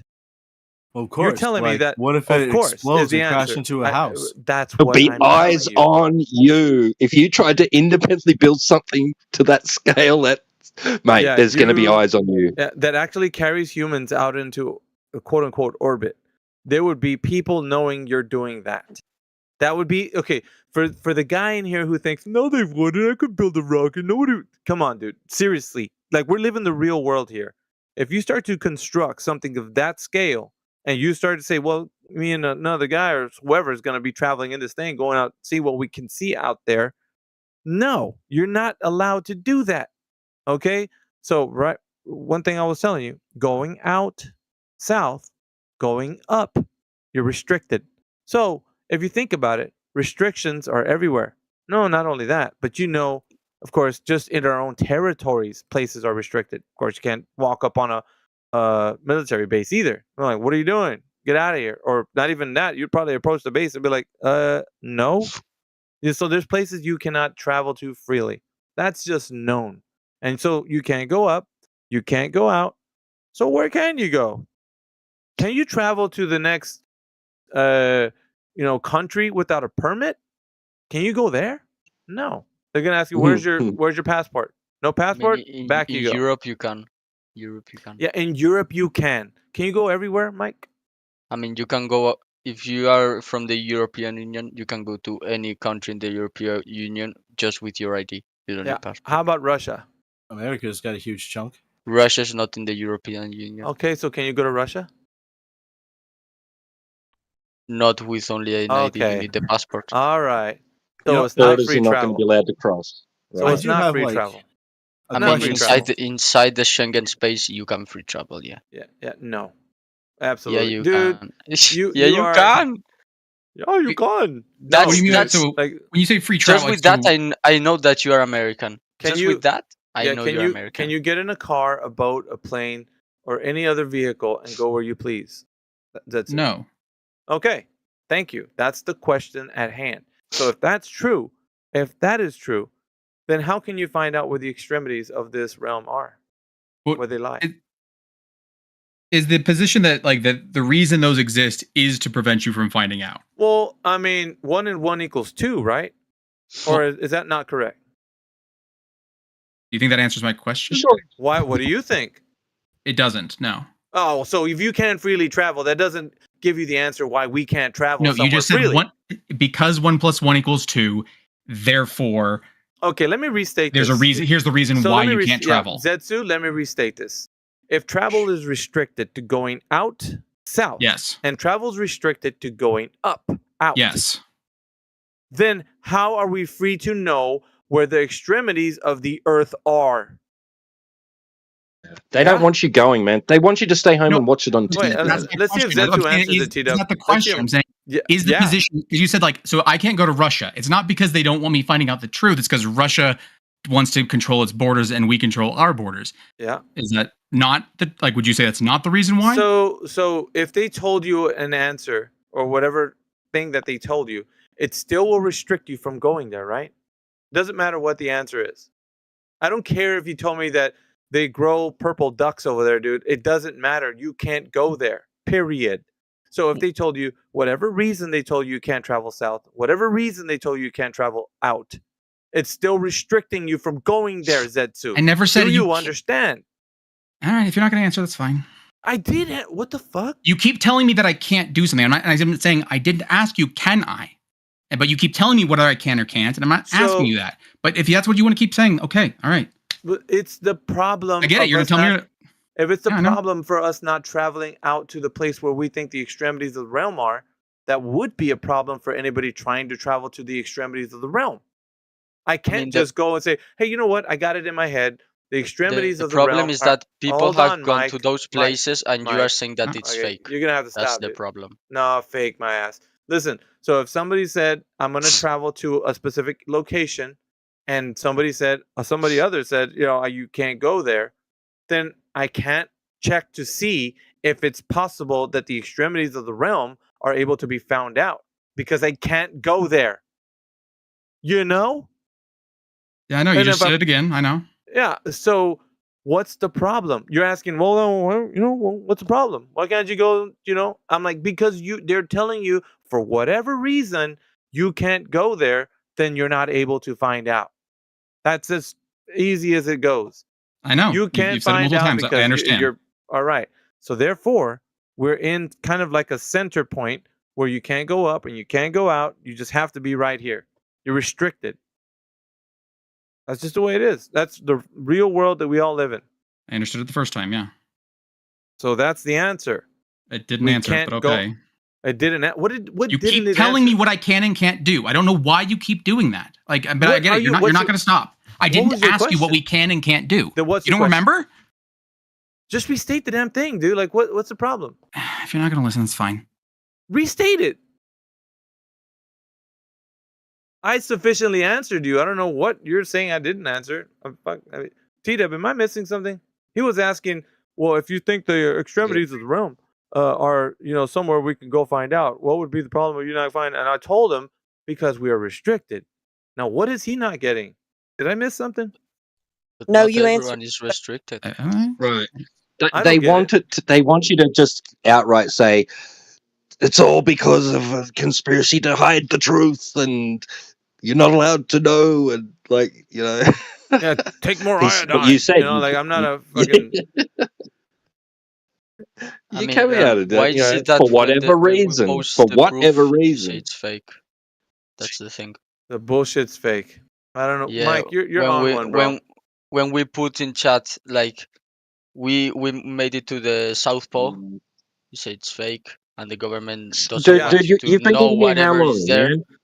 You just wanted to. You're thousands of hours of Mike. proof to go into Mike. that we got into the moon and into outer space, and you're say trolling, it's fake. Mike. You're trolling, Mike. I'm the one that's trolling. Yeah, right now you are. You're not answering questions. You talking over people. I'm not answering. You're saying that every proof doesn't matter. No, I'm gonna stop you. You're a runaway train.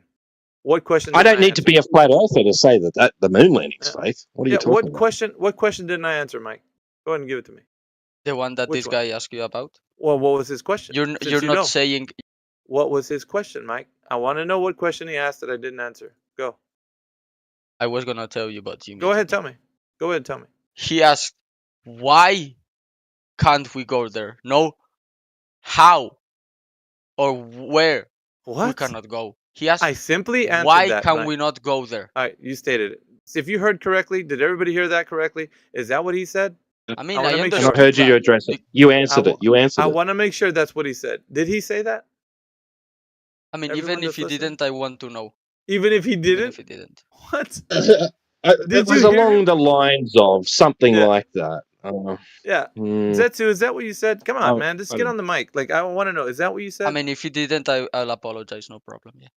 Well, we can't clarify because he currently has his mic closed. He doesn't want to open it. Anyway, that's fine. I think that's what he said, but I answered it. I did answer it. Did anybody hear me not answer it? That's another thing. And the answer was? What do you mean? Were you not here? Because we're restricted. No, I wasn't. That's the thing. For whatever reason, we're restricted and we can't go there. You really. But what's the reason? You're not in this conversation, are you, Mike? You're not really here. They tell us we're not allowed. I think he spaces out, man. He's not really listening. Maybe because it's dangerous and we could die? Nah. Listen. For what I even said this, Mike. For whatever reason, they're telling you can't go there. You're restricted. Didn't I say that? Yes. Okay. Thank you. Yeah, that's it. For whatever reason, you're not making any point. You're just stating a fact. He's asking. I'll tell you something, Alpha. Mike thinks. You're not answering the question again. You're just saying, we cannot go there, even though we know. Yeah, shush, shut up.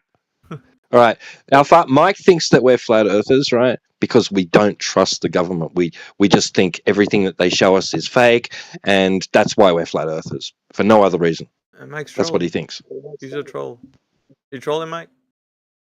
No, I'm clearly not. Because I've been here for 3 weeks in this VC. Well, that's every now and then. Yeah, okay. But the problem that we're having is that you're not in the conversation. You're in and out. You're just like spacing out or not focusing. Or clearly, if you understood what his question was, and I sufficiently answered it by saying we are restricted to go there for whatever reason, that answers his question. We can't go there, whatever reason they came up with, whether it be something political or logistical or whatever it is. Well, for your safety, we can't allow that. whatever it is. Doesn't matter what it is. You can't go there. Got it? Yeah, but that doesn't tell me anything. I already knew that. Oh, what stuff? I mean, you're saying, yeah, now it's 24 degrees. Okay, so? Mike, he was wondering why we can't. If we're trying to figure out what the extremities of this realm are, and I'm telling him it's not logistically possible because there's restrictions. And whatever the reason, he might say, well, they had good reason. Okay, fine. They have good reason to. We still can't go there. We're restricted. Yeah? We started off by asking you about the shape of the Earth, and you said unknown.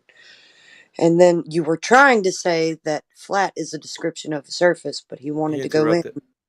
Yeah. He wanted to go on to talk about the extremities and how to figure out what it is. Yeah, the unknown part, the realm. Yeah, and you answered why you couldn't do that. So yeah, I don't. And we kind of belabored the point, to be honest. And it seems like Mike's trying to turn it into a meme or some kind of troll. That's fine. Like, he can do whatever he wants. But bro, to me it seems that you are the one that's trolling.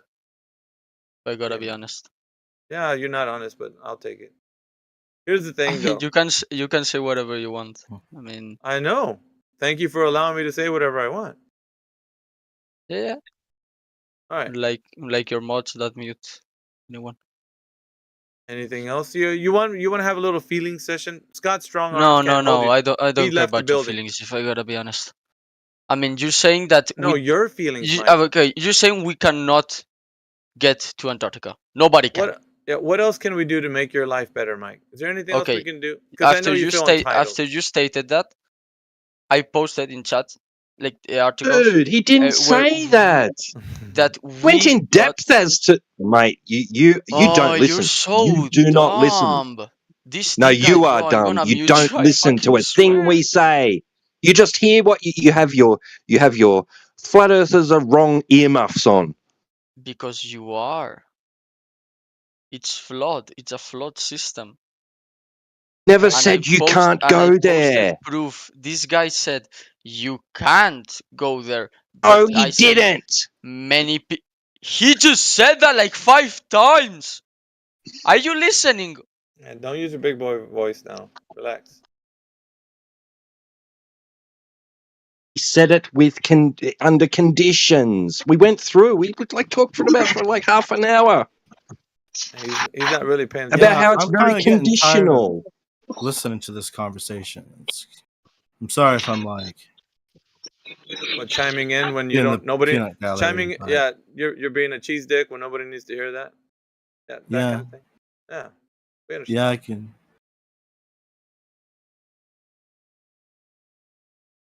The comments and feelings. That's just color commentary. We don't need to hear that. However, if somebody thinks we live on a globe, they can put forth the evidence as to how we do live on a globe. We'll change the topic because that was just, whew, man. I do. Do you have any evidence? Go ahead. Bring it forward. Yeah. So, man, how would I describe this to you? The best. Can you imagine globe as less of a actual sphere and more of a gyroscope? Dude, explain it however you know how. That's how I'm explaining it. A gyroscope? Yeah, Earth is a gyroscope. You're not trolling, are you? Absolutely not. All right, go ahead and expound, I guess. Oh man, where would you like me to begin? Where the best evidence for the Earth being a globe would be. Do you believe that the Earth has an electromagnetic field? Electromagnetic field. Yeah. I'll let you present before we make any agreements, because I don't know what you're gonna say next. To be honest, go ahead. You go for it. All right. So the globe is spinning, and inside is a molten core, and the core is under a lot of pressure. And what happens when a lot of like hot molecules bump and interact with each other is they eventually polarize. This polarization stretches out from the north and the south pole, and then that's what creates the electromagnetic force around Earth. That's also why your compasses will point to north.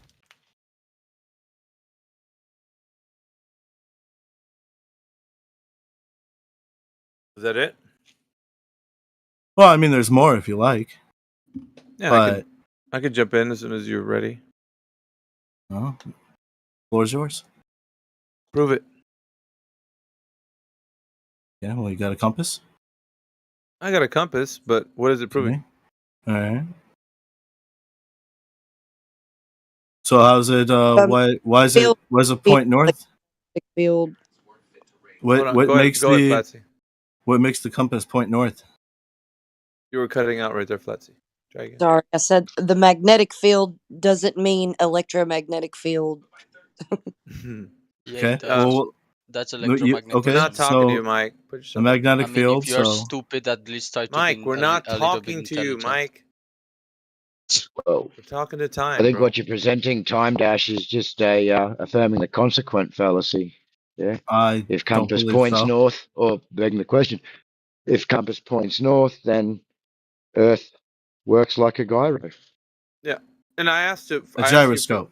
I've asked for you to prove. Yes, what you said. I asked for you to prove it. Time. So how are you going to prove it? But with a compass? It's more than just a compass. Right. So, you said a lot of things within your statement, and I think that's important to know.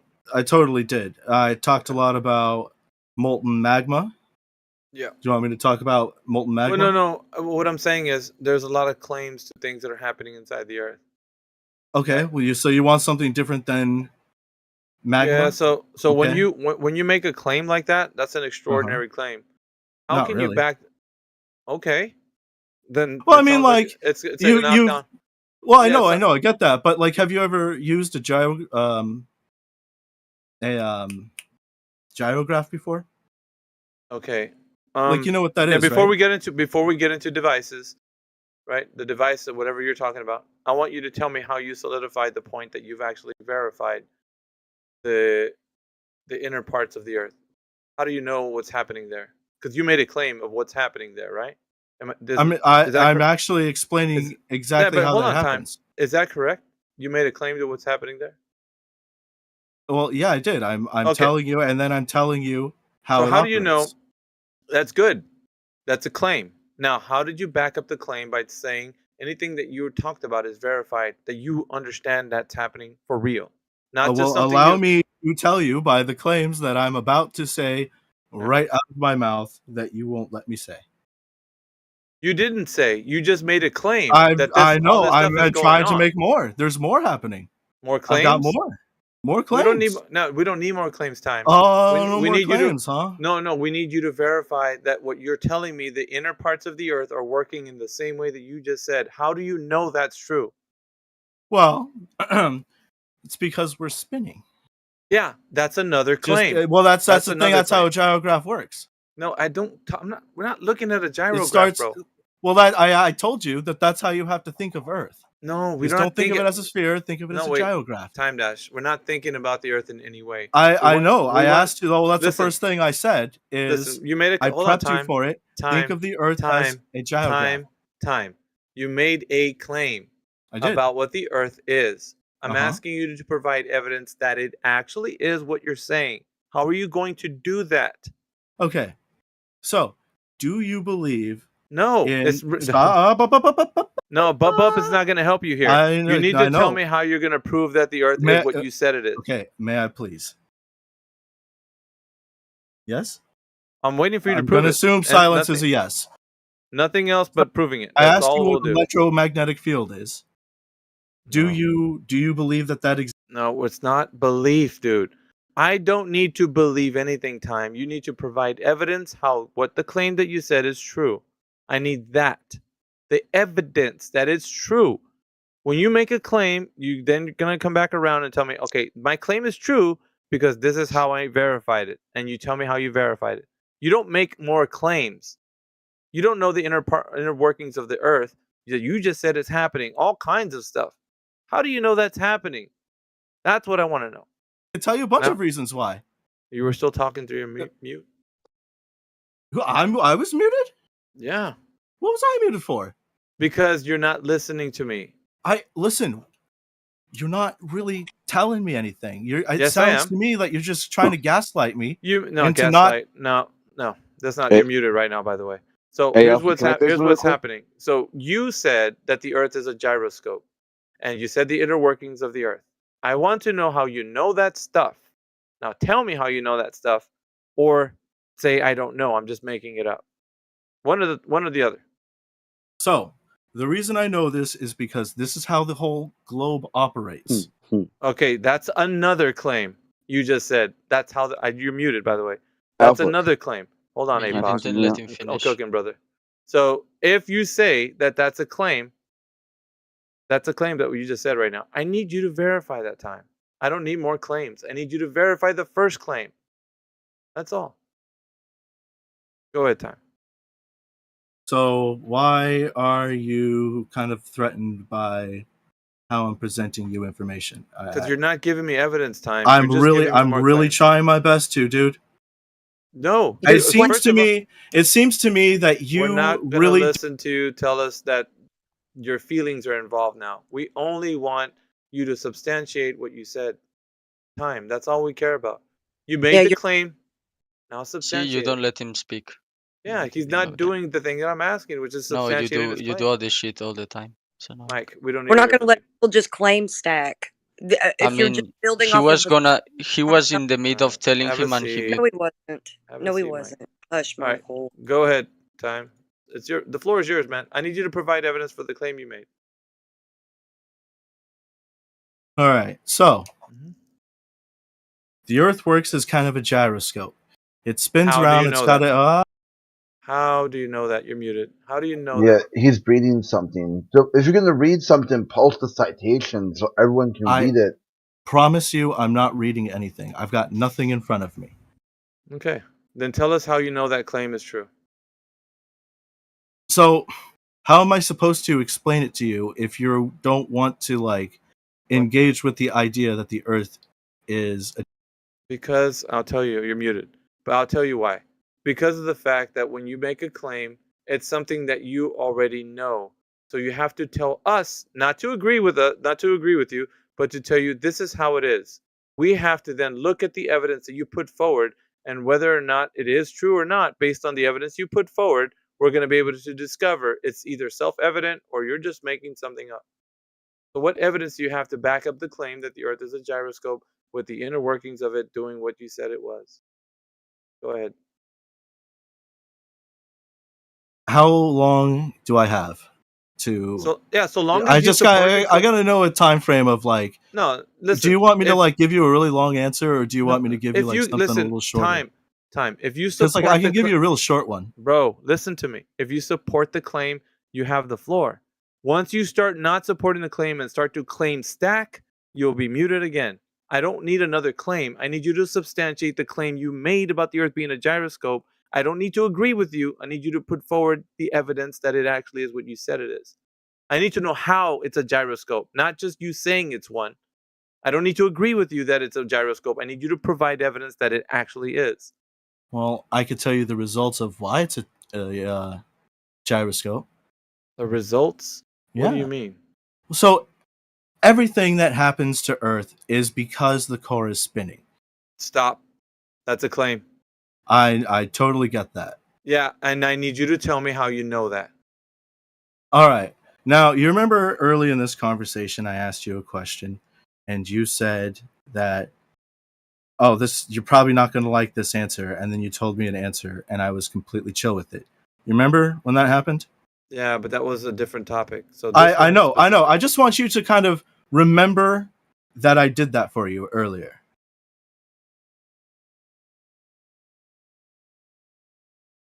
I'm not gonna listen, dude. I know. I totally get that. Yeah, right now the case is, and we got too far away from the point, and sometimes when that happens, the plot gets lost. So I have to rehash the plot. Nope, we're going to direct it right back to where we're going. So what were we going talking about? I know where we were. We're talking about Earth is actually a gyroscope. And what were you just mentioned prior to you going on the little side note? So I said that there's multiple ways I could tell you. No. Your point. I know. I'll you tell say you that. I'm going to hold you to it because if you don't remember, I'll tell you. So the Earth works as a gyroscope. Okay, you don't remember. I have to stop you right now. You said the inner workings of the Earth, which is the core, spinning around. Now, I asked you, how do you know that time? I need an answer to that. How do you know that's the case? Bro, nothing. I need the answer. Bro, you are... I can't Answer, believe please. you would power trip. That too. Not a power trip. It's actually getting you to be honest whether you know the answer to support the claim or you don't. Substantiate the core spinning around. I need the evidence of that. Go ahead and tell me. Because the globe is a gyroscope. That's a claim stacking. You just stacked that humongous claim on top of the one you just made. You actually, it's basically a circle jerk. You took us back to the previous statement that you made. The Earth is a gyroscope, and the center of the Earth is spinning, the core of the Earth. Now, I need you to tell me how you know that's true. Well, I'm only going to do this probably once or twice more, and then we'll move on to somebody else. Bro, please, I am begging you to please engage with the idea. No, like I'm asking. You want us? You want us to beg the question with you, right? I don't have You want us to just go along with it.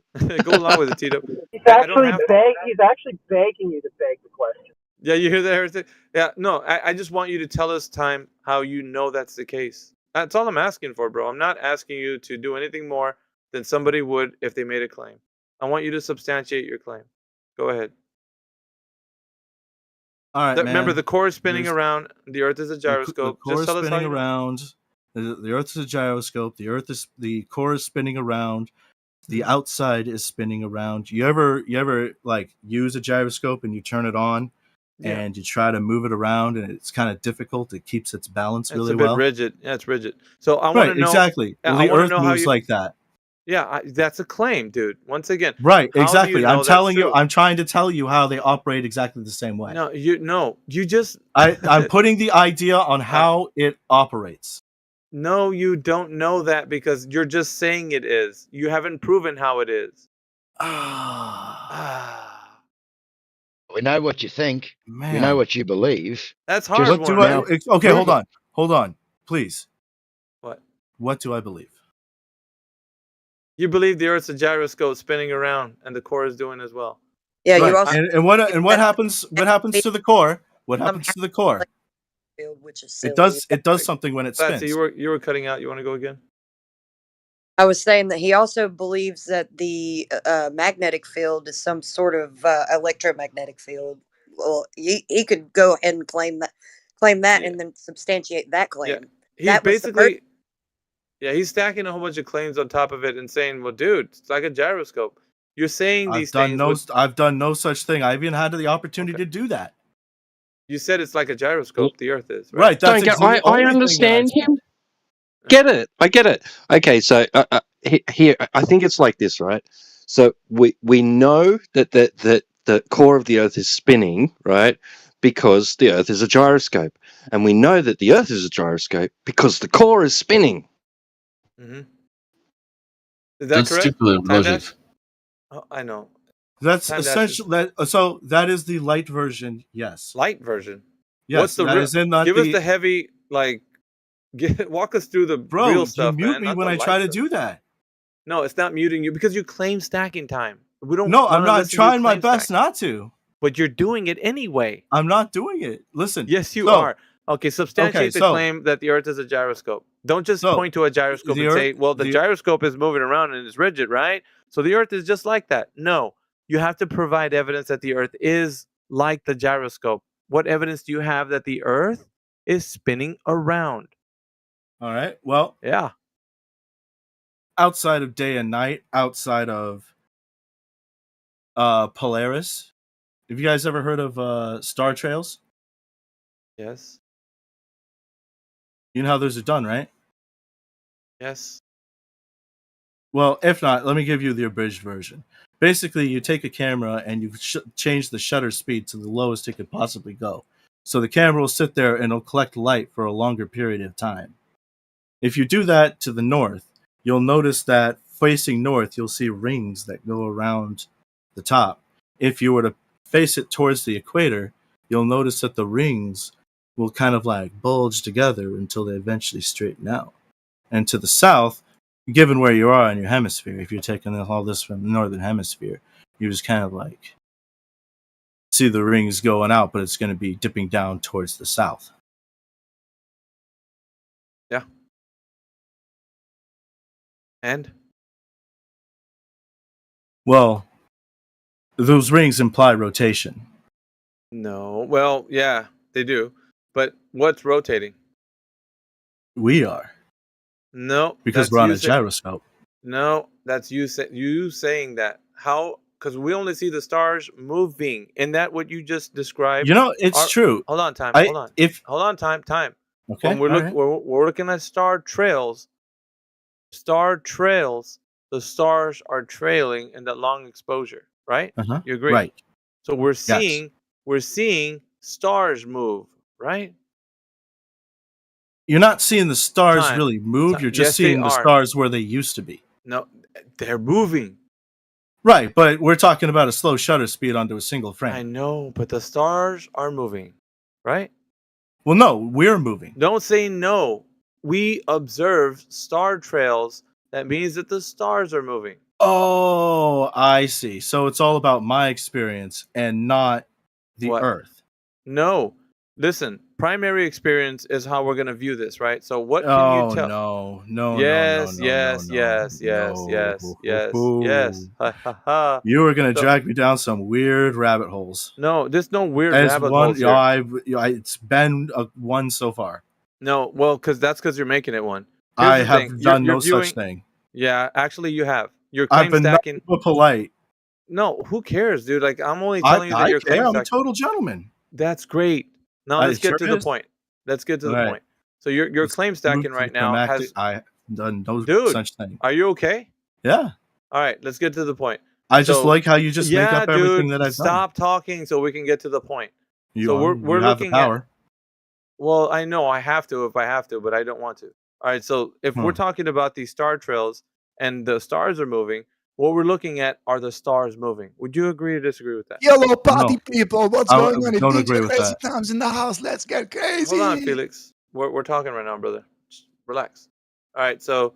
Okay, so I mean, if we want to take it this way, so if you were to take these pictures and you were to say, okay, perfect. This is from my perspective and this is what I've seen, and then you're like, yo, I'm gonna head up to the closest place I can go for like the North Star. I wanna see it in its full glory. Are you moving closer to it or is it higher above you? If you go north. No, you're making too much of this, right? With star trails. Staying very accurate with my claims. I'm gonna sidestep away from that red herring that you just threw out because it's it's not addressing the point right now. So when you make the long, something I did probably make.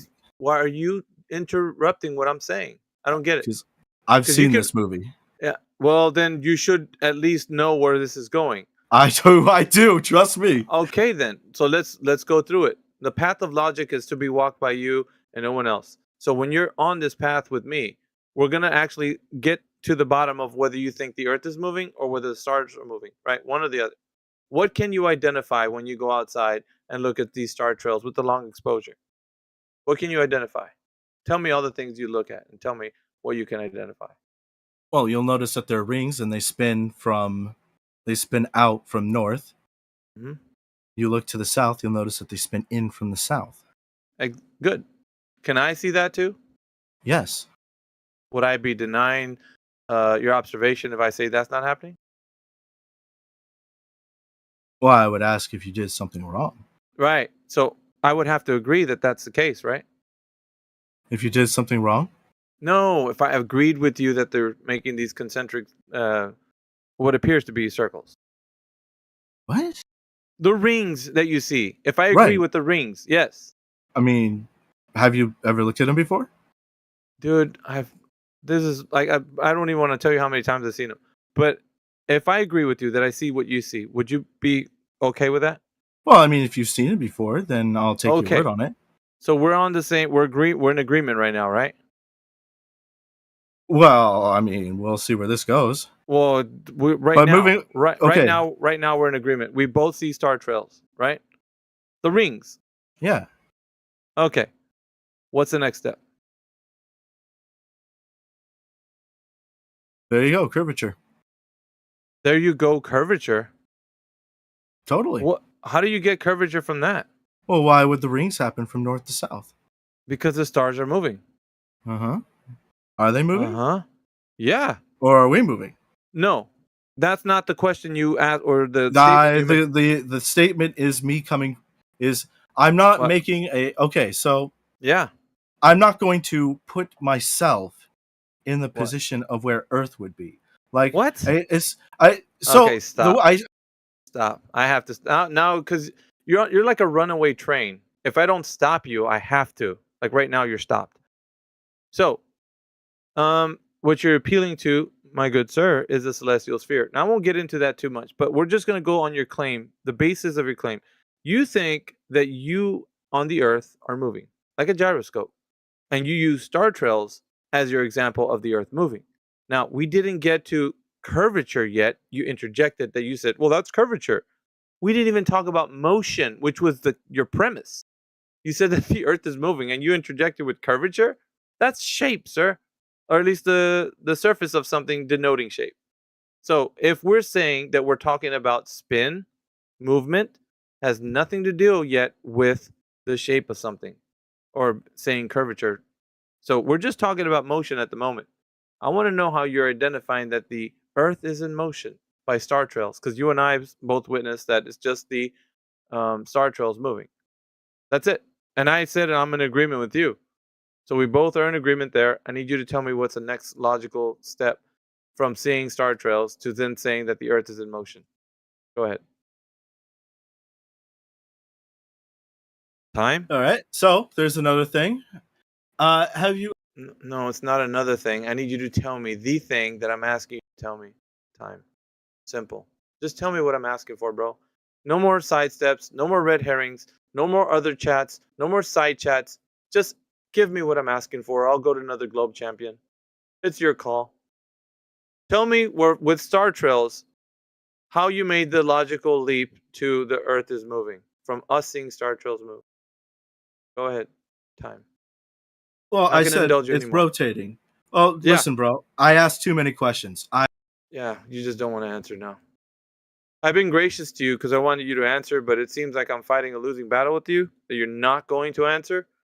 It's sad because I want everybody to hear you answer the question. How did you go from star trails, which I agree, looks like the stars are moving, and you can see the star trails in time-lapse footage, to that the Earth is moving? You did. Last chance. Morbid curiosity. You gonna answer? Yeah. No? Yeah, hold on a second. One question. I only want an answer. You want an answer? How did you go from the logical step from where you see star trails to the Earth is in motion? Bro. Don't bro me. I need the answer. It's because the Earth spins. The Earth. Nah, that's a claim. Sorry. That's a claim. Are you catching this? Yeah, man. I'll open the mic for you guys. I wanted to stop there with him. But as far as me, time, I disengage because I'm a legit Jedi or someone else. And I'll unmute Mike Myers too, so you guys can talk to him. Can I make my argument now, or is anyone else still wanting to speak? Let the new guys that are Mike and Time kind of jump in here. Okay. Oh, finally! Jesus, I posted a video on chat, and nobody can explain it to me. How it only applies to what was your video about, so that you can let people know that they want to click on it? When a sun sets, you only see it one time, but then the guy gets a drone.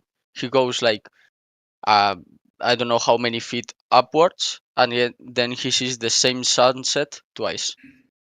I want somebody to explain it with another model that's not the globe model. Yeah. Yeah, I got it. I got you. Celestial sphere. Boom. See, it's all fake. Explain Which is a spherical model. I'm not familiar with the celestial sphere. Why can you angle to the sun? That's what you're doing. Type it into Google. You'll find it all out. No. You explain it. I can do that. I can do that. Angle to the sun, you're widening it as you go higher. Yeah, so hold on, Casey. So basically, it's a model that everybody uses. They've been using it since the 6th century BC. Babylonians been using it and such. It's just the predictable movements of the heavens. That's all. That's the model they use. That's the model they use. You didn't explain nothing. That's the model they. What? What's the model called again? So I can search it up. Celestial sphere. It's used in astronomy and celestial navigation. The foundation for those two. So anybody that appeals to celestial navigation, or the foundation for that would be the celestial sphere. So we'd go right back to talking about how they know the celestial sphere is the model they use for celestial navigation and or astronomy. Pretty simple. For that, I got to go to bed, guys. Have a good night. Gyrograph for life. Gyrograph for life. It's a part of his group or something. I don't know. Can I? Oh, okay. I understand what the model is. Yeah, that's cool. Yeah, cool. But that still doesn't explain this. How do we see the sunset twice when you go up? Go ahead, Jedi. There's your answer. You've changed your angle. When you're on the floor, your horizontal, your eye line is almost the same as the horizontal earth that you're standing on. So as the sun goes beyond the limitation of your view, which we call the horizon, and then you go up, you've changed your horizontal, your eye line now occupies a much higher horizontal line. So you can see further across the horizontal floor you were standing on earlier before you changed your altitude above that surface. So you can now see further across that surface. And because of that, the sun appears to not set from that position until time takes place. So you've just changed your horizontals there. That's all you've done. Okay, so instead of the Earth rotating, you guys are saying that the model says, that the sun is rotating around the Earth, right? Did I Celestial answer that sphere? question? Yeah, you did, Jedi. Is that the thing? Yeah. Did I get it right? It's just because he's gone on to something else without acknowledging a word that I said. A bit rude. He's been doing that all night. But did I get it right or not? I don't know. Did I get it right? I answered your question, mate, and then you moved on to something else.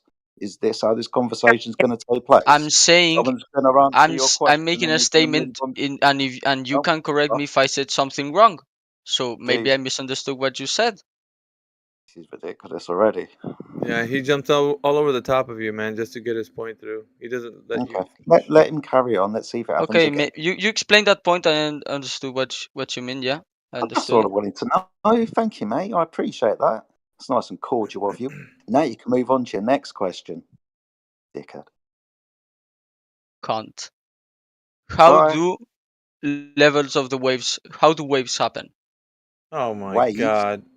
How do waves happen? Wave Yeah. That because of I don't know, wind. Okay. Are we down to that level? How do tides happen? Globers, are we down to that level? Really? Yeah.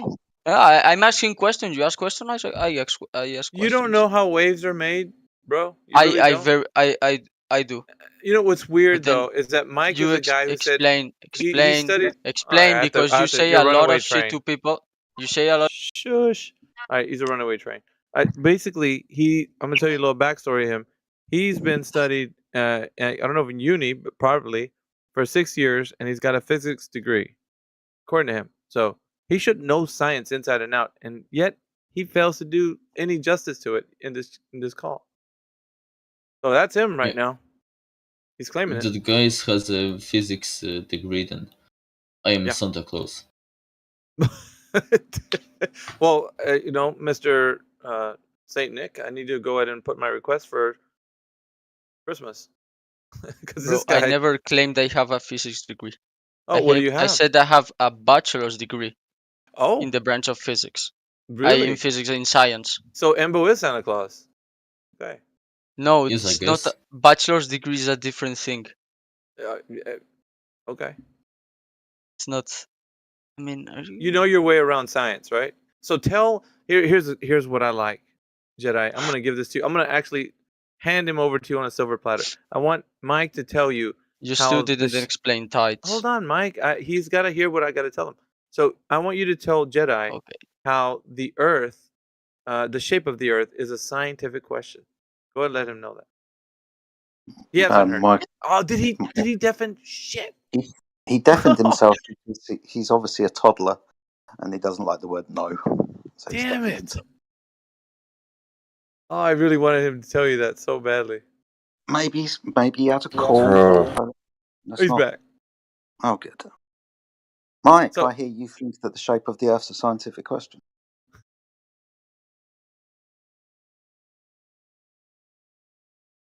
What?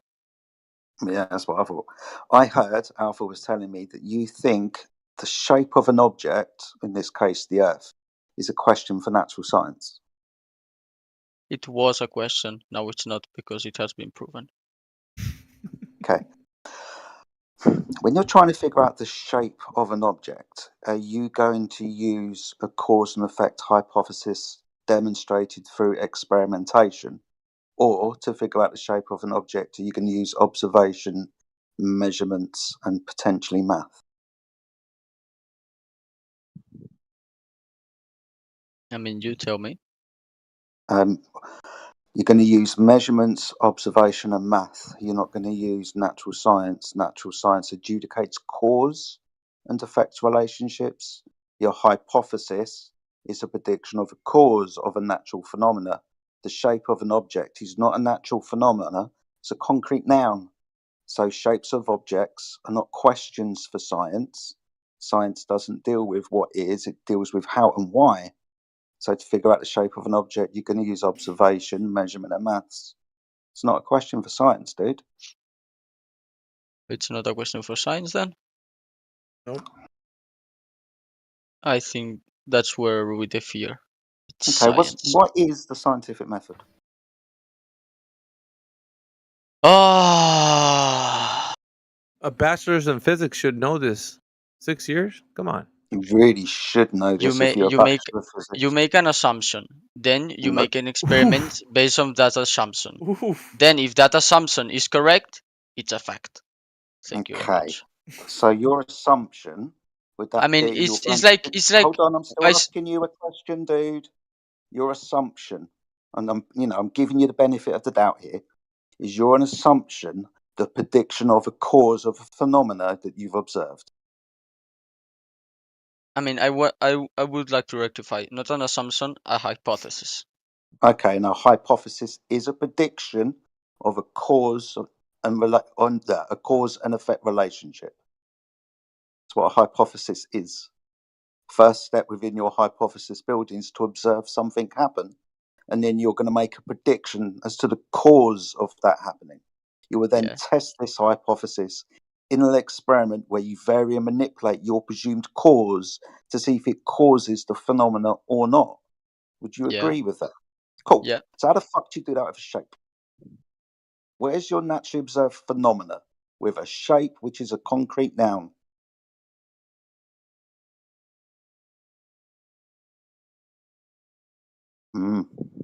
It's not the same thing as No, it's not natural science. other We tried to experiments build a because we cannot hypothesis. see the whole of the Earth.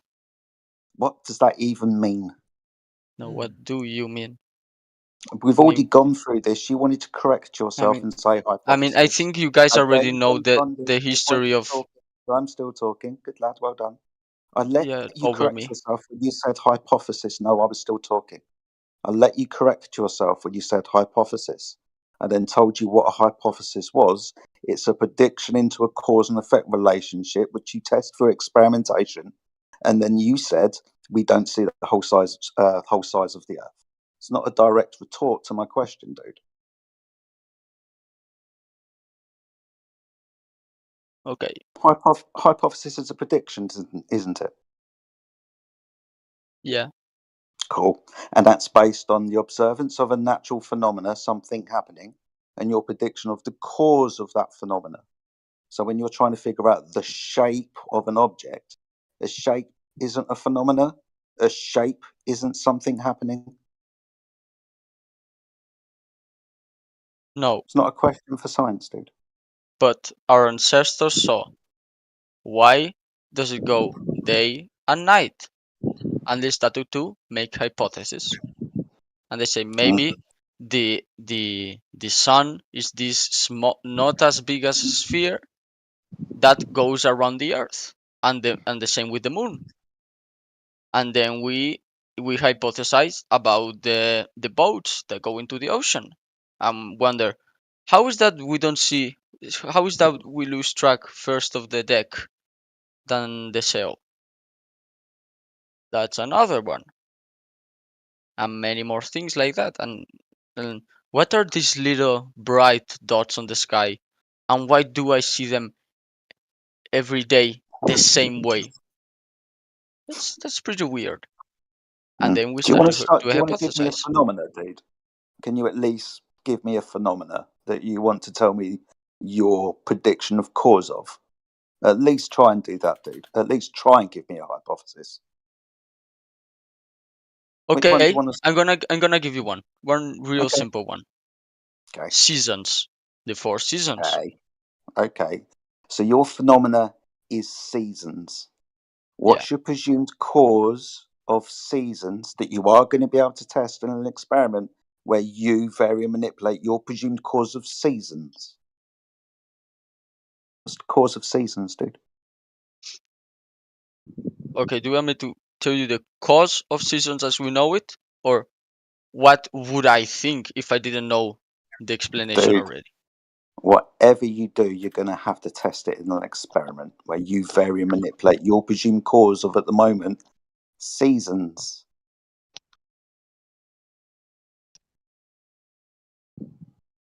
So basically, you said you're observing seasons. Now he's Y'all some flat earthers in here? He's asking for the cause of the seasons now. You observe seasons. Okay, the cause of the seasons. I know you guys heard it like a billion times. There's gonna be 1,000,000,001. The rotation of the Earth around the Sun on its tilted axis corresponds to warmth or more cold seasons. It's about the angle of the incision of the Sun into the Earth due to its tilted axis. Is there a way that you're going to be able to test this in an experiment where you vary and manipulate any of your presumed causes that you've just said? You cannot manipulate orbits. So we're not. Have you gone to the ice wall? Dude, shush. So you're not going to be able to test your hypothesis in an experiment? I mean, you can make hypotheses and then have more data, and then if that data that's factual contradicts the facts that you thought, it's wrong. Dude, you're not going to be able to test this in an experiment. You just conceded to, yes? I mean, how do you experiment with planets? Dude, that's not my problem at the moment, it's yours.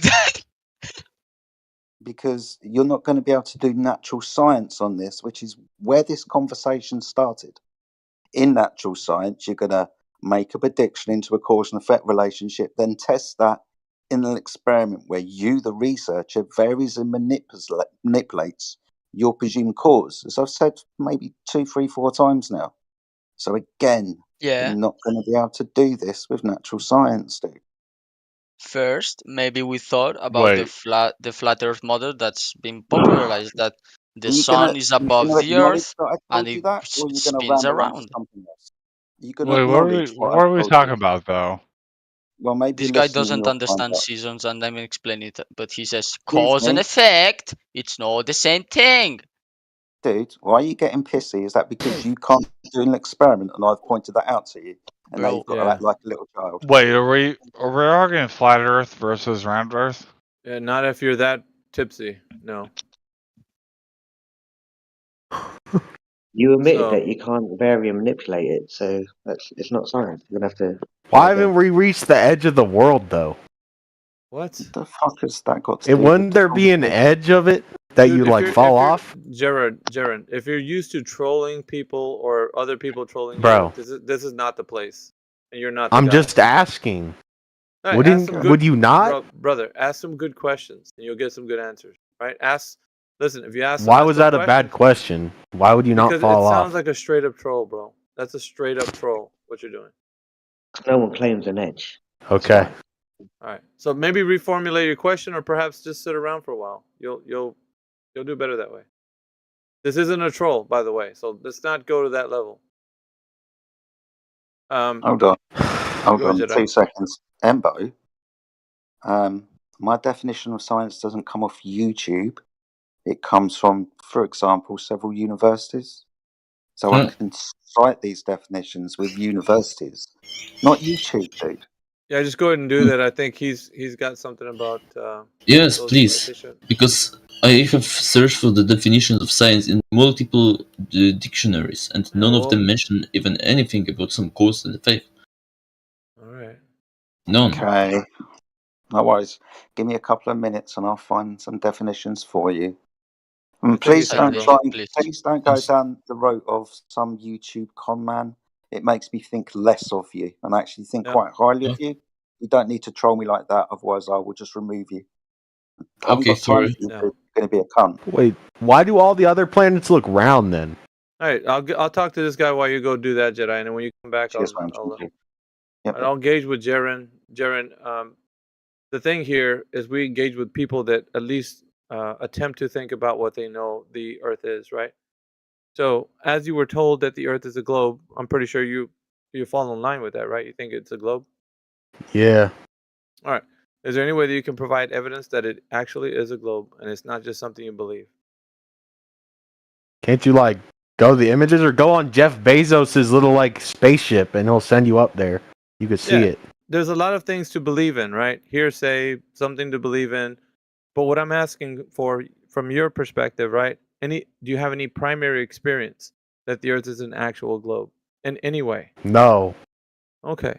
So that being the case, anything that somebody tells you or shows you or videos, images. Oh, wait, why can't we see like China from the US then? Dude, if it was flat. Jaron, the answers are coming, but you have to address what I'm saying. These talking points are there for you to actually examine what you think. So we're going through it so that you can realize whether or not you know what you think is true, right? We're just going through it. So are you able to substantiate any of the claims that they've made in anything? I'm talking about the curvature of the Earth being the, ball, or the Earth spinning around, or that the cosmology that you're in is a solar system. Anything? Can you verify that that's all true in any way without pointing to like an image or a video? Like I mean, I guess I could see that the sun, like, I guess not. Well, yeah, it's not a primary experience that we have. So we have to. Why would that make it any more likely that the Earth is flat, though? Well, the problem, we're gonna get to that, but the problem is we're dealing with massive amounts of information that you're receiving that it's a globe. So right now, it sounds like a meme to you that the Earth is flat and stationary. So it doesn't register. That's fine. We get it. Everybody gets the same kind of feeling when they come in here. But if you're saying how is it flat and stationary, the fact is not how is it flat and stationary. You're gonna really look at the question is how is it a globe? So the curvature needs to be there in order to substantiate the claim that you live on a curved surface, right? In the first place. So if they're just telling you and they're not showing you, that's a problem. It's a problem for critical thinkers. So wouldn't we have found the edge of it then? Yeah. But like I said, wouldn't you have fallen off? Can't you just fall off of it?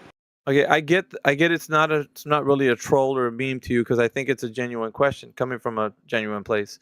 But the problem that we're having is the Earth and what it is has not been known to you in a primary experience. So when you try to say, okay, let me just see if I could figure out if it's an actual globe, not that if it's a flat Earth or not, because you're trying to first of all kind of take a second look if the Earth is a globe, right?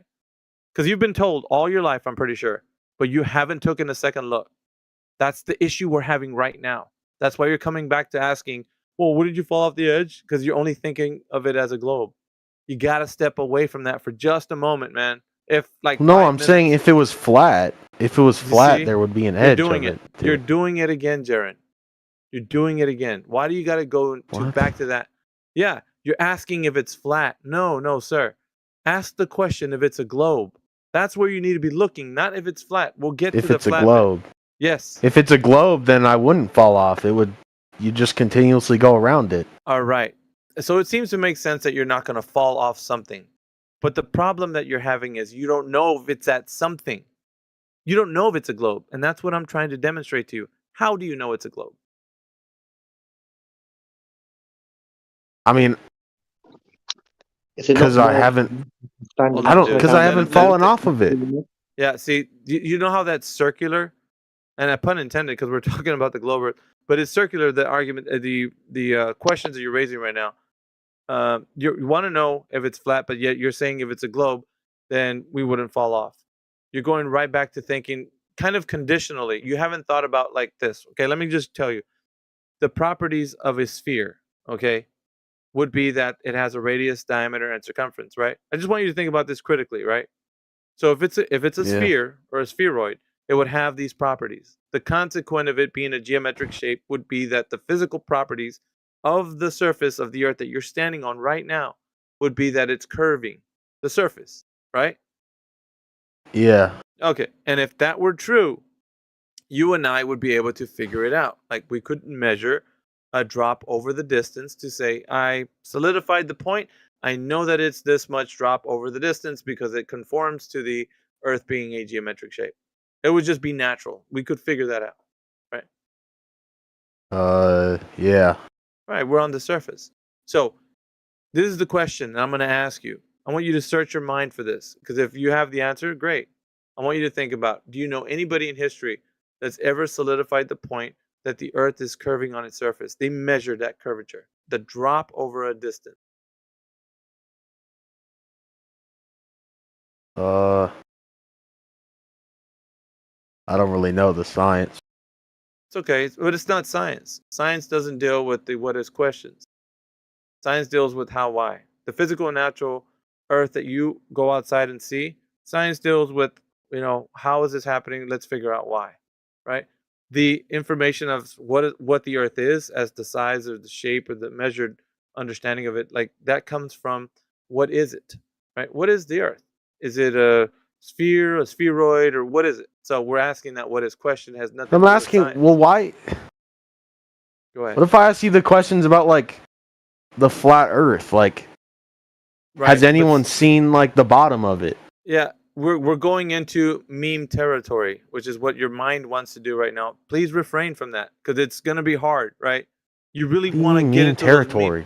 It's making you think. It's making you think of the flat Earth in a conceptual way that nobody's ever said. Has anybody ever demonstrated that the Earth is flat? That means that there's an underside to it. If it was flat, there'd be two sides to it. Yeah. We'd be on one side. There's another one. Yeah. So does flat denote a specific type of shape that you think is in your head? Because you're talking about a specific shape, right? Like a disc. Yes. That's exactly. You're right. That's what it brings to mind, right? Yeah. Okay. So did we mention that it's a disc? No. Okay. So then you can't use that under the disc idea. Aren't there like depictions of it as a disc? Yeah, but there's people that say with that the wall around it. Yeah, I would say this, Jared. People are saying that the Earth is this or that, but we're not going to focus on that. We're going to focus on only what we say in here, the things that we say. What do you think it is? Well, it's unknown as the overall understanding of the whole Earth. Nobody knows overall what it is. It's unknown. But as far as the surface goes, we know it's a flat plane that we're on. Not that the Earth itself, in every instance, is flat. The plane that the Earth is on is flat.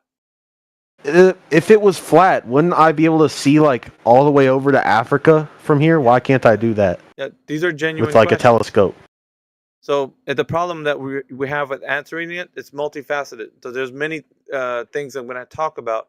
And just for a moment, Jared, I'd like to say, can you refrain with those questions for a moment? Because I'm going to let my friend Jedi come in. I think he's ready. Okay. We'll talk about it in just a moment. Just hang tight, all right? Yeah. Sorry, what? I'm dealing with idiots. I'm dealing with idiots in the chat room. So what's going on? I don't know. Did you want? They've asked me to demonstrate what an experiment is, and then they're telling me that they don't need an experiment. I've provided citations that's the whole fucking point of a hypothesis test. But whatever. What's this question from this guy? Jedi, what do you think about? Shut up. Shut up. I know you're triggered. Shut up. That's what you've got, man. Fuck off. Right, what's this guy? Yeah, just speak to the new guy. Yeah, you want to talk to the new guy? Okay. My question. I didn't, Jared. I didn't know if Jedi. I didn't know if you wanted to continue or whatever with your citation. What was your question? I thought you wanted me to not ask these questions. No. I said for a moment because I was gonna let him speak about some previous conversation that took place prior to you entering. So I was letting him to clear up the air with the other guy. Meanwhile, I told you to pause for a moment. That's all I was doing. Then I was all gonna, right. once he was done, then I was gonna let you finish answering your questions. But they said it was okay. The other guys moved on, so we're gonna let you continue. Go ahead, Jared. Wait, with what? You were talking. I was just describing that nobody in here is saying that the Earth is a disk or what's underneath it, and those questions are very specific to what you think the flat Earth is, and you think it's like, well, in your mind conceptually, like a disk with an underside to it. Yeah. Right, or that you could fall off of it or whatever. Yeah. Right. I don't think anybody's agreeing with that, so nobody in here claims that. I don't know if you guys. All right. So what do you think it is? And I asked, what do you think it is? I'll let Cyclone or Jedi jump in. Cyclone is all yours, buddy. All right. Well, I'm gonna have to be on and off, so someone else can help me out. But yeah, I mean, we're basically just wherever you left off. We're basically. I mean, as far as the evidence seems to go, it appears that we live on a motionless topographical plane, right? Not a spinning ball. When we look for evidence that the Earth is a spinning ball, there isn't any. And when we do direct measurements of the surface for motion or curvature, no one can detect any. So we're not claiming a shape. We're not claiming it's a disk in space. This is like a meme that gets sent around the internet to confuse people like yourself. So now you think, oh, they think the Earth's a disk in space. No, we're not. We're not saying that. We're not claiming a shape. Flat is a description of the surface generally. I mean, we're not saying it's smooth either. It's topographical. It's got hills and valleys, but overall, it's a level surface. You understand that? Yeah. Right. Also, your eyes have limitations, so we don't think you can see other countries from one country. Your eyes have a limitation at that point. Your vision. Can you get technology? Like, we have telescopes that zoom into space and stuff. Why can't we zoom into something pretty close, like another continent? Yeah, but that'll still have a limitation because you're looking for a lot of air. Yeah, Casey, we'll let Cyclone go through it. He's really experienced at answering these questions, so just kind of. Yeah, sure, no problem. I appreciate it, but. Yeah, I mean, you can't see infinitely, basically, because you're looking through air, which is a medium that builds up, like if you're underwater. I might break up a little bit here. I don't know. Somebody else from the team wants to jump in and kind of help him out. Like I just want to open up the mic to you. I don't want to hog the mic, dude, because I could be here all day. I got a bit of background noise. I can attempt it, but if I got too much background noise, let me know. All right. Go ahead. Yeah, cool. No worries. Yeah, well, like Cyclone was just saying, we can't see infinite distances from the ground. We've got what you guys call the atmosphere, which has different effects and prevents us from seeing those distances.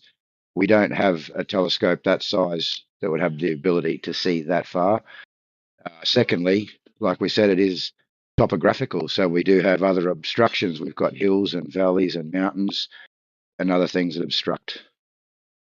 But when we take measurements on the Earth, we utilize those measurements and the Earth as flat. So we don't need that telescope to see across the Earth to see whether we can see something on the other side. It's just not possible, regardless. Like, what about, okay, like if you saw like a ship going out into sea, wouldn't you, like, haven't we seen that the ship gets kind of lower and lower? Like the Earth's curving it down? Yeah. So that can also be due to perspective over that surface, yeah? If it was flat, it would just stay at the same level. No, it doesn't. It's actually due to perspective and the vanishing point and everything as the horizon is. The horizon's where the sky appears to meet the Earth. So as something gets lower, further away, it appears lower. It appears to disappear bottom up. And that's due to the object converging. You can no longer make out the two objects.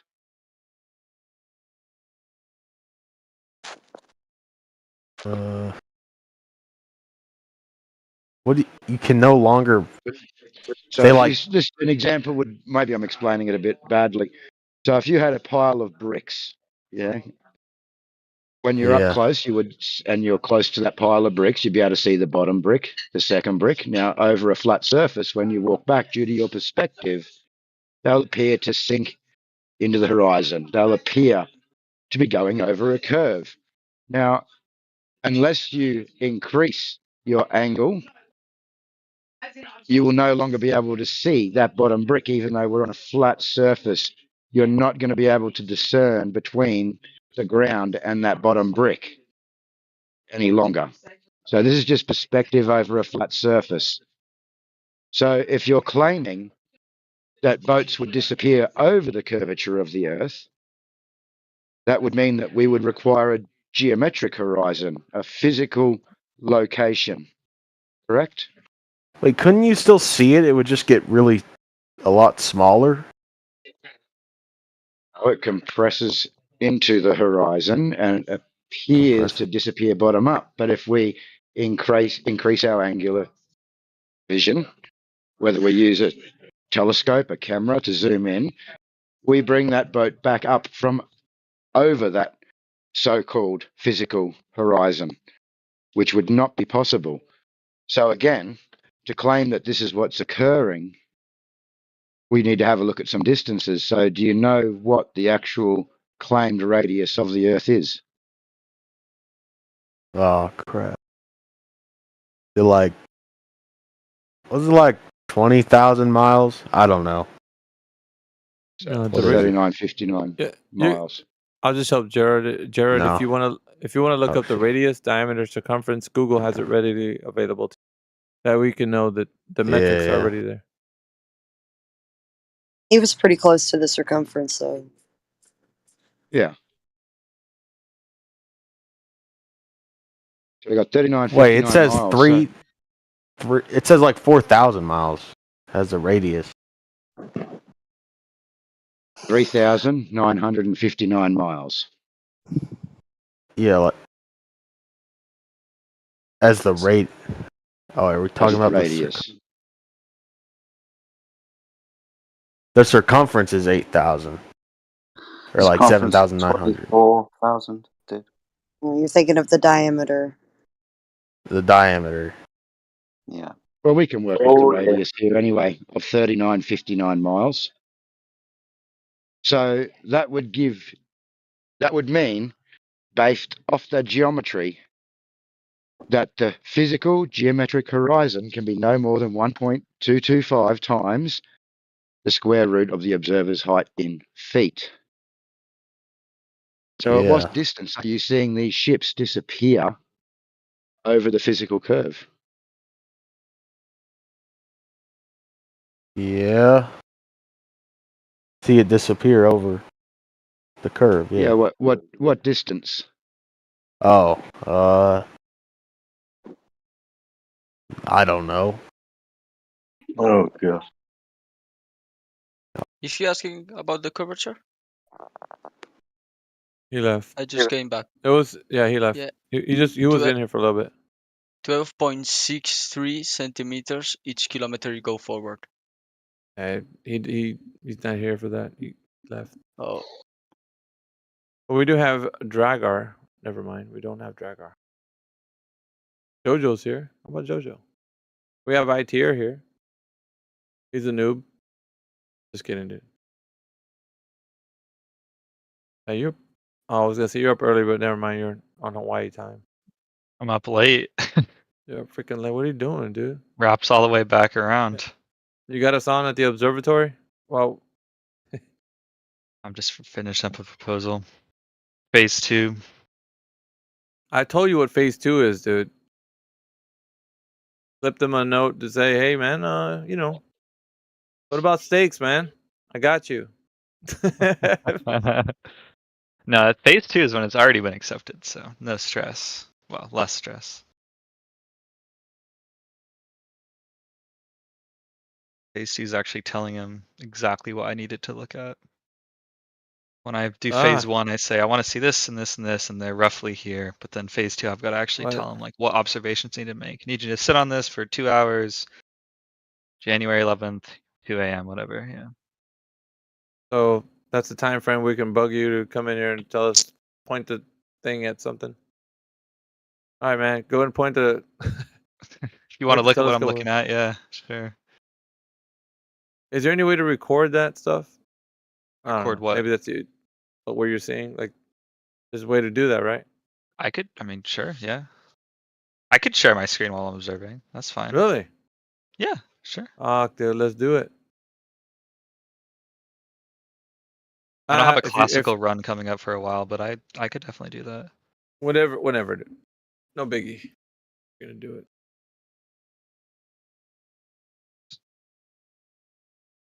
A lot of what I do these days is called queue observing. So I just get my targets in a schedule and a support astronomer looks at it. Not all of it though, but it You saves can't me some have like time. a random, just something you thought about and on the fly. You're like, hey, it'd be great if I pointed in this quadrant, and you just like go there instead of just your normal. Well, I could, but I'd get in trouble. I've done it before. Oh, but I mean, yeah, no, I meant just do your normal stuff. Yeah.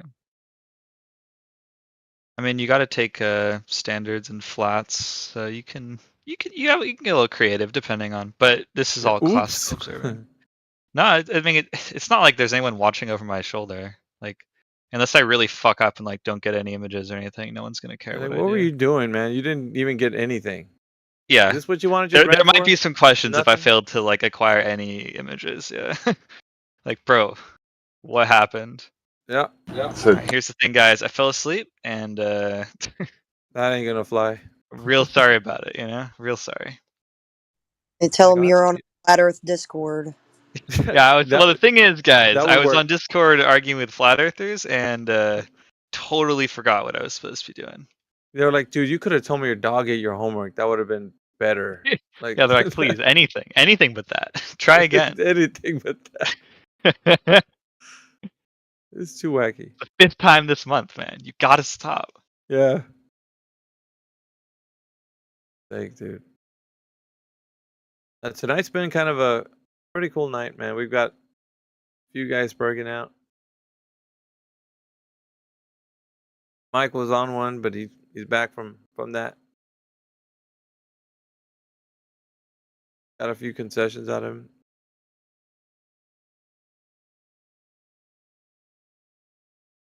And it's just us kicking it, like Bruce Lee again. I'm gonna go to bed soon. I was just seeing if anything was happening. Any action? Nah. Same old shit. Different day. It might be. Well, just wait a moment. The globe bus always has provided, man. It usually happens, man. The really juicy stuff happens when I'm not around. Seems impossible. You're always around. Well, I'm just trying to be a little bit more. But You are around more. I don't think you get any sleep at all. that's how I like it, man. Ever present. No sleep, gang. Why don't I believe that the Earth is a globe? Mike Myers? You could just ask me, bro. Your mic's unmuted. I don't do text that well. I don't know why. Don't like it. Now you hear me? Yeah. Okay, why? Can you give your reasons? Whatever it is. Whatever it is? Yeah, Oh. because at this point I figured that I cannot convince any of you. Any of you cannot convince me. So let's just get something at least productive. Well, that's a point. Go ahead, Chris. Oh yeah, that's a start. The only person who's going to convince you of you is you. Yeah. Okay, so when you come in here, that's what I figured out. So I yeah, want so to hear the your reasons. The person who's going to change your mind is you. So think of your reasons. No, I've asked, why do you guys not believe that the Earth is a globe? whether it be NASA, you see that NASA lies. Whether you don't belief, bro. see the physics that don't apply. Whether you don't see it, you don't believe it. Whatever it is. Yeah, but what is it, I'll man? take Why it. does it gotta be a belief system? I don't get that, Mike. No, Why does it gotta be a belief? Just ask the question. Just answer the question. Why I did. you Why don't is it gotta be a believe? belief? Why does it have to be a belief? Why can't you say, how come you guys don't know it's a globe? Like that's something we could tell you. But a belief? Like we don't need to believe in anything. It's not self-evident. It's not what we don't need to go along with it. If it was self-evident, then wouldn't you think that everybody would know that to say something self-evident and then people are arguing the fact that that's not the case, then that's an issue. But if you're saying why don't you believe in something, that's we don't have to. But I'm kind of surprised, Alpha, that nobody, in the time that he's been in here for hours and hours, I'm surprised nobody said to him that Earth is observably, measurably, and navigated as and practically used as flat and stationary. I'm sure somebody would have by now. I mean, still nobody answered my question. That's why. I mean, I know why you Alpha, why you don't want to answer. I know, but for example, Crit, why you don't believe that the Earth is a globe? So because the only logical explanation is the Earth is flat and stationary. It's measured, it's observed, flat and stationary. It's measured, flat and stationary. It's practically used as flat and stationary. So the only logical conclusion is flat and stationary. Now, if you say, why don't you believe in the globe is simply not worthy of belief. Yeah. What like, I said. They'll tell you straight up all these things are supposed to mean something. Like if I ask you, what does it mean if the Earth is a globe? Nothing. You come up with nothing. You tell me it doesn't mean anything. So you want me to believe in something that is meaningless. Oh, so for meaning you mean? So I'm guessing you're religious. Are you religious? Oh my god, in any manner? No. I mean, for it to have meaning, it would be related to religion. I guess. For it to have meaning, it has to be substantiated by empirical evidence, bro. Yeah, if I have a bottle, I'm not asking you. I'm asking Crit. I have a bottle of water. Okay, right now, right in front of me, there's a bottle of water. It's filled with water. That means I can open it and take a drink out of it.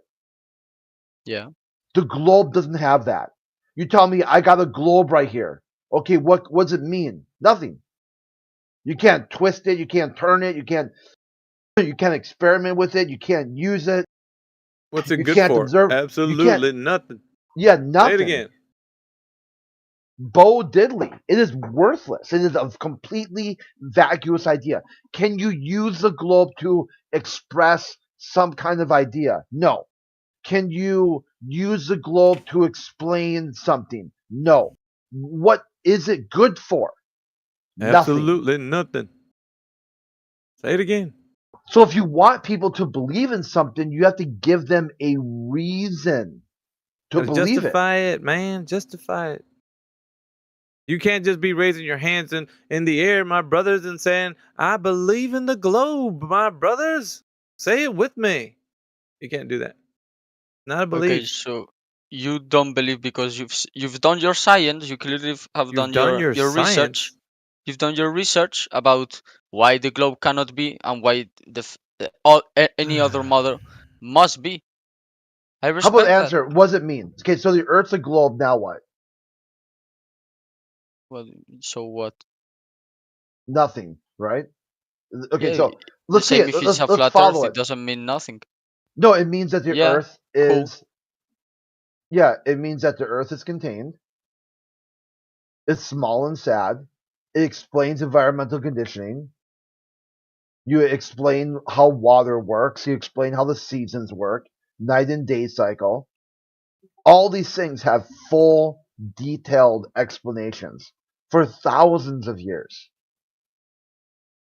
Meanwhile, the heliocentric model can't figure out that it gets hot during the summer.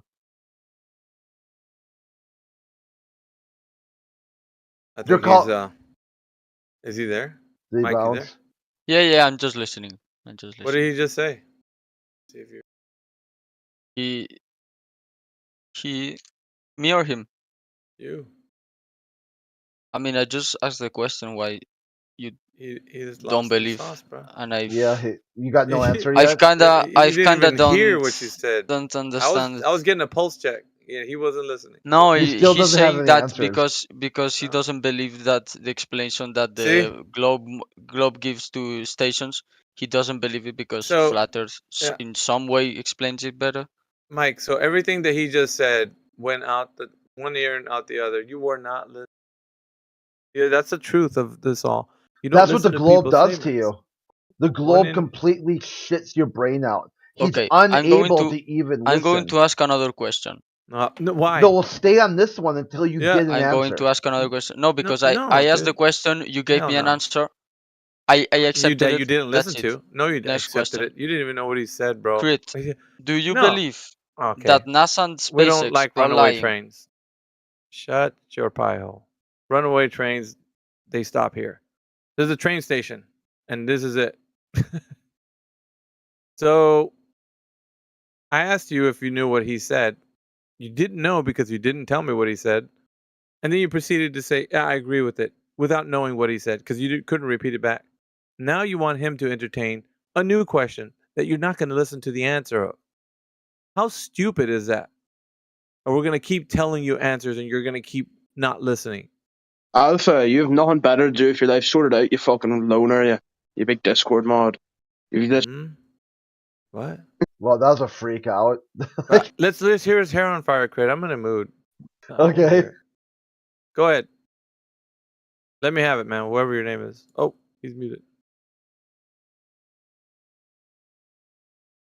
I can't get him unmuted for some reason. Yeah, it wasn't me. I was tabbed out. Yeah, go ahead, man. Let me have it. You do nothing all day except for sit in Discord, you big faggot, you big fat retard. Oh, unlucky, my friend. Oh, dear, he's cheated. I wish I'd have caught his ID. Yeah. Oh, dear. Well, he comes back. He must have been listening on the live stream. Yeah, Alpha Veritas spends all of his time on Discord and has time to do 70 hours a week of hard work as well. I think he's a fucking man. What the hell? So the Earth's a globe because Alpha Veritas spent his time on Discord. Earth is a globe. That's another one of my fans out there. You making me blush.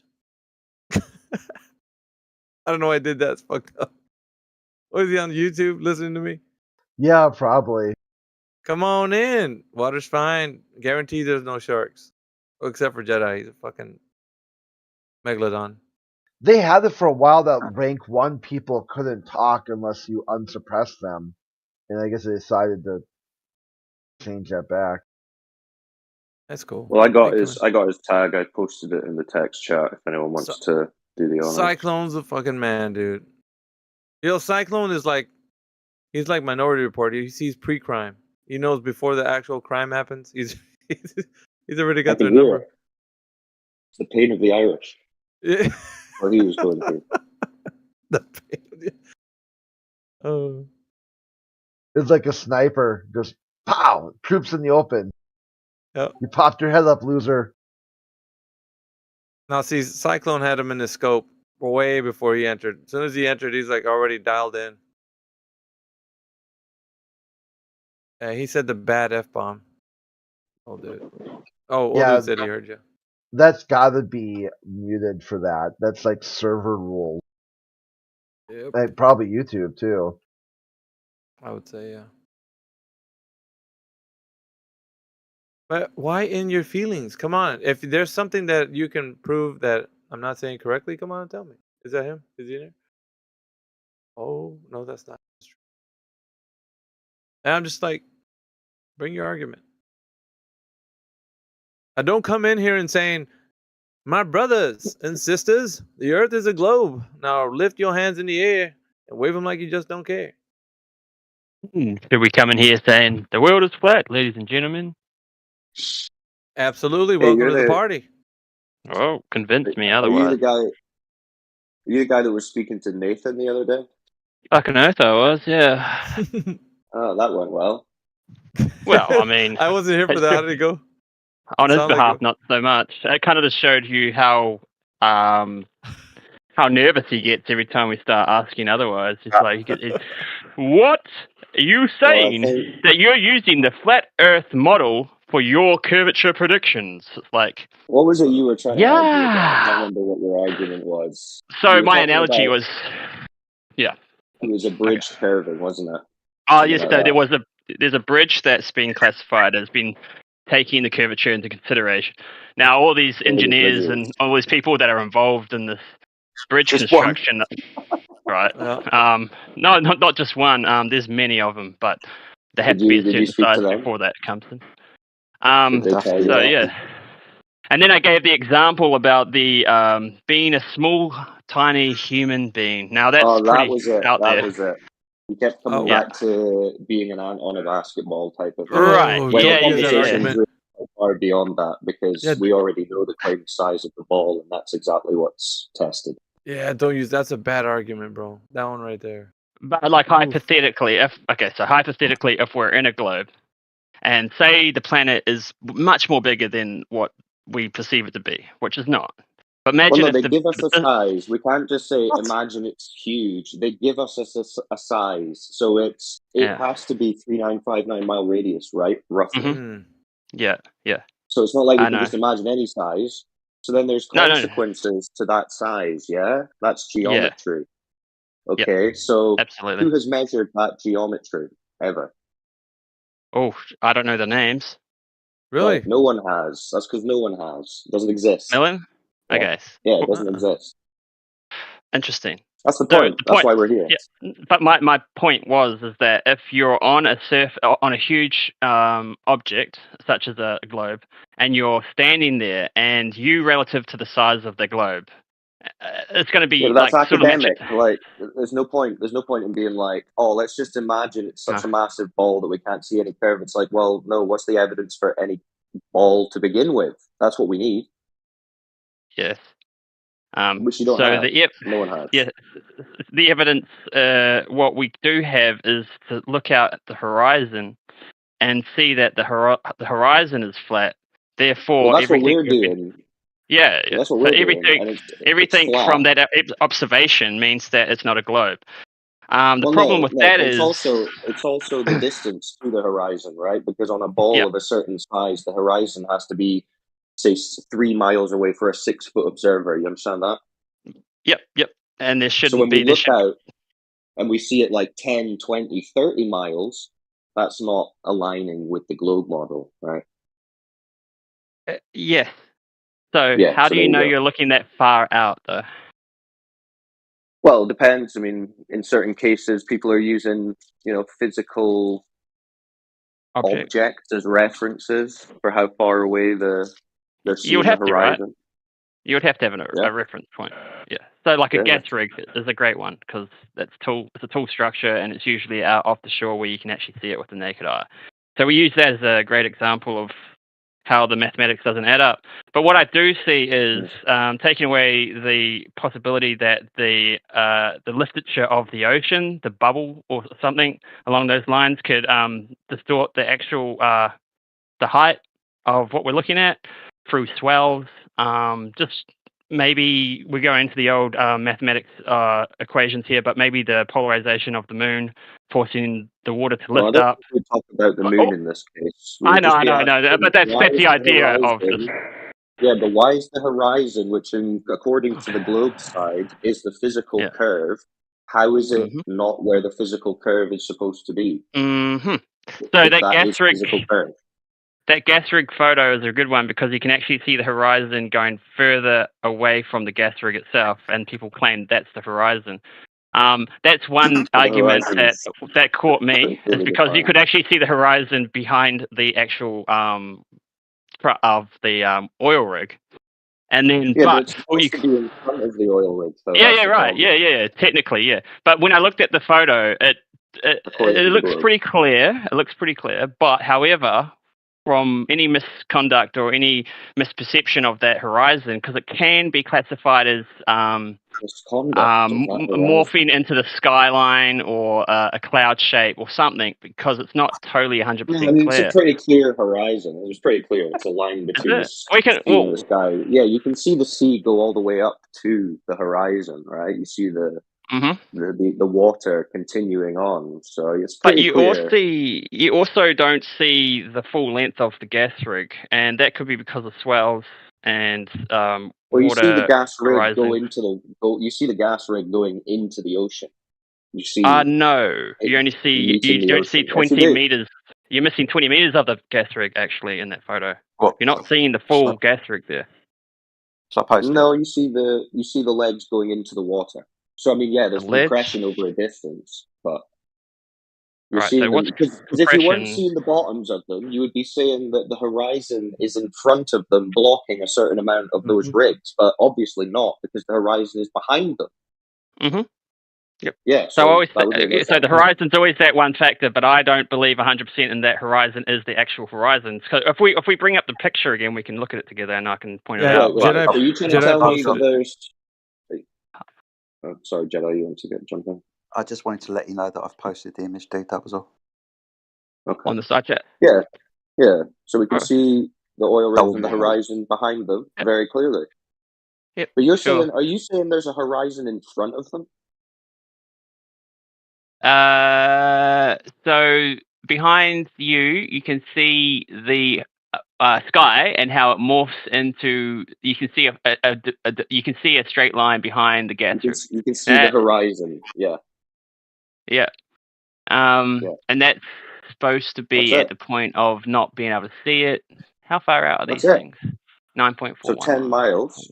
So that's it. You're supposed to be at 1.2 miles. You see it beyond 10 miles. Therefore, not a 3,959 mile radius ball. Since when do gas rigs sit so low towards the water? Don't worry about that. Why does my ceiling appear to go downwards when I look down a corridor? Maybe that's perspective. So the oil rig that's further away looks to be smaller than the one that's clearer. Yeah. But if I was going to consider perspective, then I would look at the building structure of. I would look at the structure of the rig and look at all of the structures, and then relatively to the size of it poking out of the water, that's a very rare gas rig to be so low towards the water. It's very Don't far worry about the gas rig. I am worried about the gas rig because it's the only point of goddamn reference. You're worried about the horizon. You're worried about the horizon. Yes, the horizon is what's supposed to prove your ball, and at the moment, it's debunking it. That's what you should be caring about. What got me was the thing in between the gas rigs. There's a boat there. See that little dinghy boat? It should also be, exactly. That should get you, because that's supposed to be behind the curve. Yes. So But also, that could be part of a boat. That could be part of the boat. So why are we seeing this boat that's supposed to be beyond the curve? It shouldn't be there. Right, so why are we seeing it? Is reality wrong, or is the model wrong? I'll give you two options. We're seeing it because the reality is wrong, or that we're only seeing the top half of the boat. Or because the globe model is wrong? Or the globe model is wrong.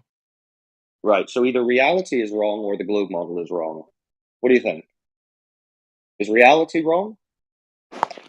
Well, you said reality and the globe model. How do you know what reality is?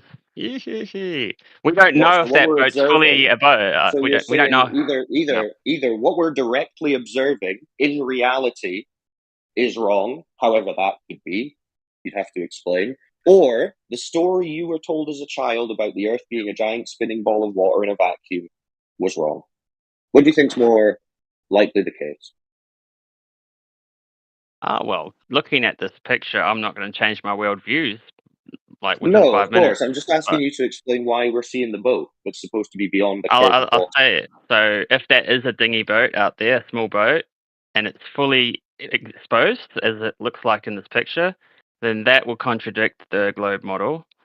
If the rig is going all the way down and we see all of its legs, the full length of those legs, then the globe model is wrong. And if that horizon, which we can clearly see, that goes further than 6.41 miles, we 9.4, we are wrong. Yes. Okay. How high is this guy taking the photo? Correct. 1 foot. I think someone's posted the video. Anyway, over service I height will. 1 I foot. will take That's really that. low. That's a good answer. If all those things are the case in the image, which they are, then the globe is incorrect. We agree. Anyway, I need to jump off for a bit, so I don't know, Jedi, if you want to pick up. Good talk. Yeah, no worries. The height of the observation isn't in question. The video of the guy putting the camera down on the tripod 1 foot above the surface of the water is never in contention. If you just want to look at the video, I think Old Dude's posted it. No, it seems low, but it's one of the reasons. You got a video? Yeah, because the Holy image of the shivers. black swan is a still shot taken from that video. Yes, that makes sense because the quality is pretty shit. But yeah, like show me the photo. That'd be interesting to watch. I think Because this is what kind of persuaded me. This photo. Whoa. Okay, I haven't seen that one. This is the first sort of. What is this? The flat Earth sort of theory. Yeah, 22 minutes past the hour, I believe Ethergress has posted the Black Swan video. Yeah, Now, the orbits that just go in a circle. No, he's getting confused with something else that's been posted. Oh. That's all right. No worries. No, what I posted, I'm responding to Mike. This has not. Yeah, let's go back to the Black Swan. At 22 minutes past the hour, Ethergress posted a short video to do with the Black Swan. There is a longer one where you see the gentleman put the camera down on the tripod. Like I said, we can provide you with that if you want. But the 1 foot observer height really isn't in question for this observation. See, the whole time I thought that we could only see half of the stills holding up the gas rig, but they do look pretty solid. I reframe my observation. I think there was another video where you could obviously see only half of the amount of exposure of the support beams, but this one here does, because I can tell by the structures at the bottom of the rig there. It looks like that's sort of like the given bottom, and then you can literally almost see the waves coming off the beam. So, yeah, dude. So yeah, the horizon is much further away than it should be if the Earth was a ball. For this observation, the horizon should be at 1.22 miles away, given the observer's height is 1 foot. The calculation is 1.225 multiplied by the square root of the observer's height in feet. So this is a simple one. Square root of 1 is 1. Multiply that by 1.225 and you get a 1.225. So that's where the physical geometric horizon should be in this observation. It's not in that location. The oil rigs are only there because they are known distances from the observer, 6 and 9 miles plus. The horizon's observed beyond the oil rig, so a safe estimation is 10 miles. And as I think Old Dude posted out as well, it's actually a measure. There's more landmass in the background of the image, which shows the horizon is probably about 29, 30 miles away. That's a problem. That is the problem. So what is it? Every 2 miles it drops like 3.5 inches or something, or 1 mile. Every mile you square the mile, and it's 8 inches per mile squared. So after 1 mile, that's 8 inches of descent. That's 10 miles, 66 foot. So that's way over a foot worth of drop there. Even when the time you get to the gas rig. Well, at 10 miles, it's 66 foot. Okay. Yeah, there's a problem there. Because if anything, it shouldn't be up that high. It should be below the horizon. The horizon should be in front of both oil rigs. You shouldn't be able to see. I think that's like a jetty or something. It's a platform. You said it was a boat earlier between the two oil rigs. That's a platform that seals sit on. I don't think that's an actual boat. Google Maps? So you can have a look if you want, man. But yeah, you shouldn't be able to see the bottom of the first oil rig. You shouldn't be able to see that platform. You definitely shouldn't be looking at that boat, that platform, looking down towards it. No way. It should, if anything, it shouldn't be down that low, right? Yeah, exactly. It's crazy how one picture can pretty much just do that. But in saying that, that's still part of the media contraption. So I really, really want to pull off an experiment myself. Yeah, but like something that's really easy and not just like walking outside and chucking a ball up and watching it hit the ground. I don't want to do that. I want to like I'm thinking like utilizing 10 miles worth of line going out into the ocean and somehow seeing the elevation change can't be that hard. Doesn't have to be a laser, it could just be a receiver, a real that can receive 10 miles out off the shore. There's nothing obstructing its frequency. Don't see how hard it is, but I don't know. I'm sure you guys got way more evidence. I've got the FE core printout, the PDF file. Gone through that, and what they're saying is true, then yeah, like that's probably one of the most detailed experiments that I've came across. There are quite a few laser tests out there. I can provide you with some more if you want. There's a channel on YouTube called Taboo Conspiracy. He kind of gathers quite a lot of flat Earth evidence. There's a lot of laser tests he's got in his channel. I can drop you some of those if you want. Sure. I don't understand the complexity of the lasers themselves. They have to be compensate for refraction and all that, don't they? They're quite long. I've also got some refraction laser tests done by the US military and a couple of universities in America, because lasers are used for line of sight targeting systems, aren't they? They're used for defense a lot, and now we've got them. The lasers become so powerful, we use them to shoot shit down.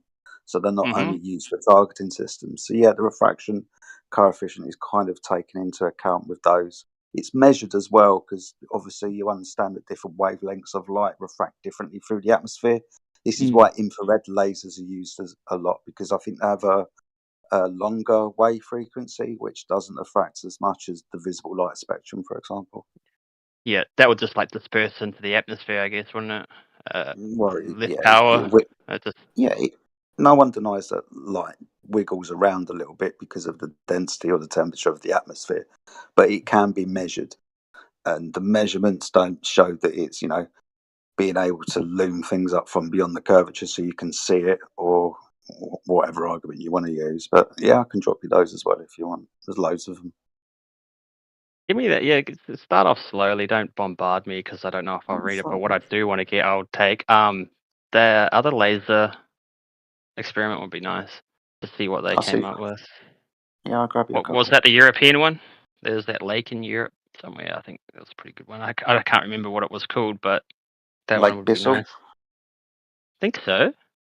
Yeah, somewhere in somewhere in Hungary, I think, or Bulgaria, something like that. Yeah. I think that's within the FE core one as well. I think they used the Australian lake in the FE core one I got.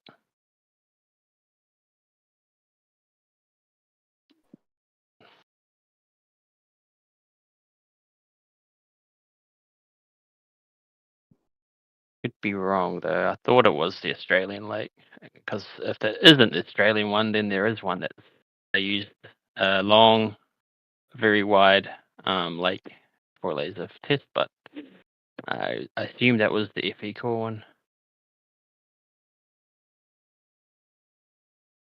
I mean, the military are using lasers to shoot other boats where the laser's literally only a few feet off the water surface. So of course they're gonna have to deal with that sort of jazz, right? Like if they're shooting down planes or something, it would be a different story. Not as depends how far away the airplane was and the altitude of course. the plane in question. Yes. I mean, if the boat was only like 2.5 miles away or something like that, that's probably the furthest it could go without being too bothered by all the other interferences, right? If I can find it for you, I've got 50 miles from ship to ship. I'll see if I can find that one for you as well. Obviously, militaries don't like to give the whole game away, but they tell you like the average or whatever. So there's one out there that's a distance of 50 miles from ship to ship laser transverse. I've got some other ones as well. The latest one's like 180 miles. That's using LoRa, so long range. I think it's a long range laser system as well. So that's 100 and something miles. You can go into UHF and VHF signal transfer as well. They go hundreds and hundreds of miles, man. Yeah, that's what I was thinking. So it's just a simple frequency that hits a responder, and that's how they get the measurements. They don't have to have a visual laser. It's just purely frequency bounded, and so that way you could rule out a lot of bullcrap.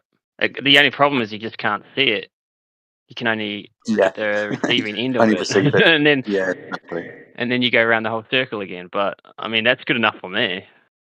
Fuck, that's all I need, just to see that, and then have other people go, "Oh well, how do you know that was all a scam?" You know, like they say that because you can't see the laser, so therefore you can't validate it.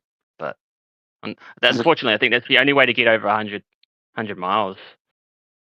There's a couple of laser tests in the chat for you, mate. So if you want to quickly capture those and stick them in your to watch later list, then you can do that. I think there's about 3 or 4 in there now. I'm going to drag it into my bad boy file.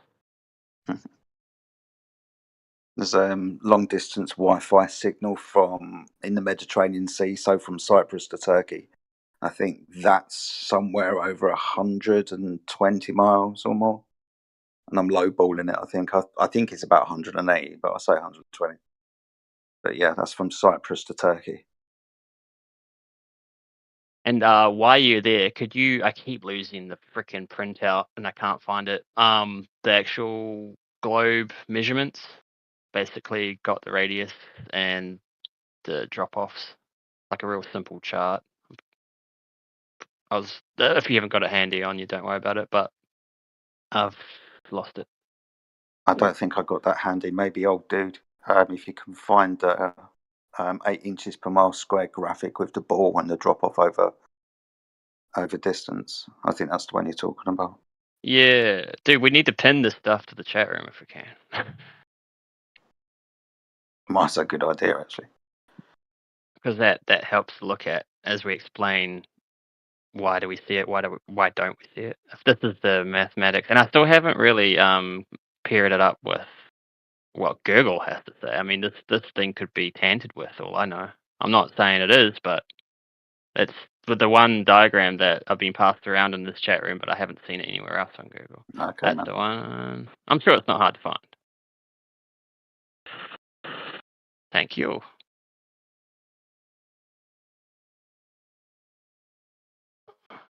I'm going to put it in my bad boy folder so I don't lose it.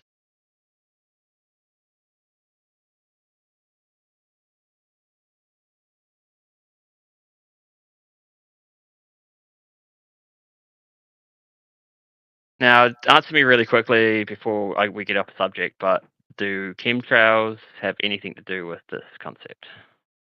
No. Okay, that's cool. Because I believe in them.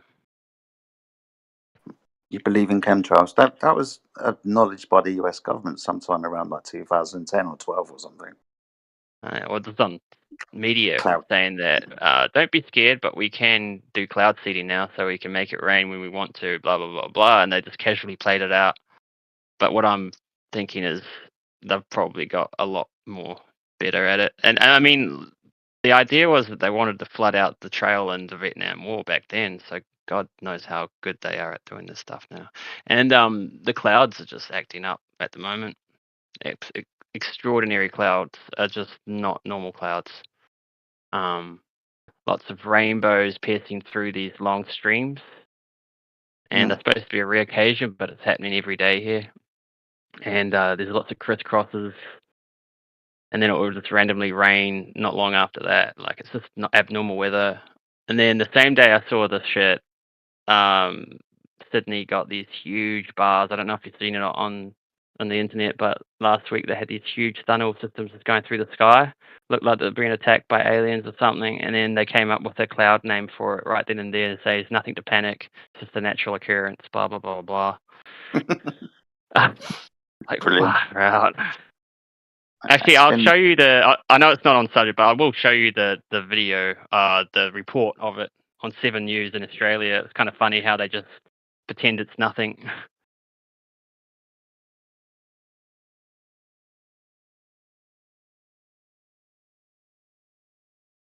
But it just really makes me think, man. If they're doing all the stuff and trying to cover it up to the point where they're making up cloud names now, what else are they? Just a massive amount of distrust for the government generally.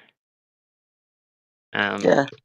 And a lot of eyes are looking at flat earthers now, especially after COVID, and everything that we went through is just like, yeah. I'm Yeah, not everyone's like, going hey, to. maybe those flat earthers were onto something. Yep. Or maybe they.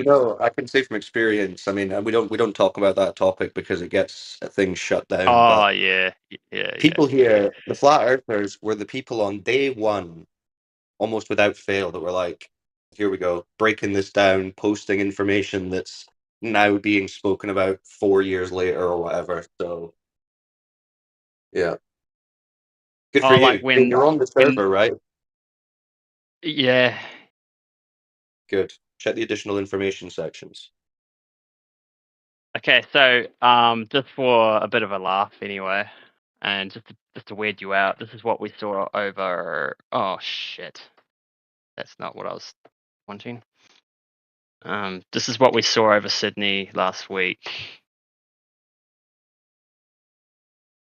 Looks pretty flat to me.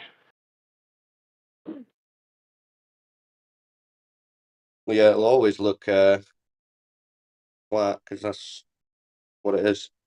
If it looks flat to you, it must be flat, right? I mean, that's the way we do things. Yeah, reality is reality. Mm-hmm. Sometimes reality is just too much for people when we have to come up with ideas to compensate for such mundane facts. Yeah, and that's exactly what you're doing. It looks flat. This So it world is must be too mundane curved, for you, too boring, and so you have to make up shit about it to make it more interesting. Calm down, Scott. Calm down. Yeah. Listen, if you want to continue to be our #1 fan and join us in here every single day to listen to us, then you're gonna have to start speaking with some respect. Because it's no good No, for you to be the guy that can't I get guess I'm enough getting of us, booted then. can't stay away from us, and then you come around and you just try and low key talk shit all the time. Come on, I Scott. guess I'm getting booted then if I have to treat you with respect. Because Come on. Yeah, of course you do. Lawson, stop pretending you're not the #1 super fan. When Scott flies, he downloads our back catalogue so he can listen offline. That's a true fan. So maybe you should show some appreciation, since there's clearly nothing else in your life that interests you as much as us. Right? this is true. You guys, you are my most. Yeah, so start showing some appreciation, Scott. I That's the appreciate point. you. I Yeah. I think appreciate you. Scott's just pissed off that no one else sees what he sees. He's just he's got low patience. Except for like 8 billion of Scott our sees fellow the human flat Earth beings. too. Oh Scott sees the man, same thing we all see. The Globies think they're like these special kings that see something different than anyone else sees. Nah, you all see it flat, you all see it motionless. That is some major projection there, man. Oh, what, you don't? You see a big curved spinning ball, do you now? Well, if we think you're a king, if I think I'm a king, there's 8 billion people just like me who all think they're kings. Yeah, you can't all have think 8 billion kings. But you know you're not a king, though. I know. Yeah, joking. Yeah, see, that's the thing. What do you reckon if the Earth was spinning? The sheer amount of size of it and everything. Do you think there'd be some sort of consistent, like resonant rumbling or No. something? No. No, there would be absolutely nothing, Tree. You would never, ever be able to sense it, you ridiculous fool. If you're spinning at millions of miles an hour through a galaxy, you would not expect to notice a single thing. How dare you? Yeah. Well, if you guys think you should, then we can talk about that, but I wouldn't expect it, no. Honestly, I don't expect it. Why wouldn't Why you do you expect guys? it? Because it's smooth. There's no there's no bumps. There's no jarring. It's a million-hour smoothness all the way. Why not? Why not? Sense to me. Exactly. Why not? I can imagine it, so it must be true. No, that's not why it must be true. But that's why it can be true, and then we have all kinds of other reason to believe it is can true. be true because we can imagine it, guys.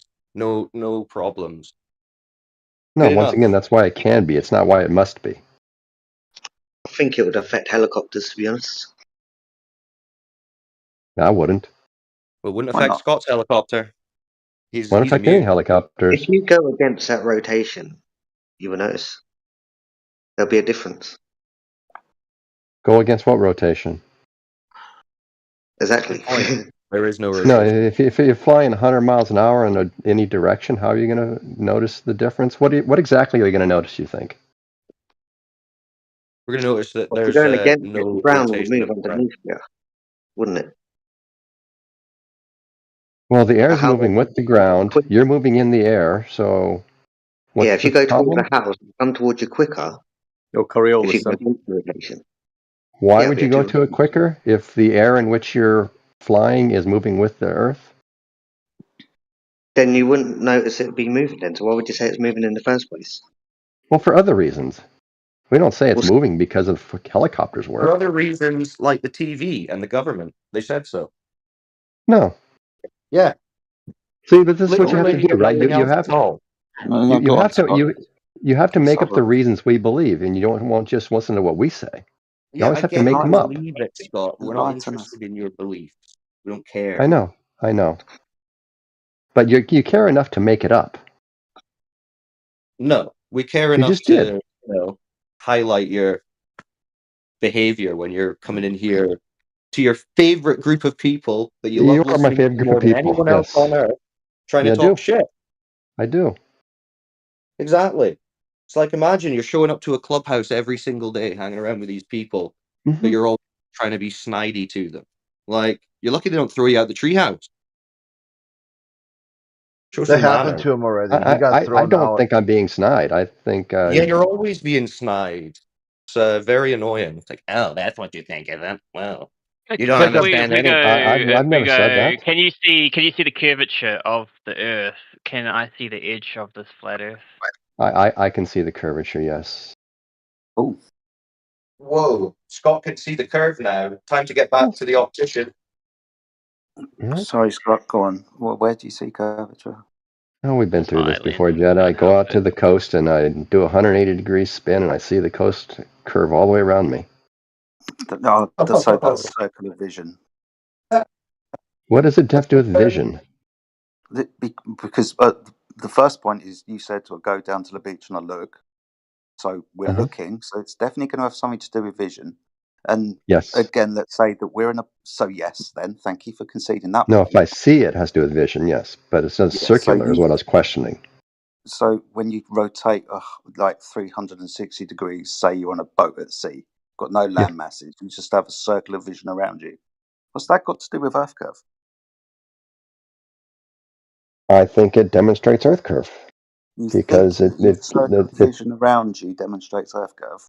Yes, because it indicates a drop of the horizon at a certain point that's pretty consistent all 360 degrees that can't be explained by any other optical phenomenon. At the moment, we're just turning around and looking at the limitation of our view, the horizon across the surface. Yeah, I know that's what you guys say, but you never explain why that limitation exists or what that limitation is. Because we're looking, that's your Don't eyes. need to. Limitation of I know. your eyes across the surface. It would be your claim, Scott. You can't make a claim then immediately try and reverse a burden on us to explain something. Well, I made the claim that the horizon result of the last bit of ocean you can see before it curves away from said, you. oh, this must be due to curvature that you don't have. 0 degrees sea level is horizontal. So what about when that horizon moves? Is it getting bigger and smaller then? No, we're just going to refraction, which causes you to be able to see little bits further. No worries. So it doesn't take much. Your eyes have a limitation then? There's the limitation is basically the last photons from the last furthest away water that can reach your eye. Okay. Sounds like you conceded my point from like 2 minutes ago, but I'll step past that. What about it on a flat Earth limits the last photon that can reach your eye? The limitation of your eyes or your optic across But it's that not a surface. limitation. Sorry. That's all right, I finished. Go on. Yeah, the limitation is on the photons that can reach your eye, not on what your eye can see. So the limitation of how far you can see has got nothing to do with your eyes. You might tell us how Earth's curve's measured soon. It has to do with the photons that can reach your eye. Because we believe that there's photons from billions of miles away that reach your eyes every night. I can go out and look and see some photons from 1 billion miles away that reach my eye just fine. Seems to be no limitation there. What do you think, Tree? Is this convincing to you? Are you back on the ball? Hey man, I'm just on the fence here. If you're Leave on me the out of it. fence, if you're on the fence, you're already off the globe. So welcome. Thank you. It feels pretty sturdy. Feels like there's a good foundation underneath my feet. Yeah, you can actually observe reality now without being confused about it, like Scott still is. I'm gonna swim out to that sea lion little pad there. And Yeah, it's gonna do it. Go be shoot some 20, seals. 20, They'll tell you 25. the It's same gonna be thing. 25 feet high. I don't know how I'm gonna climb up that platform. Well, yeah, you go and speak to those seals, they'll tell you the same thing. The earth is flat. What are you talking about, you crazy person? Well, the seals I might know. think that. Yeah. They know that. Well, seals aren't very Everyone smart, knows though. it now, except Scott Mackey for some reason. Bro, they'll turn Yeah, you into a meal if you don't be careful. yeah. I tend not to like to compare myself in intelligence to seals. Yes, that would be an insult to a seal. I know. Yeah, that's your problem. That's your problem right there. Well, you think seals are Belittling smarter the than us? wrong You think you're things. too good for the seals, Scott? I'm Where's thinking this Yeah. I think I unwarranted can sense of self-appreciation come from? I think I can understand things they can't. Man, do you work at SeaWorld? No, I Because it don't. sounds like you do. You sick How does it motherfucker. sound like I do? You hate animals. You That's a massive jump, dude. I'm not gonna lie, that's a huge jump. I don't know. That's making sense to me. That was funny, though. That was good. That's why I come here. Yeah, because you love us. Because no one online is having a conversation as interesting as we're having, and yet somehow you think that should be reason to like try and talk shit about us all the time. I never talk shit about you. You always do. You always come in like, oh, I here we never go. do. Another fundamental misunderstanding of literally everything. It's like, come on, bro. If that was what was going on, you wouldn't have been here for a year listening to it every single day. Well, you guys haven't been here a year, have you? Almost a year. Yeah, Yeah, bro. it's You guys close. have all been here for basically a year. Your anniversaries are coming up. We're looking forward to it. We've got the Oh, balloons cool. ready. You know? The helium balloons, of course. Yeah. It's going to be a big party for all you guys. 1 year knowing that the Earth is flat, but still pretending it's a globe. That's a huge anniversary. Do we have flat helium balloons? But to be honest with you, I might not be coming here much anymore. I think I'm going to try to start my own room of a Trump channel and argue with Trump supporters and try to understand where they're coming from. I am. You never leave us. You're Dude, ours now. this is explained in these classes. You supposedly have a master's degree in 101, Michigan and Downsian School of Political Theory. This is 101 topics that you said you got almost a master's degree in. Which class was this taught in?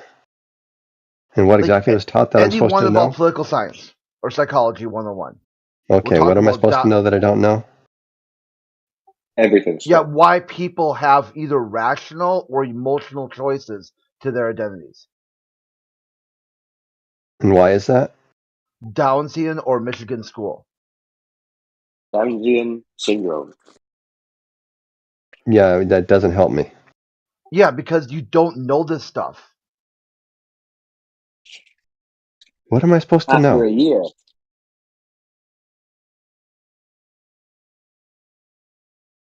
Emotions.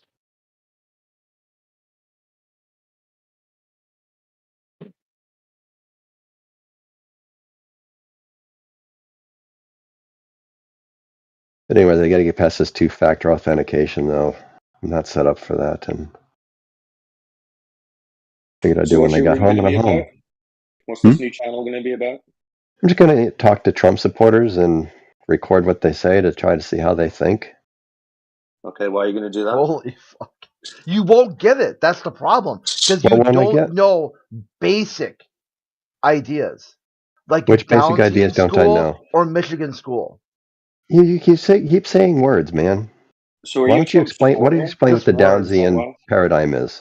Yeah, I told you rational or emotional Okay, behind how? their identities.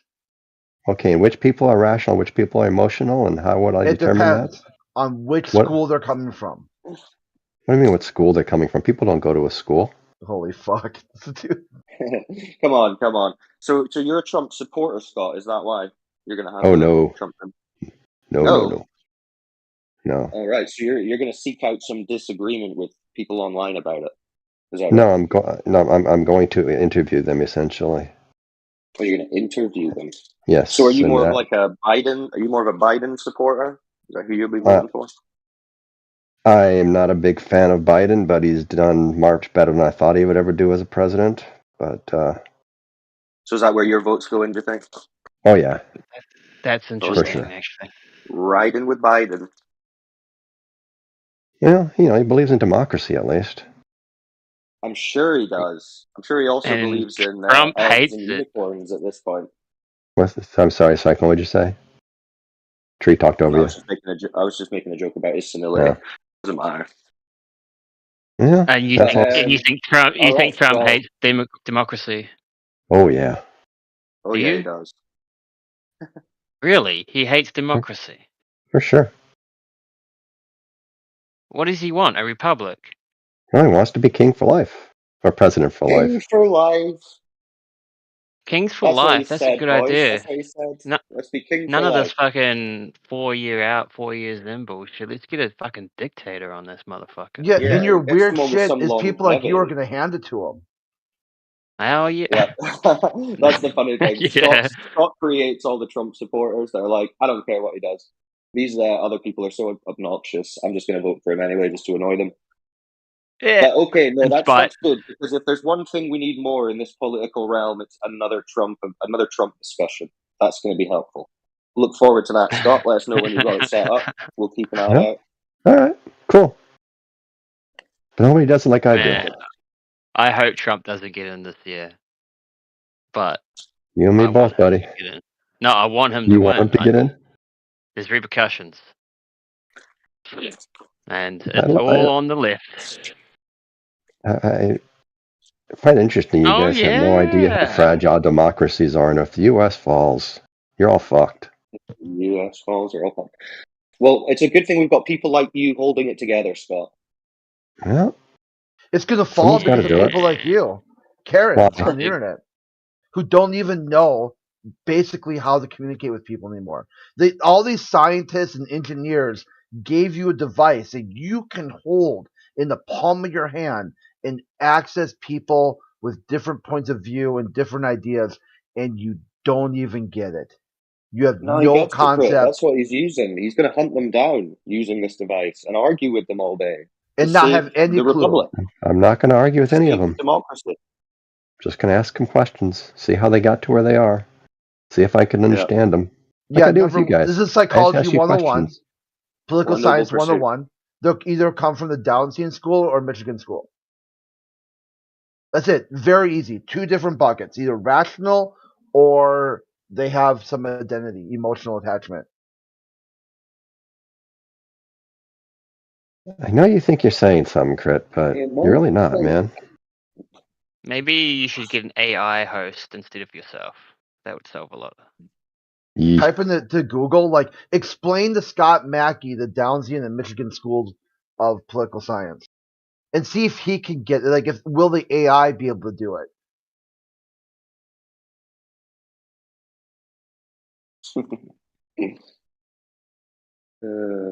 But it is kind of funny, Crit. You talk about my failure to communicate when I think half the time most people have no idea what you're even saying. No, Crit's a very good communicator. Everyone appreciates communication. Yeah, what are you talking about? He gets messages all day from fans all across the earth. I'm sure he does. Yeah, Downs. Yeah, Downs in Michigan. Downs in Michigan, yeah. Yeah. Yeah, It's it'll Trump educate you. 2024. Trump 2024. It's gonna be sick. It's gonna be riots on the street. It's gonna be sick. Well, I hear they're coming up against the Biden-Mackey ticket, so see how that goes. No, I'd make a horrible politician. I don't think so, Scott. You sound a lot like a politician when I hear you speak. I think you got it. All you globalists would make great politicians. Again, there's 8 billion of us. For now. And we can't all make good politicians.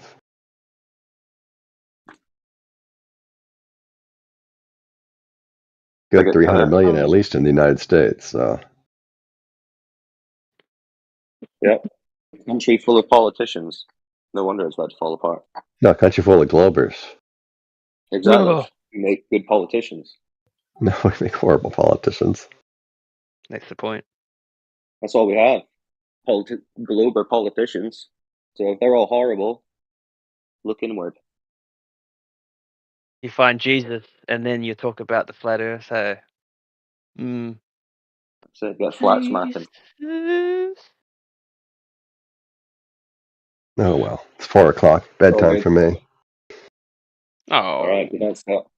Well, that's the number one explanation. Republican Trump voters get good night's sleep, and they work for. They're not just some ward of the state freaking out. They say, how do you vote for Trump? Number one, just be a productive member of society. I was going to say, old mate Scott, it's not your bedtime. You should be staying up to 6 o'clock in the morning playing bloody Minecraft or something. I haven't played a video game in 45 years. When was the last time you did some painting? Kind of painting. Watercolor. Oh, I don't do artistic work. My daughter does that. Ah, knew it. Are you telling me you haven't tried Let's see. I've done a bit of woodwork. Quite a bit of woodwork. Tell me you haven't done paintings of Jedi and Mickey yet? I don't believe it. Yeah, he's a lefty. He's got to have some sort of hobby involved in being creative, because there's no good for that in the world. Waste of space. Well, nothing requires creativity like trying to bullshit for the globe on the fly. So that's all these guys' creative outlet. Try and think of ways that you can make an observably flat Earth curve.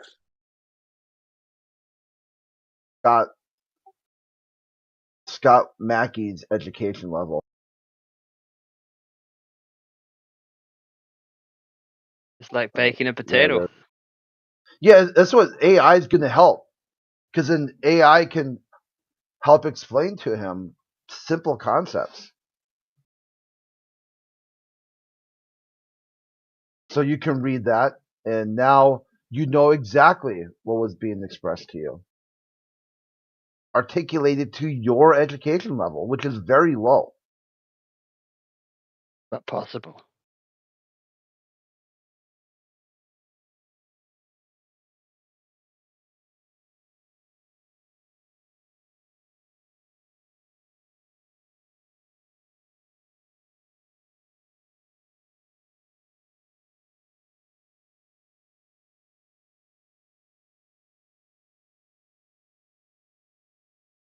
Well, there you go, folks. You heard it here first. The Glowbirds are branching out into a brave new territory of criticizing Trump supporters.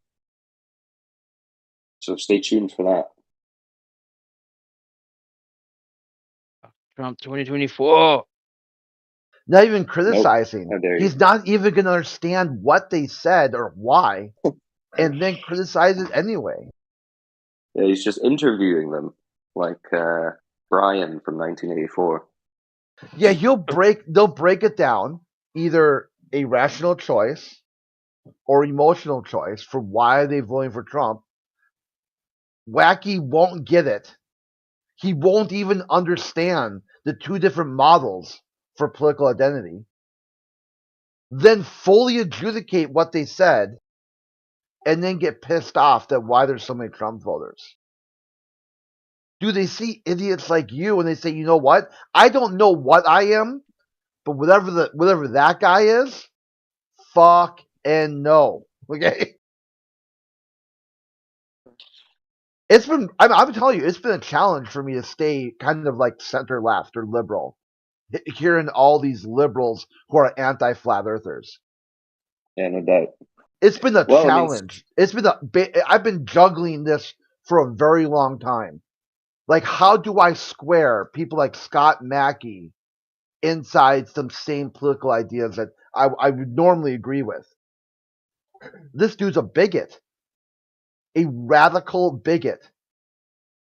Well, He's Scott just sees everything things that the wrong with ordinary America. person. Yeah, Scott just has the ability to see things that other people don't see. He sees curvature of the Earth, and he sees an impressive performance from Biden. He's got that special vision. Special, all right. So, wait, did you guys read what the ChatGPT said? Did I explain it? Read it out. So, okay, snot wacky, my friend. Let me break down these two fascinating concepts in political science for you. The Downsian model, named after Anthony Downs, is a theoretical framework that explains how voters make decisions during elections.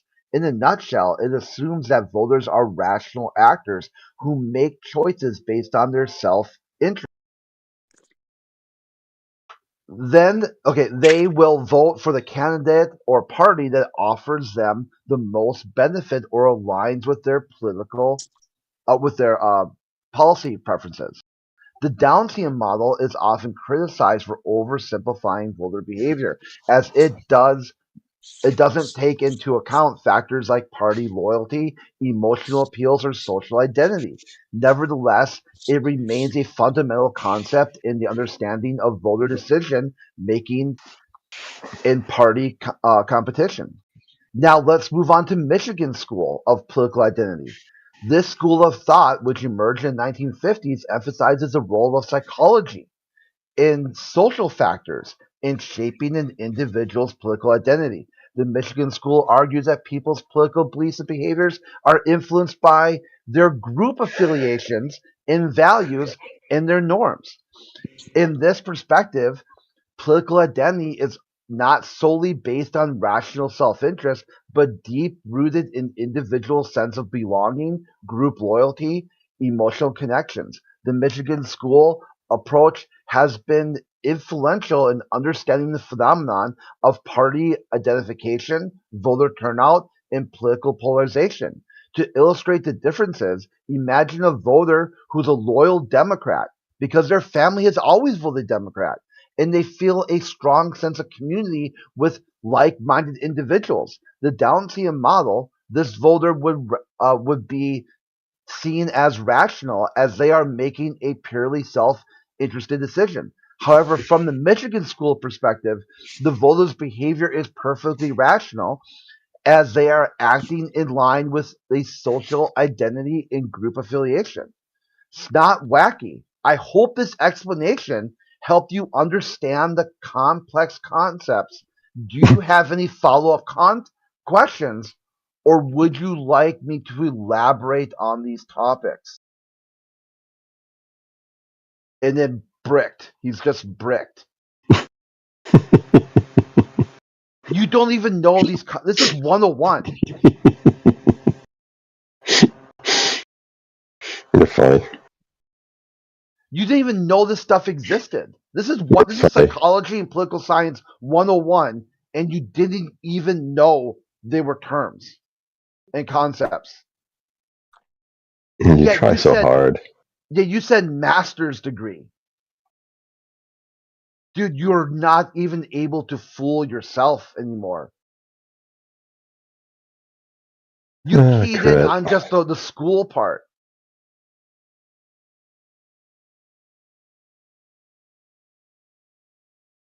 See, this is suddenly where your Google doesn't work. You could have easily Googled Michigan and Downsian schools of political identity. Easily. But now your Google doesn't work. Because you're immune to learning. Even basic concepts that you think that you claim you got master's level in. Yeah.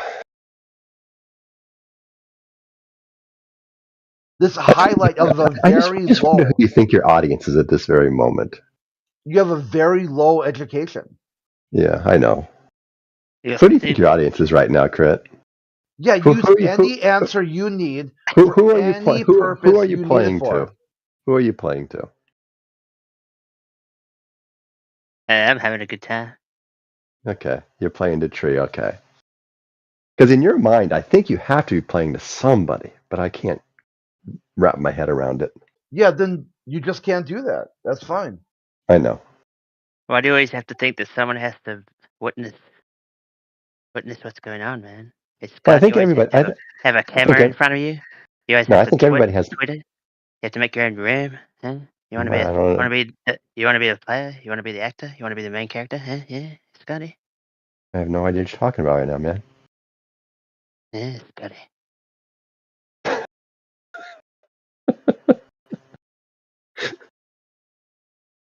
What's so funny, Scotty? Damn it! Damn it!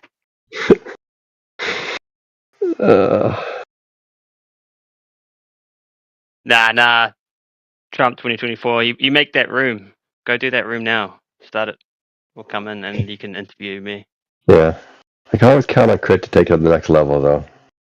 That's always good. Crit's right though. You don't know anything. Hurry up. Yeah, yeah, that's right. He's right. I lied about everything. Are you still confused about the downsing at Michigan School of Political Identity? I never was confused. You thought there was actual schools that people go to. Yeah, it's like Cambridge and Oxford, right? Yeah, to that's learn what. politics. Do you understand now that they are not? They're schools of thinking where people make choices on which party or politicians they support. I think Scott went to the Globian School of Political Thinking. The hive mind groupthink. No, it's just a school with lots of red roofs. I've told you this answer before in the past, and you brain farted it. And I broke it down too. I broke it down for you then too.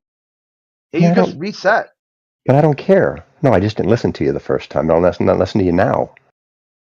You listen to us 24/7, Scott. What's that about? Not Crit, you can't though. listen to us to not listen Crit. to us. Not Crit. If he wasn't a mod, I'd turn him back down to 0 like I had him at Gems. No, you love. But I can't do that here. No, I'm not going to do it. I'm not going to do it. He's a mod. He's one of your absolute favorites. I'd say he's in your top 5. Give us your top 5 favorite flat earthers, actually. Oh, top 5?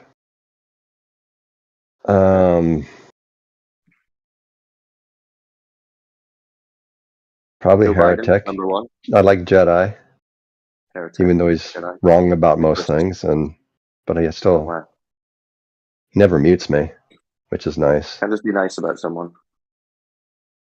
Hmm? All right, so Heretic, Jedi, good choices there. Yeah.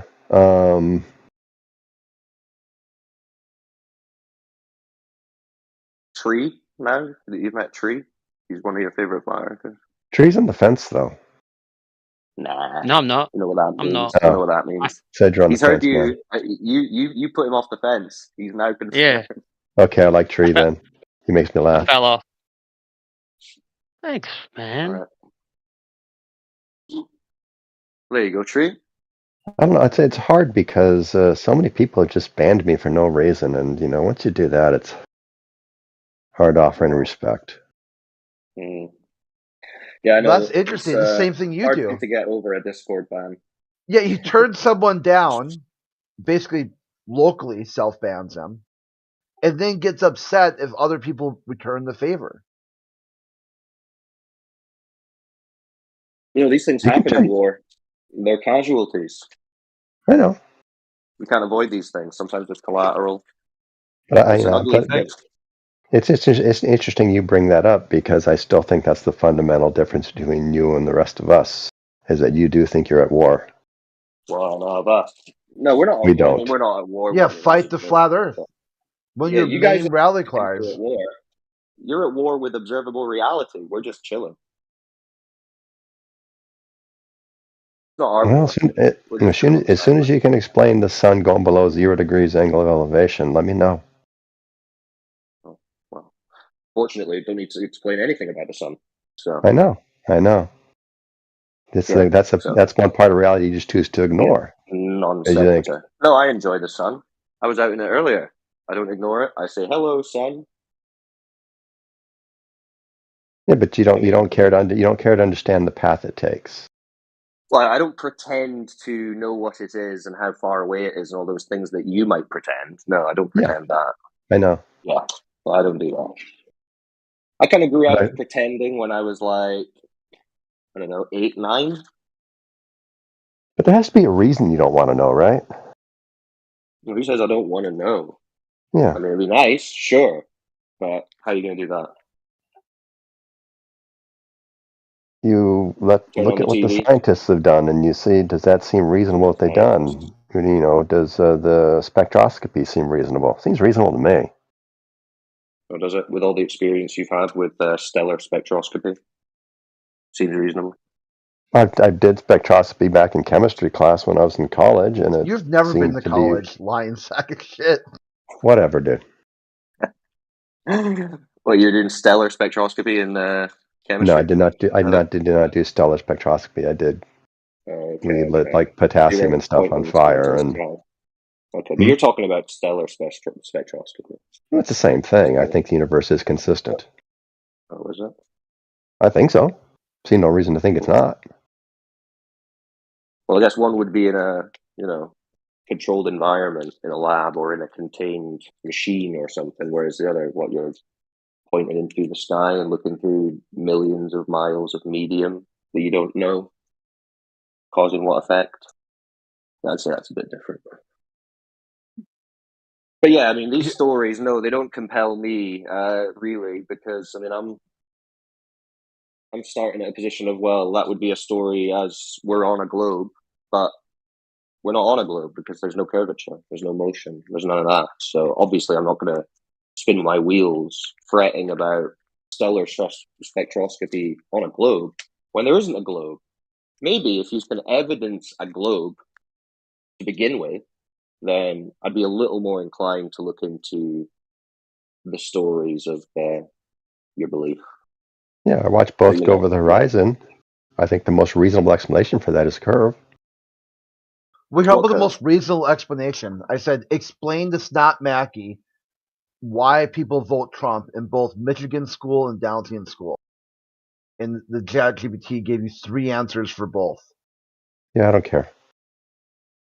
So, anyways, you do care because you're going to go on a meth field symposium about why voters do what they do.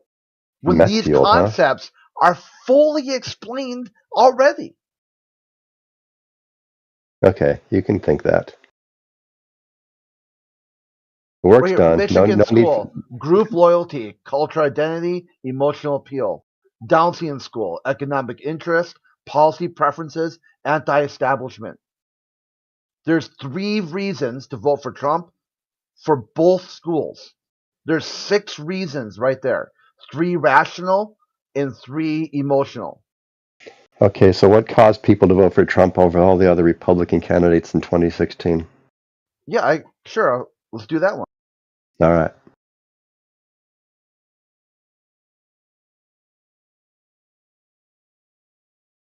Because what group identity were they not going to, or what did they think Trump could deliver for them? Either rational or emotional model.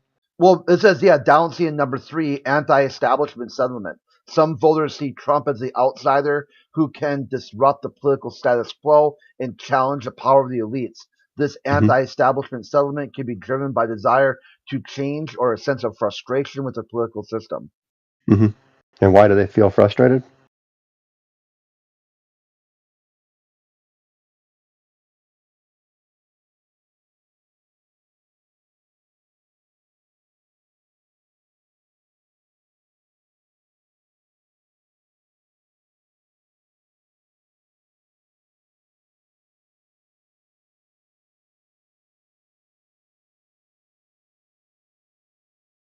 What change do they want?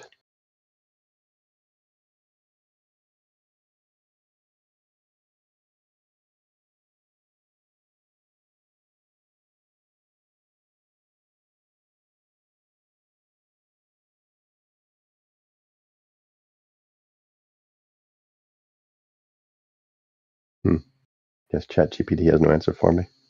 Yeah, it's coming. Okay.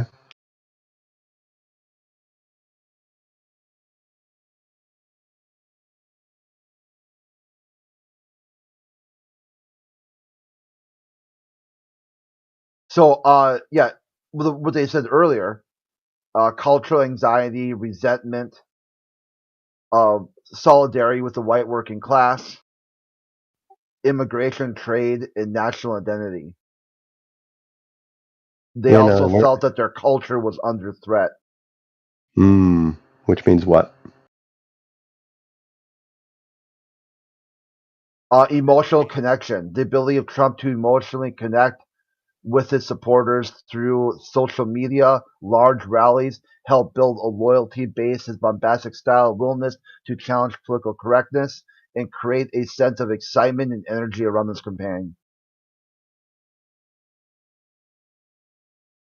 And what caused a bunch of I'd say mostly lower to lower middle class people, who is the majority of Trump supporters, to identify with the billionaire? It says here, Downsea School, that answer is low information voters. Trump's candidacy benefited by sentiment of voters who were not deeply invested in the political details, but were attracted to his celebrity status, his charisma, and perceived strengths as a leader. And so what you're saying is they're all stupid. Okay. So but not as stupid as you are. Because the last thing, Chet, it rips you. Scott, snot wacky. Keep in mind these explanations are not exclusive, but are multiple factors that contributed to the success of Trump's GOP primary. Additionally, these perspectives are not mutually exclusive. Voters have been influenced by a combination of both Michigan and Downsea School factors. So I ask it what it thinks about the structure of primaries and how that influences who eventually wins them. Yeah, it's interesting you could ask that in the framework of why Hillary Clinton won. No, I don't care about Hillary Clinton right now. I want to know what it thinks about how Trump won the primary and how the structure of the primaries played into that.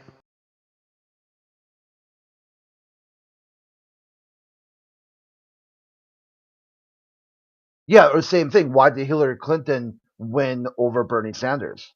That's a bigger question. It's easy to identify why you had a breakaway candidate in the GOP. Now explain why somebody who should have won the primary actually lost. That's the reason. That's the main reason Trump won, is because Hillary. If the political system worked in Bernie Sanders versus Trump, it would have been. Is that what ChatGPT says?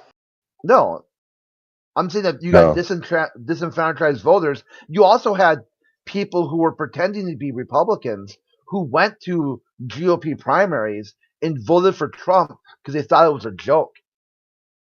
Do you have any evidence of that? Yeah, they changed the way a lot of the primary states changed the way you can vote in primaries now. After that happened. But do you have evidence that people went and voted for Trump because they thought he was a joke? Yeah, because they thought it was like a gag. I know, but do you have evidence of that? I've heard you say it now 3 times. Do you have evidence, though? Yeah, I don't even know what you would take as evidence. They changed the way... Anything. Okay, they changed the way that you can vote in primaries after Trump. Because they said too many people were coming like out of state or had whatever reason. This suddenly showed up out of the blue. Were never Republican prior, and suddenly are now Republicans caucusing for Trump. Yeah, I'm pretty sure you're just making that up.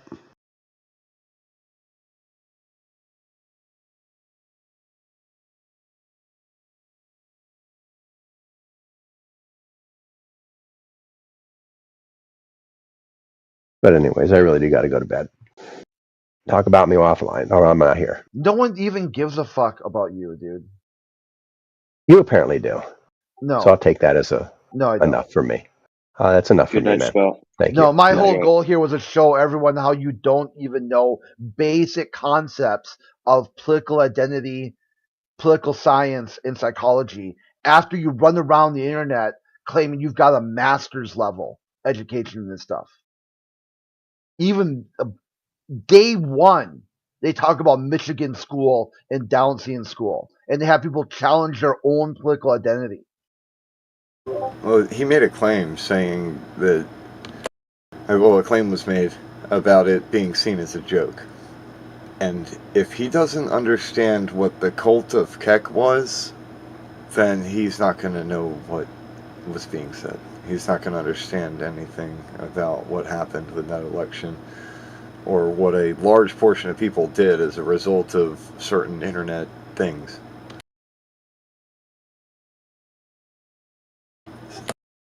Stuff went viral on like a mad scale as a result of some stuff going on 4chan that a lot of people don't know about. But I digress. I gotta go to the bathroom. Y'all have fun.